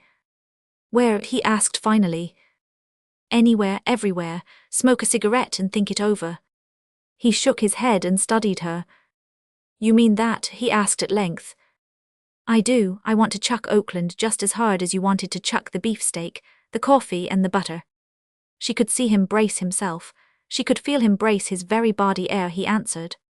All right then, if that's what you want. We'll quit Oakland. We'll quit it cold. God damn it, anyway, it never done nothin' for me, and I guess I'm husky enough to scratch for us both anywheres. And now that's settled, just tell me what you got it in for Oakland for. And she told him all she had thought out, marshalled all the facts in her indictment of Oakland, omitting nothing, not even her last visit to Dr. Hentley's office nor Billy's drinking. He but drew her closer and proclaimed his resolves anew. The time passed, the fried potatoes grew cold, and the stove went out. When a pause came, Billy stood up, still holding her. He glanced at the fried potatoes. Stone cold, he said, then turned to her. Come on, put on your prettiest. We're goin' uptown for something to eat and to celebrate. I guess we got a celebration common, seein' as we're going to pull up stakes and pull our freight from the old burg. And we won't have to walk. I can borrow a dime from the barber, and I got enough junk to hock for a blowout. His junk proved to be several gold medals won in his amateur days at boxing tournaments. Once uptown and in the pawnshop, Uncle Sam seemed thoroughly versed in the value of the medals, and Billy jingled a handful of silver in his pocket as they walked out. He was as hilarious as a boy, and she joined in his good spirits. When he stopped at a corner cigar store to buy a sack of Bull Durham, he changed his mind and bought Imperials. Oh, I'm a regular devil, he laughed. Nothing's too good today, not even tailor-made smokes, and no chop houses nor Jap joints for you and me, it's Barnum's. They strolled to the restaurant at 7th and Broadway where they had had their wedding supper. Let's make believe we're not married, Saxon suggested. Sure, he agreed, and take a private room so as the waiter'll have to knock on the door each time he comes in. Saxon demurred at that. It will be too expensive, Billy. You'll have to tip him for the knocking. We'll take the regular dining room. Order anything you want, Billy said largely when they were seated. Here's family porterhouse, $1.50. What d'ye say? And hash browned, she abetted, and coffee extra special and some oysters first. I want to compare them with the rock oysters. Billy nodded and looked up from the bill of fare. Here's mussels bordelais. Try an order of them too and see if they beat your rock wall ones. Why not? Saxon cried, her eyes dancing. The world is ours, we're just travellers through this town. Yep, that's the stuff, Billy muttered absently. He was looking at the theatre column. He lifted his eyes from the paper. Matinee at Bell's, we can get reserved seats for a quarter. Doggone the luck anyway. His exclamation was so aggrieved and violent that it brought alarm into her eyes. If I'd only thought, he regretted, we could egg on to the Forum for grub. That's the swell joint where fellows like Roy Blanchard hangs out, blow in the money we sweat for them. They bought reserved tickets at Bell's Theatre, but it was too early for the performance, and they went down Broadway and into the Electric Theatre to while away the time on a moving picture show. A cowboy film was run off, and a French comic. Then came a rural drama situated somewhere in the Middle West. It began with a farm-yard scene. The sun blazed down on a corner of a barn, and on a rail fence where the ground lay in the mottled shade of large trees overhead. There were chickens, ducks, and turkeys, scratching, waddling, moving about. A big sow, followed by a roly-poly litter of 7 little ones, marched majestically through the chickens, rooting them out of the way. The hens, in turn, took it out on the little porkers, pecking them when they strayed too far from their mother. And over the top rail a horse looked drowsily on, ever and anon, at mathematically precise intervals, switching a lazy tail that flashed high lights in the sunshine. "It's a warm day and there are flies, can't you just feel it?" Saxon whispered. "Sure, and that horse's tail, it's the most natural ever. Gee, I bet he knows the trick of clampin' it down over the reins. I wouldn't wonder if his name was Iron Tail." A dog ran upon the scene. The mother pig turned tail and with short ludicrous jumps, followed by her progeny and pursued by the dog, fled out of the film. A young girl came on, a sunbonnet hanging down her back, her apron caught up in front and filled with grain which she threw to the fluttering fowls. Pigeons flew down from the top of the film and joined in the scrambling feast. The dog returned, wading scarcely noticed among the feathered creatures, to wag his tail and laugh up at the girl. And behind, the horse nodded over the rail and switched on. A young man entered, his errand immediately known to an audience educated in moving pictures, but Saxon had no eyes for the love-making, the pleading forcefulness, the shy reluctance of man and maid. Ever her gaze wandered back to the chickens, to the mottled shade under the trees, to the warm wall of the barn, to the sleepy horse with its ever-recurrent whisk of tail. She drew closer to Billy, and her hand, passed around his arm, sought his hand. "Oh, Billy," she sighed, "I'd just die of happiness in a place like that, and when the film was ended, we got lots of time for bells, let's stay and see that one over again." They sat through a repetition of the performance, and when the farmyard scene appeared, the longer Saxon looked at it the more it affected her. And this time she took in further details. She saw fields beyond, rolling hills in the background, and a cloud-flecked sky. She identified some of the chickens, especially an obstreperous old hen who resented the thrust of the sow's muzzle, particularly pecked at the little pigs, and laid about her with a vengeance when the grain fell. Saxon looked back across the fields to the hills and sky, breathing the spaciousness of it, the freedom, the content. Tears welled into her eyes and she wept silently, happily. "I know a trick that fixed that old horse if he ever clamped his tail down on me," Billy whispered. "Now I know where we're going when we leave Oakland," she informed him. "Where's?" "There's."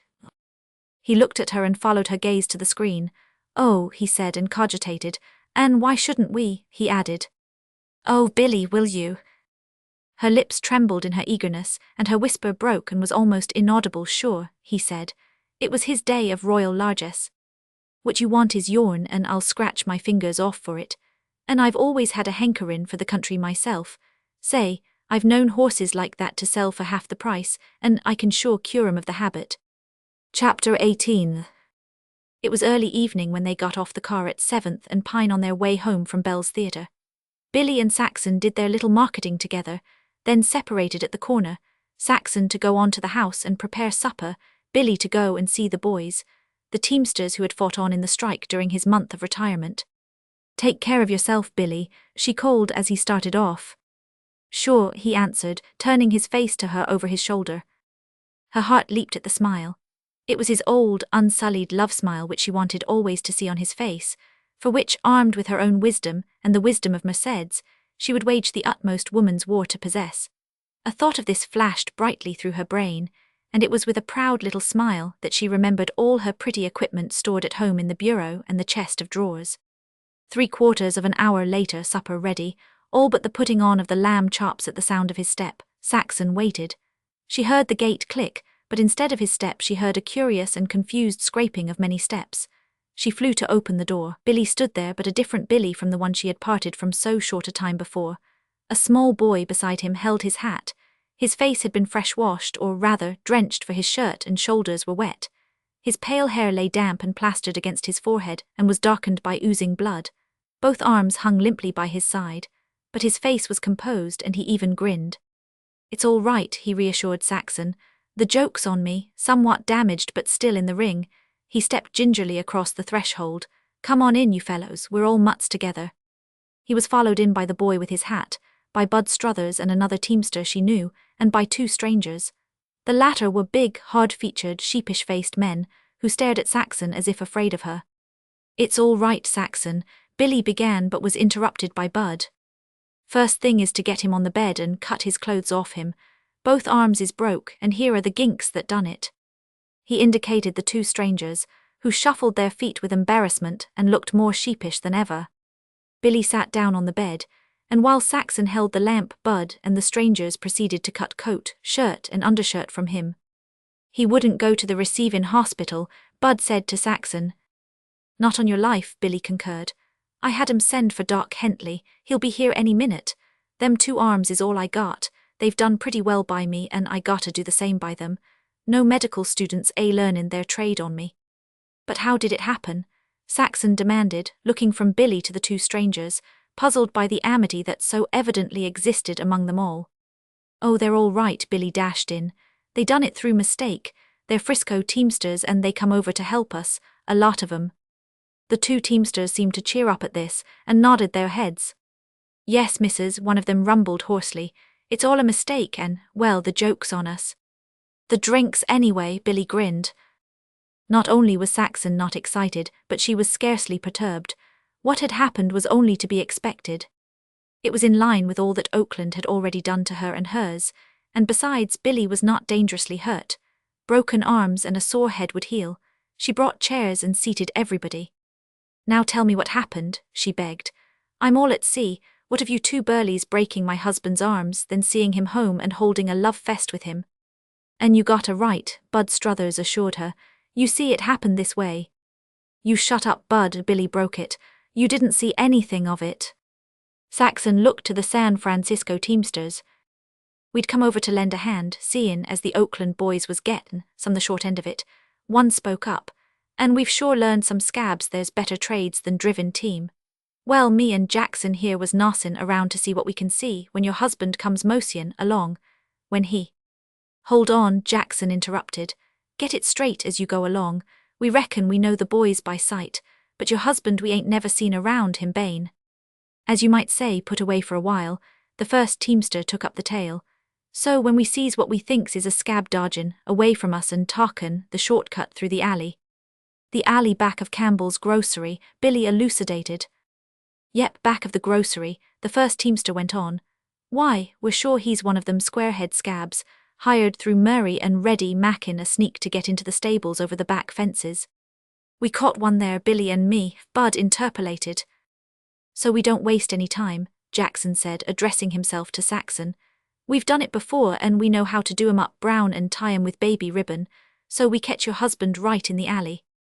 "I was lookin' for Bud," said Billy. "The boys told me I'd find him somewhere around the other end of the alley, and the first thing I know Jackson here asks me for a match." "And right there's where I get in my fine work," resumed the first teamster. "What?" asked Saxon. "That," the man pointed to the wound in Billy's scalp. "I laid 'm out. He went down like a steer and got up on his knees dippy gabblin' about somebody standin' on their foot. He didn't know where he was at, you see, clean groggy, and then we done it." The man paused, the tale told. "Broke both his arms with the crowbar," Bud supplemented. "That's when I come to myself when the bones broke," Billy corroborated. "And there was the two of 'em jivin' me the ha-ha. That'll last you some time," Jackson was sayin', and Anson says, "I'd like to see you drive horses with them arms." And then Jackson says, "Let's give 'em something for luck." And with that he fetched me a wallop on the jaw.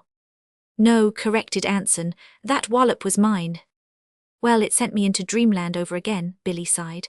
"And when I come to, here was Bud and Anson and Jackson dowsin' me at a water trough. And then we dodged a reporter and all come home together." Bud Struthers held up his fist and indicated freshly abraded skin. "The reporter guy just insisted on samplin' it," he said. Then to Billy, "That's why I cut around 9th and caught up with you down on 6th. A few minutes later Dr. Hentley arrived and drove the men from the rooms. They waited till he had finished, to assure themselves of Billy's well-being, and then departed. In the kitchen, Dr. Hentley washed his hands and gave Saxon final instructions. As he dried himself, he sniffed the air and looked toward the stove where a pot was simmering.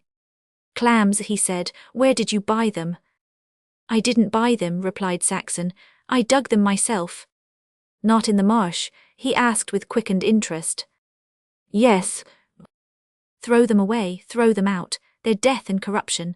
Typhoid, I've got 3 cases now, all traced to the clams in the marsh." When he had gone, Saxon obeyed. Still another mark against Oakland, she reflected. Oakland, the man-trap that poisoned those it could not starve. "If it wouldn't drive a man to drink," Billy groaned, when Saxon returned to him. "Did you ever dream such luck? Look at all my fights in the ring, and never a broken bone, and here, snap, snap, just like that, 2 arms smashed." "Oh, it might be worse," Saxon smiled cheerfully. "I'd like to know how." "It might have been your neck." "And a good job, I tell you, Saxon, you gotta show me anything worse." "I can," she said confidently. Well, wouldn't it be worse if you intended staying on in Oakland where it might happen again?" "I can see myself becomin' a farmer and plowin' with a pair of pipe stems like these," he persisted. "Dr. Hentley says they'll be stronger at the break than ever before. And you know yourself that's true of clean broken bones. Now you close your eyes and go to sleep. You're all done up and you need to keep your brain quiet and stop thinking." He closed his eyes obediently. She slipped a cool hand under the nape of his neck and let it rest. "That feels good," he murmured. "You're so cool, Saxon, your hand and you, all of you. Bane with you is like Carmen out into the cool night after dancing in a hot room." After several minutes of quiet, he began to giggle. "What is it?" she asked.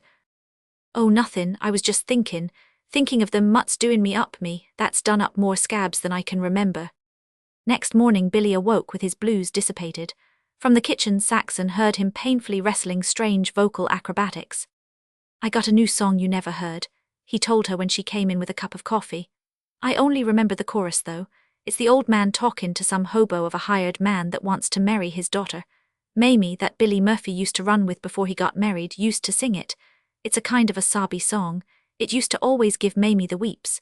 Here's the way the chorus goes, and remember it's the old man spielin'." And with great solemnity and excruciating flatting, Billy sang. "Oh, treat my daughter kind, I lie, and say you'll do no harm, and when I die I'll will to you my little house and farm, my horse, my plough, my sheep, my cow, and all them little chickens in the garden." "It's them little chickens in the garden that gets me," he explained.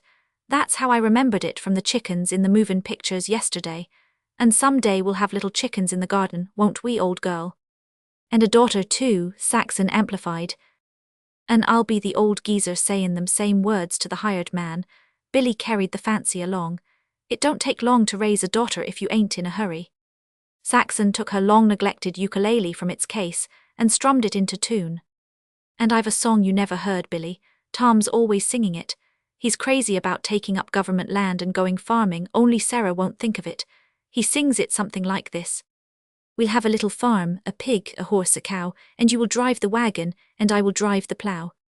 "Only in this case I guess it's me that'll do the ploughing," Billy approved. "Say, Saxon, sing Harvest Days. That's a farmer's song too." After that she feared the coffee was growing cold and compelled Billy to take it.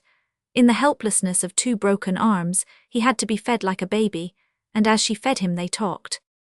"I'll tell you one thing," Billy said between mouthfuls. "Once we get settled down in the country you'll have that horse you've been wishin' for all your life, and it'll be all your own, to ride, drive, sell, or do anything you want with." And again he ruminated.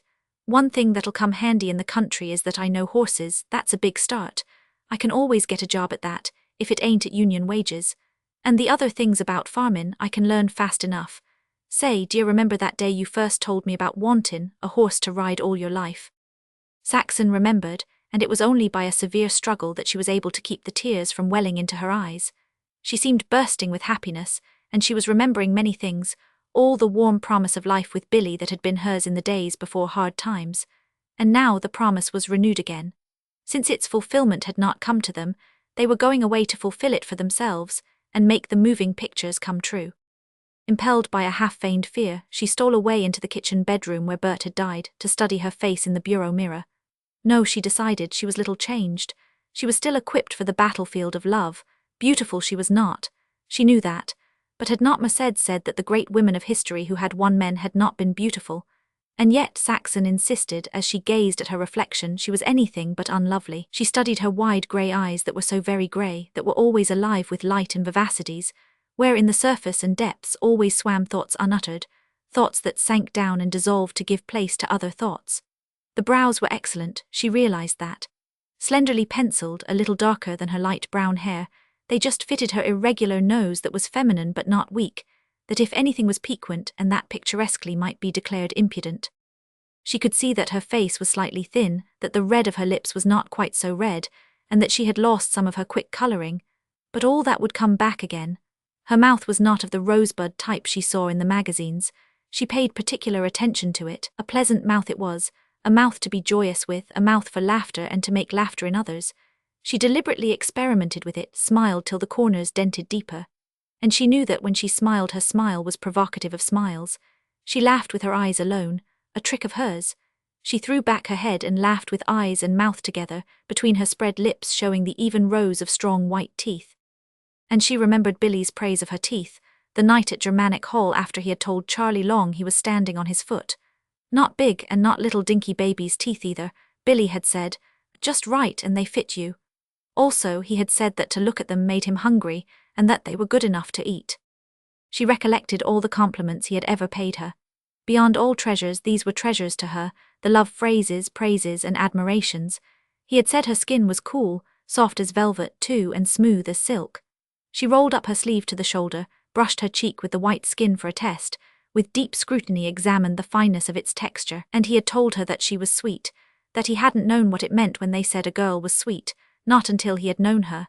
And he had told her that her voice was cool, that it gave him the feeling her hand did when it rested on his forehead. Her voice went all through him, he had said, cool and fine like a wind of coolness. And he had likened it to the first of the sea breeze setting in the afternoon after a scorching hot morning. And also, when she talked low, that it was round and sweet, like the cello in the Macdonough Theatre Orchestra. He had called her his tonic kid. He had called her a thoroughbred, clean-cut and spirited, all fine nerves and delicate and sensitive. He had liked the way she carried her clothes. She carried them like a dream, had been his way of putting it. They were part of her, just as much as the cool of her voice and skin and the scent of her hair. And her figure, she got upon a chair and tilted the mirror so that she could see herself from hips to feet. She drew her skirt back and up. The slender ankle was just as slender. The calf had lost none of its delicately mature swell. She studied her hips, her waist, her bosom, her neck, the poise of her head, and sighed contentedly. Billy must be right, and he had said that she was built like a French woman, and that in the matter of lines and form she could give Annette Kellerman cards and spades. He had said so many things now that she recalled them all at one time. Her lips, the Sunday he proposed he had said, I like to watch your lips talking.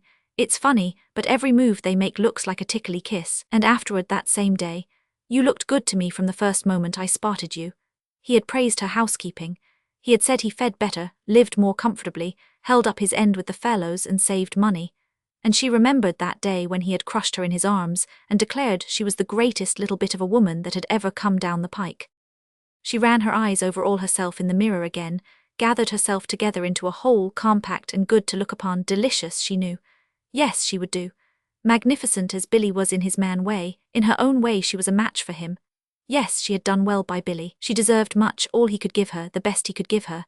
But she made no blunder of egotism. Frankly valuing herself, she as frankly valued him. When he was himself, his real self, not harassed by trouble, not pinched by the trap, not maddened by drink, her man-boy and lover, he was well worth all she gave him or could give him. Saxon gave herself a farewell look. No, she was not dead, any more than was Billy's love dead, than was her love dead. All that was needed was the proper soil, and their love would grow and blossom. And they were turning their backs upon Oakland to go and seek that proper soil. Oh, Billy, she called through the partition, still standing on the chair, one hand tipping the mirror forward and back, so that she was able to run her eyes from the reflection of her ankles and calves to her face, warm with colour and roguishly alive. Yes, she heard him answer. I'm loving myself, she called back. What's the game, came his puzzled query. What are you so stuck on yourself for? Because you love me, she answered. I love every bit of me, Billy, because you love every bit of me. Chapter 19. Between feeding and caring for Billy, doing the housework, making plans, and selling her store of pretty needlework, the days flew happily for Saxon. Billy's consent to sell her pretties had been hard to get, but at last she succeeded in coaxing it out of him. "It's only the ones I haven't used," she urged, "and I can always make more when we get settled somewhere." What she did not sell, along with the household linen and hers and Billy's spare clothing, she arranged to store with Tom. "Go ahead," Billy said. "This is your picnic, what you say goes, you're Robinson Crusoe and I'm your man Friday. Make up your mind yet which way you're goin' to travel." Saxon shook her head. "Or house." She held up one foot and then the other, encased in stout walking shoes which she had begun that morning to break in about the house. "Shanksmere, eh?" "It's the way our people came into the West," she said proudly. "It'll be regular trampin', though," he argued, "and I never heard of a woman tramp." "Then here's one." "Why, Billy, there's no shame in tramping. My mother tramped most of the way across the plains, and most everybody else's mother tramped across in those days. I don't care what people will think. I guess our race has been on the tramp since the beginning of creation, just like we'll be, looking for a piece of land that looked good to settle down on." After a few days, when his scalp was sufficiently healed and the bone knitting was nicely in process, Billy was able to be up and about. He was still quite helpless, however, with both his arms in splints. Dr. Hentley not only agreed, but himself suggested, that his bill should wait against better times for settlement. Of government land, in response to Saxon's eager questioning, he knew nothing, except that he had a hazy idea that the days of government land were over. Tom, on the contrary, was confident that there was plenty of government land. He talked of Honey Lake, of Shasta County, and of Humboldt. "But you can't tackle it at this time of year with winter comin' on," he advised Saxon. "The thing for you to do is head south for warmer weather, say along the coast. It don't snow down there. I tell you what you do. Go down by San Jose and Salinas and come out on the coast at Monterey. South of that you'll find government land mixed up with forest reserves and Mexican rancheros. It's pretty wild without any roads to speak of. All they do is handle cattle. But there's some fine redwood canyons with good patches of farming ground that run right down to the ocean. I was talkin' last year with a fellow that's been all through there. An eyed Agon like you and Billy, only Sarah wouldn't hear of it. There's gold down there too. Quite a bunch is in there prospectin', and 2 or 3 good mines have opened. But that's farther along and in a ways from the coast. You might take a look." Saxon shook her head. "We're not looking for gold but for chickens and a place to grow vegetables. Our folks had all the chance for gold in the early days, and what have they got to show for it?" "I guess you're right," Tom conceded. "They always played too big a game and missed the 1,000 little chances right under their nose. Look at your pa. I've heard him tell of selling 3 Market Street lots in San Francisco for $50 each. They're worth $500,000 right now, and look at Uncle Will. He had ranches till the cows come home. Satisfied? No, he wanted to be a cattle king, a regular Miller and Lux. And when he died he was a night watchman in Los Angeles at $40 a month. There's a spirit of the times, and the spirit of the times has changed. It's all big business now and with the small potatoes. Why, I've heard our folks talk of livin' in the Western Reserve. That was all around what's Ohio now. Anybody could get a farm them days. All they had to do was yoke their oxen and go after it. And the Pacific Ocean thousands of miles to the west, and all them thousands of miles and millions of farms just waitin' to be took up. 160 acres. Shucks. In the early days in Oregon they talked 640 acres. That was the spirit of them times, free land, and plenty of it. But when we reached the Pacific Ocean them times was ended. Big business begun, and big business means big businessmen, and every big businessman means thousands of little men without any business at all except to work for the big ones. They're the losers, don't you see? And if they don't like it they can lump it, but it won't do them no good. They can't yoke up their oxen and pull on. There's no place to pull on. China's over there, and in between's a mighty lot of salt water that's no good for farmin' purposes." "That's all clear enough," Saxon commented. "Yes," her brother went on, "we can all see it after it's happened when it's too late." "But the big men were smarter," Saxon remarked. "They were luckier," Tom contended. "Someone but most lost, and just as good men lost. It was almost like a lot of boys scramblin' on the sidewalk for a handful of small change. Not that some didn't have far seein', but just take your pa, for example. He come of good down east stock that's got business instinct and can add to what it's got. Now suppose your pa had developed a weak heart or got kidney disease or caught rheumatism, so he couldn't go gallivantin' and rainbow chassin' and fightin' and explorin' all over the West. Why, most likely he'd a settled down in San Francisco. He'd a had to, and held on to them 3 Market Street lots, and bought more lots of course and gone into steamboat companies, and stock gamblin', and railroad buildin', and come stock tunnelin'. Why, he'd a become big business himself. I know he was the most energetic man I ever saw, think quick as a wink, as cool as an icicle and as wild as a Comanche. Why, he'd a cut a swath through the free and easy big business gamblers and pirates of them days. Just as he cut a swath through the hearts of the ladies when he went gallopin', past on that big horse of his, sword clatterin', spurs jinglin', his long hair flyin', straight as an Indian, clean built and graceful as a blue-eyed prince out of a fairy book and a Mexican caballero all rolled into one. Just as he cut a swath through the Johnny Rebs in Civil War days, chargin' with his men all the way through and back again, and yellin' like a wild Indian for more. Cady, that helped raise you, told me about that. Cady rode with your pa. Why, if your pa'd only got laid up in San Francisco, he would have been one of the big men of the West. And in that case right now, you'd be a rich young woman, travelin' in Europe, with a mansion on Nob Hill along with the Floods and Crockers, and holdin' majority stock most likely in the Fairmount Hotel, and a few little concerns like it. And why ain't you? Because your pa wasn't smart. No, his mind was like a steel trap. It's because he was filled to burstin' and spillin' over with the spirit of the times, because he was full of fire and vinegar and couldn't set down in one place. That's all the difference between you and the young women right now in the Flood and Crocker families. Your father didn't catch rheumatism at the right time, that's all. Saxon sighed, then smiled. Just the same, I've got them beaten, she said. The Miss Floods and Miss Crockers can't marry prize fighters, and I did. Tom looked at her, taken aback for the moment, with admiration slowly at first growing in his face. Well, all I got to say, he enunciated solemnly, is that Billy's so lucky he don't know how lucky he is. Not until Dr. Hentley gave the word did the splints come off Billy's arms, and Saxon insisted upon an additional 2 weeks' delay so that no risk would be run. These 2 weeks would complete another month's rent, and the landlord had agreed to wait payment for the last 2 months until Billy was on his feet again. Sailingers awaited the day set by Saxon for taking back their furniture. Also, they had returned to Billy $75.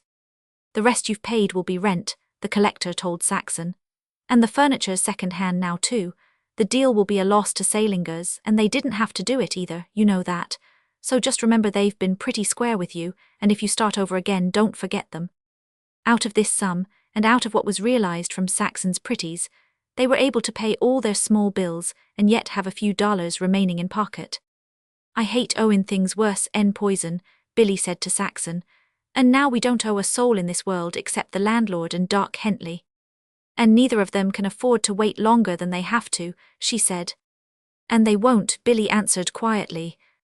She smiled her approval, for she shared with Billy his horror of debt, just as both shared it with that early tide of pioneers with a Puritan ethic, which had settled the West. Saxon timed her opportunity when Billy was out of the house to pack the chest of drawers, which had crossed the Atlantic by sailing ship, and the plains by ox team. She kissed the bullet hole in it, made in the fight at Little Meadow as she kissed her father's sword, the while she visioned him as she always did astride his roan warhorse. With the old religious awe, she pored over her mother's poems in the scrapbook, and clasped her mother's red satin Spanish girdle about her in a farewell embrace. She unpacked the scrapbook in order to gaze a last time at the wood engraving of the Vikings, sword in hand, leaping upon the English sands. Again she identified Billy as one of the Vikings, and pondered for a space on the strange wanderings of the seed from which she sprang. Always had her race been land-hungry, and she took delight in believing she had bred true, for had not she, despite her life passed in a city, found this same land-hunger in her? And was she not going forth to satisfy that hunger, just as her people of old time had done, as her father and mother before her? She remembered her mother's tale of how the promised land looked to them, as their battered wagons and weary oxen dropped down through the early winter snows of the Sierras, to the vast and flowering sunland of California. In fancy, herself a child of 9, she looked down from the snowy heights as her mother must have looked down. She recalled and repeated aloud one of her mother's stanzas. Sweet as a windlute's airy strains your gentle muse has learned to sing, and California's boundless plains prolong the soft notes echoing. She sighed happily and dried her eyes. Perhaps the hard times were past, perhaps they had constituted her plains, and she and Billy had won safely across and were even then climbing the Sierras ere they dropped down into the pleasant valley land. Salinger's wagon was at the house taking out the furniture the morning they left. The landlord standing at the gate received the keys, shook hands with them and wished them luck. "You're goin' at it right," he congratulated them. "Sure, and wasn't it under me roll of blankets I tramped into Oakland myself 40 year ago? Buy land like me when it's cheap. It'll keep you from the poorhouse in your old age. There's plenty of new towns springin' up. Get in on the ground floor. The work of your hands'll keep you in food and under a roof, and the land'll make you well-to-do. And you know me address. When you can spare, send me along that small bit of rent. And good luck. And don't mind what people think. Tease them that looks that fines." Curious neighbors peeped from behind the blinds as Billy and Saxon strode up the street, while the children gazed at them in gaping astonishment. On Billy's back, inside a painted canvas tarpaulin, was slung the roll of bedding. Inside the roll were changes of underclothing and odds and ends of necessaries. Outside from the lashings depended a frying pan and cooking pail. In his hand he carried the coffee pot. Saxon carried a small telescope basket protected by black oilcloth, and across her back was the tiny ukulele case. "We must look like holy frights," Billy grumbled, shrinking from every gaze that was bent upon him. "It'd be all right if we were going camping," Saxon consoled, "only we're not." "But they don't know that," she continued. "It's only you know that, and what you think they're thinking isn't what they're thinking at all. Most probably they think we're going camping. And the best of it is we are going camping. We are.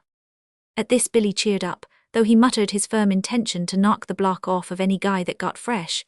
He stole a glance at Saxon. Her cheeks were red, her eyes glowing. "Say," he said suddenly, "I seen an opera once where fellows wandered over the country with guitars slung on their backs just like you with that strummy strum. You made me think of them. They was always singin' songs." "That's what I brought it along for," Saxon answered. "And when we go down country roads we'll sing as we go along, and we'll sing by the campfires too. We're going camping, that's all. Taking a vacation and seeing the country. So why shouldn't we have a good time? Why, we don't even know where we're going to sleep tonight or any night. Think of the fun." "It's a sporting proposition, all right," Billy considered. "But just the same, let's turn off and go around the block. There's some fellows I know, standin' up there on the next corner, and I don't want to knock their blocks off." Book 3. Chapter 1. The car ran as far as Hayward's, but at Saxon's suggestion they got off at San Leandro. "It doesn't matter where we start walking," she said, "for start to walk somewhere we must. And as we're looking for land and finding out about land, the quicker we begin to investigate the better. Besides, we want to know all about all kinds of land, close to the big cities as well as back in the mountains." "Gee, this must be the Portuguese headquarters," was Billy's reiterated comment as they walked through San Leandro. "It looks as though they'd crowd our kind out," Saxon adjudged. "Some tall crowdin', I guess," Billy grumbled.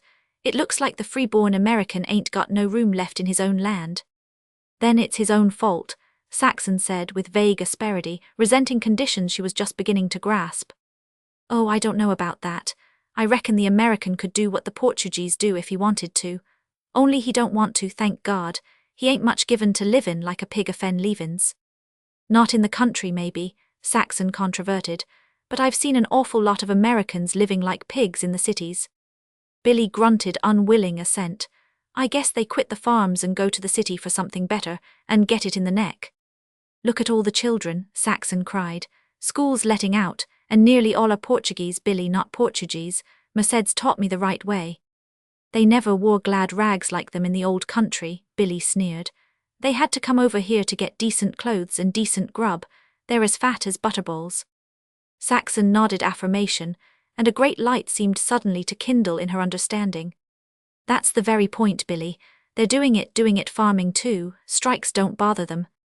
"You don't call that dinky gardening farming," he objected, pointing to a piece of land barely the size of an acre which they were passing. "Oh, your ideas are still big," she laughed. "You're like Uncle Will, who owned thousands of acres and wanted to own 1,000,000 and who wound up as night watchman. That's what was the trouble with all us Americans. Everything large scale. Anything less than 160 acres was small scale." "Just the same," Billy held stubbornly, "large scale's a whole lot better'n small scale like all these dinky gardens." Saxon sighed.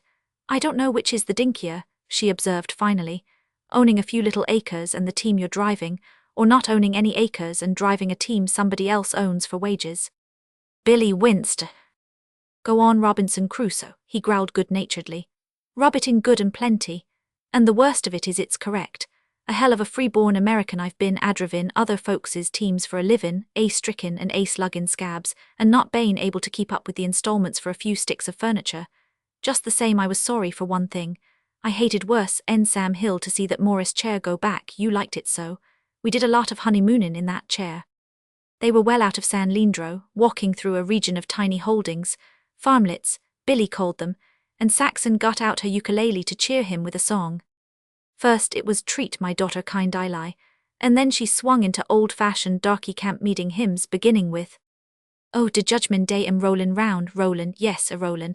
I hear the trumpet's awful sound, rollin', yes, a-rollin'. A big touring car dashing past, threw a dusty pause in her singing, and Saxon delivered herself of her latest wisdom. Now, Billy, remember we're not going to take up with the first piece of land we see. We've got to go into this with our eyes open. And they ain't open yet, he agreed. And we've got to get them open. Tease them that looks that fines. There's lots of time to learn things, we don't care if it takes months and months, we're footloose. A good start is better than a dozen bad ones. We've got to talk and find out. We'll talk with everybody we meet. Ask questions, ask everybody. It's the only way to find out. I ain't much of a hand at askin' questions, Billy demurred. Then I'll ask, she cried. We've got to win out at this game and the way is to know. Look at all these Portuguese. Where are all the Americans? They owned the land first after the Mexicans. What made the Americans clear out? How do the Portuguese make it go? Don't you see? We've got to ask millions of questions. She strummed a few chords, and then her clear, sweet voice rang out gaily. I's G-wine back to Dixie, I's G-wine back to Dixie, I's G-wine where de orange blossoms grow, for I hear de chillun callin', I see de sad tears fallin'. My heart's turned back to Dixie and I must go. She broke off to exclaim, Oh, what a lovely place, see that arbor just covered with grapes. Again and again she was attracted by the small places they passed. Now it was, look at the flowers, or, my, those vegetables, or, see, they've got a cow. Men, Americans, driving along in buggies or runabouts looked at Saxon and Billy curiously. This Saxon could brook far easier than could Billy, who would mutter and grumble deep in his throat. Beside the road they came upon a lineman eating his lunch. Stop and talk, Saxon whispered. Or what's the good, he's a lineman, what he know about farmin'? You never can tell, he's our kind. Go ahead, Billy, you just speak to him. He isn't working now anyway and he'll be more likely to talk. See that tree in there just inside the gate and the way the branches are grown together? It's a curiosity, ask him about it. That's a good way to get started. Billy stopped when they were alongside. How do you do, he said gruffly. The lineman, a young fellow, paused in the cracking of a hard-boiled egg to stare up at the couple. How do you do, he said. Billy swung his pack from his shoulders to the ground, and Saxon rested her telescope basket. Peddlin', the young man asked, too discreet to put his question directly to Saxon, yet dividing it between her and Billy, and cocking his eye at the covered basket. No, she spoke up quickly, we're looking for land, do you know of any around here? Again he desisted from the egg, studying them with sharp eyes as if to fathom their financial status. Do you know what land sells for around here? He asked. No, Saxon answered, do you? I guess I ought to, I was born here, and land like this all around you runs at from $200 to $300 to $400 and $500 an acre. Hugh, Billy whistled, I guess we don't want none of it. But what makes it that high, town lots? Saxon wanted to know. Nope, the Portuguese make it that high, I guess. I thought it was pretty good land that fetched $100 an acre, Billy said. Oh, them times is past. They used to give away land once, and if you was good, throw in all the cattle runnin' on it. How about government land around here? Was Billy a next query. Ain't none and never was. This was old Mexican grants.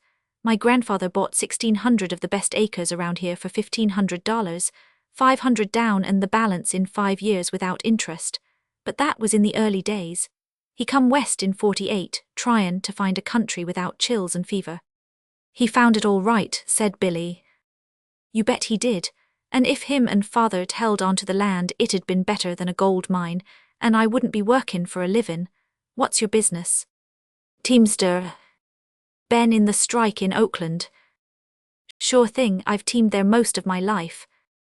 Here the two men wandered off into a discussion of union affairs and the strike situation, but Saxon refused to be balked and brought back the talk to the land. How was it the Portuguese ran up the price of land, she asked. The young fellow broke away from union matters with an effort, and for a moment regarded her with lackluster eyes, until the question sank into his consciousness. Because they worked the land overtime, because they worked morning, noon and night, all hands, women and kids, because they could get more out of 20 acres than we could out of 160. Look at old Silva, Antonio Silva. I've known him ever since I was a shaver. He didn't have the price of a square meal when he hit this section and begun leasing land from my folks. Look at him now, worth 250,000 cold, and I bet he's got credit for $1 million, and there's no tellin' what the rest of his family owns. And he made all that out of your folks' land, Saxon demanded. The young man nodded his head with evident reluctance. Then why didn't your folks do it, she pursued. The lineman shrugged his shoulders. Search me, he said. But the money was in the land, she persisted. Blamed if it was, came the retort, tinged slightly with colour. We never saw it sticking out so as you could notice it. The money was in the hands of the Portuguese, I guess. They knew a few more and we did, that's all. Saxon showed such dissatisfaction with his explanation that he was stung to action. He got up wrathfully. Come on, and I'll show you, he said. I'll show you why I'm working for wages when I might have been a millionaire if my folks hadn't been mutts. That's what we old Americans are, mutts with a capital M. He led them inside the gate, to the fruit tree that had first attracted Saxon's attention. From the main crotch diverged the 4 main branches of the tree. 2 feet above the crotch the branches were connected, each to the ones on both sides, by braces of living wood. You think it growed that way, eh? Well, it did. But it was old Silver that made it just the same, caught 2 sprouts when the tree was young and twisted 'em together. Pretty slick, eh? You bet that tree'll never blow down. It's a natural, springy brace and beats iron braces stiff. Look along all the rows, every tree's that way, see, and that's just one trick of the Portuguese. They got 1 million like it. Figure it out for yourself, they don't need props when the crop's heavy. Why, when we had a heavy crop we used to use 5 props to a tree. Now take 10 acres of trees, that'd be some several thousand props, which cost money and labour to put in and take out every year. These here natural braces don't have to have a thing done. They're Johnny on the spot all the time. Why, the Portuguese has got us skinned a mile. Come on, I'll show you. Billy, with city notions of trespass, betrayed perturbation at the freedom they were making of the little farm. Oh, it's all right as long as you don't step on nothin', the lineman reassured him. Besides, my grandfather used to own this. They know me. 40 years ago old Silver come from the Azores, went sheep herding in the mountains for a couple of years, then blew into San Leandro. These 5 acres was the first land he leased. That was the beginnin'. Then he began leasing by the hundreds of acres, and by the 160s. And his sisters and his uncles and his aunts begun pouring in from the Azores. They're all related there, you know, and pretty soon San Leandro was a regular Portuguese settlement. And old Silver wound up by buying these 5 acres from grandfather. Pretty soon, and father by that time was in the hole to the neck, he was buying father's land by the 160s. And all the rest of his relations was doing the same thing. Father was always getting rich quick, and he wound up by dying in debt. But old Silver never overlooked a bet, no matter how dinky. And all the rest are just like him. You see outside the fence there, clear to the wheel tracks in the road, horse beans. We'd acorn to do a picayune thing like that, not Silver. Why, he's got a town house in San Leandro now, and he rides around in a $4,000 touring car. And just the same his front door yard grows onions clear to the sidewalk. He clears 300 a year on that patch alone. I know 10 acres of land he bought last year, 1,000 an acre they asked him, and he never batted an eye. He knew it was worth it, that's all. He knew he could make it pay. Back in the hills there, he's got a ranch of 580 acres, bought it dirt cheap too. And I want to tell you I could travel around in a different touring car every day in the week. Just I'll tell you the profits he makes on that ranch, from the horses all the way from heavy drafts to fancy steppers. But how did he get it all? Saxon clamoured. By bein' wise to farmin'. Why, the whole blame family works. They ain't ashamed to roll up their sleeves and dig, sons and daughter-in-laws, old man, old woman, and the babies. They have a sayin' that a kid 4 years old that can't pasture 1 cow on the county road and keep it fat ain't worth his salt. Why, the Silvers, the whole tribe of 'em, works 100 acres in peas, 80 in tomatoes, 30 in asparagus, 10 in pie plant, 40 in cucumbers, and stacks of other things. But how do they do it? Saxon continued to demand. We've never been ashamed to work. We've worked hard all our lives. I can outwork any Portuguese woman ever born. And I've done it too in the jute mills. There were lots of Portuguese girls working at the looms all around me, and I could outweave them every day, and I did too. It isn't a case of work. What is it? The lineman looked at her in a troubled way. Many's the time I've asked myself that same question. We're better'n these cheap emigrants, I'd say to myself. We was here first and owned the land. I can lick any dago that ever hatched in the Azores. I got a better education. Then how in thunder do they put it all over us, get our land and start accounts in the banks? And the only answer I know is that we ain't got the sabe. We don't use our headpieces right. Something's wrong with us. Anyway, we wasn't wised up to farming. We played at it. Show you. That's what I brung you in for, the way old Silver and all his tribe farms. Look at this place. Some cousin of his just out from the Azores is mackin' a start on it and payin' good rent to Silver. Pretty soon he'll be up to snuff and buyin' land for himself from some perishin' American farmer. Look at that though, you ought to see it in summer. Not an inch wasted. Where we got one thin crop they get 4 fat crops. And look at the way they crowd it. Currants between the tree rows, beans between the currant rows, a row of beans close on each side of the trees, and rows of beans along the ends of the tree rows. Why, Silver wouldn't sell these 5 acres for 500 an acre cash down. He gave grandfather 50 an acre for it on long time, and here am I, workin' for the telephone company and putting in a telephone for old Silver's cousin from the Azores that can't speak American yet. Horse beans along the road. Say, when Silver swung that trick, he made more out fattenin' hogs with 'em than grandfather made with all his farmin'. Grandfather stuck up his nose at horse beans. He died with it stuck up and with more mortgages on the land he had left than you could shake a stick at. Plantin' tomatoes wrapped up in wrappin' paper. Ever heard of that? Father snorted when he first seen the Portuguese doin' it. And he went on snortin'. Just the same they got bumper crops, and father's house batch of tomatoes was eaten by the black beetles. We ain't got the sabe or the knack or something or other. Just look at this piece of ground, 4 crops a year, and every inch of soil workin' over time. Why, back in town there's single acres that earns more than 50 of ours in the old days. The Portuguese is natural-born farmers, that's all, and we don't know nothin' about farmin' and never did. Saxon talked with the lineman, following him about, till 1 o'clock when he looked at his watch, said goodbye, and returned to his task of putting in a telephone for the latest immigrant from the Azores. When in town, Saxon carried her all-cloth-wrapped telescope in her hand, but it was so arranged with loops that once on the road she could thrust her arms through the loops and carry it on her back. When she did this, the tiny ukulele case was shifted so that it hung under her left arm. A mile on from the lineman, they stopped where a small creek, fringed with brush, crossed the county road.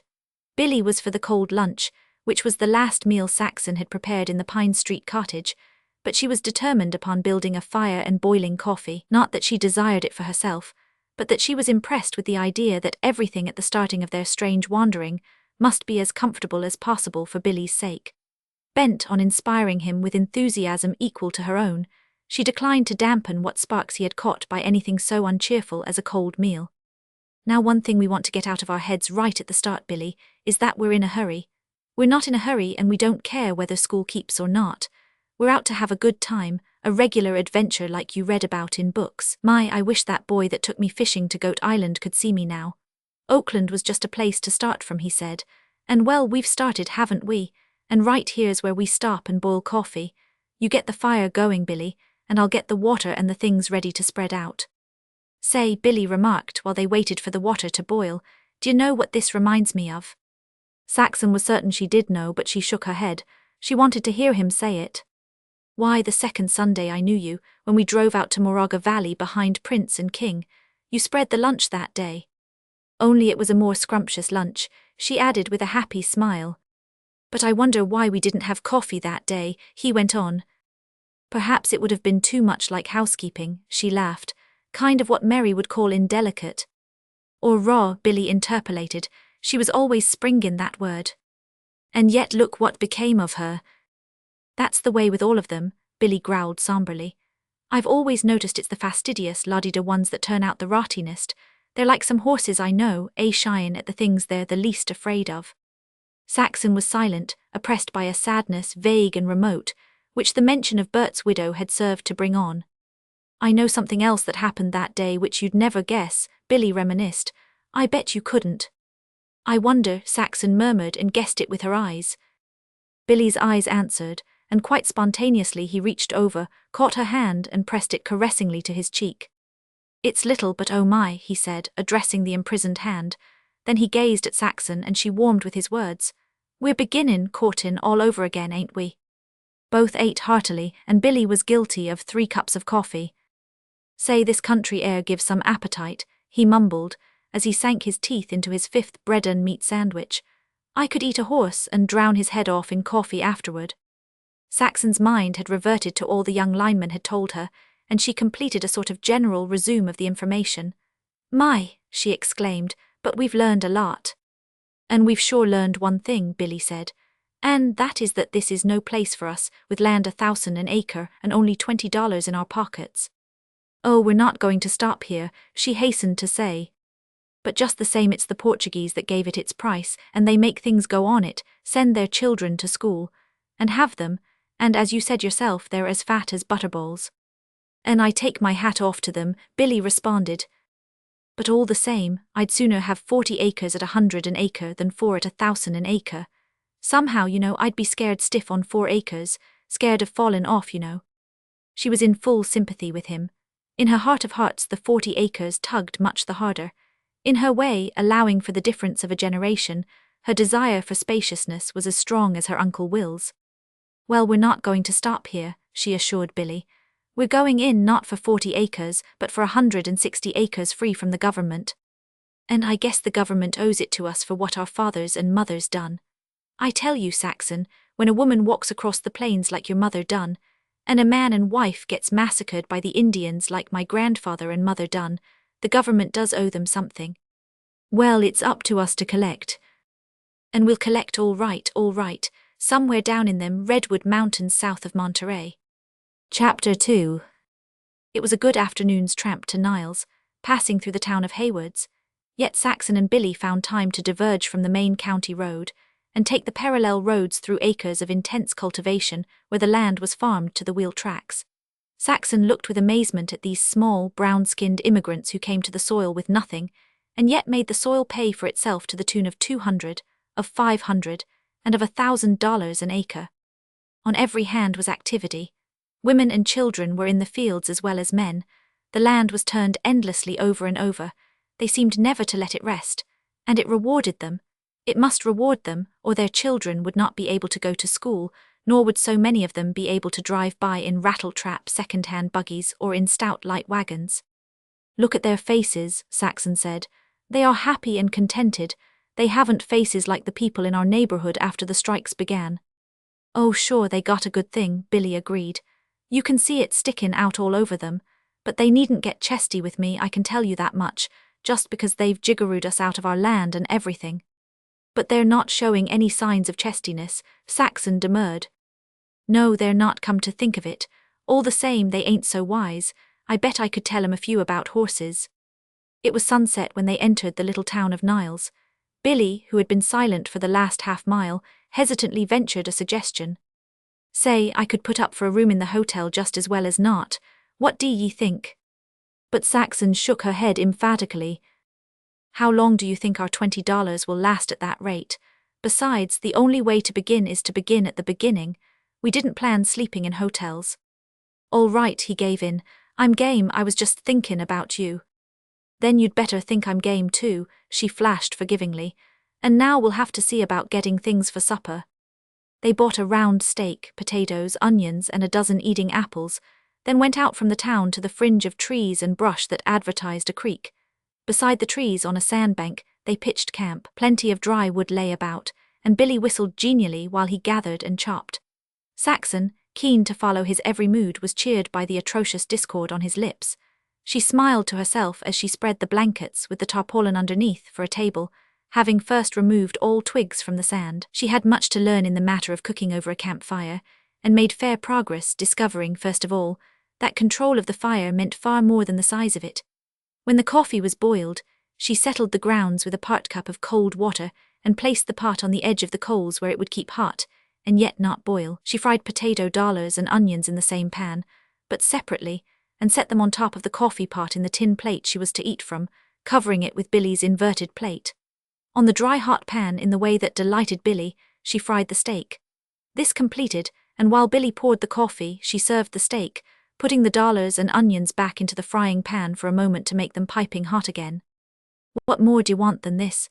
Billy challenged with deep-toned satisfaction, in the pause after his final cup of coffee while he rolled a cigarette. He lay on his side, full length resting on his elbow. The fire was burning brightly, and Saxon's color was heightened by the flickering flames. Now our folks when they was on the move had to be afraid for Indians and wild animals and all sorts of things, and here we are as safe as bugs in a rug. Take this sand. What better bed could you ask? Soft as feathers. Say, you look good to me, heap little squaw. I bet you don't look an inch over 16 right now, Mrs. Babe in the woods. Don't I? She glowed, with a flirt of the head sideward and a white flash of teeth. If you weren't smoking a cigarette, I'd ask you if your mother knew you're out, Mr. Babe in the sandbank. Say, he began with transparently feigned seriousness. I want to ask you something if you don't mind. Now, of course, I don't want to hurt your feelings or nothing, but just the same there's something important I'd like to know. Well, what is it? She inquired after a fruitless wait. Well, it's just this, Saxon. I like you like anything and all that, but here's night come on, and we're 1,000 miles from anywhere. And, well, what I want to know is, are we really and truly married, you and me? Really and truly, she assured him. Why? Oh, nothing, but I'd kind forgotten, and I was gettin' embarrassed, you know, because if we wasn't seein' the way I was brought up, this'd be no place. That will do you, she said severely.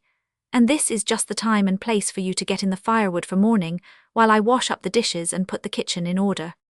He started to obey, but paused to throw his arm about her and draw her close. Neither spoke, but when he went his way Saxon's breast was fluttering, and a song of thanksgiving breathed on her lips. The night had come on dim with the light of faint stars, but these had disappeared behind clouds that seemed to have arisen from nowhere. It was the beginning of California Indian summer. The air was warm, with just the first hint of evening chill, and there was no wind. I've a feeling as if we've just started to live, Saxon said, when Billy, his firewood collected, joined her on the blankets before the fire. I've learned more today than 10 years in Oakland. She drew a long breath and braced her shoulders. Farming's a bigger subject than I thought. Billy said nothing. With steady eyes he was staring into the fire, and she knew he was turning something over in his mind. What is it? She asked, when she saw he had reached a conclusion, at the same time resting her hand on the back of his. Just been frammin' up that ranch of Ern, he answered. It's all well enough, these dinky farmlets, they'll do for foreigners, but we Americans just gotta have room. I want to be able to look at a hilltop and know it's my land, and know it's my land down the other side and up the next hilltop, and know that over beyond that, down alongside some creek, my mares are most likely grazin', and their little colts grazin' with or kickin' up their heels. You know there's money in raisin' horses, especially the big workhorses that run to 1,800 and 2,000 pounds. They're payin' for in the cities every day in the year, 700 and 800 a pair, matched geldings 4 years old. Good pasture and plenty of it in this kind of a climate is all they need, along with some sort of shelter and a little hay in long spells of bad weather. I never thought of it before, but let me tell you that this ranch proposition is beginnin' to look good to me. Saxon was all excitement. Here was new information on the cherished subject, and best of all, Billy was the authority. Still better, he was taking an interest himself. There'll be room for that and for everything on a quarter section, she encouraged. Sure thing, around the house we'll have vegetables and fruit and chickens and everything, just like the Portuguese, and plenty of room beside to walk around and range the horses. But won't the colts cost money, Billy? Not much, the cobblestones eat horses up fast. That's where I'll get my brood mares from, the ones knocked out by the city. I know that end of it. They sell 'em at auction and they're good for years and years, only no good on the cobbles anymore. There ensued a long pause. In the dying fire both were busy visioning the farm to be. It's pretty still, ain't it? Billy said, rousing himself at last. He gazed about him, and black as a stack of black cats. He shivered, buttoned his coat and tossed several sticks on the fire. Just the same, it's the best kind of a climate in the world. Many's the time when I was a little kid I've heard my father brag about California's bane a blanket climate. He went east once and stayed a summer and a winter and got all he wanted, never again for him. My mother said there never was such a land for climate. How wonderful it must have seemed to them after crossing the deserts and mountains. They called it the land of milk and honey. The ground was so rich that all they needed to do was scratch it, Katie used to say. And wild game everywhere, Billy contributed. Mr. Roberts, the one that adopted my father, he drove cattle from the San Joaquin to the Columbia River. He had 40 men helping him, and all they took along was powder and salt. They lived off the game they shot. The hills were full of deer, and my mother saw whole herds of elk around Santa Rosa. Sometime we'll go there, Billy. I've always wanted to. And when my father was a young man, somewhere up north of Sacramento in a creek called Cache Slough, the Tules was full of grizzlies. He used to go in and shoot 'em. And when they caught 'em in the open, he and the Mexicans used to ride up and rope them, catch them with lariats, you know. He said a horse that wasn't afraid of grizzlies fetched 10 times as much as any other horse. And panthers, all the old folks called 'em painters and catamounts and varmints. Yes, we'll go to Santa Rosa sometime. Maybe we won't like that land down the coast and have to keep on hickin'. By this time the fire had died down, and Saxon had finished brushing and braiding her hair. Their bed-going preliminaries were simple, and in a few minutes they were side by side under the blankets. Saxon closed her eyes but could not sleep. On the contrary, she had never been more wide awake. She had never slept out of doors in her life, and by no exertion of will could she overcome the strangeness of it. In addition, she was stiffened from the long trudge, and the sand, to her surprise, was anything but soft. An hour passed. She tried to believe that Billy was asleep but felt certain he was not. The sharp crackle of a dying ember startled her. She was confident that Billy had moved slightly. "Billy," she whispered, "are you awake?" "Yep," came his low answer, "and thinkin' this sand is harder'n a cement floor. It's one on me all right, but who'd 'a thought it?" Both shifted their postures slightly, but vain was the attempt to escape from the dull, aching contact of the sand. An abrupt, metallic, whirring noise of some nearby cricket gave Saxon another startle. She endured the sound for some minutes until Billy broke forth. "Say, that gets my goat, whatever it is." "Do you think it's a rattlesnake?" she asked, maintaining a calmness she did not feel. "Just what I've been thinkin'. I saw 2 in the window of Bowman's drugstore. And you know, Billy, they've got a hollow fang, and when they stick it into you the poison runs down the hollow." Brrrr, Billy shivered, in fear that was not altogether mockery. "Certain death, everybody says, unless you're a Bosco, remember him." "He eats 'em alive, he eats 'em alive, Bosco, Bosco," Saxon responded, mimicking the cry of a sideshow barker. "Just the same, all Bosco's rattlers had the poison sacks cut out them. They must had. Gee, it's funny I can't get asleep. I wish that damned thing'd close its trap. I wonder if it is a rattlesnake." "No, it can't be," Saxon decided. "All the rattlesnakes are killed off long ago." "Then where did Bosco get his?" Billy demanded with unimpeachable logic. "And why don't you get to sleep?" "Because it's all new, I guess," was her reply. "You see, I never camped out in my life." "Neither did Ian until now. I always thought it was a lark." He changed his position on the maddening sand and sighed heavily. "But we'll get used to it in time, I guess. What other folks can do, we can, and a mighty lot of 'em has camped out. It's all right. Here we are, free and independent, no rent to pay, our own bosses." He stopped abruptly. From somewhere in the brush came an intermittent rustling. When they tried to locate it, it mysteriously ceased, and when the first hint of drowsiness stole upon them, the rustling as mysteriously recommenced. "It sounds like something creeping up on us," Saxon suggested, snuggling closer to Billy. "Well, it ain't a wild Indian at all events," was the best he could offer in the way of comfort. He yawned deliberately. "Oh, shucks, what's there to be scared of? Think of what all the pioneers went through." Several minutes later his shoulders began to shake, and Saxon knew he was giggling. "I was just thinkin' of a yarn my father used to tell about," he explained. "It was about old Susan Cleghorn, one of the Oregon pioneer women. Wall-eyed Susan, they used to call her, but she could shoot to beat the band. Once on the plains, the wagon train she was in was attacked by Indians. They got all the wagons in a circle, and all hands and the oxen inside, and drove the Indians off, killin' a lot of 'em. They was too strong that way, so what the Indians do to draw 'em out into the open, but take 2 white girls, captured from some other train, and begin to torture 'em. They done it just out of gunshot, but so everybody could see. The idea was that the white men couldn't stand it, and would rush out, and then the Indians 'd have 'em where they wanted 'em. The white men couldn't do a thing. If they rushed out to save the girls, they'd be finished, and then the Indians 'd rush the train. It meant death to everybody. But what does old Susan do but get out an old, long-barreled Kentucky rifle? She rams down about 3 times the regular load of powder, takes aim at a big buck that's pretty busy at the torturin', and bangs away. It knocked her clean over backward, and her shoulder was lame all the rest of the way to Oregon, but she dropped the big Indian deado. He never knew what struck M. But that wasn't the yarn I wanted to tell. It seems old Susan liked John Barleycorn. She'd souse herself to the ears every chance she got. And her sons and daughters and the old man had to be mighty careful not to leave any around where she could get hands on it. On what? Asked Saxon. On John Barleycorn. Oh, you ain't on to that. It's the old-fashioned name for whiskey. Well, one day all the folks was goin' away. That was over somewhere at a place called Bodega, where they'd settled after comin' down from Oregon. And old Susan claimed her rheumatics was hurtin' her and so she couldn't go, but the family was on. There was a 2-gallon demijohn of whiskey in the house. They said all right, but before they left they sent one of the grandsons to climb a big tree in the barnyard, where he tied the demijohn 60 feet from the ground. Just the same, when they come home that night they found Susan on the kitchen floor dead to the world. And she'd climbed the tree after all, Saxon hazarded, when Billy had shown no inclination of going on. Not on your life, he laughed jubilantly. All she'd done was to put a washtub on the ground square under the demijohn. Then she got out her old rifle and shot the demijohn to smithereens, and all she had to do was lap the whiskey out the tub. Again Saxon was drowsing when the rustling sound was heard, this time closer. To her excited apprehension there was something stealthy about it, and she imagined a beast of prey creeping upon them. "Billy," she whispered. "Yes, I'm a-listenin' into it," came his wide-awake answer. "Mightn't that be a panther or maybe a wildcat?"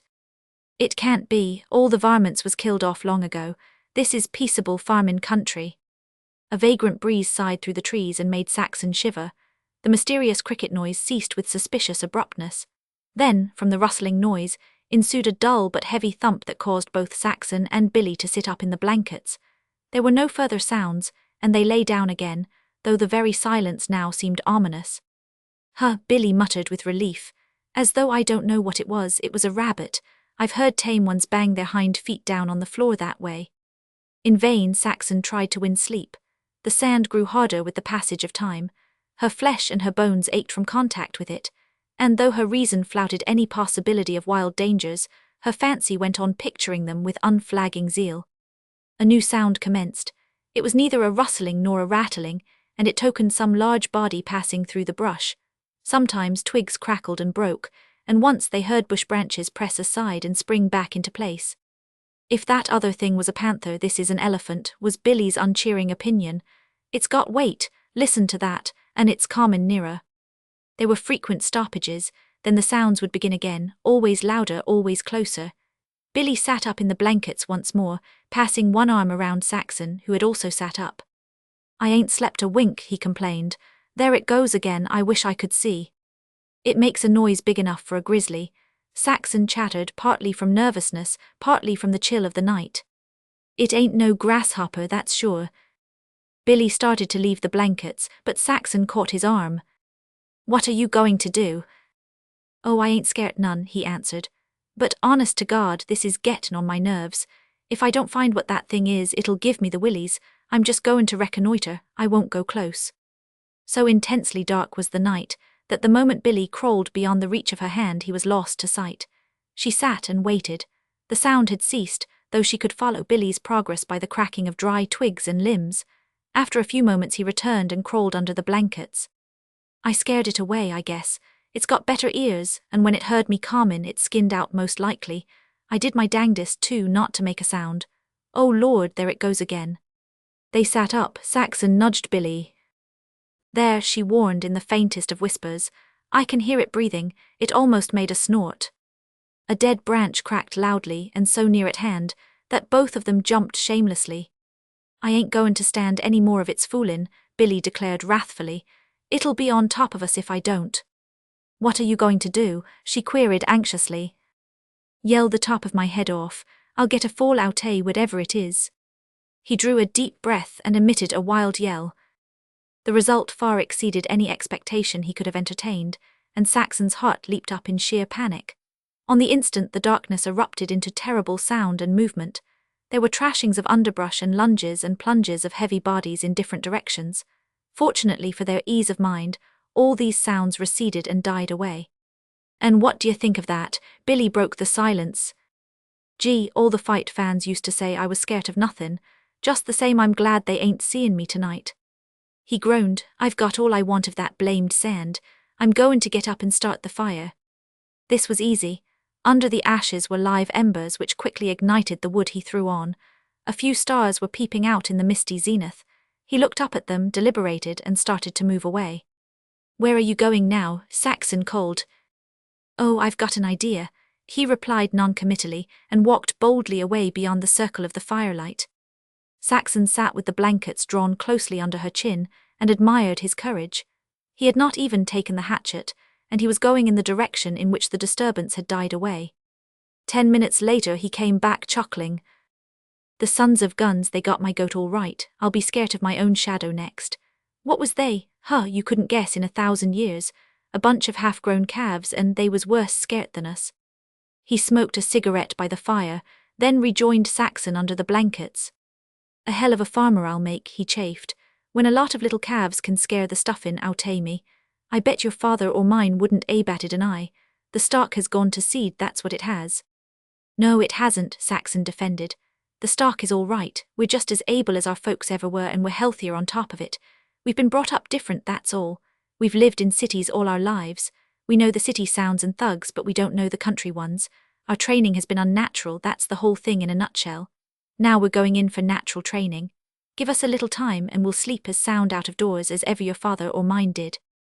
"But not on sand," Billy groaned. "We won't try. That's one thing for good and all we've learned the very first time. And now hush up and go to sleep." Their fears had vanished, but the sand, receiving now their undivided attention, multiplied its unyieldingness. Billy dozed off first, and roosters were crowing somewhere in the distance when Saxon's eyes closed. But they could not escape the sand, and their sleep was fitful. At the first grey of dawn, Billy crawled out and built a roaring fire. Saxon drew up to it shiveringly. They were hollow-eyed and weary. Saxon began to laugh. Billy joined sulkily, then brightened up as his eyes chanced upon the coffee pot, which he immediately put on to boil. Chapter 3. It is 40 miles from Oakland to San Jose, and Saxon and Billy accomplished it in 3 easy days. No more obliging and angrily garrulous linemen were encountered, and few were the opportunities for conversation with chance wayfarers. Numbers of tramps carrying rolls of blankets were met, traveling both north and south on the county road. And from talks with them, Saxon quickly learned that they knew little or nothing about farming. They were mostly old men, feeble or besotted, and all they knew was work. Where jobs might be good, where jobs had been good. But the places they mentioned were always a long way off. One thing she did glean from them, and that was that the district she and Billy were passing through was small farmer country in which labour was rarely hired, and that when it was, it generally was Portuguese. The farmers themselves were unfriendly. They drove by Billy and Saxon, often with empty wagons, but never invited them to ride.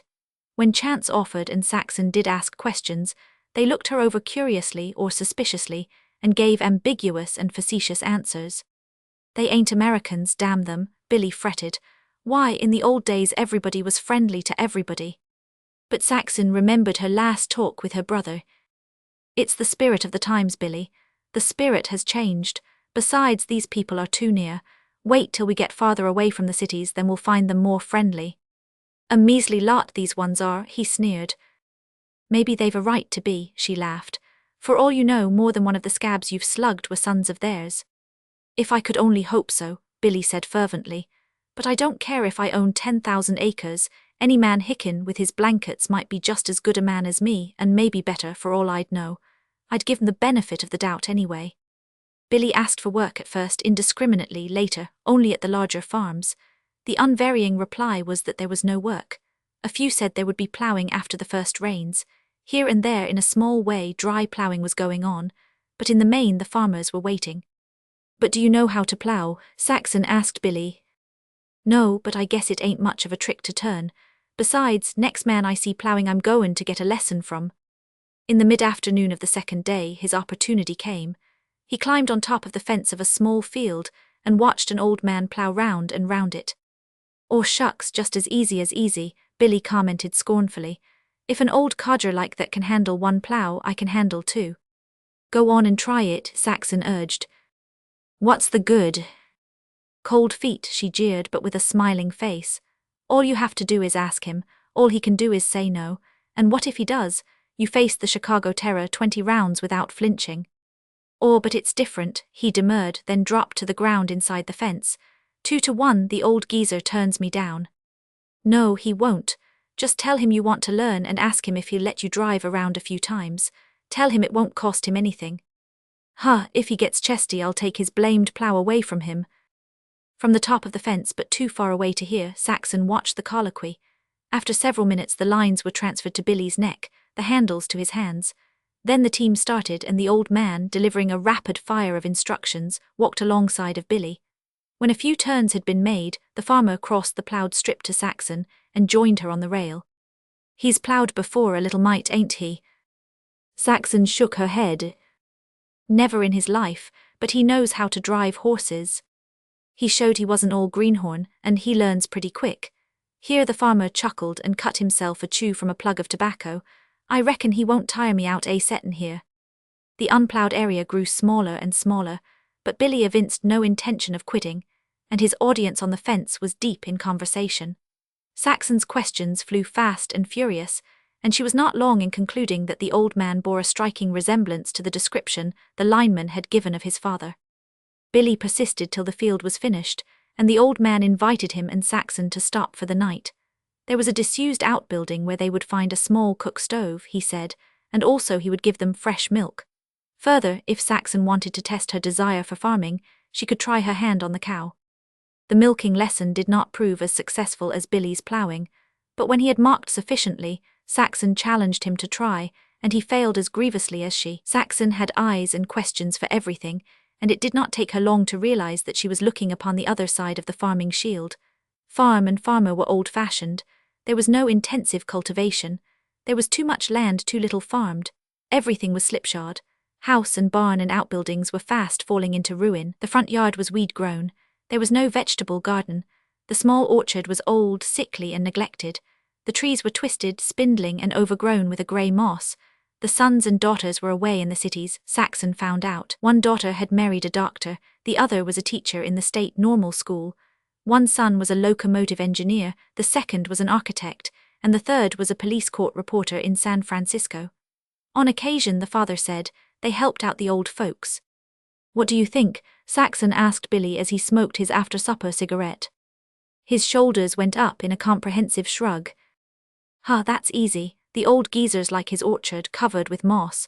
It's plain as the nose on your face after San Leandro that he don't know the first thing. And them horses. It'd be a charity to him and a savin of money for him to take 'em out and shoot 'em both. You bet you don't see the Portuguese with horses like them, and it ain't a case of bein' proud or puttin' on side to have good horses. It's brass tacks and business. It pays, that's the game. Old horses eat more'n young ones to keep in condition and they can't do the same amount of work. But you bet it costs just as much to shoe them. And his is scrub on top of it. Every minute he has them horses he's lossin' money. You ought to see the way they work and figure horses in the city. They slept soundly, and after an early breakfast prepared to start. I'd like to give you a couple of days' work, the old man regretted at parting, but I can't see it. The ranch just about keeps me and the old woman now that the children are gone. And then it don't always. Seems times have been bad for a long spell now. Ain't never been the same since Grover Cleveland. Early in the afternoon on the outskirts of San Jose, Saxon called a halt. I'm going right in there and talk, she declared, unless they set the dogs on me. That's the prettiest place yet, isn't it? Billy, who was always visioning hills and spacious ranges for his horses, mumbled unenthusiastic assent. And the vegetables, look at them, and the flowers growing along the borders, that beats tomato plants in wrapping paper. Don't see the sense of it, Billy objected. Where's the money come in from flowers that take up the ground that good vegetables might be growin' on? And that's what I'm going to find out. She pointed to a woman, stooped to the ground and working with a trowel, in front of the tiny bungalow. I don't know what she's like, but at the worst she can only be mean. See, she's looking at us now. Drop your load alongside of mine and come on in. Billy slung the blankets from his shoulder to the ground, but elected to wait.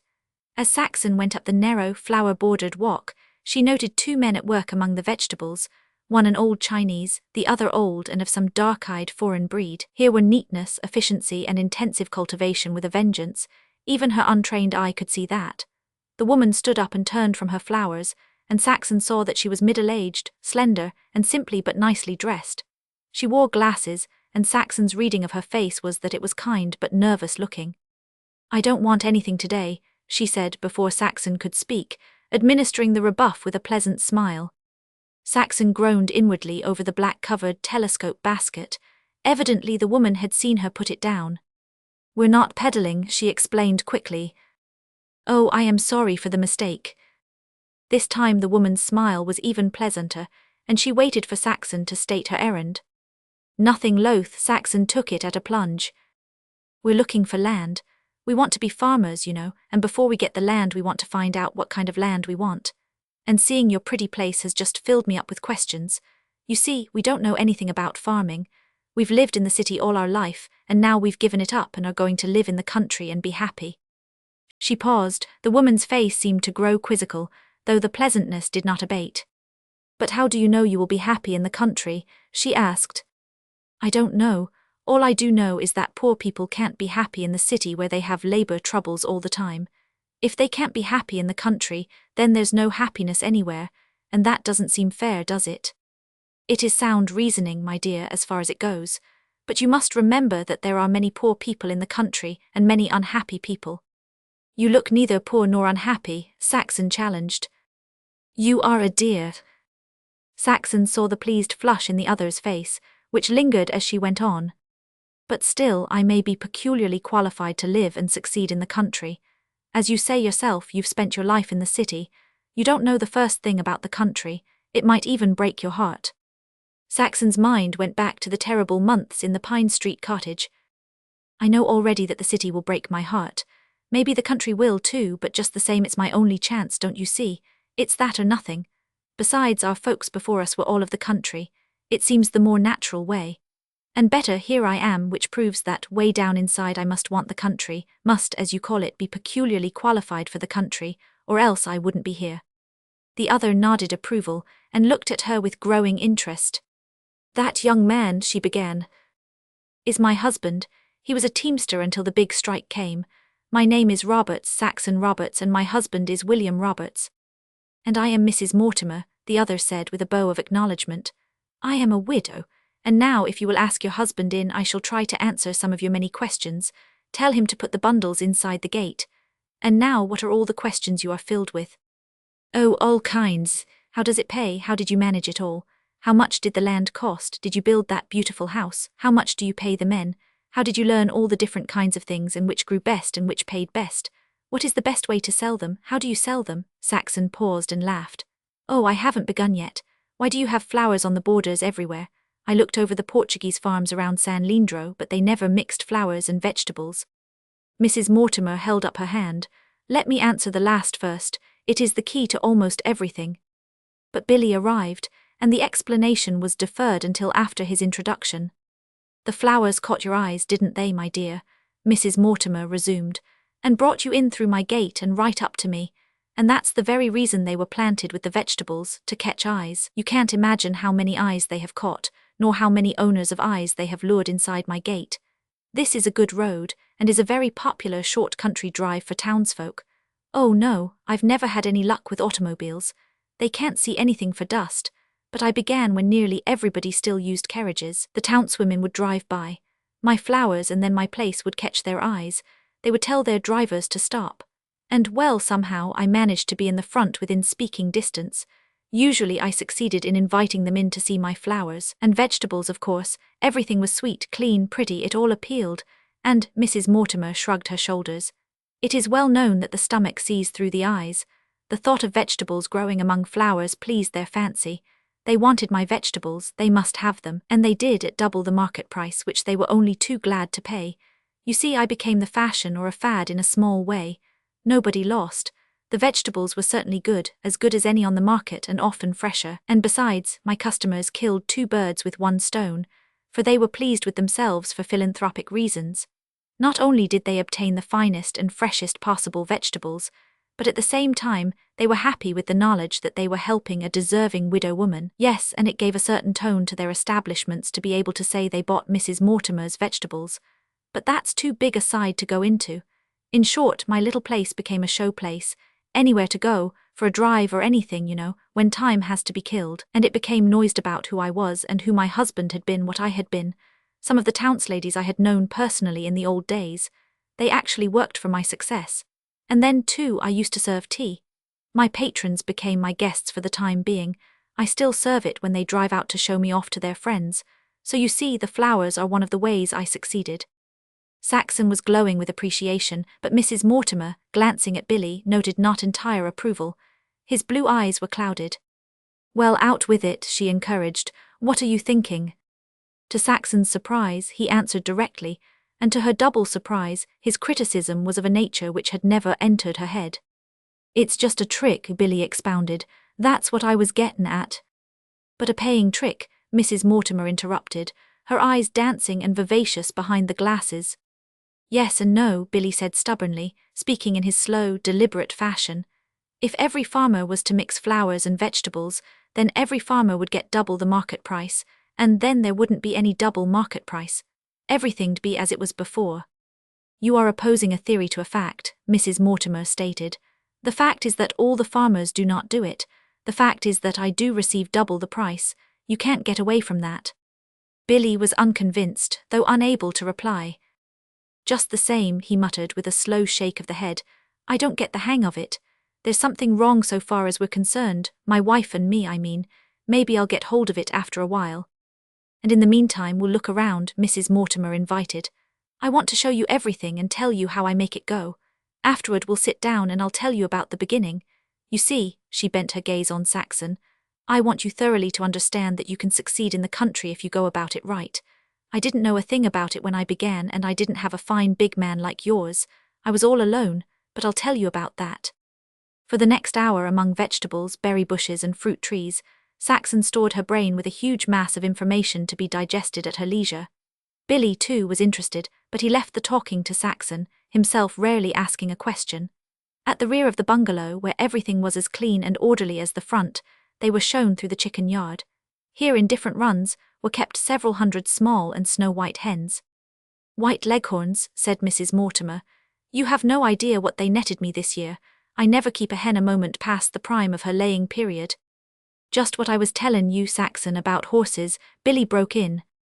And by the simplest method of hatching them at the right time, which not one farmer in 10,000 ever dreams of doing, I have them laying in the winter when most hens stop laying, and when eggs are highest. Another thing, I have my special customers. They pay me 10 cents a dozen more than the market price, because my specialty is one-day eggs. Here she chanced to glance at Billy, and guessed that he was still wrestling with his problem. Same old thing, she queried. He nodded, same old thing. If every farmer delivered day-old eggs, there wouldn't be no 10 cents higher in the top price. They'd be no better off than they was before. But the eggs would be one-day eggs. All the eggs would be one-day eggs, you mustn't forget that, Mrs. Mortimer pointed out. But that don't butter no toast for my wife and me, he objected. And that's what I've been tryin' to get the hang of, and now I got it. You talk about theory and fact. 10 cents higher than top price is a theory to Saxon and me. The fact is, we ain't got no eggs, no chickens, and no land for the chickens to run and lay eggs on. Their hostess nodded sympathetically. And there's something else about this outfit of yourn that I don't get the hang of, he pursued. I can't just put my finger on it, but it's there all right. They were shown over the cattery, the piggery, the milkers, and the kennelry, as Mrs. Mortimer called her livestock departments. None was large. All were money-makers, she assured them, and rattled off her profits glibly. She took their breaths away by the prices given and received for pedigreed Persians, pedigreed Ohio improved Chesters, pedigreed Scotch collies, and pedigreed Jerseys. For the milk of the last, she also had a special private market, receiving 5 cents more a quart than was fetched by the best dairy milk. Billy was quick to point out the difference between the look of her orchard and the look of the orchard they had inspected the previous afternoon, and Mrs. Mortimer showed him scores of other differences, many of which he was compelled to accept on faith.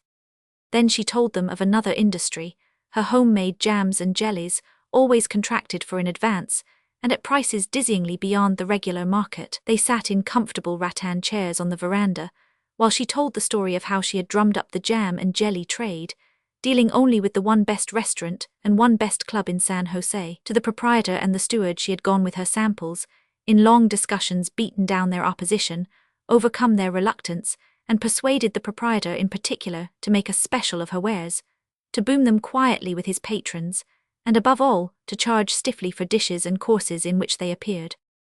Throughout the recital Billy's eyes were moody with dissatisfaction. Mrs. Mortimer saw and waited. And now begin at the beginning, Saxon begged. But Mrs. Mortimer refused unless they agreed to stop for supper. Saxon frowned Billy's reluctance away and accepted for both of them.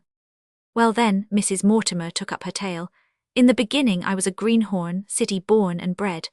All I knew of the country was that it was a place to go to for vacations, and I always went to springs and mountain and seaside resorts. I had lived among books almost all my life. I was head librarian of the Doncaster Library for years. Then I married Mr. Mortimer. He was a bookman, a professor in San Miguel University. He had a long sickness, and when he died there was nothing left. Even his life insurance was eaten into before I could be free of creditors. As for myself, I was worn out, on the verge of nervous prostration, fit for nothing. I had $5,000 left, however, and without going into the details I decided to go farming. I found this place in a delightful climate close to San Jose. The end of the electric line is only a quarter of a mile on, and I bought it. I paid $2,000 cash and gave a mortgage for $2,000. It cost 200 an acre, you see. 20 acres, Saxon cried. Wasn't that pretty small? Billy ventured. Too large, ocean's too large. I leased 10 acres of it the first thing, and it's still leased after all this time. Even the 10 I'd retained was much too large for a long, long time. It's only now that I'm beginning to feel a tiny mite crowded. And 10 acres has supported you and 2 hired men? Billy demanded, amazed. Mrs. Mortimer clapped her hands delightedly. Listen, I had been a librarian, I knew my way among books. First of all, I'd read everything written on the subject and subscribe to some of the best farm magazines and papers. And you ask if my 10 acres have supported me and 2 hired men. Let me tell you, I have 4 hired men. The 10 acres certainly must support them, as it supports Hannah.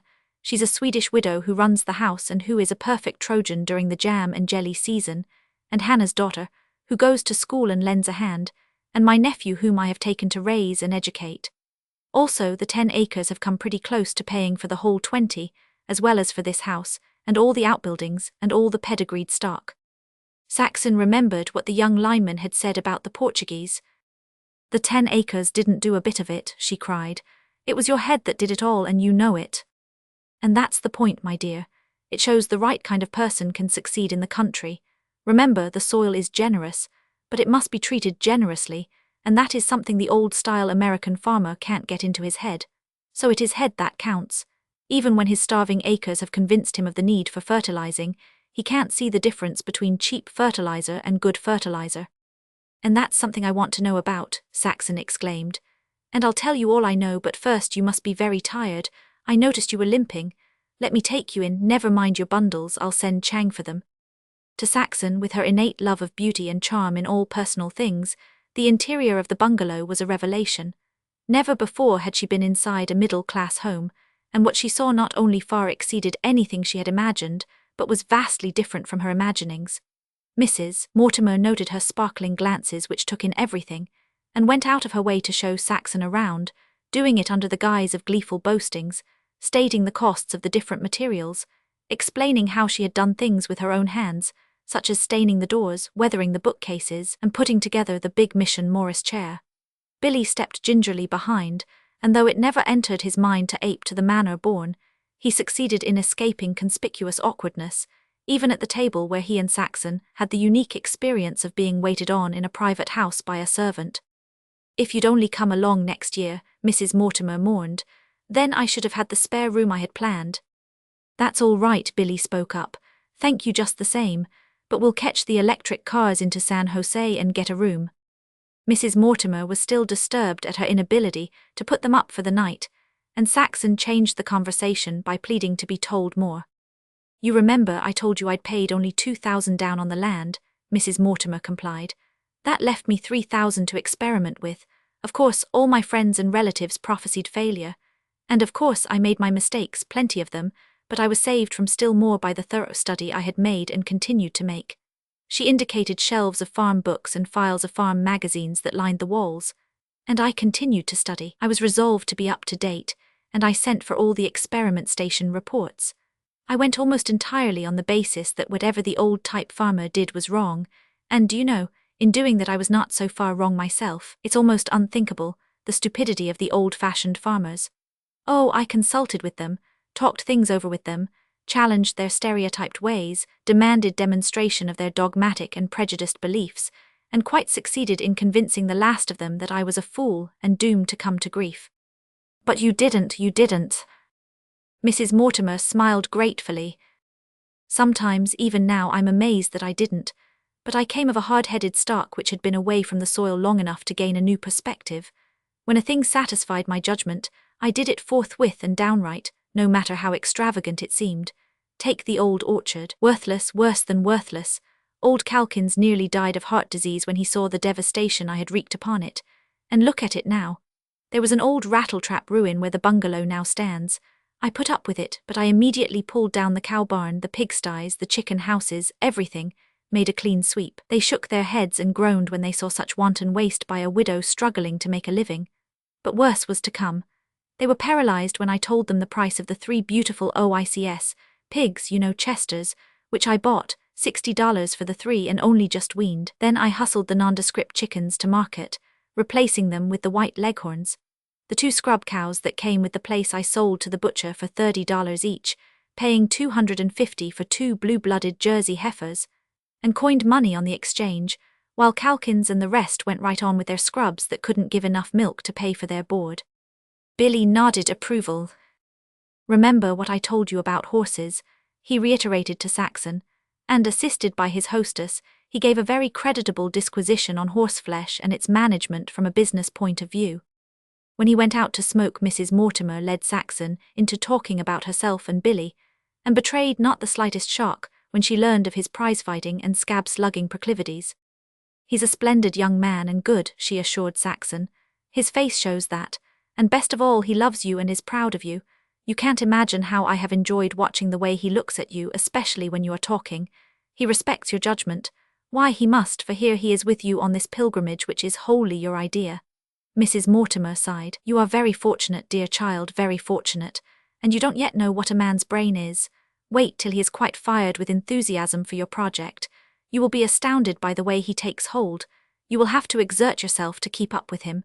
In the meantime, you must lead. Remember, he is city-bred. It will be a struggle to wean him from the only life he's known." "Oh, but he's disgusted with the city too," Saxon began. "But not as you are.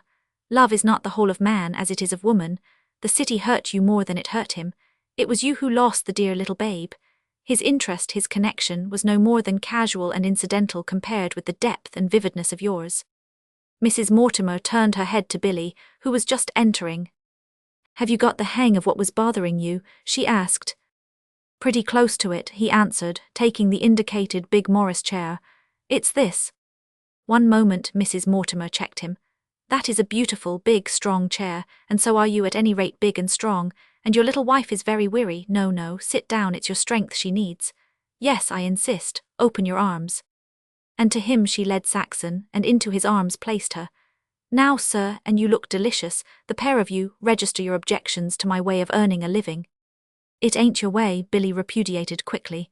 "Your way's all right, it's great. What I'm trying to get at is that your way don't fit us. We couldn't make a go of it your way. Why, you had pull, well-to-do acquaintances, people that knew you'd been a librarian and your husband a professor. And you had—" here he floundered a moment, seeking definiteness for the idea he still vaguely grasped.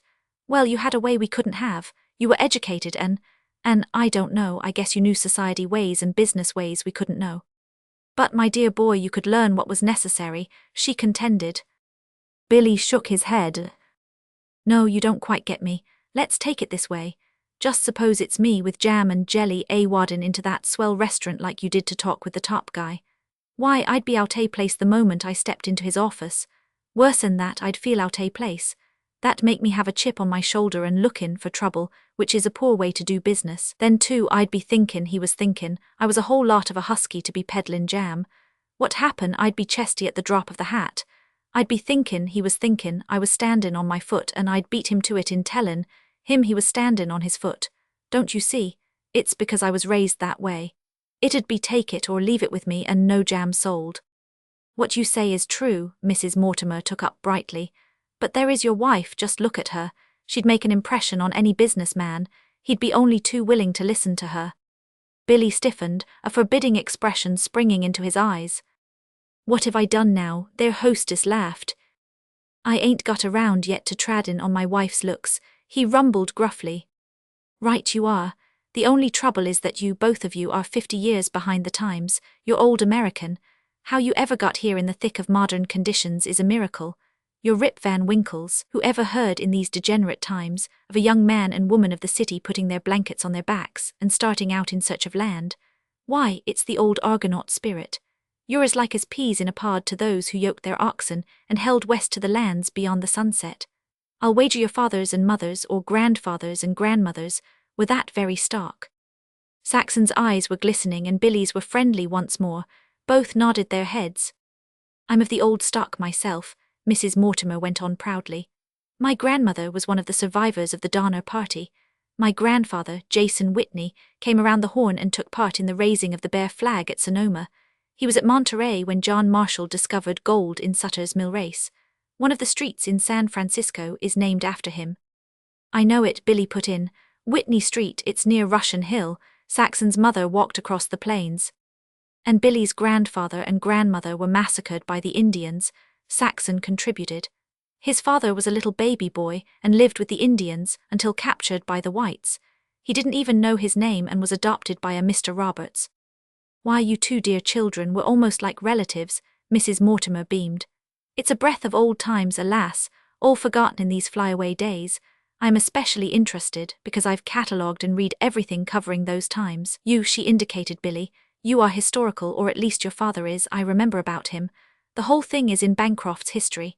It was the Modoc Indians. There were 18 wagons. Your father was the only survivor, a mere baby at the time with no knowledge of what happened. He was adopted by the leader of the whites. That's right, said Billy.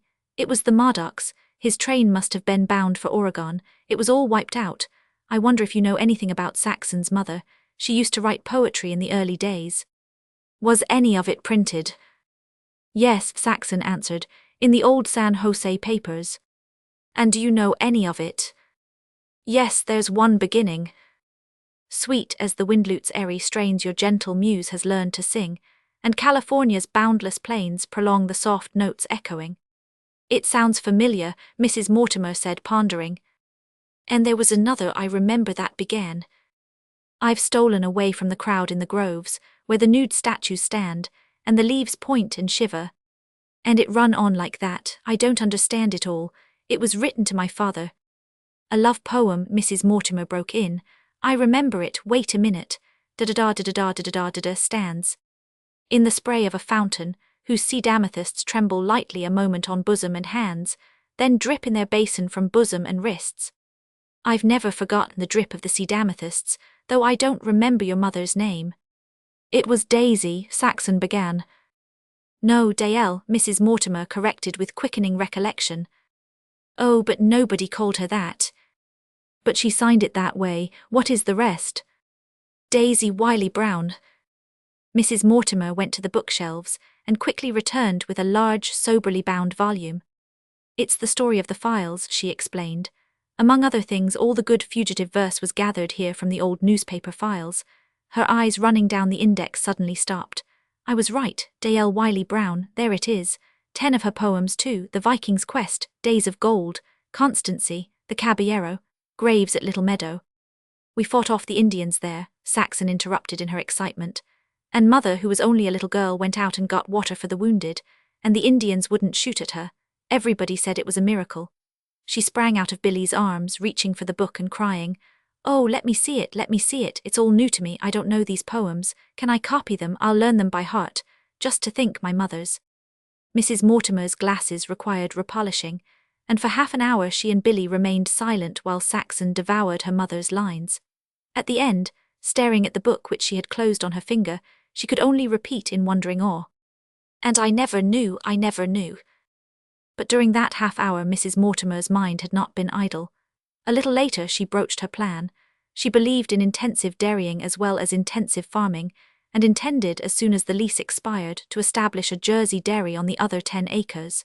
This, like everything she had done, would be model, and it meant that she would require more help. Billy and Saxon were just the two. By next summer she could have them installed in the cottage she intended building.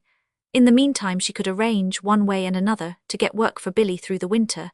She would guarantee this work, and she knew a small house they could rent just at the end of the car line. Under her supervision, Billy could take charge from the very beginning of the building. In this way they would be earning money, preparing themselves for independent farming life, and have opportunity to look about them. But her persuasions were in vain. In the end, Saxon succinctly epitomized their point of view. We can't stop at the first place, even if it is as beautiful and kind as yours and as nice as this valley is. We don't even know what we want. We've got to go farther and see all kinds of places and all kinds of ways in order to find out. We're not in a hurry to make up our minds. We want to make so very sure, and besides, she hesitated.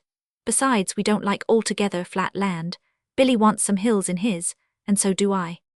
When they were ready to leave, Mrs. Mortimer offered to present Saxon with the story of the files, but Saxon shook her head and got some money from Billy. It says it costs $2, she said. Will you buy me one and keep it till we get settled? Then I'll write and you can send it to me.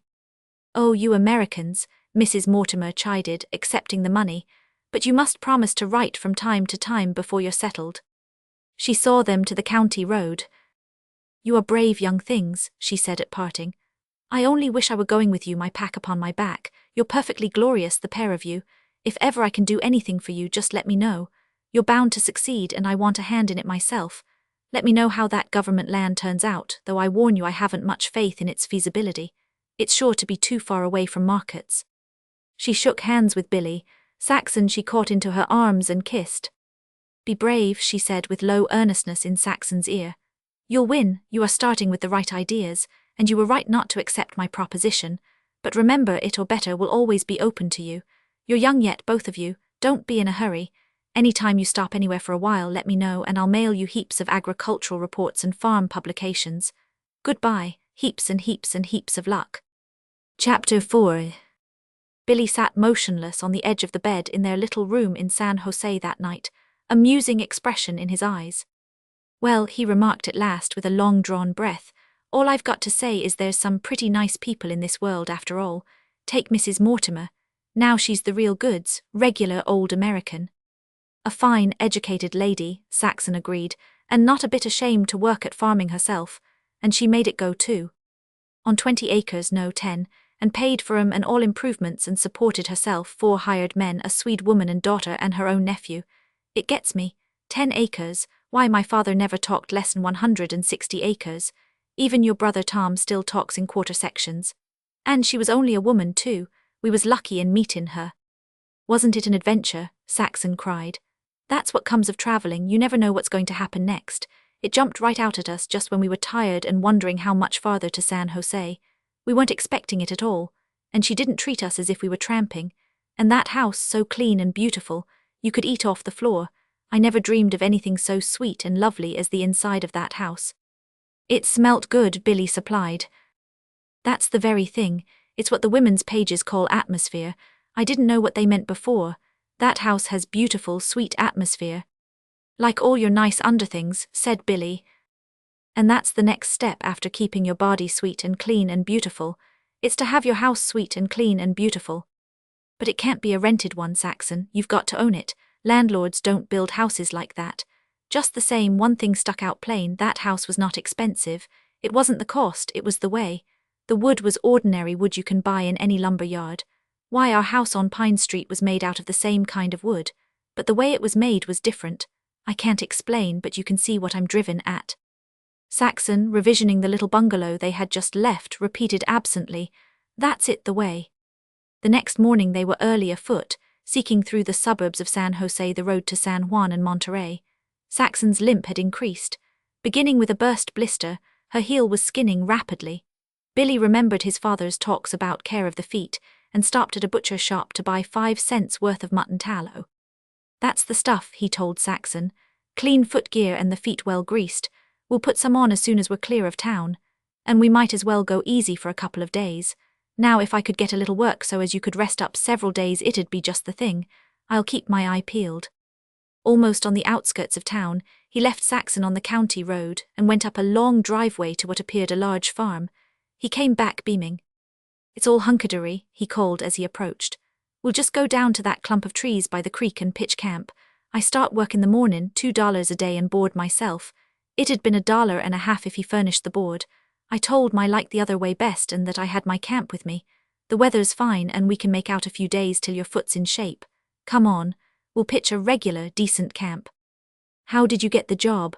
Saxon asked as they cast about, determining their campsite.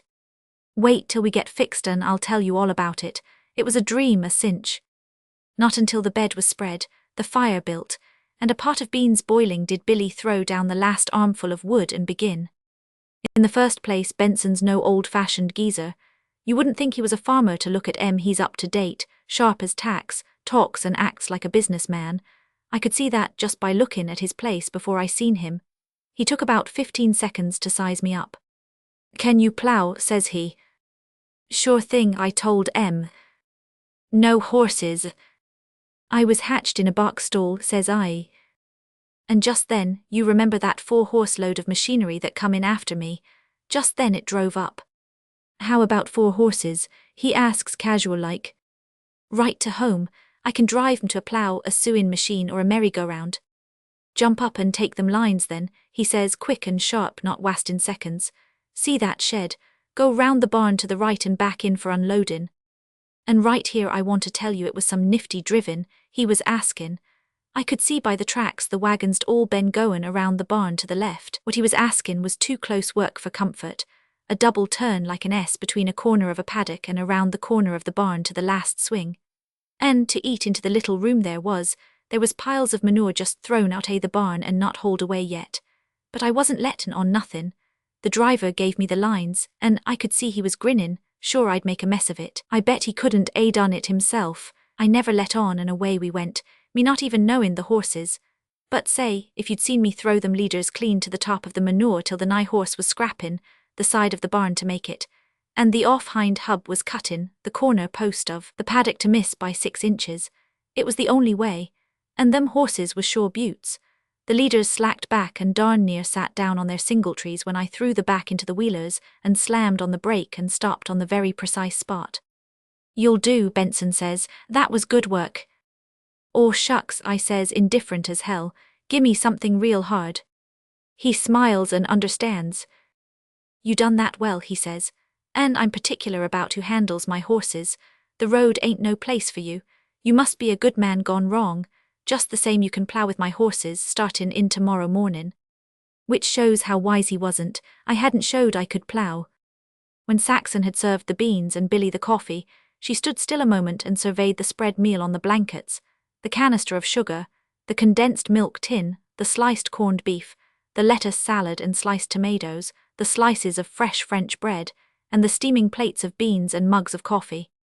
What a difference from last night, Saxon exclaimed, clapping her hands. It's like an adventure out of a book. Oh, that boy I went fishing with. Think of that beautiful table and that beautiful house last night, and then look at this. Why, we could have lived 1,000 years on end in Oakland and never met a woman like Mrs. Mortimer nor dreamed a house like hers existed. And Billy, just to think, we've only just started. Billy worked for 3 days, and while insisting that he was doing very well, he freely admitted that there was more in ploughing than he had thought. Saxon experienced quiet satisfaction when she learned he was enjoying it. I never thought I'd like ploughing much, he observed. But it's fine, it's good for the leg muscles too, they don't get exercise enough in teamin'. If ever I trained for another fight you bet I'd take a whack at ploughing, and you know the ground has a regular good smell to it, turnin' over and turnin' over. Gosh, it's good enough to eat that smell. And it just goes on turnin' up and over, fresh and thick and good all day long. And the horses are Joe dandies. They know their business as well as a man. That's one thing, Benson ain't got a scrub horse on the place. The last day Billy worked, the sky clouded over, the air grew damp, a strong wind began to blow from the southeast, and all the signs were present of the first winter rain. Billy came back in the evening with a small roll of old canvas he had borrowed, which he proceeded to arrange over their bed on a framework so as to shed rain. Several times he complained about the little finger of his left hand. It had been bothering him all day, he told Saxon, for several days slightly in fact, and it was as tender as a boil, most likely a splinter, but he had been unable to locate it.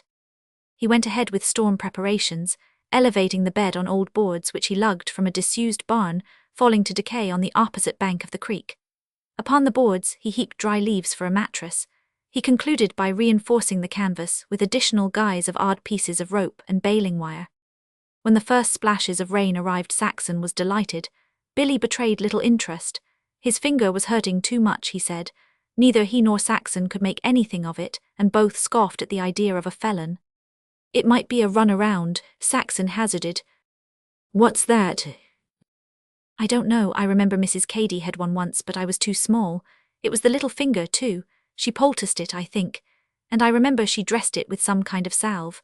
It got awful bad and finished by her losing the nail. After that it got well quick and a new nail grew out. Suppose I make a hot bread poultice for yours. Billy declined, being of the opinion that it would be better in the morning.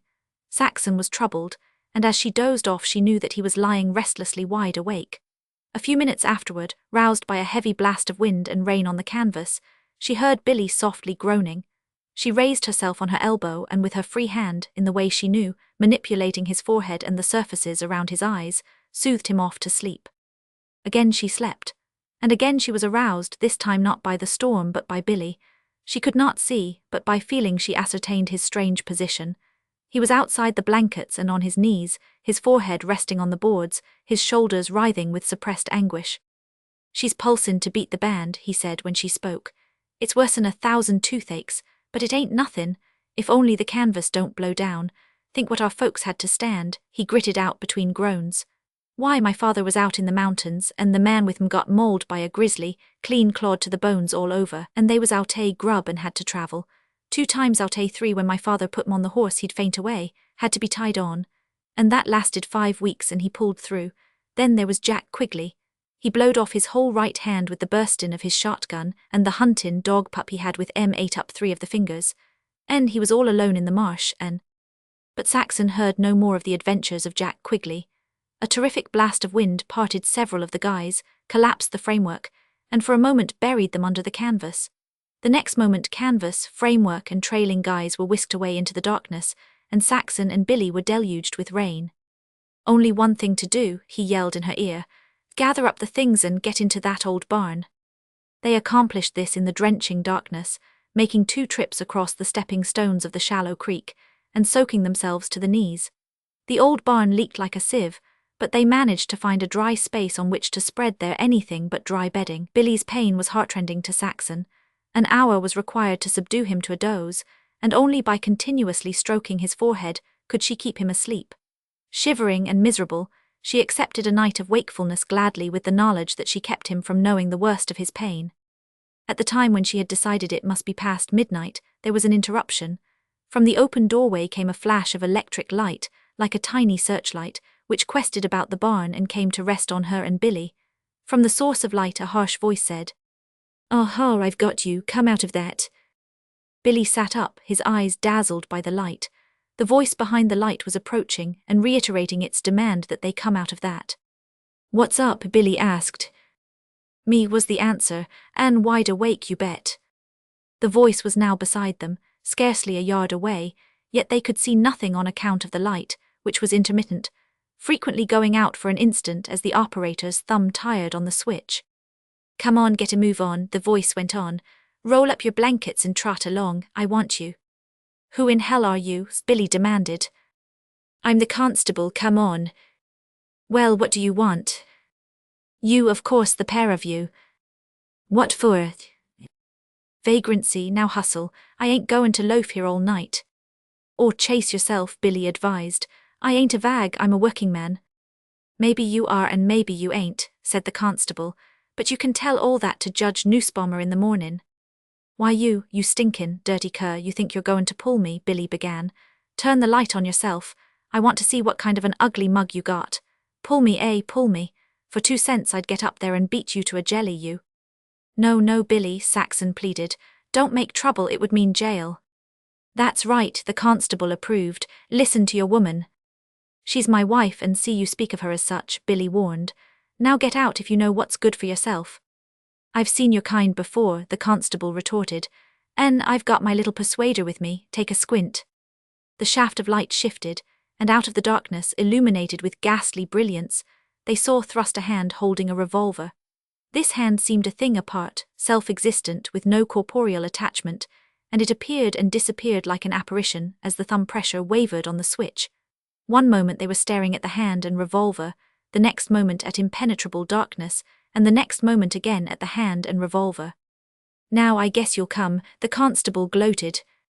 "You got another guess, Carmen," Billy began. But at that moment the light went out. They heard a quick movement on the officer's part and the thud of the light stick on the ground. Both Billy and the constable fumbled for it, but Billy found it and flashed it on the other. They saw a grey-bearded man clad in streaming oilskins. He was an old man, and reminded Saxon of the sort she had been used to see in grand army processions on Decoration Day. "Give me that stick," he bullied. Billy sneered a refusal. "Then I'll put a hole through you by criminy." He levelled the revolver directly at Billy, whose thumb on the switch did not waver, and they could see the gleaming bullet tips in the chambers of the cylinder.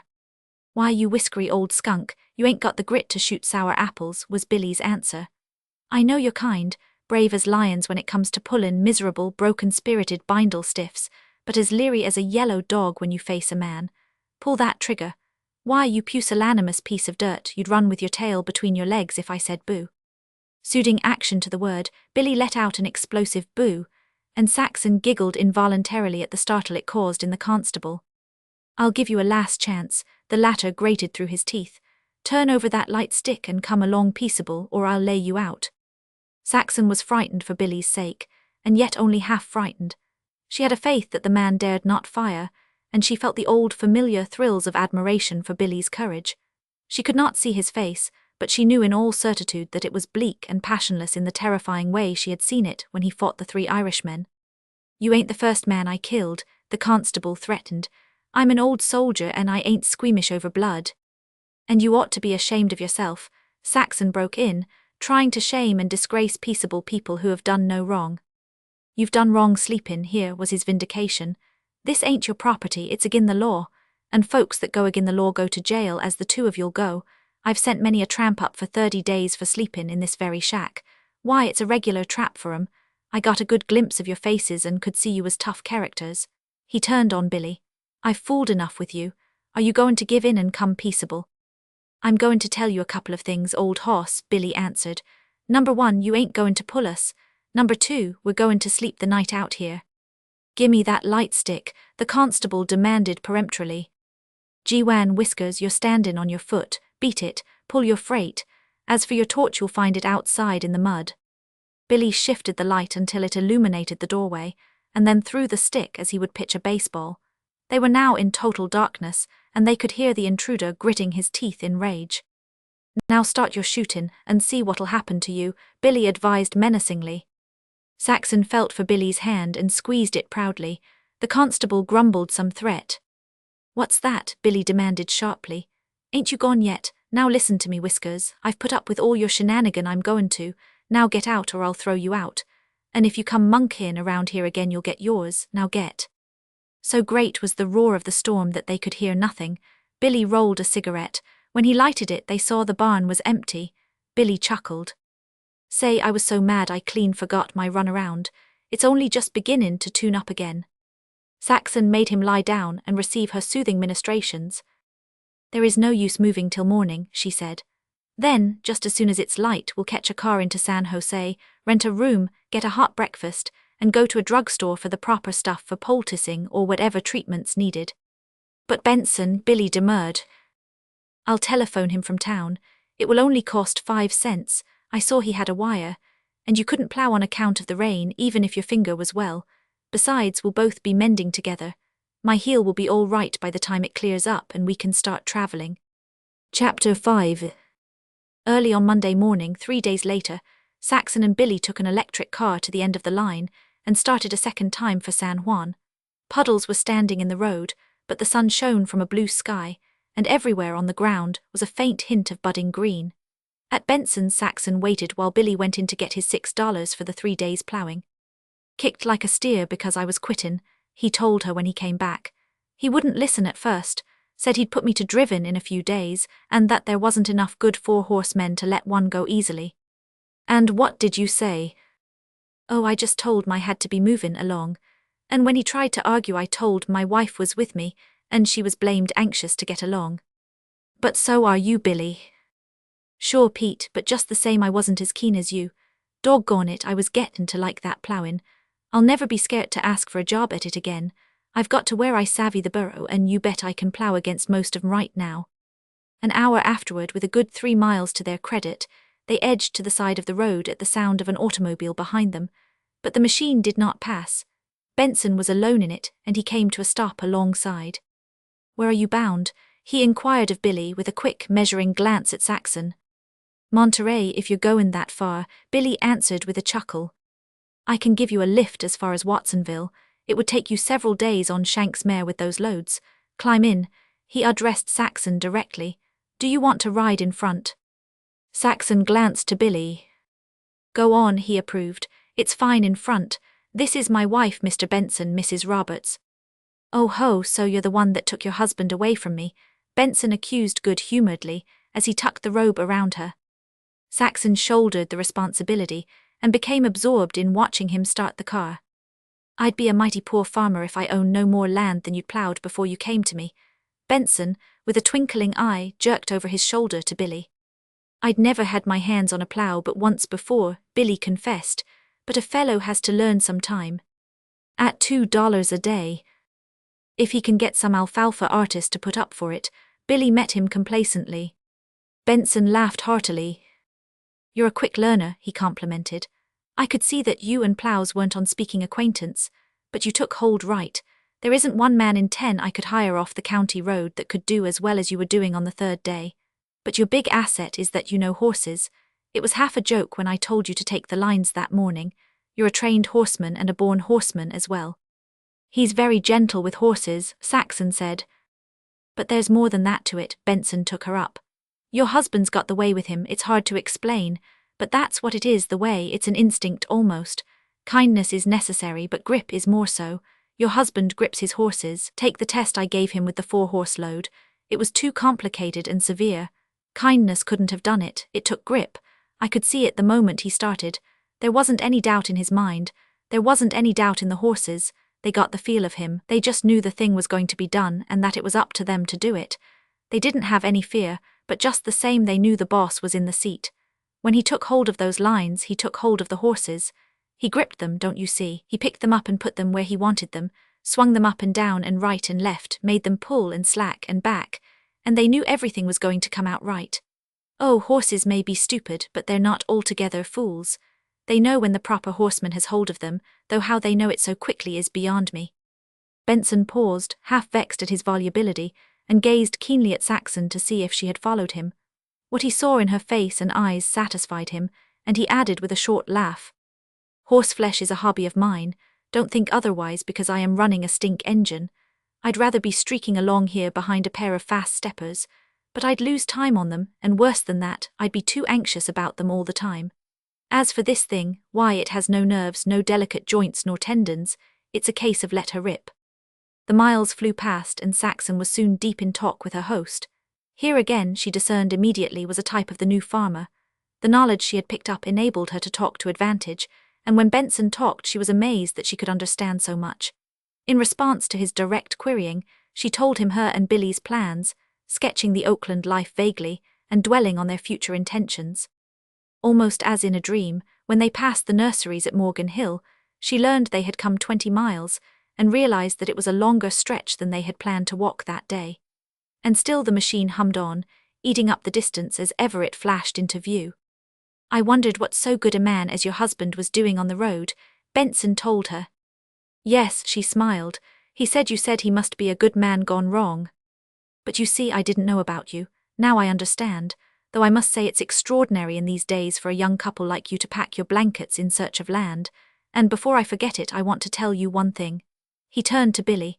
"I am just telling your wife that there's an all-the-year job waiting for you on my ranch, and there's a tight little cottage of 3 rooms the 2 of you can housekeep in. Don't forget."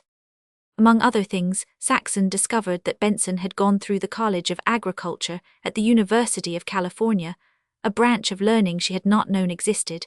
He gave her small hope in her search for government land. "The only government land left," he informed her, "is what is not good enough to take up for one reason or another.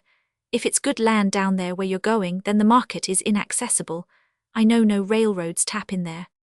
"Wait till we strike Pajaro Valley," he said, when they had passed Gilroy and were booming on toward Sargent's. I'll show you what can be done with the soil, and not by cow college graduates but by uneducated foreigners that the high and mighty American has always sneered at. I'll show you. It's one of the most wonderful demonstrations in the state. At Sargent's he left them in the machine a few minutes while he transacted business. Hugh, it beats Hicken, Billy said. The day's young yet, and when he drops us we'll be fresh for a few miles on our own. Just the same, when we get settled and well off, I guess I'll stick by horses. They'll always be good enough for me. A machine's only good to get somewhere in a hurry, Saxon agreed.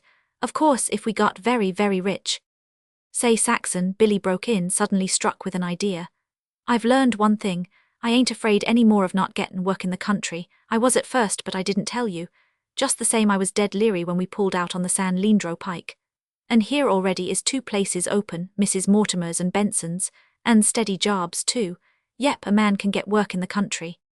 Ah, Saxon amended with a proud little smile, you haven't said it right.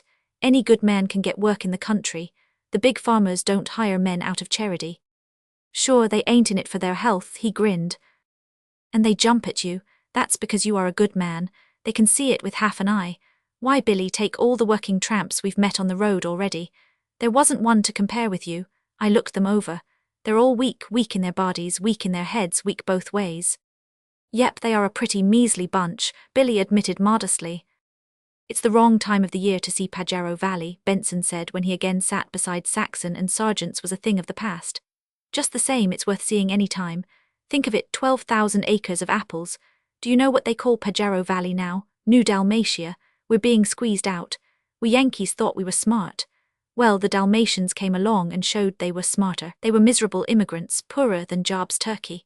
First, they worked at day's labor in the fruit harvest. Next, they began in a small way buying the apples on the trees. The more money they made, the bigger became their deals. Pretty soon they were renting the orchards on long leases.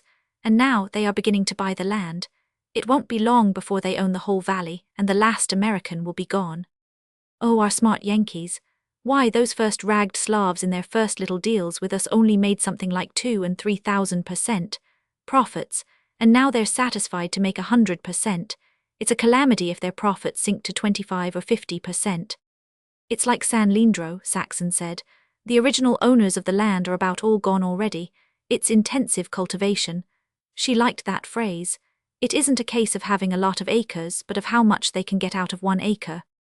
Yes, and more than that, Benson answered, nodding his head emphatically. Lots of them, like Luke Skurich, are in it on a large scale. Several of them are worth $250,000 already. I know 10 of them who will average $150,000 each. They have a way with apples. It's almost a gift. They know trees in much the same way your husband knows horses. Each tree is just as much an individual to them as a horse is to me. They know each tree, its whole history, everything that ever happened to it, its every idiosyncrasy. They have their fingers on its pulse. They can tell if it's feeling as well today as it felt yesterday. And if it isn't, they know why and proceed to remedy matters for it. They can look at a tree in bloom and tell how many boxes of apples it will pack. And not only that, they'll know what the quality and grades of those apples are going to be. Why, they know each individual apple, and they pick it tenderly with love, never hurting it, and pack it and ship it tenderly and with love. And when it arrives at market, it isn't bruised nor rotten, and it fetches top price. Yes, it's more than intensive.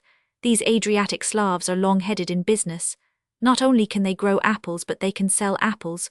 No market. What does it matter? Make a market. That's their way, while our kind let the crops rot knee-deep under the trees. Look at Peter Mengel. Every year he goes to England, and he takes 100 carloads of yellow Newton pippins with him. Why, those Dalmatians are showing Pajaro apples on the South African market right now, and coining money out of it hand over fist. What do they do with all the money? Saxon queried. Buy the Americans of Pajaro Valley out, of course, as they are already doing. And then, she questioned. Benson looked at her quickly. Then they'll start buying the Americans out of some other valley. And the Americans will spend the money, and by the second generation start rotting in the cities, as you and your husband would have rotted if you hadn't got out. Saxon could not repress a shudder. As Mary had rotted, she thought, as Bert and all the rest had rotted, as Tom and all the rest were rotting. Oh, it's a great country, Benson was continuing, but we're not a great people. Kipling is right. We're crowded out and sitting on the stoop. And the worst of it is there's no reason we shouldn't know better. We're teaching it in all our agricultural colleges, experiment stations, and demonstration trains, but the people won't take hold, and the immigrant who has learned in a hard school beats them out. Why, after I graduated and before my father died, he was of the old school and laughed at what he called my theories. I traveled for a couple of years. I wanted to see how the old countries farmed. Oh, I saw. We'll soon enter the valley. You bet I saw. First thing in Japan, the terraced hillsides. Take a hill so steep you couldn't drive a horse up it. No bother to them, they terraced it, a stone wall and good masonry 6 feet high, a level terrace 6 feet wide. Up and up, walls and terraces, the same thing all the way straight into the air, walls upon walls, terraces upon terraces, until I've seen 10-foot walls built to make 3-foot terraces, and 20-foot walls for 4 or 5 feet of soil they could grow things on. And that soil, packed up the mountainsides in baskets on their backs. Same thing everywhere I went, in Greece, in Ireland, in Dalmatia. I went there too. They went around and gathered every bit of soil they could find, gleaned it and even stole it by the shovelful or handful, and carried it up the mountains on their backs and built farms, built them, made them on the naked rock. Why, in France I've seen hill peasants mining their streambeds for soil as our fathers mined the streams of California for gold. Only our gold's gone, and the peasant's soil remains, turning over and over, doing something, growing something all the time. Now I guess I'll hush. My God, Billy muttered in awe-stricken tones. Our folks never done that, no wonder they lost out. There's the valley now, Benson said. Look at those trees, look at those hillsides, that's New Dalmatia, look at it, an apple paradise, look at that soil, look at the way it's worked. It was not a large valley that Saxon saw, but everywhere, across the flat lands and up the low rolling hills, the industry of the Dalmatians was evident. As she looked, she listened to Benson. Do you know what the old settlers did with this beautiful soil? Planted the flats in grain and pastured cattle on the hills, and now 12,000 acres of it are in apples. It's a regular show place for the Eastern guests at Del Monte who run out here in their machines to see the trees in bloom or fruit. Take Matteo Letunish, he's one of the originals. Entered through Castle Garden and became a dishwasher.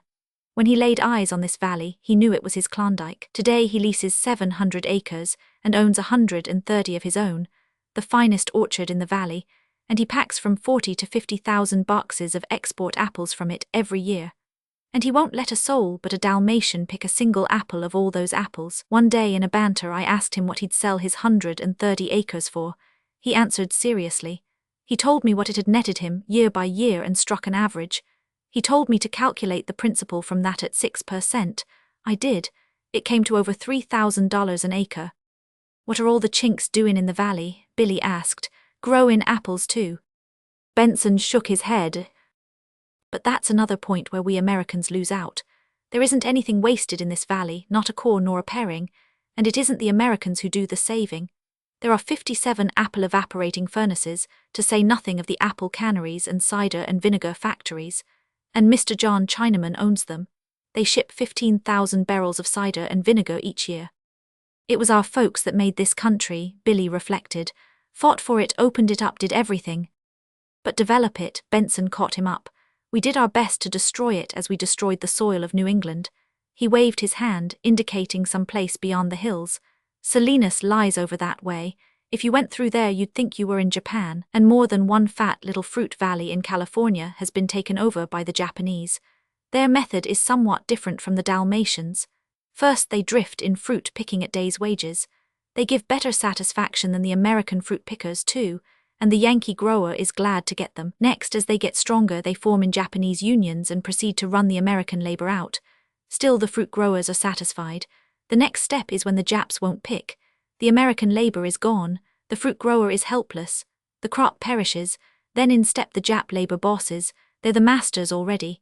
They contract for the crop. The fruit growers are at their mercy, you see. Pretty soon the Japs are running the valley. The fruit growers have become absentee landlords and are busy learning higher standards of living in the cities or making trips to Europe. Remains only one more step. The Japs buy them out. They've got to sell, for the Japs control the labor market and could bankrupt them at will. But if this goes on, what is left for us? Asked Saxon. What is happening? Those of us who haven't anything rot in the cities. Those of us who have land sell it and go to the cities. Some become larger capitalists, some go into the professions. The rest spend the money and start rotting when it's gone, and if it lasts their lifetime, their children do the rotting for them. Their long ride was soon over, and at parting Benson reminded Billy of the steady job that awaited him any time he gave the word. "I guess we'll take a peep at that government land first," Billy answered. "Don't know what we'll settle down to, but there's one thing sure we won't tackle." "What's that?" "Start in apple growing at $3,000 an acre." Billy and Saxon, their packs upon the backs, trudged along 100 yards. He was the first to break silence. "And I tell you another thing, Saxon. We'll never be goin' around smellin' out and swippin' bits of soil and carryin' it up a hill in a basket. The United States is big yet. I don't care what Benson or any of 'em says, the United States ain't played out. There's millions of acres untouched and waitin', and it's up to us to find 'em." "And I'll tell you one thing," Saxon said. "We're getting an education. Tom was raised on a ranch, yet he doesn't know right now as much about farming conditions as we do. And I'll tell you another thing. The more I think of it, the more it seems we are going to be disappointed about that government land." "Ain't no use believin' what everybody tells you," he protested. "Oh, it isn't that. It's what I think. I leave it to you. If this land around here is worth $3,000 an acre, why is it that government land, if it's any good, is waiting there, only a short way off to be taken for the asking?" Billy pondered this for a quarter of a mile, but could come to no conclusion. At last he cleared his throat and remarked, "Well, we can wait till we see it first, can't we?" "All right," Saxon agreed. "We'll wait till we see it."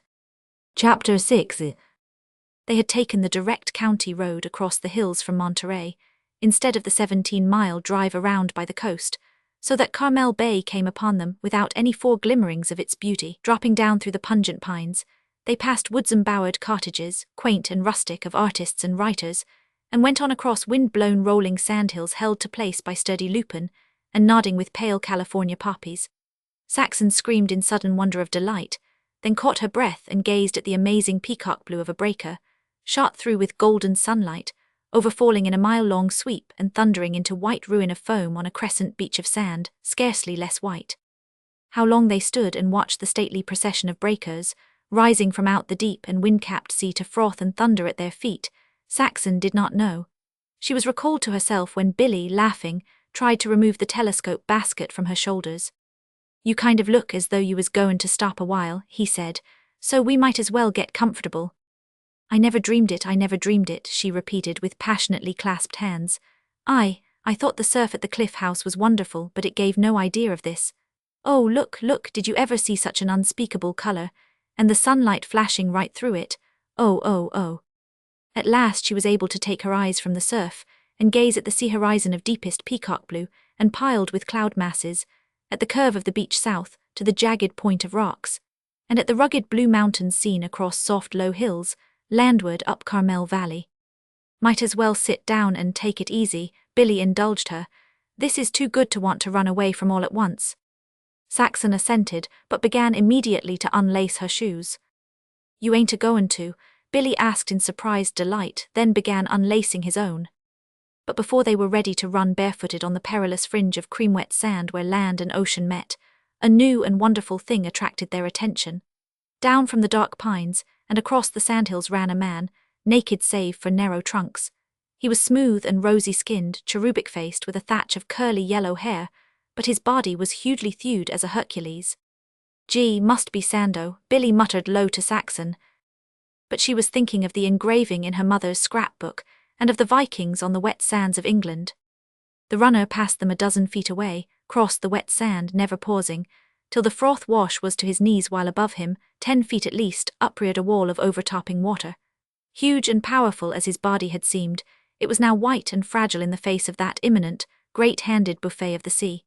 Saxon gasped with anxiety, and she stole a look at Billy to note that he was tense with watching.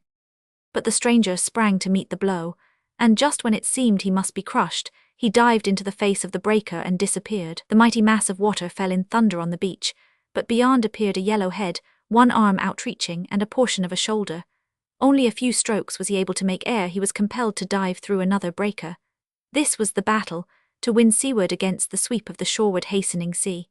Each time he dived and was lost to view, Saxon caught her breath and clenched her hands. Sometimes, after the passage of a breaker, they could not find him, and when they did he would be scores of feet away, flung there like a chip by a smoke-bearded breaker. Often it seemed he must fail and be thrown upon the beach, But at the end of half an hour he was beyond the outer edge of the surf and swimming strong, no longer diving but topping the waves.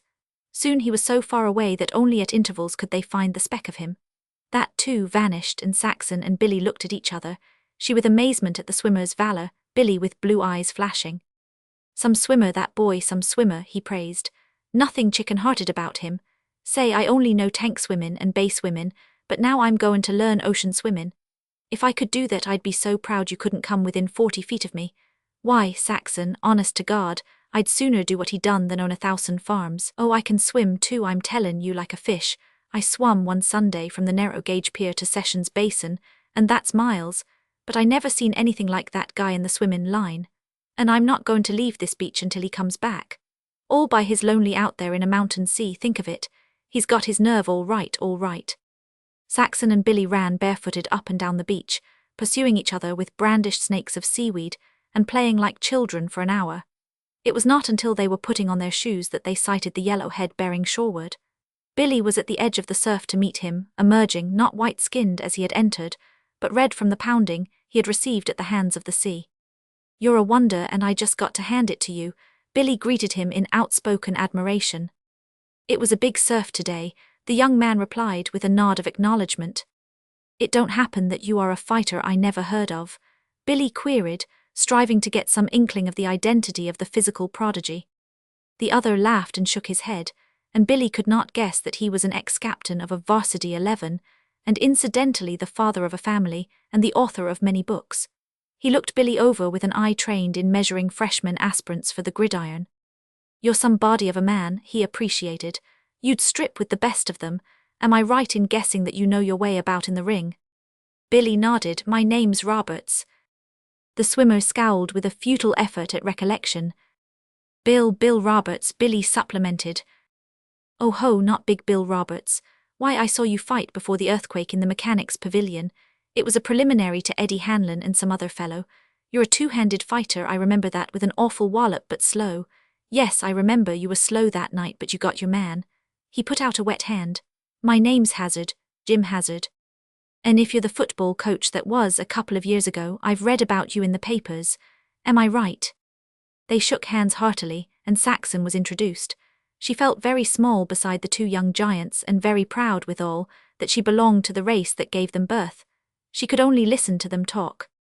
I'd like to put on the gloves with you every day for half an hour, Hazard said. You could teach me a lot.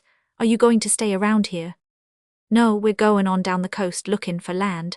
Just the same, I could teach you a few, and there's one thing you could teach me, surf swimmin'.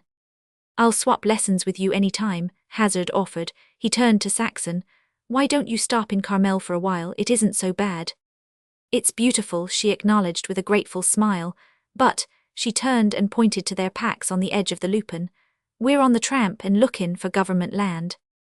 If you're looking down past the surf for it, it will keep, he laughed. Well, I've got to run along and get some clothes on. If you come back this way, look me up. Anybody will tell you where I live, so long. And as he had first arrived, he departed, crossing the sandhills on the run. Billy followed him with admiring eyes. Some boy, he murmured. Why, Saxon, he's famous. If I've seen his face in the papers once, I've seen it 1,000 times. And he ain't a bit stuck on himself. Just man to man, say. I'm beginnin' to have faith in the old stock again. They turned their backs on the beach, and in the tiny main street bought meat, vegetables, and half a dozen eggs. Billy had to drag Saxon away from the window of a fascinating shop where were iridescent pearls of abalone, set and unset. Abalones grow here all along the coast, Billy assured her, and I'll get you all you want. Low tide's the time. My father had a set of cuff buttons made of abalone shell, she said. They were set in pure, soft gold. I haven't thought about them for years, and I wonder who has them now. They turned south. Everywhere from among the pines peeped the quaint, pretty houses of the artist folk, and they were not prepared, where the road dipped to Carmel River, for the building that met their eyes. I know what it is, Saxon almost whispered. It's an old Spanish mission. It's the Carmel mission, of course. That's the way the Spaniards came up from Mexico, building missions as they came and converting the Indians.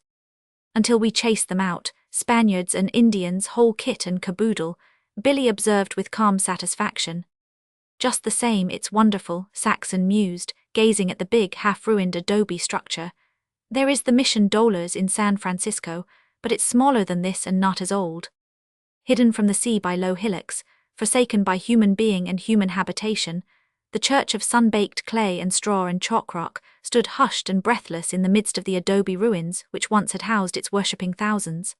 The spirit of the place descended upon Saxon and Billy, and they walked softly, speaking in whispers, almost afraid to go in through the open ports. There was neither priest nor worshipper, yet they found all the evidences of use, by a congregation which Billy judged must be small from the number of the benches. Later they climbed the earthquake-cracked belfry, noting the hand-hewn timbers, and in the gallery, discovering the pure quality of their voices, Saxon, trembling at her own temerity, softly sang the opening bars of Jesus, Lover of My Soul. Delighted with the result, she leaned over the railing, gradually increasing her voice to its full strength as she sang. Jesus, lover of my soul, let me to thy bosom fly, while the nearer waters roll, while the tempest still is nigh. Hide me, O my Saviour, hide till the storm of life is past, safe into the haven guide and receive my soul at last. Billy leaned against the ancient wall and loved her with his eyes, and when she had finished, he murmured, almost in a whisper, "That was beautiful, just beautiful, and you ought to a seen your face when you sang. It was as beautiful as your voice, ain't it funny? I never think of religion except when I think of you." They camped in the willow bottom, cooked dinner, and spent the afternoon on the point of low rocks north of the mouth of the river. They had not intended to spend the afternoon, but found themselves too fascinated to turn away from the breakers bursting upon the rocks, and from the many kinds of colorful sea life, starfish, crabs, mussels, sea anemones, and once in a rock pool, a small devilfish that chilled their blood when it cast the hooded net of its body around the small crabs they tossed to it. As the tide grew lower, they gathered a mess of mussels, huge fellows, 5 and 6 inches long and bearded like patriarchs. Then, while Billy wandered in a vain search for abalones, Saxon lay and dabbled in the crystal-clear water of a rock pool, dipping up handfuls of glistening jewels, ground bits of shell and pebble of flashing rose and blue and green and violet. Billy came back and lay beside her, lazying in the sea-cool sunshine, and together they watched the sun sink into the horizon where the ocean was deepest peacock blue. She reached out her hand to Billy's and sighed with sheer repletion of content. It seemed she had never lived such a wonderful day. It was as if all old dreams were coming true. Such beauty of the world she had never guessed in her fondest imagining. Billy pressed her hand tenderly. "What was you thinkin' of?" he asked as they arose finally to go. "Oh, I don't know, Billy. Perhaps that it was better one day like this than 10,000 years in Oakland." Chapter 7. They left Carmel River and Carmel Valley behind, and with a rising sun went south across the hills between the mountains and the sea. The road was badly washed and gullied and showed little sign of travel. "It peters out altogether farther down," Billy said. "From there on it's only horse trails, but I don't see much signs of timber and this soil's none so good. It's only used for pasture, no farmin' to speak of." The hills were bare and grassy. Only the canyons were wooded, while the higher and more distant hills were furry with chaparral. Once they saw a coyote slide into the brush, and once Billy wished for a gun when a large wildcat stared at them malignantly and declined to run until rooted by a clod of earth that burst about its ears like shrapnel. Several miles along Saxon complained of thirst. Where the road dipped nearly at sea level to cross a small gulch, Billy looked for water. The bed of the gulch was damp with hill drip, and he left her to rest while he sought a spring. "Say," he hailed a few minutes afterward, "come on down, you just gotta see this, it'll most take your breath away." Saxon followed the faint path that led steeply down through the thicket. Midway along, where a barbed wire fence was strung high across the mouth of the gulch and weighted down with big rocks, she caught her first glimpse of the tiny beach. Only from the sea could one guess its existence, so completely was it tucked away on 3 precipitous sides by the land and screened by the thicket. Furthermore, the beach was the head of a narrow rock cove, a 1/4 of a mile long, up which pent-way the sea roared and was subdued at the last to a gentle pulse of surf. Beyond the mouth many detached rocks, meeting the full force of the breakers, spouted foam and spray high in the air. The knees of these rocks, seen between the surges, were black with mussels. On their tops sprawled huge sea lions, tawny wet and roaring in the sun, while overhead, uttering shrill cries, darted and wheeled a multitude of seabirds. The last of the descent from the barbed wire fence was a sliding fall of a dozen feet, and Saxon arrived on the soft, dry sand in a sitting posture. "Oh, I tell you it's just great," Billy bubbled. "Look at it for a camping spot. In among the trees there is the prettiest spring you ever saw. And look at all the good firewood and," He gazed about and seaward with eyes that saw what no rush of words could compass. And everything. We could live here, look at the mussels out there. And I bet you we could catch fish. What d'you say we stop a few days? It's vacation anyway, and I could go back to Carmel for hooks and lines. Saxon, keenly appraising his glowing face, realized that he was indeed being won from the city. And there ain't no wind here, he was recommending. Not a breath, and look how wild it is, just as if we was 1,000 miles from anywhere. The wind, which had been fresh and raw across the bare hills, gained no entrance to the cove, and the beach was warm and balmy, the air sweetly pungent with the thicket odors. Here and there in the midst of the thicket, severe small oak trees and other small trees of which Saxon did not know the names. Her enthusiasm now vied with Billy's, and hand in hand they started to explore. Here's where we can play real Robinson Crusoe, Billy cried, as they crossed the hard sand from high-water mark to the edge of the water. Come on, Robinson, let's stop over. Of course I'm your man Friday and what you say goes. But what shall we do with man Saturday? She pointed in mock consternation to a fresh footprint in the sand. He may be a savage cannibal, you know. No chance, it's not a bare foot but a tennis shoe. But a savage could get a tennis shoe from a drowned or eaten sailor, couldn't he? She contended. But sailors don't wear tennis shoes, was Billy's prompt refutation. You know too much for man Friday, she chided. But just the same, if you'll fetch the packs we'll make camp. Besides, it mightn't have been a sailor that was eaten, it might have been a passenger. By the end of an hour a snug camp was completed. The blankets were spread, a supply of firewood was chopped from the seasoned driftwood, and over a fire the coffee pot had begun to sing. Saxon called to Billy, who was improvising a table from a wave-washed plank. She pointed seaward. On the far point of rocks, naked except for swimming trunks, stood a man. He was gazing toward them, and they could see his long mop of dark hair blown by the wind. As he started to climb the rocks landward, Billy called Saxon's attention to the fact that the stranger wore tennis shoes. In a few minutes he dropped down from the rock to the beach and walked up to them. Gosh, Billy whispered to Saxon, he's lean enough, but look at his muscles. Everybody down here seems to go in for physical culture.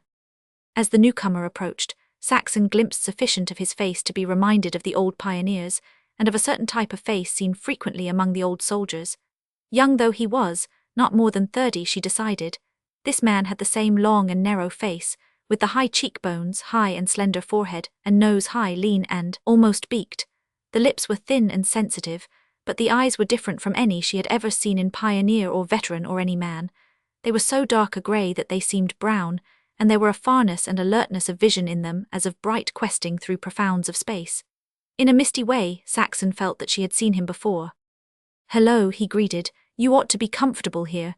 He threw down a partly filled sack. Mussels, all I could get, the tide's not low enough yet.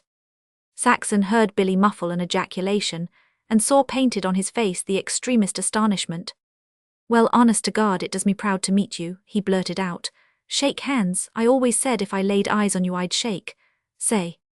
But Billy's feelings mastered him, and beginning with a choking giggle, he roared into helpless mirth. The stranger looked at him curiously across their clasped hands, and glanced inquiringly to Saxon. You gotta excuse me, Billy gurgled, pumping the other's hand up and down. But I just gotta laugh. Why, honest to God, I've woke up nights and laughed and gone to sleep again. Don't you recognize Saxon? He's the same identical dude, say, friend, you're some pumpkins at 100 yards dash, ain't you? And then, in a sudden rush, Saxon placed him. He it was who had stood with Roy Blanchard alongside the automobile on the day she had wandered, sick and unwitting, into strange neighborhoods. Nor had that day been the first time she had seen him. Remember the bricklayers' picnic at Weasel Park? Billy was asking. And the foot race? Why, I'd know that nose of yours anywhere among a million. You was the guy that stuck your cane between Timothy McManus's legs and started the grandest roughhouse Weasel Park or any other park ever seen. The visitor now commenced to laugh. He stood on one leg as he laughed harder, then stood on the other leg. Finally he sat down on a log of driftwood. And you were there, he managed to gasp to Billy at last. You saw it, you saw it. He turned to Saxon. And you? She nodded. Say, Billy began again as their laughter eased down. What I want to know is what you want to do it for. Say what you want to do it for. I've been askin' that to myself ever since. So have I, was the answer. You didn't know Timothy McManus, did you? No, I'd never seen him before and I've never seen him since. But what do you want to do it for? Billy persisted. The young man laughed, then controlled himself. To save my life, I don't know. I have one friend, a most intelligent chap that writes sober, scientific books, and he's always aching to throw an egg into an electric fan to see what will happen. Perhaps that's the way it was with me, except that there was no aching. When I saw those legs flying past, I merely stuck my stick in between. I didn't know I was going to do it. I just did it. Timothy McManus was no more surprised than I was. Did they catch you? Billy asked. Do I look as if they did? I was never so scared in my life. Timothy McManus himself couldn't have caught me that day. But what happened afterward? I heard they had a fearful roughhouse, but I couldn't stop to see. It was not until a quarter of an hour had passed, during which Billy described the fight, that introductions took place. Mark Hall was their visitor's name, and he lived in a bungalow among the Carmel Pines. But how did you ever find your way to Bierce's Cove? He was curious to know. Nobody ever dreams of it from the road. So that's its name, Saxon said.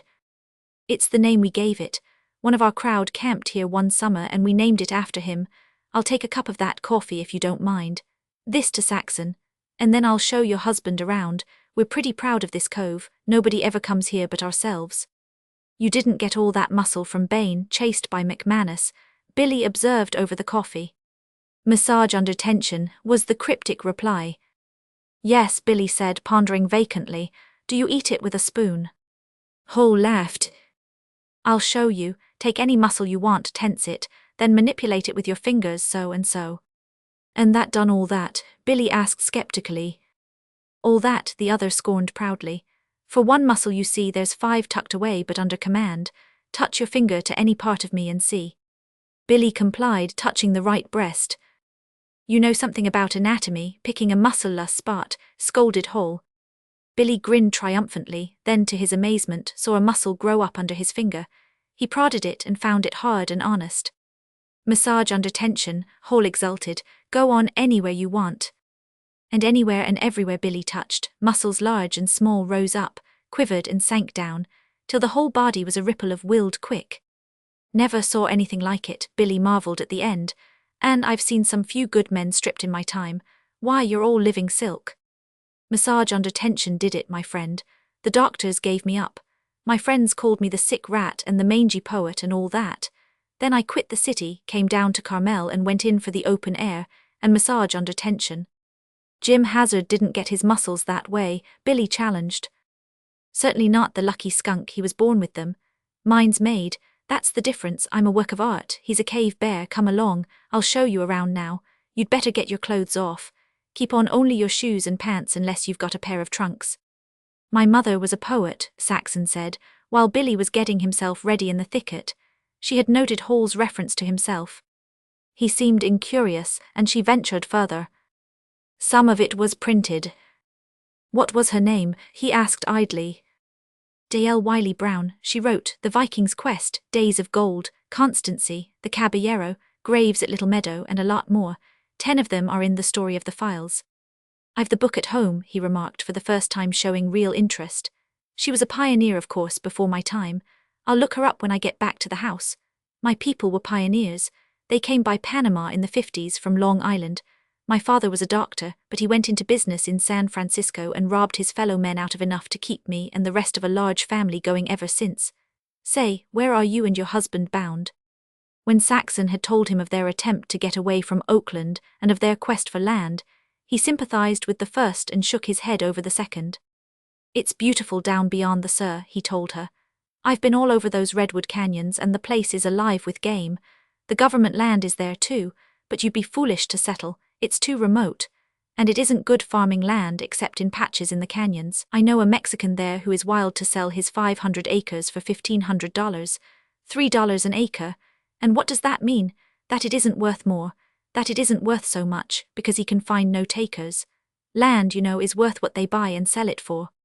Billy, emerging from the thicket, only in shoes and in pants rolled to the knees, put an end to the conversation, and Saxon watched the 2 men, physically so dissimilar, climb the rocks and start out the south side of the cove. At first her eyes followed them lazily, but soon she grew interested and worried. Hall was leading Billy up what seemed a perpendicular wall in order to gain the backbone of the rock. Billy went slowly, displaying extreme caution, but twice she saw him slip, the weather-eaten stone crumbling away in his hand and rattling beneath him into the cove. When Hall reached the top, 100 feet above the sea, she saw him stand upright and sway easily on the knife edge, which she knew fell away as abruptly on the other side. Billy, once on top, contented himself with crouching on hands and knees. The leader went on, upright, walking as easily as on a level floor. Billy abandoned the hands and knees position, but crouched closely and often helped himself with his hands. The knife-edge backbone was deeply serrated, and into one of the notches both men disappeared. Saxon could not keep down her anxiety and climbed out on the north side of the cove, which was less rugged and far less difficult to travel. Even so, the unaccustomed height, the crumbling surface, and the fierce buffets of the wind tried her nerve. Soon she was opposite the men. They had leaped a narrow chasm and were scaling another tooth. Already Billy was going more nimbly, but his leader often paused and waited for him. The way grew severer, and several times the clefts they essayed extended down to the ocean level and spouted spray from the growling breakers that burst through. At other times, standing erect, they would fall forward across deep and narrow clefts until their palms met the opposing side. Then, clinging with their fingers, their bodies would be drawn across and up. Near the end, Hall and Billy went out of sight over the south side of the backbone, and when Saxon saw them again they were rounding the extreme point of rock and coming back on the cove side. Here the way seemed barred.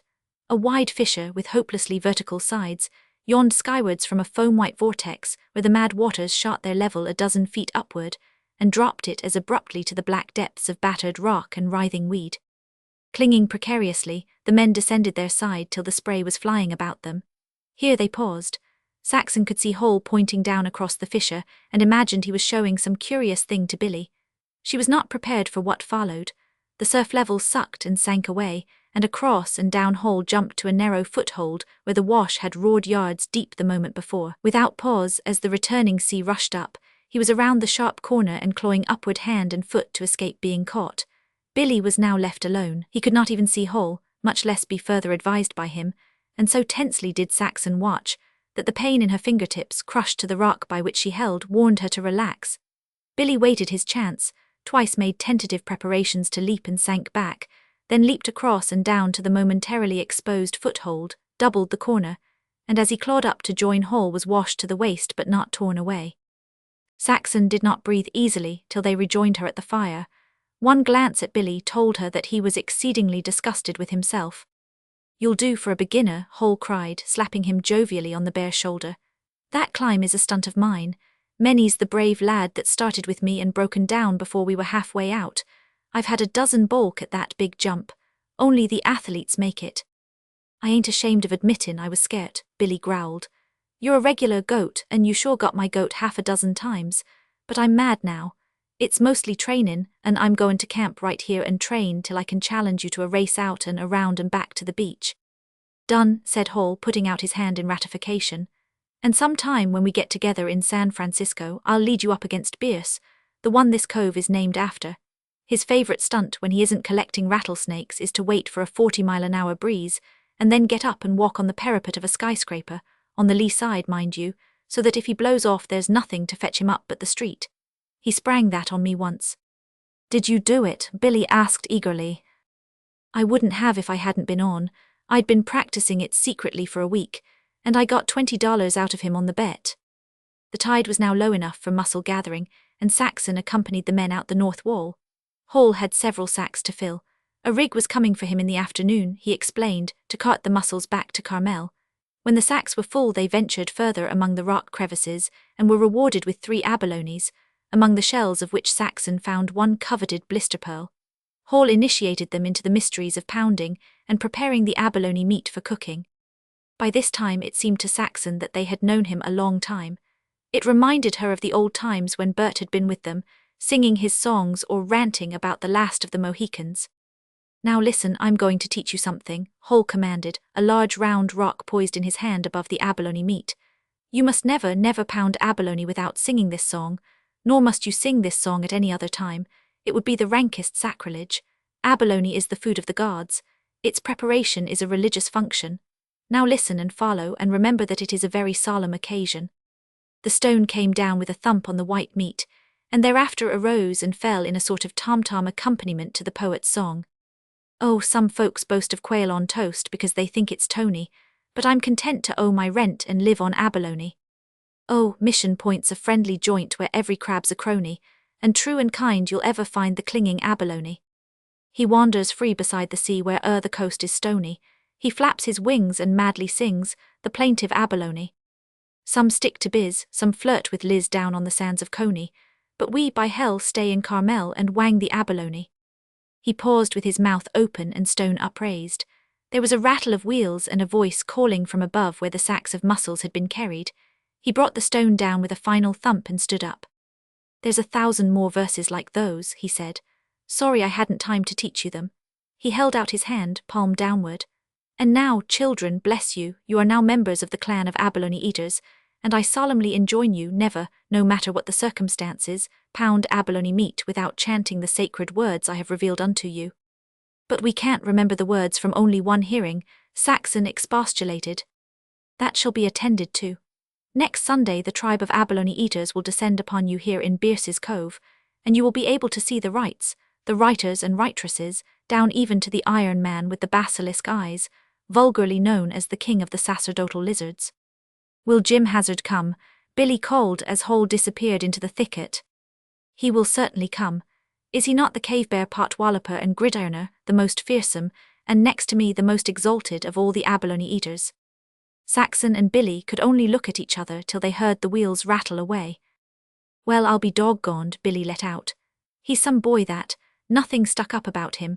Just like Jim Hazard comes along and makes himself at home, you're as good as he is and he's as good as you, and we're all friends together just like that, right off the bat. He's old Stark too, Saxon said. He told me while you were undressing.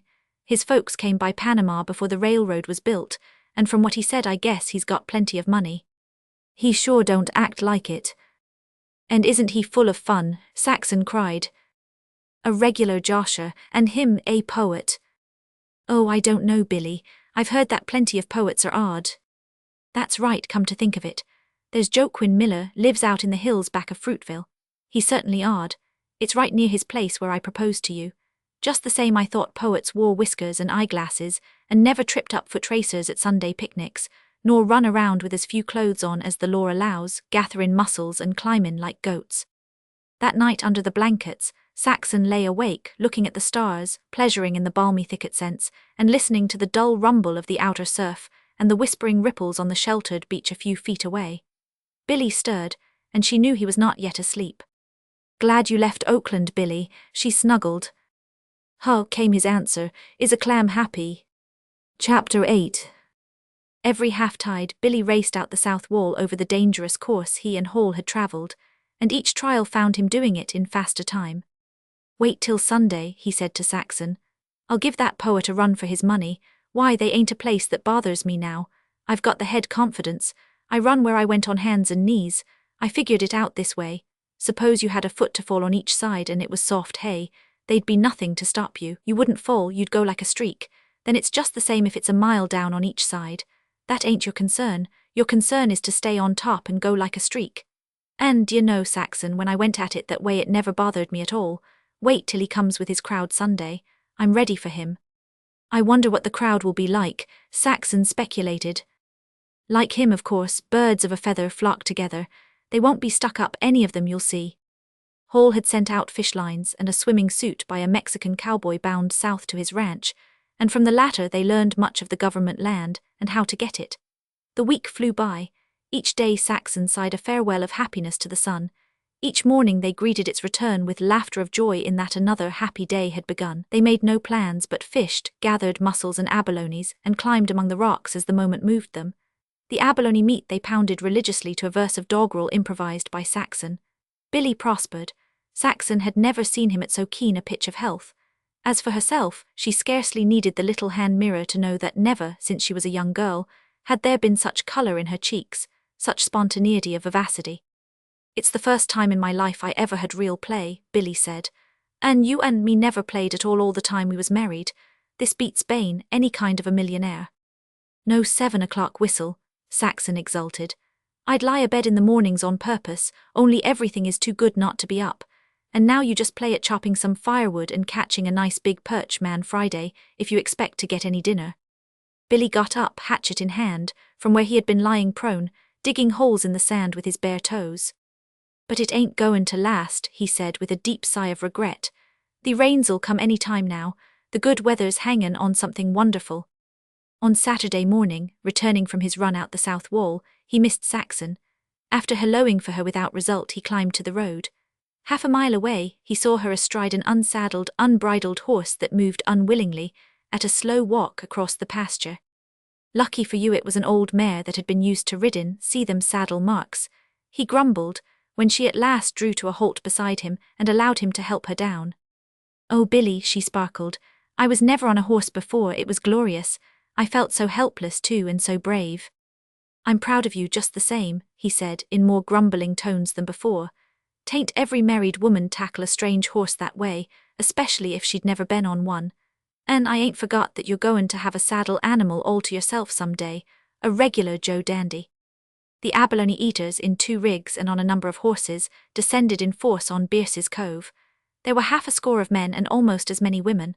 All were young, between the ages of 25 and 40, and all seemed good friends. Most of them were married. They arrived in a roar of good spirits, tripping one another down the slippery trail, and engulfing Saxon and Billy in a comradeship as artless and warm as the sunshine itself. Saxon was appropriated by the girls.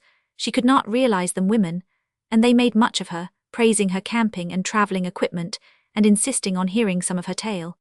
They were experienced campers themselves, as she quickly discovered when she saw the pots and pans and clothes boilers for the mussels which they had brought. In the meantime, Billy and the men had undressed and scattered out after mussels and abalones. The girls lighted on Saxon's ukulele, and nothing would do but she must play and sing. Several of them had been to Honolulu, and knew the instrument, confirming Merced's definition of ukulele as jumping flea. Also, they knew Hawaiian songs she had learned from Merced's, and soon to her accompaniment all were singing Aloha O, Honolulu Tomboy, and Sweet Lei Lehua. Saxon was genuinely shocked when some of them, even the more matronly, danced hulas on the sand. When the men returned, burdened with sacks of shellfish, Mark Hall, as high priest, commanded the due and solemn rite of the tribe. At a wave of his hand, the many poised stones came down in unison on the white meat, and all voices were uplifted in the hymn to the abalone. Old verses all sang, occasionally someone sang a fresh verse alone, whereupon it was repeated in chorus. Billy betrayed Saxon by begging her in an undertone to sing the verse she had made, and her pretty voice was timidly raised in. "We sit around and gaily pound, and bear no acrimony because our object is a gob of sizzling abalone." "Great," cried the poet who had winced at object. "She speaks the language of the tribe. Come on, children, now." And all chanted Saxon's lines. Then Jim Hazard had a new verse, and one of the girls, and the iron man with the basilisk eyes of greenish-grey, whom Saxon recognized from Hall's description. To her it seemed he had the face of a priest. "Oh, some like ham and some like lamb and some like macaroni, but bring me in a pail of gin and a tub of abalone. Oh, some drink rain and some champagne or brandy by the pony, but I will try a little rye with a dash of abalone. Some live on hope and some on dope and some on alimony, but our tomcat, he lives on fat and tender abalone." A black-haired, black-eyed man with the roguish face of a satyr, who, Saxon learned, was an artist who sold his paintings at 500 apiece, brought on himself universal execration and acclamation by singing. "The more we take, the more they make in deep-sea matrimony. Race suicide cannot betide the fertile abalone." And so it went, verses new and old, verses without end, all in glorification of the succulent shellfish of Carmel. Saxon's enjoyment was keen, almost ecstatic, and she had difficulty in convincing herself of the reality of it all. It seemed like some fairy tale or book story come true. Again, it seemed more like a stage, and these the actors, she and Billy having blundered into the scene in some incomprehensible way. Much of which she sensed, which she did not understand. Much she did understand, and she was aware that brains were playing as she had never seen brains play before. The Puritan streak in her training was astonished and shocked by some of the broadness, but she refused to sit in judgment. They seemed good, these light-hearted young people. They certainly were not rough or gross as were many of the crowds she had been with on Sunday picnics. None of the men got drunk, although there were cocktails in vacuum bottles and red wine in a huge demijohn. What impressed Saxon most was their excessive jollity, their childlike joy, and the childlike things they did. This effect was heightened by the fact that they were novelists and painters, poets and critics, sculptors and musicians. One man with a refined and delicate face, a dramatic critic on a great San Francisco daily, she was told, introduced a feat which all the men tried and failed at most ludicrously. On the beach, at regular intervals, planks were placed as obstacles. Then the dramatic critic, on all fours, galloped along the sand for all the world like a horse, and for all the world like a horse taking hurdles, he jumped the planks to the end of the course. Quoits had been brought along, and for a while these were pitched with zest. Then jumping was started and game slid into game. Billy took part in everything, but did not win first place as often as he had expected. An English writer beat him a dozen feet at tossing the carver. Jim Hazard beat him in putting the heavy rock. Mark Hall outjumped him standing and running, but at the standing high back jump Billy did come first. Despite the handicap of his weight, this victory was due to his splendid back and abdominal lifting muscles. Immediately after this, however, he was brought to grief by Mark Hall's sister, a strapping young Amazon in cross-saddle riding costume, who 3 times tumbled him ignominiously heels over head in a bout of Indian wrestling. "You're easy," jeered the Iron Man, whose name they had learned was Pete Bidox. "I can put you down myself, catch as catch can." Billy accepted the challenge, and found in all truth that the other was rightly nicknamed. In the training camps Billy had sparred and clinched with giant champions like Jim Jeffries and Jack Johnson, and met the weight of their strength, but never had he encountered strength like this of the Iron Man. Do what he could, Billy was powerless, and twice his shoulders were ground into the sand in defeat. "You'll get a chance back at him," Hazard whispered to Billy off at one side. "I've brought the gloves along. Of course you had no chance with him at his own game. He's wrestled in the music halls in London with Hackenschmidt. Now you keep quiet and we'll lead up to it in a casual sort of way. He doesn't know about you." Soon the Englishman who had tossed the carver was sparring with the dramatic critic. Hazard and Hall boxed in fantastic burlesque, then, gloves in hand, looked for the next appropriately matched couple. The choice of Bidox and Billy was obvious. "He's liable to get nasty if he's hurt," Hazard warned Billy as he tied on the gloves for him. "He's old American French and he's got a devil of a temper, but just keep your head and tap him. Whatever you do, keep tapping him. Easy sparring now, no roughhouse, Bidox. Just light tapping, you know," were admonitions variously addressed to the Iron Man. "Hold on a second," he said to Billy, dropping his hands. "When I get rapped I do get a bit hot, but don't mind me, I can't help it, you know. It's only for the moment and I don't mean it." Saxon felt very nervous, visions of Billy's bloody fights and all the scabs he had slugged rising in her brain, but she had never seen her husband box, and but few seconds were required to put her at ease. The Iron Man had no chance. Billy was too completely the master, guarding every blow, himself continually and almost at will tapping the other's face and body. There was no weight in Billy's blows, only a light and snappy tingle, but their incessant iteration told on the Iron Man's temper. In vain, the onlookers warned him to go easy. His face purpled with anger, and his blows became savage. But Billy went on, tap, tap, tap, calmly, gently, imperturbably. The Iron Man lost control and rushed and plunged, delivering great swings and uppercuts of man-killing quality. Billy ducked, sidestepped, blocked, stalled, and escaped all damage. In the clinches, which were unavoidable, he locked the Iron Man's arms, and in the clinches the Iron Man invariably laughed and apologized, only to lose his head with the first tap the instant they separated and be more infuriated than ever. And when it was over and Billy's identity had been divulged, the Iron Man accepted the joke on himself with the best of humor. It had been a splendid exhibition on Billy's part. His mastery of the sport, coupled with his self-control, had most favorably impressed the crowd, and Saxon, very proud of her man-boy, could not but see the admiration all had for him. Nor did she prove in any way a social failure. When the tired and sweating players lay down in the dry sand to cool off, she was persuaded into accompanying their nonsense songs with the ukulele. Nor was it long, catching their spirit, ere she was singing to them and teaching them quaint songs of early days which she had herself learned as a little girl from Cady, the saloon-keeper, pioneer and ex-cavalryman, who had been a bull-whacker on the Salt Intake Trail in the days before the railroad. One song which became an immediate favorite was, "Oh, times on Bitter Creek, they never can be beat, root hog or die is on every wagon sheet. The sand within your throat, the dust within your eye, bend your back and stand it, root hog or die."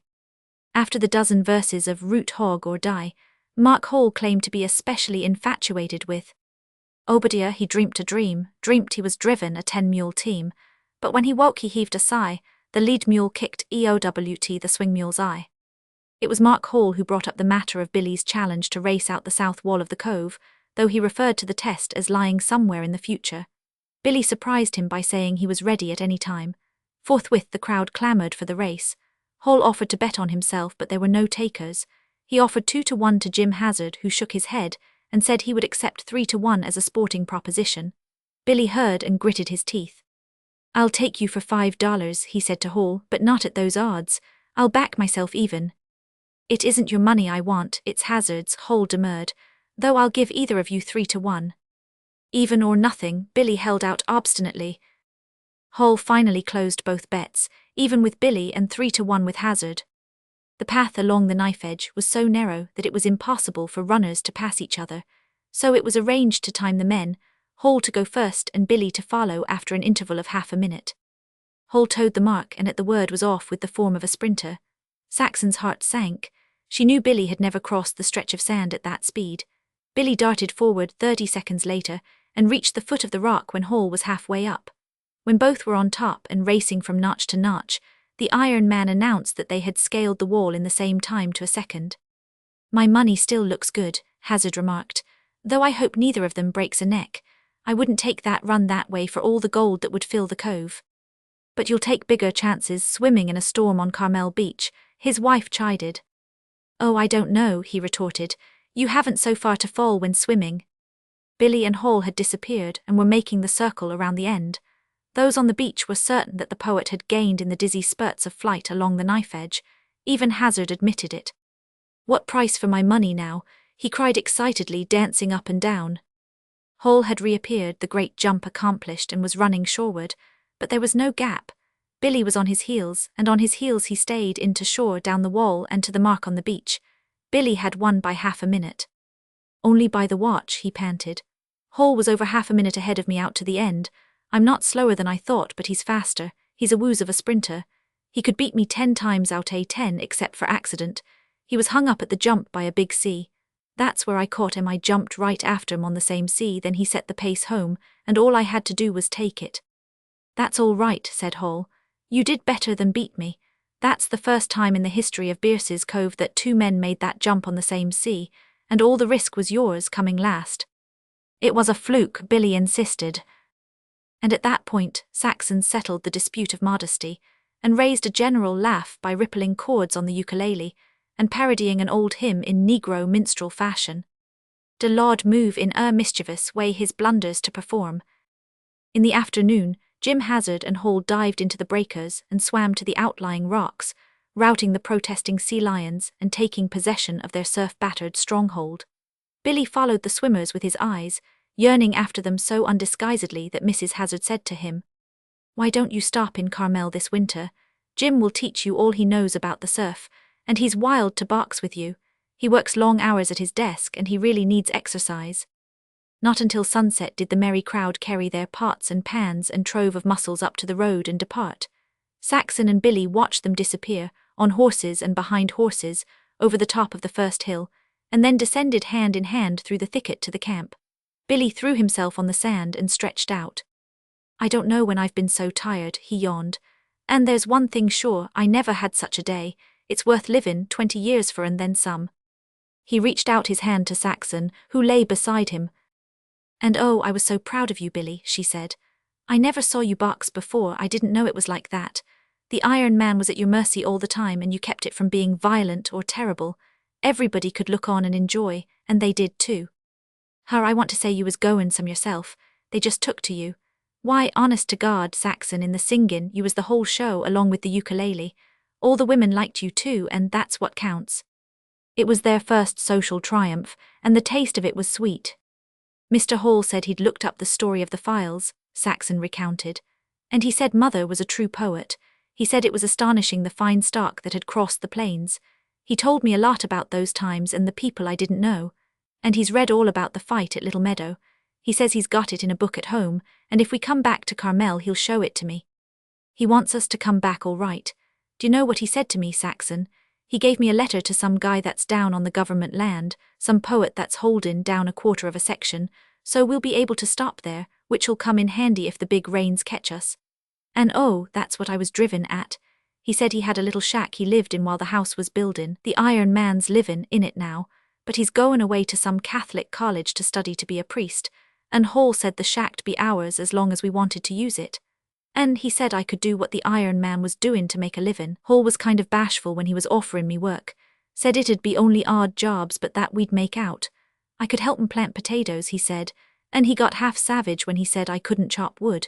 That was his job, he said, and you could see he was actually jealous over it. And Mrs. Hall said just about the same to me, Billy.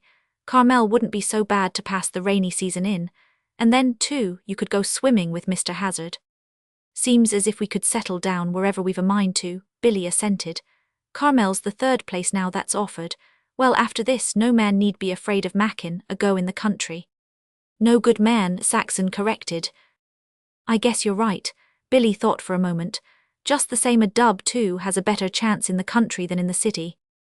Who'd have ever thought that such fine people existed, Saxon pondered. It's just wonderful when you come to think of it. It's only what you'd expect from a rich poet that trip up a foot racer at an Irish picnic, Billy exposited. The only crowd such a guy'd run with would be like himself, or he'd make a crowd that was. I wouldn't wonder that he'd make this crowd. Say he's got some sister if anybody'd ride up on a sea lion and ask you. She's got that Indian wrestling down pat, and she's built for it.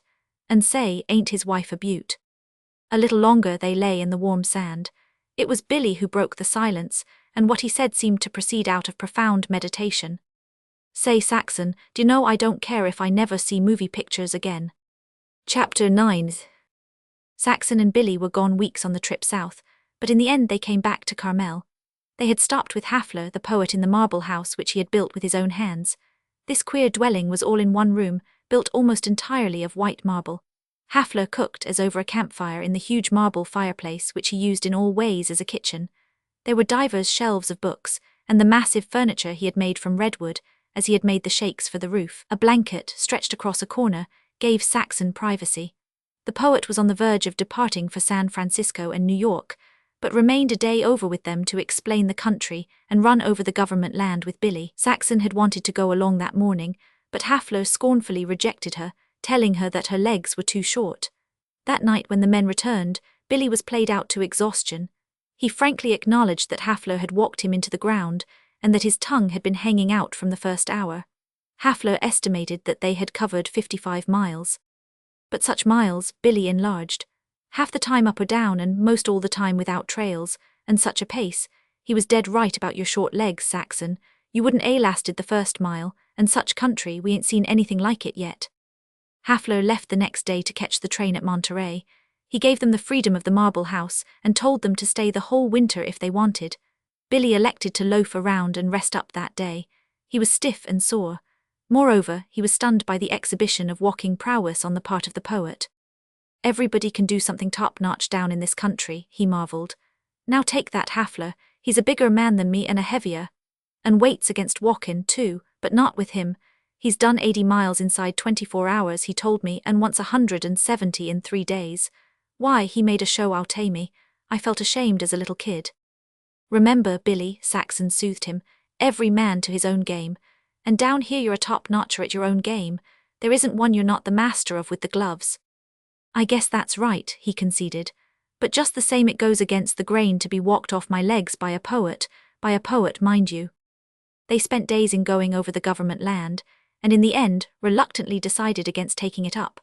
The redwood canyons and great cliffs of the Santa Lucia Mountains fascinated Saxon, but she remembered what Hafler had told her of the summer fogs which hid the sun sometimes for a week or two at a time, and which lingered for months. Then, too, there was no access to market. It was many miles to where the nearest wagon road began at posts, and from there on past Point Sur to Carmel, it was a weary and perilous way. Billy, with his teamster judgment, admitted that for heavy hauling it was anything but a picnic. There was the quarry of perfect marble on Hafler's quarter section. He had said that it would be worth a fortune if near a railroad, but as it was, he'd make them a present of it if they wanted it. Billy visioned the grassy slopes pastured with his horses and cattle, and found it hard to turn his back. But he listened with a willing ear to Saxon's argument in favor of a farm home like the one they had seen in the moving pictures in Oakland. Yes, he agreed, what they wanted was an all-around farm, and an all-around farm they would have if they hiked 40 years to find it. But it must have redwoods on it, Saxon hastened to stipulate. I've fallen in love with them, and we can get along without fog, and there must be good wagon roads and a railroad not more than 1,000 miles away. Heavy winter rains held them prisoners for 2 weeks in the marble house. Saxon browsed among Hafler's books, though most of them were depressingly beyond her, while Billy hunted with Hafler's guns. But he was a poor shot and a worse hunter. His only success was with rabbits, which he managed to kill on occasions when they stood still. With the rifle he got nothing, although he fired at 6 different deer, and once at a huge cat creature with a long tail which he was certain was a mountain lion. Despite the way he grumbled at himself, Saxon could see the keen joy he was taking. This belated arousal of the hunting instinct seemed to make almost another man of him. He was out early and late, compassing prodigious climbs and tramps, once reaching as far as the gold mines Tom had spoken of, and being away 2 days. Talk about plugging away at a job in the city, and goin' to movie pictures and Sunday picnics for amusement. He would burst out, "I can't see what was eatin' me that I ever put up with such truck. Here's where I oughta been all the time or some place like it." He was filled with this new mode of life, and was continually recalling old hunting tales of his father and telling them to Saxon. "Say I don't get stiffened any more after an all-day tramp," he exulted. "I'm broke in, and some day if I meet up with that Hafler, I'll challenge him to a tramp that'll break his heart." Foolish boy, always wanting to play everybody's game and beat them at it, Saxon laughed delightedly. "Or I guess you're right," he growled. "Hafler can always outwalk me, he's made that way, but some day just the same if I ever see him again I'll invite em to put on the gloves, though I won't be mean enough to make me sore as he made me." After they left posts on the way back to Carmel, the condition of the road proved the wisdom of their rejection of the government land. They passed a rancher's wagon overturned, a second wagon with a broken axle, and the stage 100 yards down the mountainside, where it had fallen, passengers, horses, road and all. "I guess they just about quit tryin' to use this road in the winter," Billy said. "It's horse killin' and man killin', and I can just seem freightin' that marble out over it I don't think." Settling down at Carmel was an easy matter. The Iron Man had already departed to his Catholic college, and the shack turned out to be a 3-roomed house comfortably furnished for housekeeping. Hall put Billy to work on the potato patch, a matter of 3 acres which the poet farmed erratically to the huge delight of his crowd. He planted at all seasons, and it was accepted by the community that what did not rot in the ground was evenly divided between the gophers and trespassing cows. A plow was borrowed, a team of horses hired, and Billy took hold. Also he built a fence around the patch, and after that was set to staining the shingled roof of the bungalow. Hall climbed to the ridgepole to repeat his warning that Billy must keep away from his woodpile. One morning Hall came over and watched Billy chopping wood for Saxon. The poet looked on covetously as long as he could restrain himself. "It's plain you don't know how to use an axe," he sneered. "Here, let me show you." He worked away for an hour, all the while delivering an exposition on the art of chopping wood. "Here," Billy expostulated at last, taking hold of the axe, "I'll have to chop a cord of yours now in order to make this up to you." Hall surrendered the axe reluctantly. "Don't let me catch you around my woodpile, that's all," he threatened. "My woodpile is my castle, and you've got to understand that." From a financial standpoint, Saxon and Billy were putting aside much money. They paid no rent, their simple living was cheap, and Billy had all the work he cared to accept. The various members of the crowd seemed in a conspiracy to keep him busy. It was all odd jobs, but he preferred it so, for it enabled him to suit his time to Jim Hazard's. Each day they boxed and took a long swim through the surf. When Hazard finished his morning's writing, he would whoop through the pines to Billy, who dropped whatever work he was doing. After the swim, they would take a fresh shower at Hazard's house, rub each other down in training camp style, and be ready for the noon meal. In the afternoon, Hazard returned to his desk, and Billy to his outdoor work, although still later they often met for a few miles run over the hills. Training was a matter of habit to both men. Hazard, when he had finished with 7 years of football, knowing the dire death that awaits the big-muscled athlete who ceases training abruptly, had been compelled to keep it up. Not only was it a necessity, but he had grown to like it. Billy also liked it, for he took great delight in the silk of his body. Often, in the early morning, gun in hand, he was off with Mark Hall, who taught him to shoot and hunt. Hall had dragged a shotgun around from the days when he wore knee pants, and his keen observing eyes and knowledge of the habits of wild life were a revelation to Billy. This part of the country was too settled for large game, but Billy kept Saxon supplied with squirrels and quail, cottontails and jackrabbits, snipe and wild ducks. And they learned to eat roasted mallard and canvasback in the California style of 16 minutes in a hot oven. As he became expert with shotgun and rifle, he began to regret the deer and the mountain lion he had missed down below the Sur. And to the requirements of the farm he and Saxon sought he added plenty of game. But it was not all play in Carmel. That portion of the community which Saxon and Billy came to know, the crowd, was hardworking. Some worked regularly in the morning or late at night. Others worked spasmodically, like the wild Irish playwright, who would shut himself up for a week at a time, then emerge, pale and drawn, to play like a madman against the time of his next retirement, the pale and youthful father of a family, with the face of Shelley, who wrote vaudeville turns for a living and blank verse tragedies and sonnet cycles for the despair of managers and publishers, hid himself in a concrete cell with 3-foot walls, so piped that, by turning a lever, the whole structure spouted water upon the impending intruder. But in the main they respected each other's work time. They drifted into one another's houses as the spirit prompted, but if they found a man at work they went their way. This obtained to all except Mark Hall, who did not have to work for a living, and he climbed trees to get away from popularity and compose in peace. The crowd was unique in its democracy and solidarity. It had little intercourse with the sober and conventional part of Carmel. This section constituted the aristocracy of art and letters and was sneered at as bourgeois. In return, it looked askance at the crowd with its rampant bohemianism. The taboo extended to Billy and Saxon. Billy took up the attitude of the clan and sought no work from the other camp, nor was work offered him. Hall kept open house. The big living room, with its huge fireplace, divans, shelves and tables of books and magazines, was the center of things. Here Billy and Saxon were expected to be, and in truth found themselves to be, as much at home as anybody. Here, when wordy discussions on all subjects under the sun were not being waged, Billy played at cutthroat Pedro, horrible fives, bridge and pinochle. Saxon, a favorite of the young women, sewed with them, teaching them pretties and being taught in fair measure in return. It was Billy, before they had been in Carmel a week, who said shyly to Saxon, "Say you can't guess how I'm missin' all your nice things. What's the matter with written, Tom, to express 'em down? When we start trampin' again we'll express 'em back." Saxon wrote the letter, and all that day her heart was singing. Her man was still her lover, and there were in his eyes all the old lights which had been blotted out during the nightmare period of the strike. "Some pretty nifty skirts around here, but you've got 'em all beat or I'm no judge," he told her. And again, "Oh, I love you to death anyway, but if them things ain't shipped down there'll be a funeral." Hall and his wife owned a pair of saddle horses which were kept at the livery stable, and here Billy naturally gravitated. The stable operated the stage and carried the mails between Carmel and Monterey. Also, it rented out carriages and mountain wagons that seated 9 persons. With carriages and wagons a driver was furnished. The stable often found itself short a driver, and Billy was quickly called upon. He became an extra man at the stable. He received $3 a day at such times, and drove many parties around the 17-mile drive, up Carmel Valley, and down the coast to the various points and beaches. "But they're a pretty uppish sort, most of 'em," he said to Saxon, referring to the persons he drove. "Always Mr. Roberts this, and Mr. Roberts that, all kinds of ceremony so as to make me not forget they consider themselves better 'en me. You see, I ain't exactly a servant, and yet I ain't good enough for them. I'm the driver, something halfway between a hired man and a chauffeur. When they eat they give me my lunch off to one side or afterward. No family party like with Hall and his kind. And that crowd today, why, they just naturally didn't have no lunch for me at all.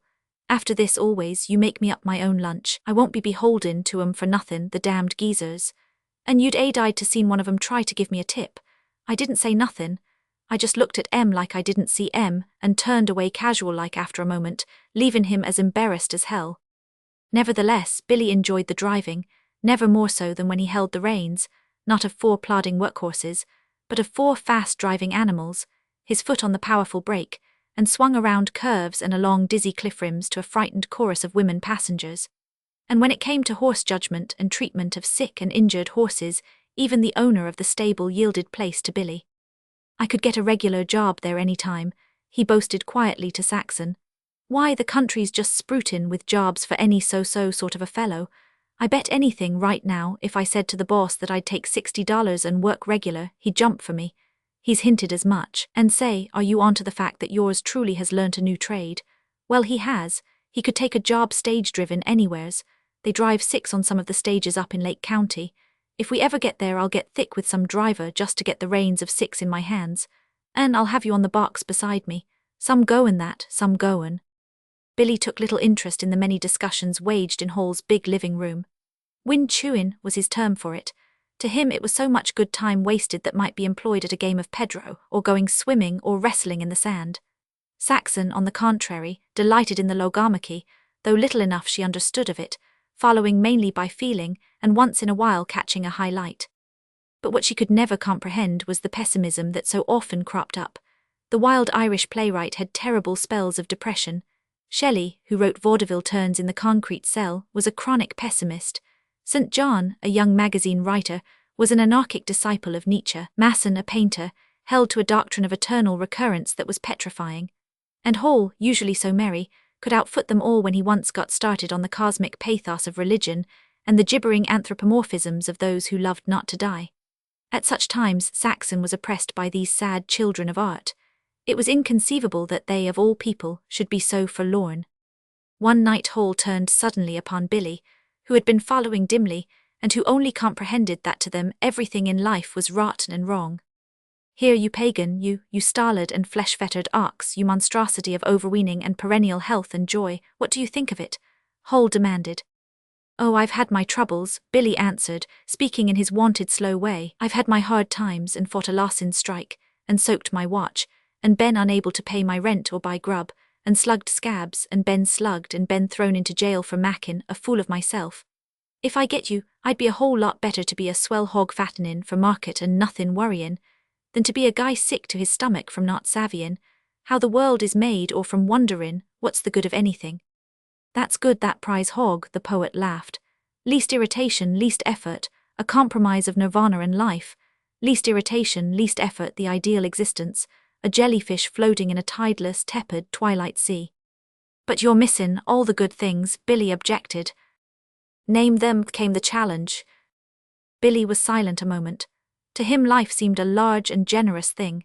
He felt as if his arms ached from inability to compass it all, and he began, haltingly at first, to put his feeling into speech. "If you'd ever stood up in the ring and outgamed and outfought a man as good as yourself for 20 rounds, you'd get what I'm driven at. Jim Hazard and I get it when we swim out through the surf and laugh in the teeth of the biggest breakers that ever pounded the beach. And when we come out from the shower, rubbed down and dressed, our skin and muscles like silk, our bodies and brains all tinglin' like silk." He paused and gave up from sheer inability to express ideas that were nebulous at best, and that in reality were remembered sensations. "Silk of the body, can you beat it?" he concluded lamely, feeling that he had failed to make his point, embarrassed by the circle of listeners. "We know all that," Hall retorted. "The lies of the flesh, afterward come rheumatism and diabetes. The wine of life is heady, but all too quickly it turns to uric acid," interpolated the wild Irish playwright. "They's plenty more of the good things," Billy took up with a sudden rush of words. "Good things all the way up from juicy porterhouse and the kind of coffee Mrs. Hall makes to—" He hesitated at what he was about to say, then took it at a plunge. "To a woman you can love and that loves you. Just take a look at Saxon there with the ukulele in her lap. There's where I got the jellyfish in the dishwater and the prize hog skinned to death." A shout of applause and great hand-clapping went up from the girls, and Billy looked painfully uncomfortable. "But suppose the silk goes out of your body till you creak like a rusty wheelbarrow," Hall pursued. "Suppose, just suppose, Saxon went away with another man. What then?" Billy considered a space. "Then it'd be me for the dishwater and the jellyfish, I guess." He straightened up in his chair and threw back his shoulders unconsciously as he ran a hand over his biceps and swelled it. Then he took another look at Saxon. "But thank the Lord I still got a wallop in both my arms and a wife to fill 'em with love." Again the girls applauded, and Mrs. Hall cried, "Look at Saxon, she blushing, what have you to say for yourself?" "That no woman could be happier," she stammered, "and no queen as proud, and that—" She completed the thought by strumming on the ukulele and singing. "De Lord move in mischievous way his blunders to perform." "I give you best," Hall grinned to Billy. "Oh, I don't know," Billy disclaimed modestly. "You've read so much I guess you know more about everything than I do." Oh, traitor, taking it all back," the girls cried variously. Billy took heart of courage, reassured them with a slow smile and said, "Just the same I'd sooner be myself than have book indigestion. And as for Saxon, why, one kiss of her lips is worth more'n all the libraries in the world." Chapter 10. There must be hills and valleys, and rich land and streams of clear water, good wagon roads and a railroad not too far away, plenty of sunshine, and cold enough at night to need blankets. And not only pines but plenty of other kinds of trees, with open spaces to pasture Billy's horses and cattle, and deer and rabbits for him to shoot, and lots of redwood trees and, well, and no fog. Saxon concluded the description of the farm she and Billy sought. Mark Hall laughed delightedly. And nightingales roosting in all the trees, he cried. Flowers that neither fail nor fade, bees without stings, honey-dew every morning, showers of manna between wells, fountains of youth and quarries of philosophers' stones. Why, I know the very place. Let me show you. She waited while he pored over road maps of the state. Failing in them, he got out a big atlas, and though all the countries of the world were in it, he could not find what he was after. Never mind, he said, come over tonight and I'll be able to show you. That evening, he led her out on the veranda to the telescope, and she found herself looking through it at the full moon. Somewhere up there in some valley you'll find that farm, he teased. Mrs. Hall looked inquiringly at them as they returned inside. I've been showing her a valley in the moon where she expects to go farming, he laughed. We started out prepared to go any distance, Saxon said, and if it's to the moon I expect we can make it. But my dear child, you can't expect to find such a paradise on the earth, Hall continued.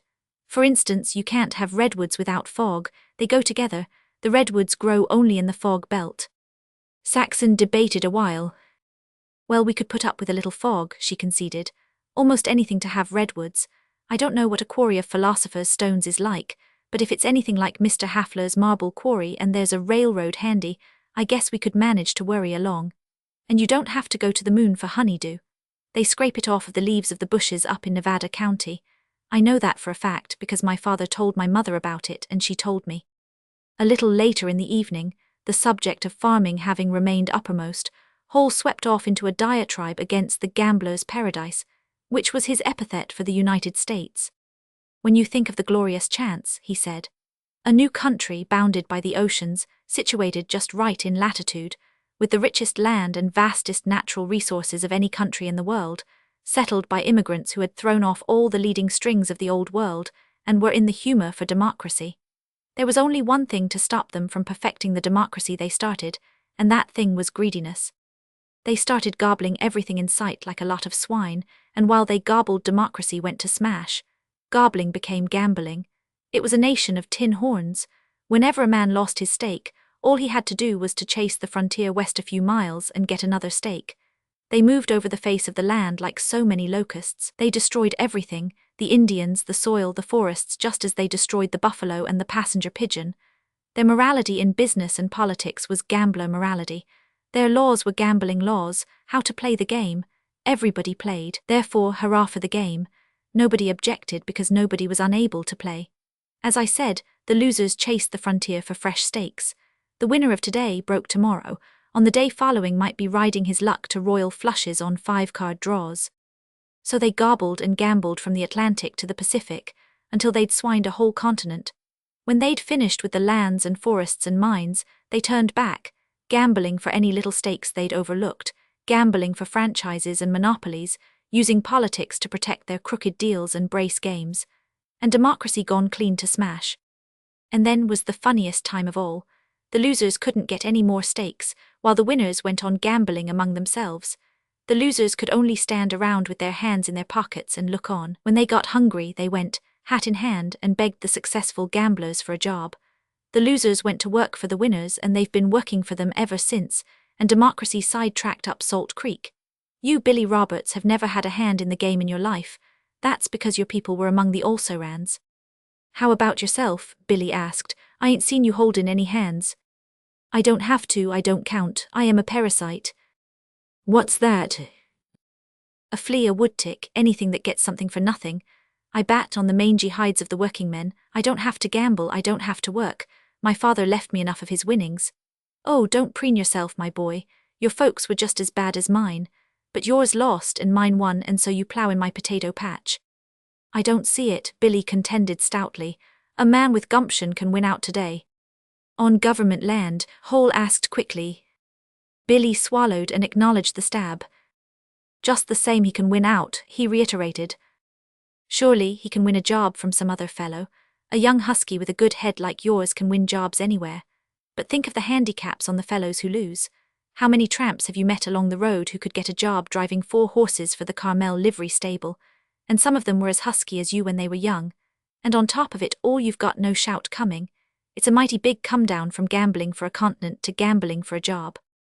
Just the same, Billy recommenced. Oh, you've got it in your blood, Hall cut him off cavalierly. And why not? Everybody in this country has been gambling for generations. It was in the air when you were born. You've breathed it all your life. You who've never had a white chip in the game still go on shouting for it and capping for it.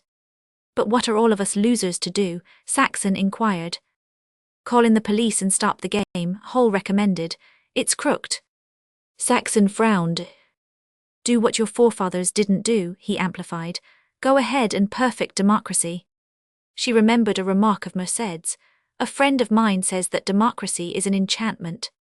It is, in a gambling joint. There are 1 million boys in our public schools right now swallowing the gump of Canal Boy to president, and millions of worthy citizens who sleep sound every night in the belief that they have a say in running the country. You talk like my brother Tom, Saxon said, failing to comprehend.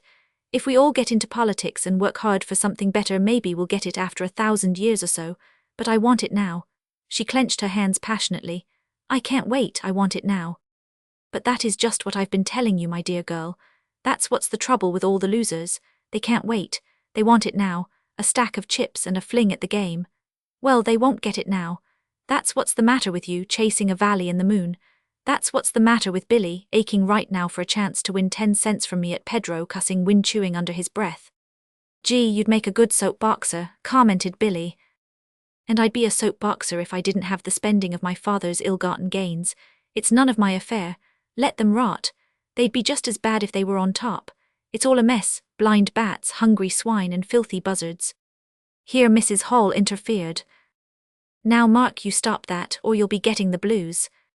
He tossed his mop of hair and laughed with an effort. No, I won't, he denied. I'm going to get 10 cents from Billy at a game of Pedro. He won't have a look in. Saxon and Billy flourished in the genial human atmosphere of Carmel. They appreciated in their own estimation. Saxon felt that she was something more than a laundry girl and the wife of a union teamster. She was no longer pent in the narrow working-class environment of a Pine Street neighborhood. Life had grown opulent, they fared better physically, materially, and spiritually, and all this was reflected in their features, in the carriage of their bodies. She knew Billy had never been handsomer nor in more splendid bodily condition. He swore he had a harem, and that she was his second wife, twice as beautiful as the first one he had married. And she demurely confessed to him that Mrs. Hall and several others of the matrons had enthusiastically admired her form one day when in for a cold dip in Carmel River. They had got around her and called her Venus, and made her crouch and assume different poses. Billy understood the Venus reference, for a marble one with broken arms stood in Hall's living room, and the poet had told him the world worshipped it as the perfection of female form. I always said you had Annette Kellerman beat a mile, Billy said, and so proud was his air of possession that Saxon blushed and trembled and hid her hot face against his breast.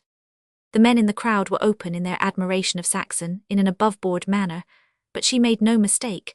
She did not lose her head.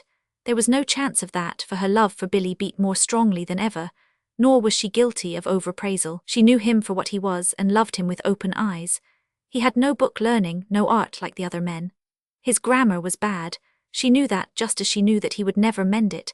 Yet she would not have exchanged him for any of the others, not even for Mark Hall with the princely heart, whom she loved much in the same way that she loved his wife. For that matter, she found in Billy a certain health and rightness, a certain essential integrity, which she prized more highly than all book learning and bank accounts. It was by virtue of this health, and rightness and integrity, that he had beaten Hall in argument the night the poet was on the pessimistic rampage. Billy had beaten him, not with the weapons of learning, but just by being himself and by speaking out the truth that was in him. Best of all, he had not even known that he had beaten, and had taken the applause as good-natured banter. But Saxon knew, though she could scarcely tell why, and she would always remember how the wife of Shelley had whispered to her afterward with shining eyes, "Oh, Saxon, you must be so happy." Were Saxon driven to speech to attempt to express what Billy meant to her, she would have done it with the simple word man. Always he was that to her, always in glowing splendor, that was his connotation, man. Sometimes, by herself, she would all but weep with joy at recollection of his way of informing some truculent male that he was standing on his foot. Get off your foot, you're standing on it. It was Billy, it was magnificently Billy. And it was this Billy who loved her, she knew it. She knew it by the pulse that only a woman knows how to gauge. He loved her less wildly, it was true, but more fondly, more maturely. It was the love that lasted, if only they did not go back to the city where the beautiful things of the spirit perished and the beast bared its fangs. In the early spring, Mark Hall and his wife went to New York. The 2 Japanese servants of the bungalow were dismissed, and Saxon and Billy were installed as caretakers. Jim Hazard, too, departed on his yearly visit to Paris, and though Billy missed him, he continued his long swims out through the breakers. Hall's 2 saddle horses had been left in his charge, and Saxon made herself a pretty cross-saddle riding costume of tawny brown corduroy that matched the glints in her hair. Billy no longer worked at odd jobs. As extra driver at the stable, he earned more than they spent, and in preference to cash, he taught Saxon to ride, and was out and away with her over the country on all-day trips. A favorite ride was around by the coast to Monterey, where he taught her to swim in the big Del Monte tank. They would come home in the evening across the hills. Also, she took to following him on his early morning hunts, and life seemed one long vacation. "I'll tell you one thing," he said to Saxon one day, as they drew their horses to a halt and gazed down into Carmel Valley. "I ain't never going to work steady for another man for wages as long as I live." "Work isn't everything," she acknowledged. "I should guess not. Why, look here, Saxon, what it mean if I worked teamin' in Oakland for $1 million a day for 1,000,000 years, and just had to go on stayin' there and livin' the way we used to? It'd mean work all day, 3 squares, and movin' pictures for recreation. Movin' pictures? Huh, we're livin' movin' pictures these days. I'd sooner have 1 year like what we're havin' here in Carmel and then die than 1,000 million years like on Pine Street." Saxon had warned the Halls by letter that she and Billy intended starting on their search for the Valley and the Moon as soon as the first of summer arrived. Fortunately, the poet was put to no inconvenience, for Bidox, the Iron Man with the basilisk eyes, had abandoned his dreams of priesthood and decided to become an actor. He arrived at Carmel from the Catholic college in time to take charge of the bungalow. Much to Saxon's gratification, the crowd was loath to see them depart. The owner of the Carmel stable offered to put Billy in charge at $90 a month. Also, he received a similar offer from the stable in Pacific Grove.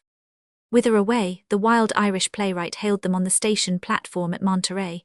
He was just returning from New York. "To a Valley and the Moon," Saxon answered gaily. He regarded their business-like packs.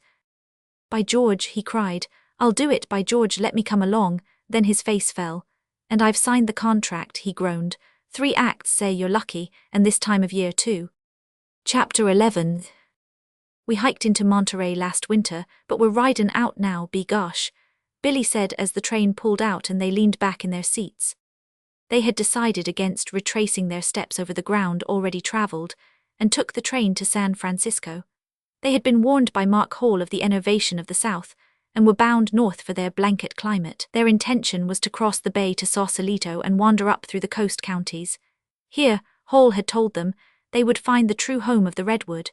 But Billy, in the smoking car for a cigarette, seated himself beside a man who was destined to deflect them from their course. He was a keen-faced, dark-eyed man, undoubtedly a Jew.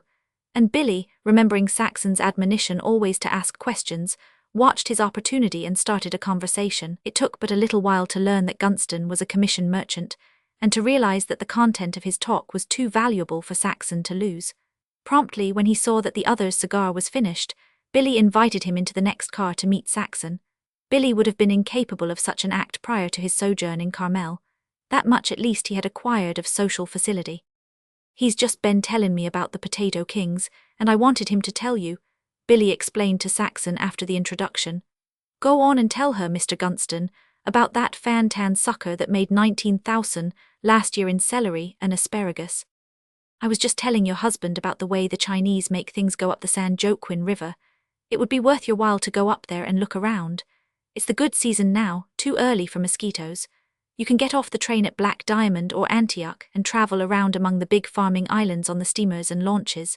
The fares are cheap, and you'll find some of those big gasoline boats, like the Duchess and Princess, more like big steamboats." "Tell her about Chow Lam," Billy urged. The commission merchant leaned back and laughed. Chow Lam, several years ago, was a broken-down fan-tan player. He hadn't a cent, and his health was going back on him. He had worn out his back with 20 years' work in the gold mines, washing over the tailings of the early miners, and whatever he'd made he'd lost at gambling. Also, he was in debt $300 to the 6 companies, you know, their Chinese affairs. And remember, this was only 7 years ago, health breaking down, 300 in debt and no trade. Chow Lam blew into Stockton and got a job on the peat lands at day's wages. It was a Chinese company, down on Middle River, that farmed celery and asparagus. This was when he got onto himself and took stock of himself. A quarter of a century in the United States, back not so strong as it used to was, and not a penny laid by for his return to China. He saw how the Chinese in the company had done it, saved their wages and bought a share. He saved his wages for 2 years and bought 1 share in a 30-share company. That was only 5 years ago. They leased 300 acres of peat land from a white man who preferred traveling in Europe. Out of the profits of that 1 share in the first year, he bought 2 shares in another company, and in a year more out of the 3 shares he organized a company of his own. 1 year of this with bad luck and he just broke even. That brings it up to 3 years ago.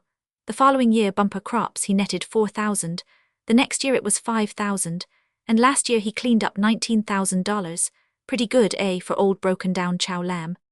My, was all Saxon could say. Her eager interest, however, incited the commission merchant to go on. Look at Sing Ki, the potato king of Stockton. I know him well. I've had more large deals with him and made less money than with any man I know.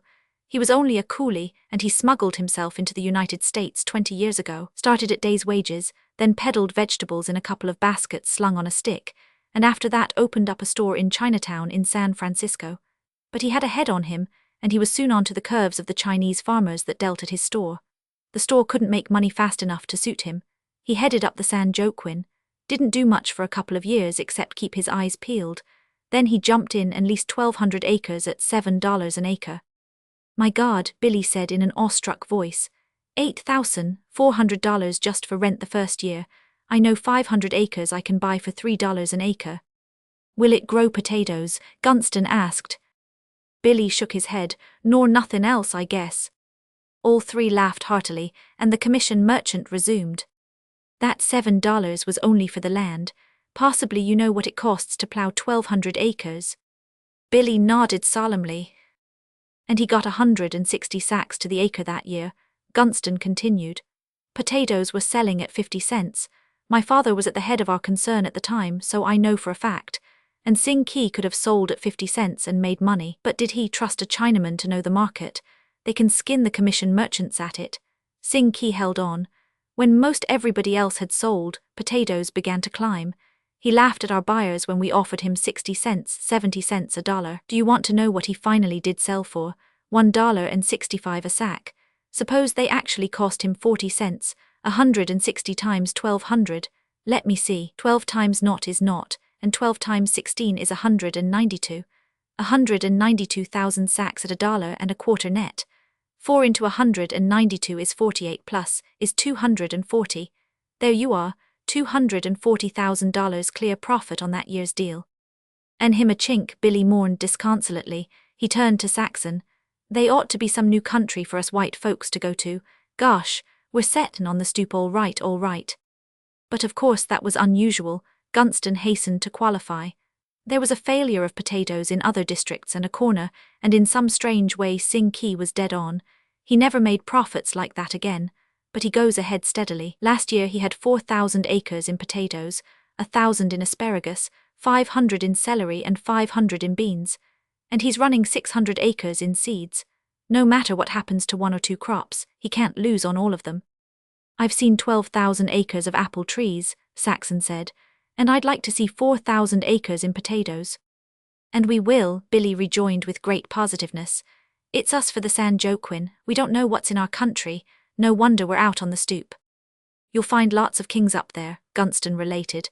Yep, Hung Lee, they call him Big Jim, and Ah Pak and Ah Wang, and then there's Shima, the Japanese potato king. He's worth several millions, lives like a prince. Why don't Americans succeed like that? Asked Saxon. Because they won't, I guess. There's nothing to stop them except themselves. I'll tell you one thing though, give me the Chinese to deal with. He's honest. His word is as good as his bond. If he says he'll do a thing, he'll do it. And anyway, the white man doesn't know how to farm. Even the up-to-date white farmer is content with 1 crop at a time and rotation of crops. Mr. John Chinaman goes him one better and grows 2 crops at one time on the same soil. I've seen it, radishes and carrots, 2 crops sown at one time. Which don't stand to reason, Billy objected. They'd be only a half crop of each. Another guess coming, Gunston jeered. Carrots have to be thinned when they're so far along, so do radishes, but carrots grow slow, radishes grow fast. The slow-going carrots serve the purpose of thinning the radishes, and when the radishes are pulled ready for market, that thins the carrots which come along later. You can't beat the chink. Don't see why a white man can't do what a chink can, protested Billy. That sounds all right, Gunston replied. The only objection is that the white man doesn't. The chink is busy all the time and he keeps the ground just as busy. He has organization system. Who ever heard of white farmers keeping books? The chink does, no guesswork with him. He knows just where he stands to a cent on any crop at any moment, and he knows the market. He plays both ends. How he does it is beyond me, but he knows the market better than we commission merchants. Then again, he's patient but not stubborn. Suppose he does make a mistake and gets in a crop, and then finds the market is wrong. In such a situation, the white man gets stubborn and hangs on like a bulldog, but not the chink. He's going to minimize the losses of that mistake. That land has got to work and make money without a quiver or a regret. The moment he's learned his error, he puts his plows into that crop, turns it under and plants something else. He has the salve. He can look at a sprout just poked up out of the ground and tell how it's going to turn out, whether it will head up or won't head up, or if it's going to head up good, medium, or bad. That's one end. Take the other end. He controls his crop. He forces it or holds it back with an eye on the market. And when the market is just right, there's his crop ready to deliver, time to the minute. The conversation with Gunston lasted hours, and the more he talked of the Chinese and their farming ways, the more Saxon became aware of a growing dissatisfaction. She did not question the facts. The trouble was that they were not alluring. Somehow, she could not find place for them in her Valley of the Moon. It was not until the genial Jew left the train that Billy gave definite statement to what was vaguely bothering her. We ain't chinks, we're white folks. Does a chink ever want to ride a horse, hell-bent for election and having a good time of it? Did you ever see a chink go swimming out through the breakers at Carmel? Or boxin', wrestlin', runnin' and jumpin' for the sport of it? Did you ever see a chink take a shotgun on his arm, tramp 6 miles, and come back happy with one measly rabbit? What does a chink do? Work his damned head off. That's all he's good for. To hell with work if that's the whole of the game, and I've done my share of work and I can work alongside of any of 'em, but what's the good? If they's one thing I've learned solid since you and me hit the road, Saxon, it is that work's the least part of life. God, if it was all of life I couldn't cut my throat quick enough to get away from it. I want shotguns and rifles and a horse between my legs. I don't want to be so tired all the time I can't love my wife, who wants to be rich and clear 240,000 on a potato deal. Look at Rockefeller, has to live on milk. I want porterhouse and a stomach that can bite sole leather. And I want you and plenty of time along with you and fun for both of us. What's the good of life if they ain't no fun? Oh, Billy, Saxon cried. It's just what I've been trying to get straightened out in my head. It's been worrying me for ever so long. I was afraid there was something wrong with me, that I wasn't made for the country after all. All the time I didn't envy the San Leandro Portuguese. I didn't want to be one, nor a Pajaro Valley Dalmatian, nor even a Mrs. Mortimer. And you didn't either. What we want is a Valley of the Moon with not too much work and all the fun we want. And we'll just keep on looking until we find it. And if we don't find it, we'll go on having the fun just as we have ever since we left Oakland. And Billy, we're never going to work our damned heads off, are we?